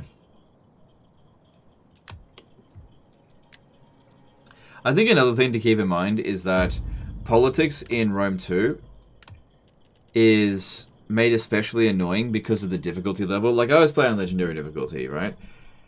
If you don't play on Legendary difficulty, you don't have that difficulty level minus 25. That never goes away. And 25 loyalty reduction means if we didn't have that, at pretty much no point in this campaign would I have even needed to interact with this. So the difficulty makes it so you have to interact with this mechanic. And I don't want to.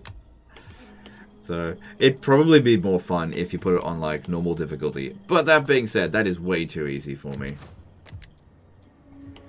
Like, we're handling it. It's just annoying.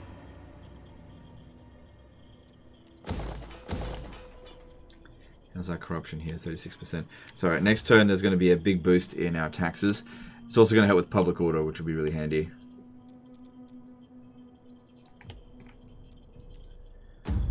Alright, let's see about promoting another woman to max level. She's 40, she can do it. This is one of ours. So, could cause some loyalty issues. Ugh. V Puller. Alright, wait until next turn before I give her another one. Yeah, because I gotta sort this one out as well now.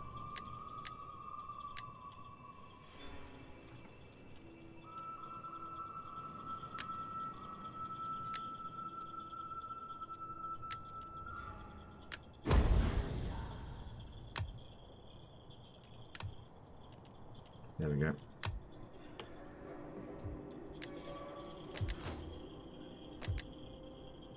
Food's alright.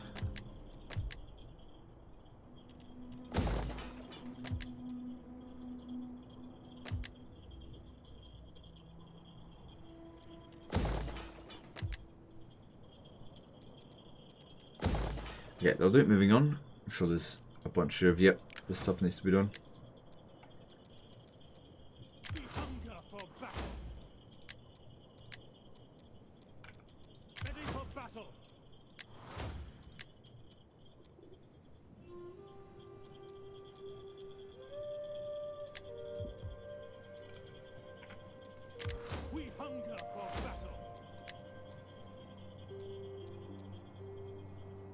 Yeah, this army needs more replenishment rate.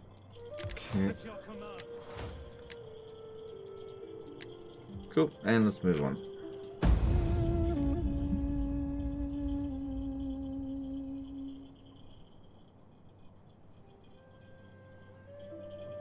Thank you for your video on Warhammer 3. Explained that you could win a battle before reinforcements could arrive. It really helped me on my Grom campaign.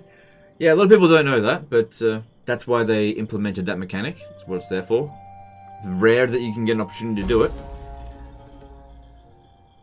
Alright, they surrendered, but that was silly of them. Demolished. Oh, it's fucking slums. Where were the slums? Not here.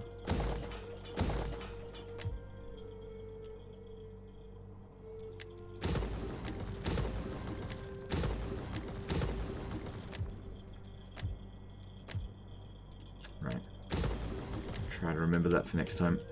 Alright, how are we going with this? We're at 11% this turn, and our income jumped up a fair bit because corruption was reduced. So, House of Papyra again, of course. Alright, what was her name again?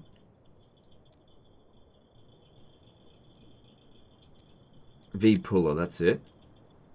Yeah, that's cheaper this turn. Wait until next turn, the price will go down again. Alright, and we need to do some politicking, because we've just increased the problems now. Alright, so House of Papyra, I need you to go and send Diplomat again.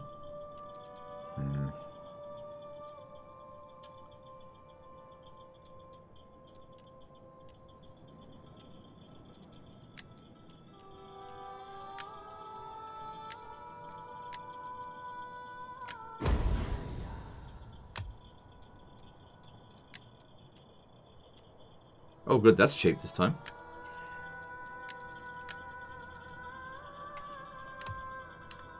%. We need to send someone with the House of Julia. How is this guy here? Oh, he's someone else. He's only 22. That other guy must have died. Well, good. Who cares? Fuck him. Alright. You are going to Carthage. And still got a little bit we got to sort out. Price has jumped up a fair bit.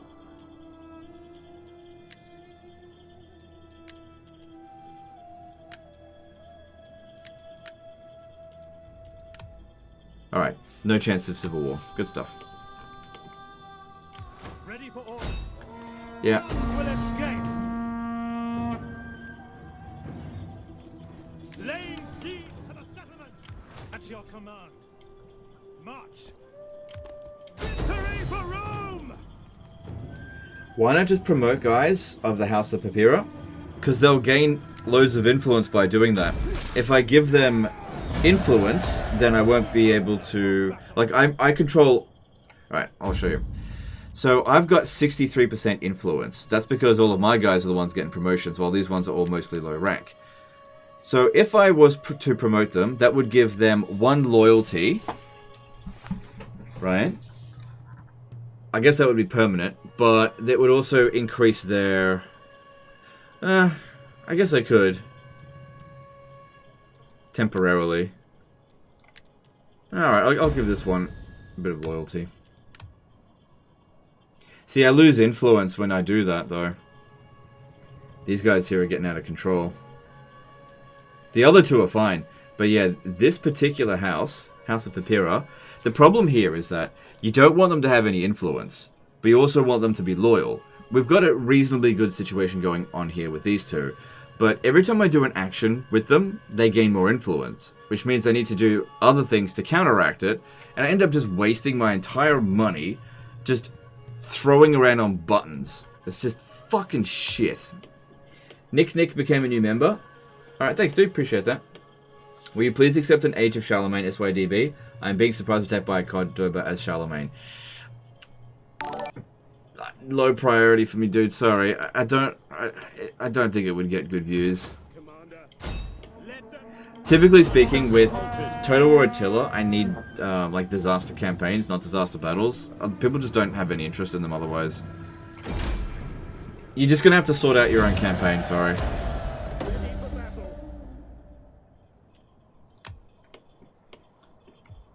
Commander. Okay. Yeah, that's fine. Besieging settlement.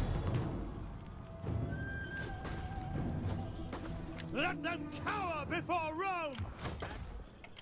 For death and honor. That was fun. That funny.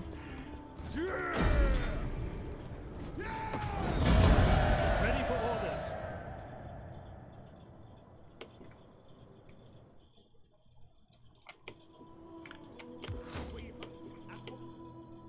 Alright, these guys here. Yep, they've already done their turn with the stuff.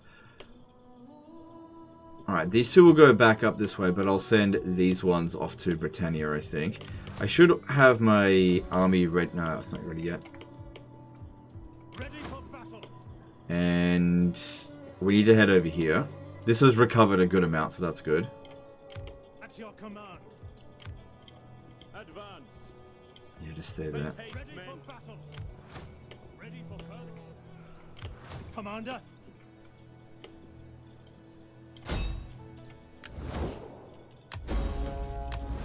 We take this. We cannot pass here. So we've definitely got an ahistorical Roman Empire now. But this is much easier to defend than the traditional borders. On the move. The historical borders, I mean. Shogun 2 Hattori when? Whenever you feel like playing it. It's available whenever you want. But yeah, I thought long and hard about doing a Shogun 2 live stream. The problem is that I really don't think it would perform well. Because I don't think people will like the way that I play Shogun 2 campaigns. It's very back heavy, as in the beginning of a campaign is mostly just end turn spamming because you're just waiting for numbers to tick up. Being excessively aggressive in the early stage of the campaign, there's no real incentive in Shogun 2 to do that.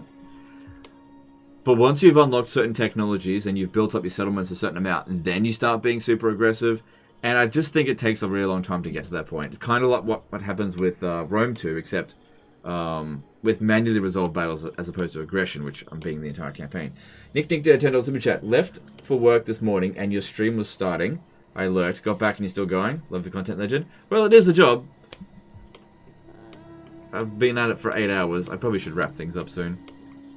But yeah, glad you're enjoying it. Okay, so did we take out that faction completely? Yeah, we did. That was it. We hit them on their last legs. Alright, so I don't think wood does anything for us. Yeah, it gives us ship hulls, which I haven't even been using navies this entire campaign. We need to clean this up over here so that we don't get other people attacking us. Same thing with the Britannia. Once you've cleared out all of this northern stuff, there's no, like, anything else that comes from here. So this is all just safe area. don't ever need an army here again, because you're probably not going to have a revolt. Alright, so I said with these two, they're going to go to Uberzus. These two here, no, they're going to go to Trevorum. They're in Uberzus. You're going to go to Britannia. We just finished this technology here, which is good. This one is even better. It takes 8 turns. That's at 291 research rate. 4 public order, 6% tax rate, minus 7% corruption. That's just going to make us so much money. The more money that we've got, we make politics go away. It's a lot easier. There's obviously some good military technologies here for sure. It's just that I don't really need a better military. I'm still using Vigiles and they're doing just fine.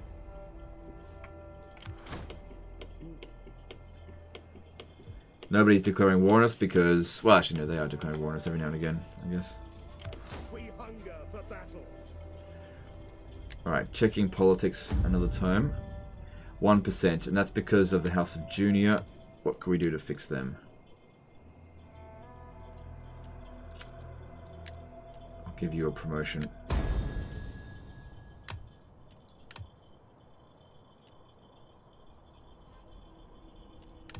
We'll give you a promotion as well.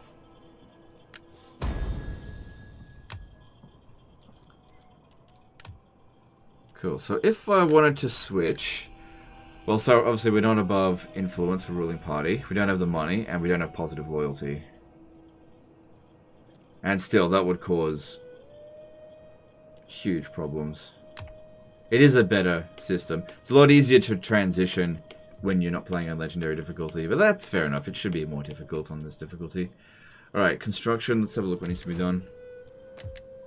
There's a few things like that can be upgraded that'll actually cause us problems, but actually this public order here is really good. Really good, so that's actually fine.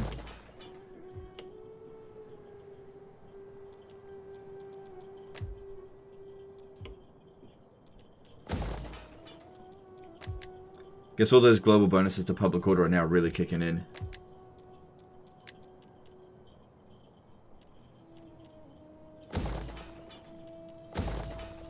Alright, moving on. Ready for battle.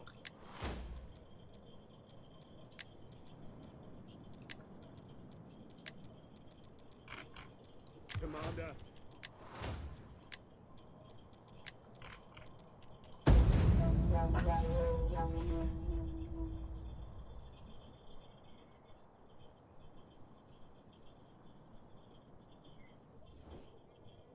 As all the Probably not going to have a revolt, famous last words. Well, as long as the settlements aren't getting sacked constantly, it's actually pretty easy to maintain public order in Rome too. You get so many global bonuses to public order. As long as you don't build like a lot of stupid buildings, there's really nothing... Like, even the culture penalties are not that big of a deal. Especially considering playing as this particular faction. If I show you. Where's our summary? Playing as the House of Cornelia, minus 50% public order penalties due to the presence of foreign culture, so it's not even that severe.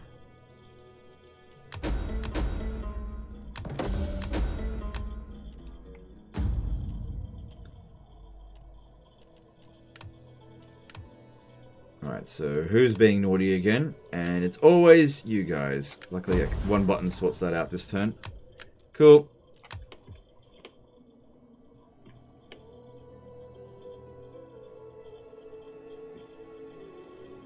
We hunger for battle.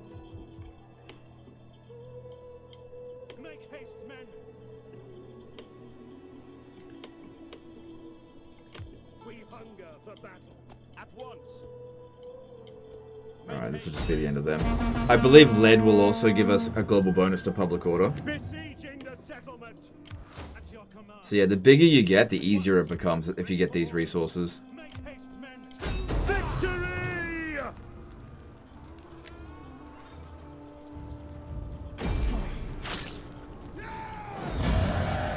These guys once again taking the brunt of the damage. Cavalry usually get smashed in order resolve. So if we have a look here, this provides, yeah, public order +2 due to sanitation. I wouldn't put it in the sanitation if I were you, but yeah, anyway. Get that converted. believe you still get the effects of it, even if it's not your culture.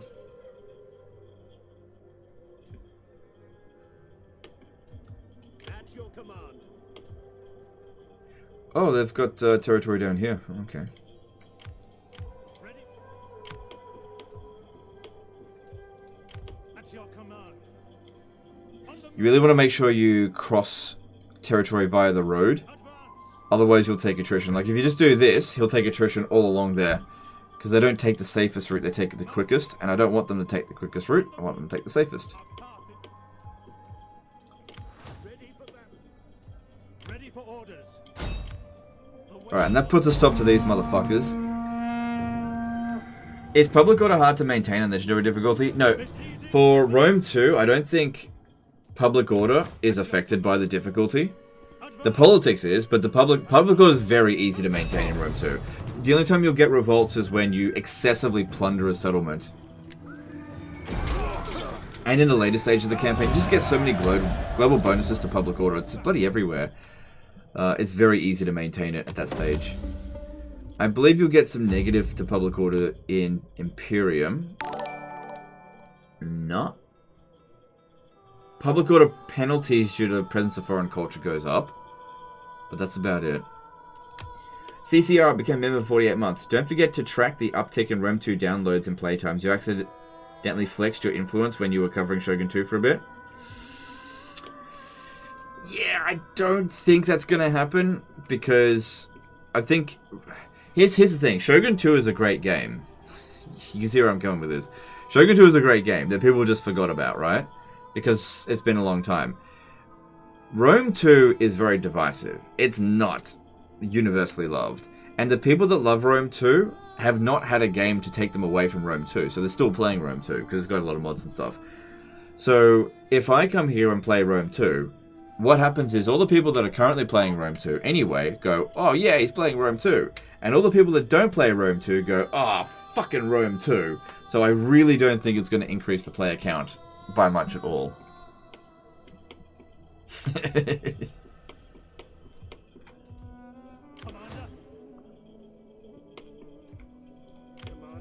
It was different with Shogun 2. Like, maybe if I was coming on here and being like, oh my god, I love this game, look how good it is. We've fought, what, 3 manually resolved battles this entire time? Yeah, not much of an advertisement for the game, I think.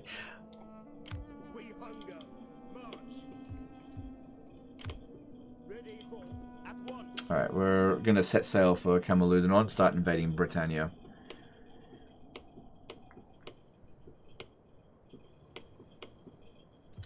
Where do you get all that money from?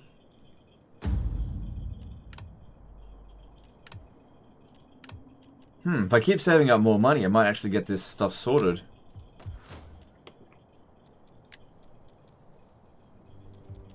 Thing is, if I want to switch to Republic, I still need to fix the influence side of things. And getting influence is more difficult the longer the campaign progresses. Because in order to get influence, I kind of need to fuck these guys up. And that's not easy without causing loyalty issues. So if I cause loyalty issues, I won't be able to cause it become an empire anyway.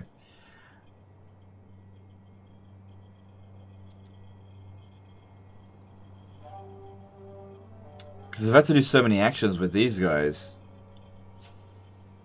If I do more... Every action that I do to gain influence loses them loyalty. It's just this constant act of like tiny little balancings that ultimately achieves nothing. To just maintain the status quo. You can't really get what you want done on this difficulty very easily.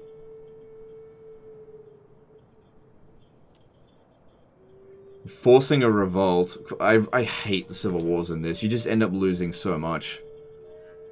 And while the stats on Empire is definitely better, it's not worth losing what we're going to lose if we cause a civil war.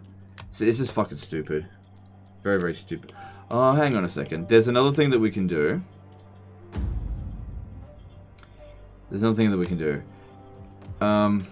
Okay, there's a way to do this. If we change the edicts for loyalty, I won't need to start...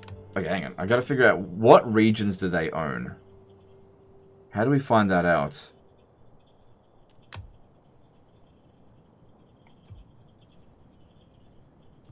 How do we find out what regions they own?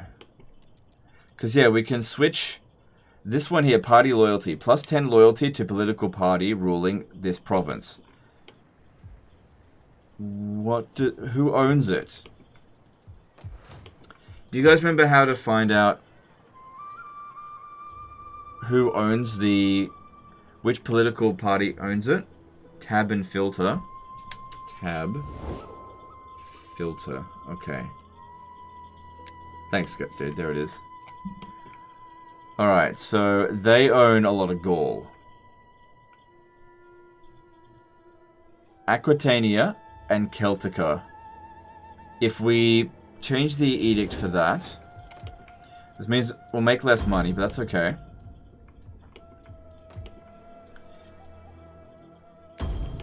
And we'll start snuffing them out.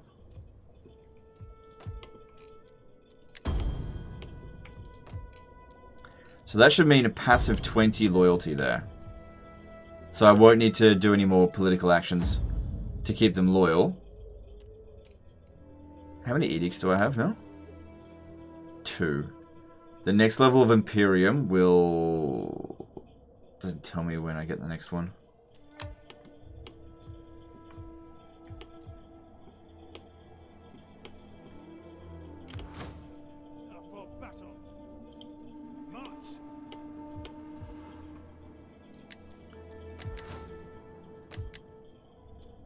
Yeah, and once we've got their loyalty under control, I'll start promoting my characters excessively to get the influence back off them. Yeah. That's what we need to do.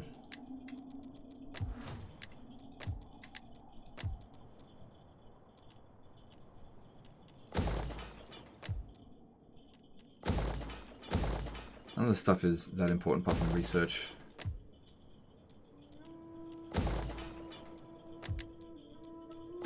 Okay, that's actually important. We don't... Okay, I need to go through this and check to see if there's no empty build slots. I'm sick of slums showing up. It's expensive and annoying.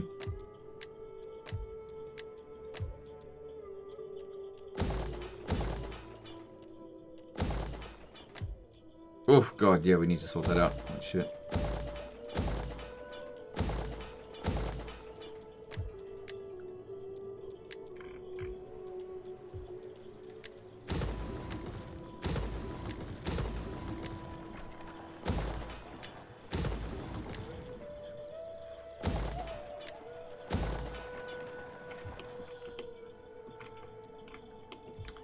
And let's move on.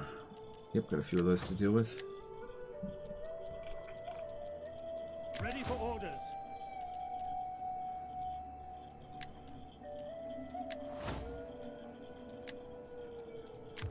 At your command.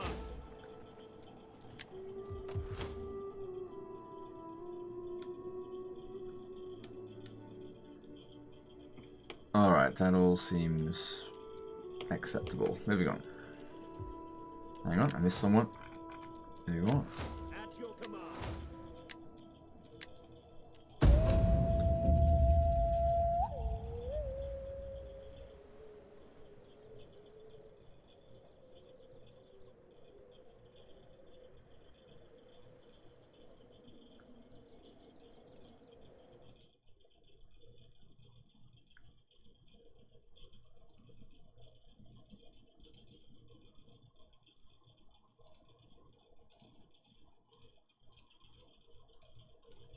Plump. Huh?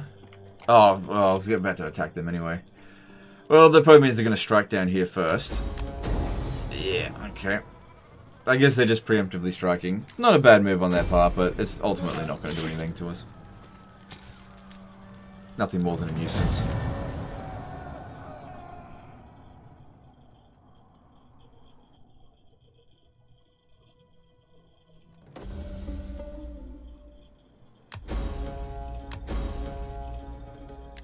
Ah, she died.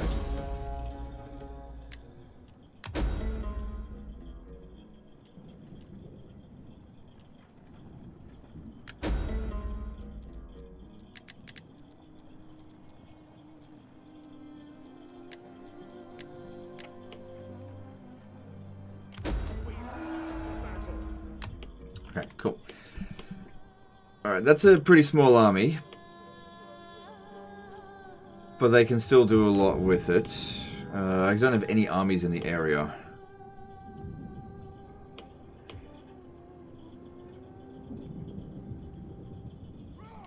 Commander.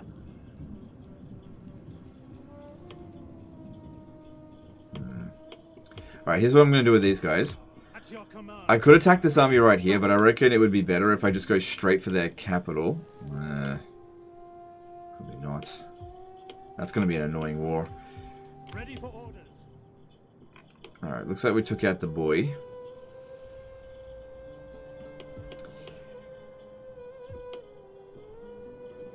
Ready for battle. I was just thinking if there was some way for me to get my armies over here quickly, but I can't see it. At your command. Your next command. I'd be surprised if they didn't have some additional forces here. For battle.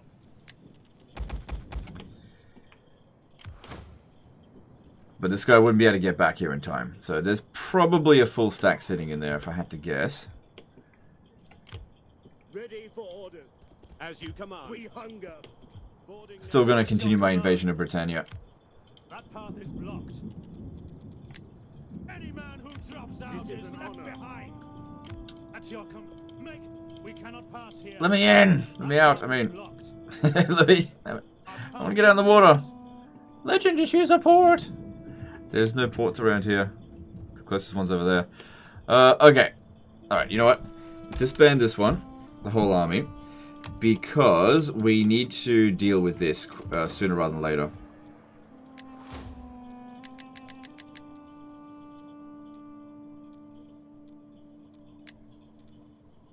Ooh, if I recruit an army from Papira and they end up getting killed, that will maybe hurt their influence. I'm not sure. I think I can make this work. To your duties, men. Alright, if we recruit these ones here... Hang on, are they mercs in the area? Yeah. That'll stop them from invading Inner Italy. That cost me a lot of money, but I've got a lot of cash at the moment, so it's fine. Best to make this problem go away quickly. At your command. At your command. Make haste, men. You have further orders? Yeah.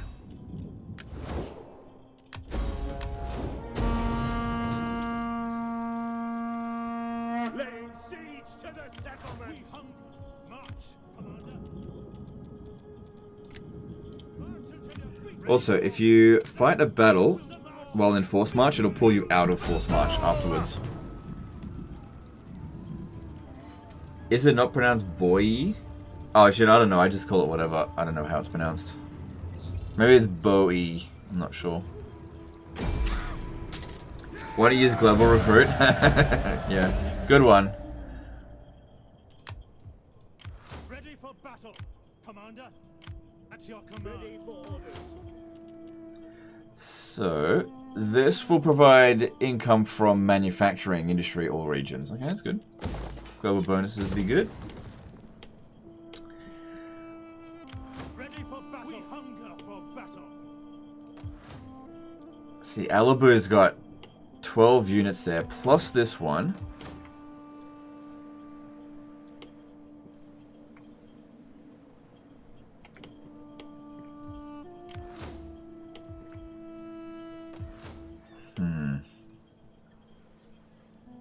Alright, I think I'm going to need to recruit a fleet here.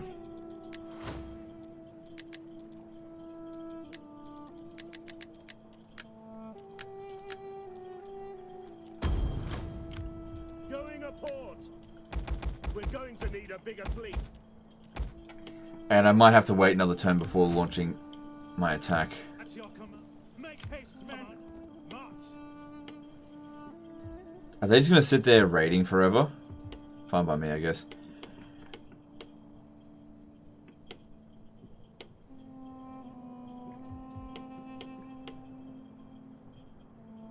And we could use another spy out that way as well. What do I serve only Rome? At your command. Ready Alright, let's check politics again. Alright, these guys are firmly under control. Now it's just these two that they're a lot easier to juggle than the House of Piperia. So, securing their loyalty once every now and again. That's not a big deal. Alright, let's think about what we need to do to start getting this above 65%.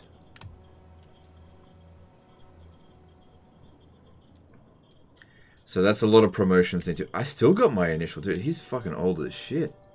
Alright, we've got plenty of characters, that's not a problem. I could always get more.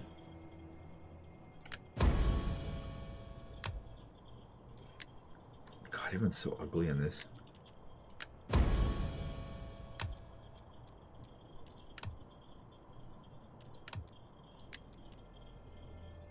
$61. Well, this is free.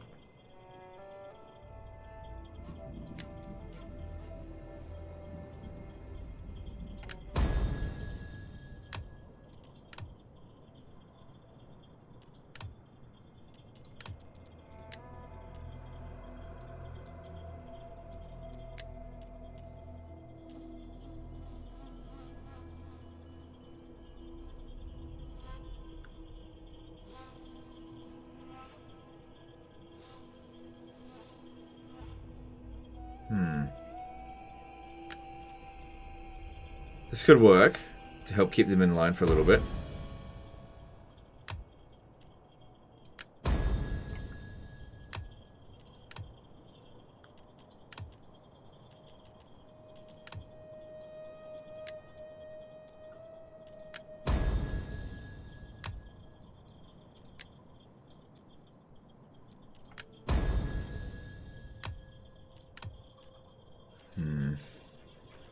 Got to get to 65 or above. It's only 43. What? It's just fucking jamming it up there, are you? 18,000. Yeah, because like this is what happens, right? Remember, V Puller 18,000, right? Watch what happens if I check her now. 21,000. Yeah. Fucking hell. We thought this system was good. Whatever. Alright.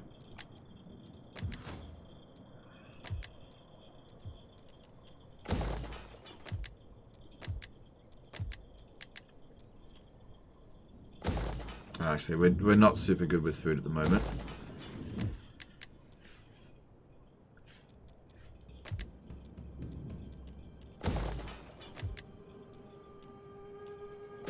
Public order here is amazing.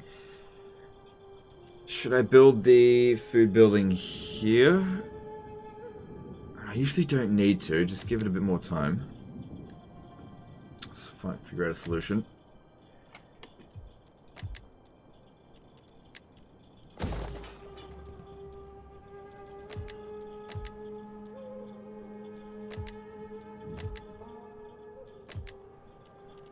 Here's some food.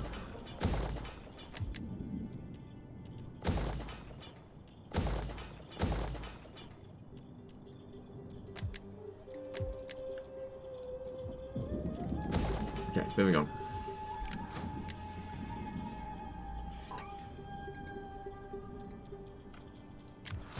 We hunger for battle.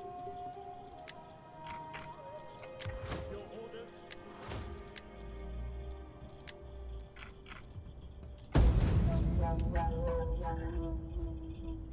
Pharaoh, please. No. Like I said, I think I said this yesterday. Or did I say it earlier today? Yeah, I think I said earlier today. If Creative Assembly can ever convince me to rejoin their program, I'll immediately buy Pharaoh and do one live stream of it. The reason why I say that because I don't think it's ever going to happen. A token, perhaps a modest. Will you not keep? Will be more impressive if you expand all directions. I'm actually not really trying that hard to impress. I can do a lot better than this. I'm kind of just being lazy. Alright, how are we going? 15%, 62%.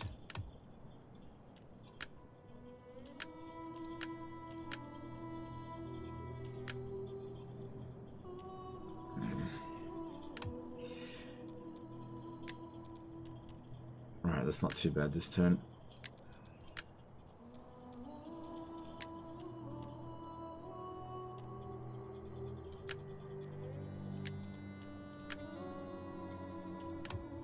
Still 6%.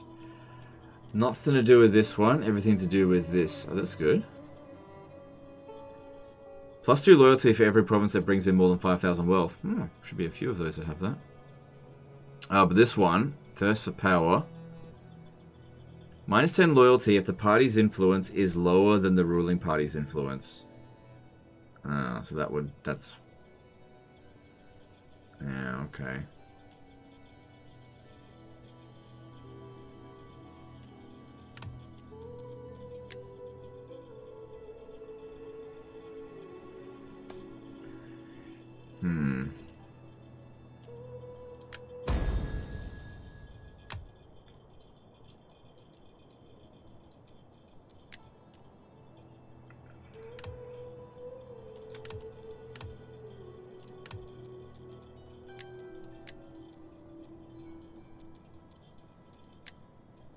Where was the guy that... Yeah, this one here. Trying to improve relations with them.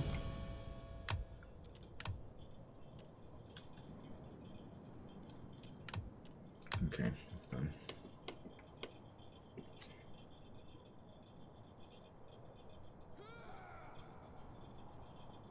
I watched your interview with Underrated. While I'm a fan of yours, I was disappointed to hear that you say you condone shadow banning people in the chat comments. Okay, I'll explain that a little bit. Some people in the comments are just rude. Like, super rude, and there's nothing you can do to argue with them. They're there to pick a fight with you. You cannot argue with them, right? There's no point. So, I'm not saying that you should shadow ban people that you disagree with. Everybody's channel you should do whatever you want with. But some people come on, and they're just like... They just say something that is just factually wrong or insulting, and there is just nothing you should do to argue with them. If you try to get into the comments and try to prove them wrong, they just drag you down with them. And the last thing you want to do is get other idiots to come in and basically boost the interaction of that particular dumb conversation. And so just getting rid of it is a quick way of removing just really dumb comments. There are a lot of dumb comments.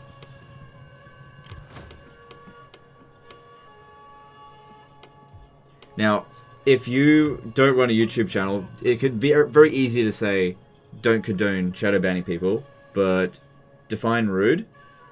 Okay. I'm just trying to think of an example. I know, here's one. Let's just say on my video, that's completely unrelated to it, somebody comes on and says, when are you going to apologize to Creative Assembly? You deserve everything that you get. Banned. Okay? Not going to have a conversation with that person. Came straight from Reddit. Not subscribed. Just wants to pick a fight.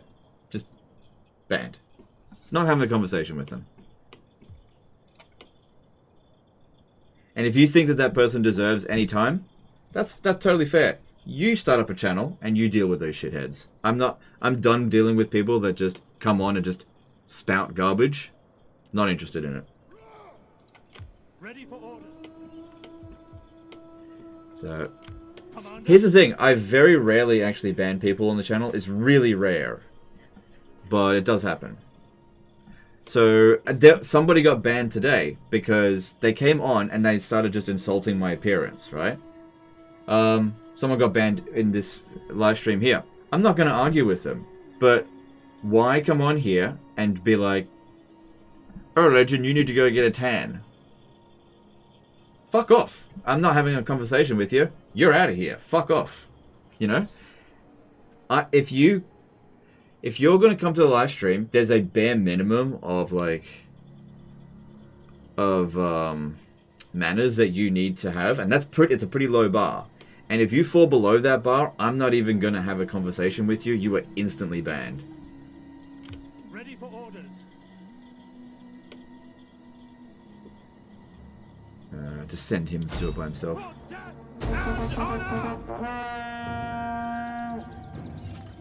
So, you know, you deal with a lot of these guys when you're doing YouTube, and it's so much easier on your own mental health if you just don't give these guys any time. So you just get rid of them.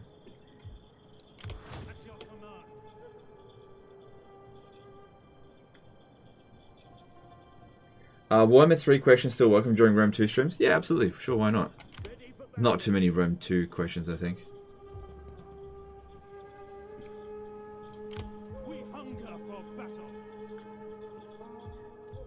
But yeah, sometimes people come on and they're interested in a particular topic. It's got nothing to do with the stream. I'm not going to have the conversation with you.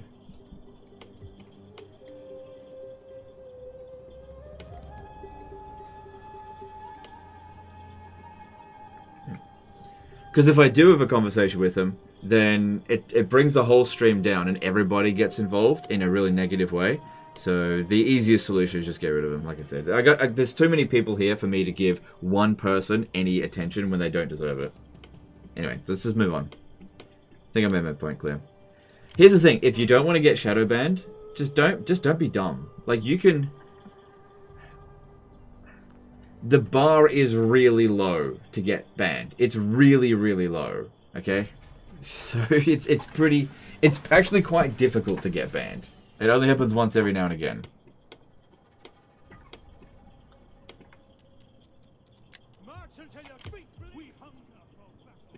Alright.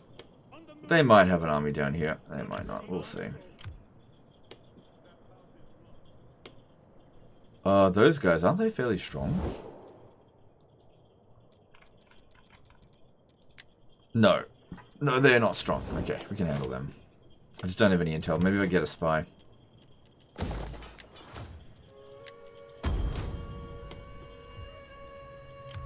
At your service. On the road again. My work is done. For now. Here's the thing, the only people that complain about people getting shadow banned are usually people who say outrageous, not outrageous, who basically whip their opinion dick around and expect everyone to suck it, and usually they get whacked. Alright, am I able to get over here with this? Yeah, they ran off, but we can get the settlement back. We've just captured Korea. Looks like they ran straight back to Abersis. Let's see. Nothing here. Let them cower before Rome! Come on, make haste, men!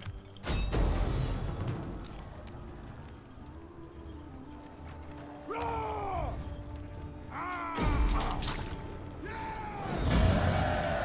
I appreciate your response, and I understand bans where the person is aware of the consequences. I only post bans that socially engineered to deceive the user. They're involved still.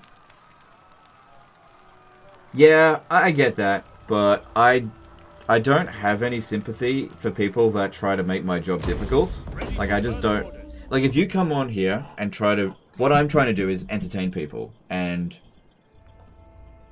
for the most part, try to bring Total War forward as little as I can do.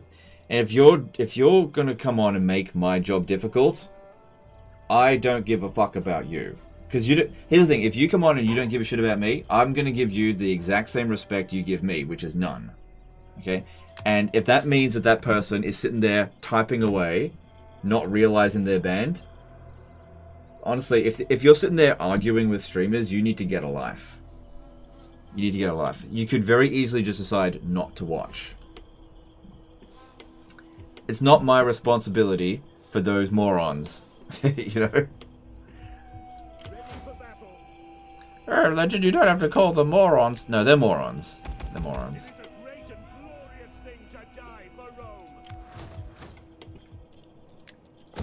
Well, because what they do is they make everybody in the stream have less fun. So fuck those people. They're banned, and they're not even going to get told they're banned. Okay? And that just means that they are wasting their time. So fuck them.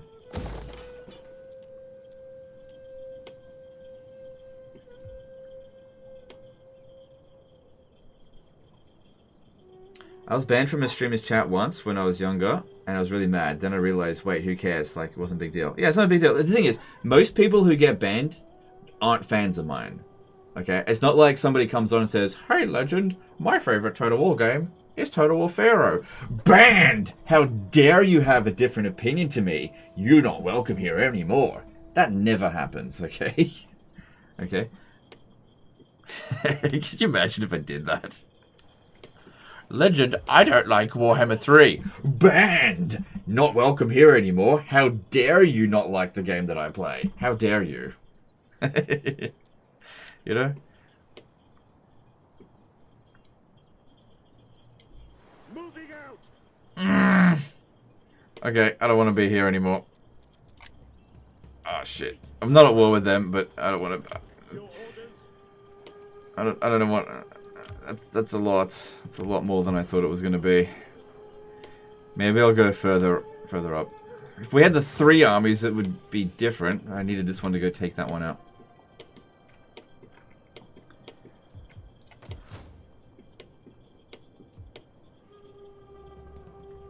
Yeah, you just gonna have to trust me. They're the people that get banned. They're it's gone on a bit. It's a fair bit. Like I said, they weren't here to be entertained. They were here to cause trouble. That's the only time. I'm not going to give them any attention. Individually.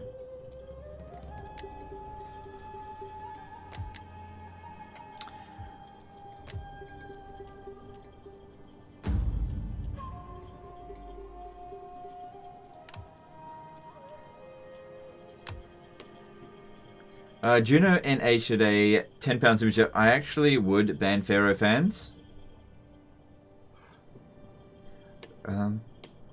Yeah, look, I don't ban people based on their tastes.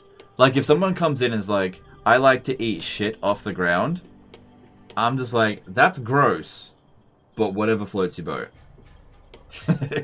Like, I like following horses and eating shit that they drop on the ground. Hey, I wouldn't do that, even if you paid me. But hey, if you like doing that, that's fine. So when someone comes on and says that their favorite game is Pharaoh, I kind of view it that way, that they're basically eating shit. And that's fine, you're allowed to eat shit. But don't expect me to eat shit and like it. But you can do whatever you want. And I get it as well. I'm being a bit rude. Or crude. Ready for orders. But it's just to give an analogy to make the point. Because if I like to use strong analogies so that people get the point. I'm not trying to be... I do try to exaggerate as much as I possibly can, so that the point comes across as clearly as possible. I'm not saying that if you like Pharaoh, you like eating shit. Okay, just want to make that clear.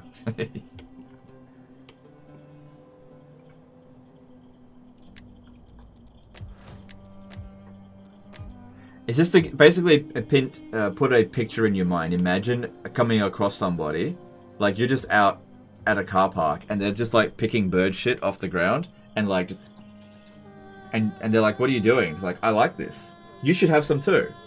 You know. Dimmer KG97 did an RSD 250 super chat. God bless you, brother. I've been watching you for a long time now. Thank you for your continued effort to make good content for us to watch. No, dude, my pleasure. That's my job. I try to entertain people. You know, it's not everyone is entertained, and that's fine. If you're not entertained, you know, you don't have to watch.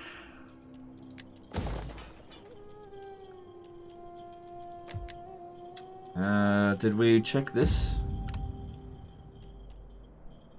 Yeah, this is all good. That's not good.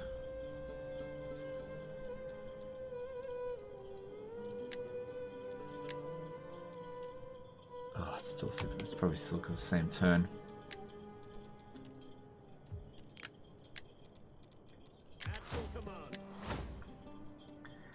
No, too late. Commander.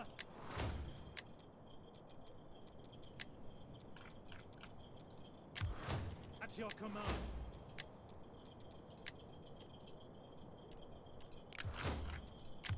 It is an honor to serve Rome. Did I watch Fallout Legend? No, I'm not really that interested in Fallout, to be honest. I hear it's a really good show, but I don't think I've got the streaming service that it's on. Their spirits tell us.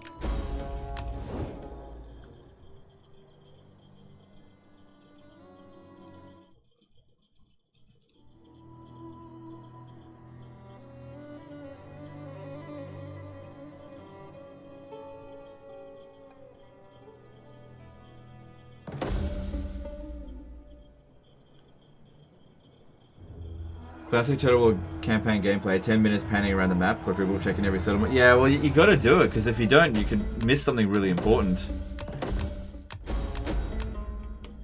Like, I'm obviously skimming through a lot of messages, because most of them are probably not that important. But there's a good chance that I missed something pretty important at some point. Good chance of it. Alright, I think we're in a position now that we should be okay to repel this, if not attack it head on.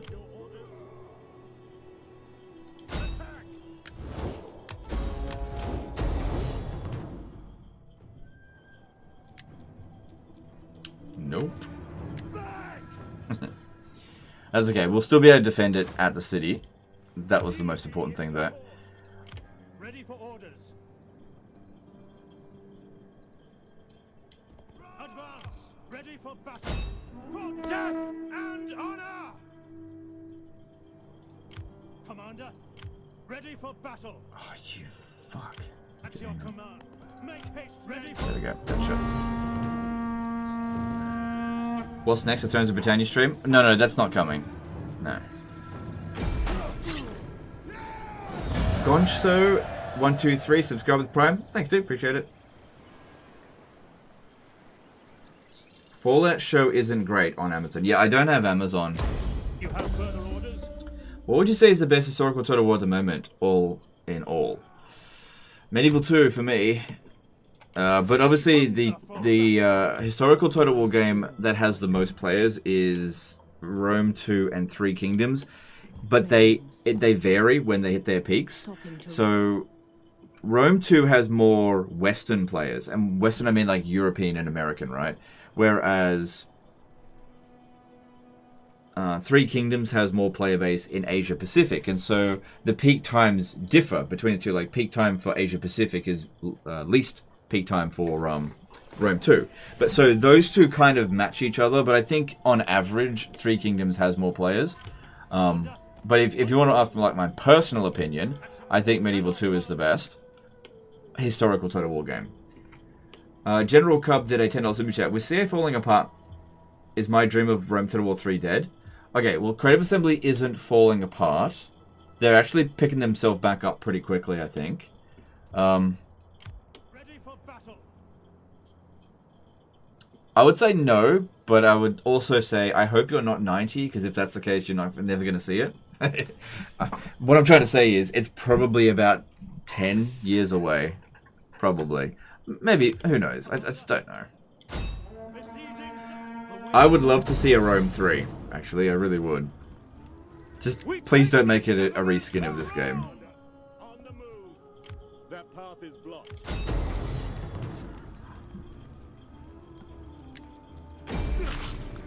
Are you going to take a rest 3 days ahead of the stream Thrones of Decay at launch?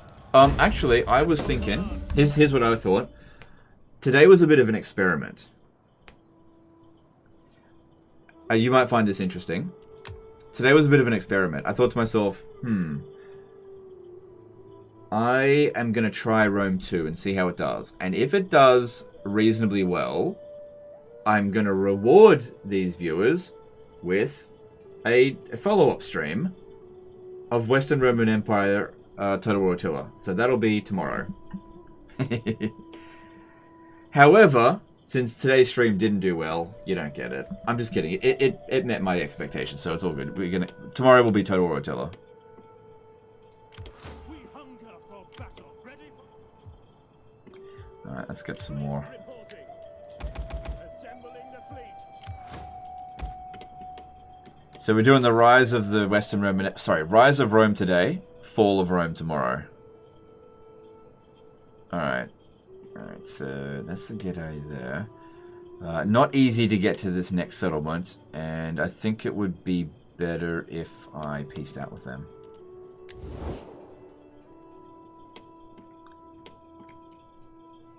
Because I know they asked for it. I don't even remember declaring war on them. Pleasantries for me, but please don't bother. Talk of meat. Yeah, I did declare war on them. I don't even remember doing that.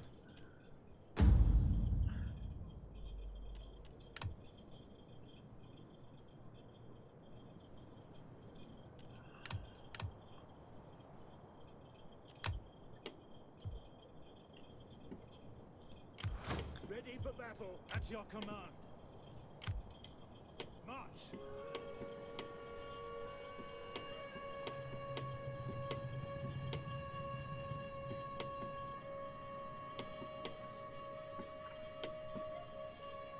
Yes.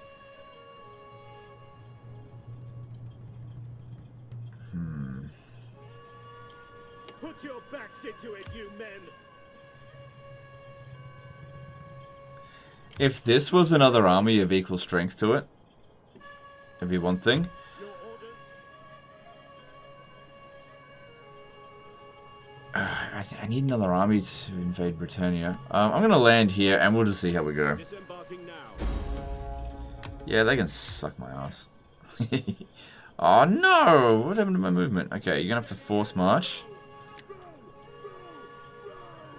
Land here, and yeah, I'm just gonna hope that they don't declare war on me. If they do, whatever. If they kick us out of Britannia, that's a bit of a risk there. I'm actually not going to attack them there. I just wanted to land there and go over this way. I'll attack Iska, because they'll likely have fewer troops. What's this? All right, I need to clear them out. Victory for Rome.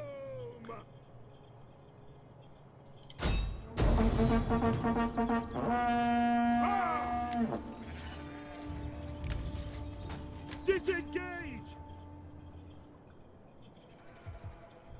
Ready for orders.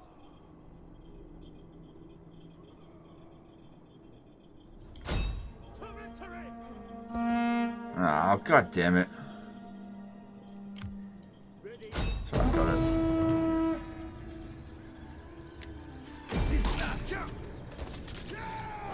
Alright, this was always meant to be a temporary army, so that can go now.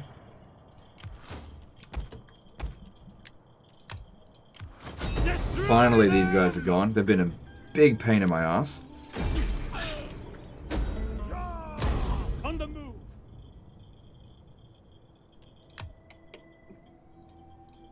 Ready for orders. Alright, now the next thing for these two to do... bring them up this way. Help out there, because that is seemingly a little bit difficult to take on by ourselves. Well, with just two armies, need more. Might even be a good idea to just back off from here and go north. Because if we clear out these ones here, then we've got our borders secure. And if Petrodava gets captured, who cares? Ready for orders. Yeah, go north.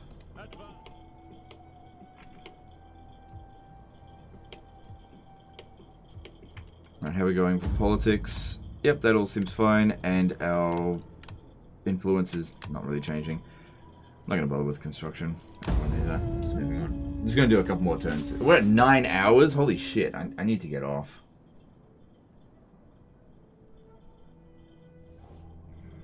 We are a mighty people. Do you prefer East or West Roman Attila? East by 1,000,000 times over. The Eastern Roman Empire is so overpowered.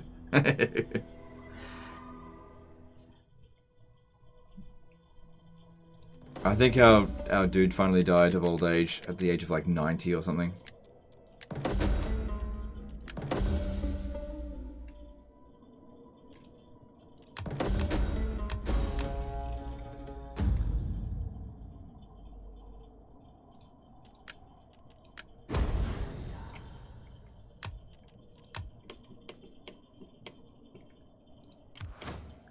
Oh shit! They just did fucked up. They moved their army far enough away, their main army, that I can now launch the attack here. I think I can win. If not, no big deal. Because this is strong in order resolve. And this is Ready for battle. We outnumber them. Yeah, I think it'll be okay. I'm just gonna do it. At your command. None will escape. If this doesn't give me an auto-resolve win, Commander. I'm out of here. Ah, it doesn't give me an auto-resolve win. Alright, if I was to fight this manually, I reckon I could win it, but I don't have any energy left. So I'm just going to call that a day there. Because yeah, this army has proven themselves that they can take... Like, it's just Levy Freeman. These guys perform really well in auto-resolve. I'd rip them to... Slingers would be a bit of a problem. But I'm reasonably confident that I can win that. Anyway, I gotta call it a day. I'm absolutely exhausted. Let's go chuck a host over to someone. I'm just going to check my Discord real quick.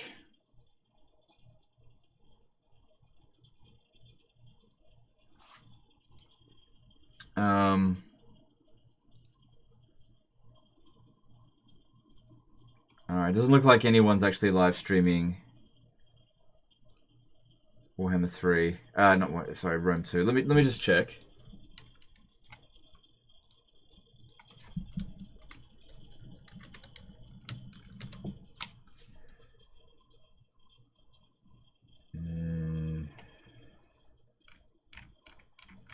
Doesn't look like it. Alright, let's have a look at who's streaming Warhammer 3. I'm sure you guys don't want to watch Warhammer 3, but I don't know, I gotta host someone. I don't think anyone's streaming at all. Oh, no, there are. Alright, let's chuck the host over to... The Friendly Englishman has got nobody watching him. One watching it. Oh, that'd be me. He started streaming 40 minutes ago. Is he actually playing? Just going through the intern there. How do you reckon he'd feel to get like about 400 or 500 people come and watch him all of a sudden? Let's give him a host. I like giving raids to people that have like no viewers, because it's the one and only time that they've ever had a huge amount of viewers, and they're super appreciative of it. So we'll chuck it over to him. I'm assuming it's a him. Excuse me. Ah, oh, god damn it. It doesn't have redirect privileges. I can't send it to him. Alright, I'll try someone else then. He's probably very new to it. Okay, pick someone else. Alright, let's have a look. Because yeah, it's a bit of a waste to just like put a link in the chat. Alright, who else do we have?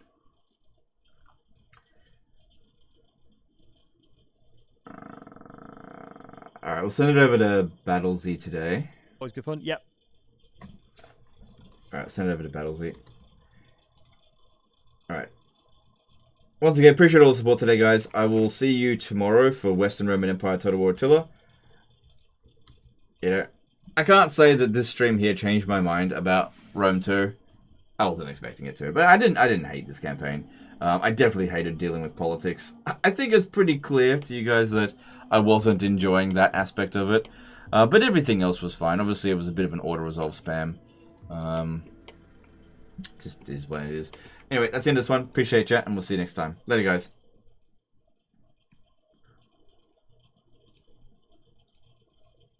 Oh, hang on. Darth Weenie Pie. The $2 super chat. Only in death does duty end. Okay. Thanks, super chat, dude. Appreciate you.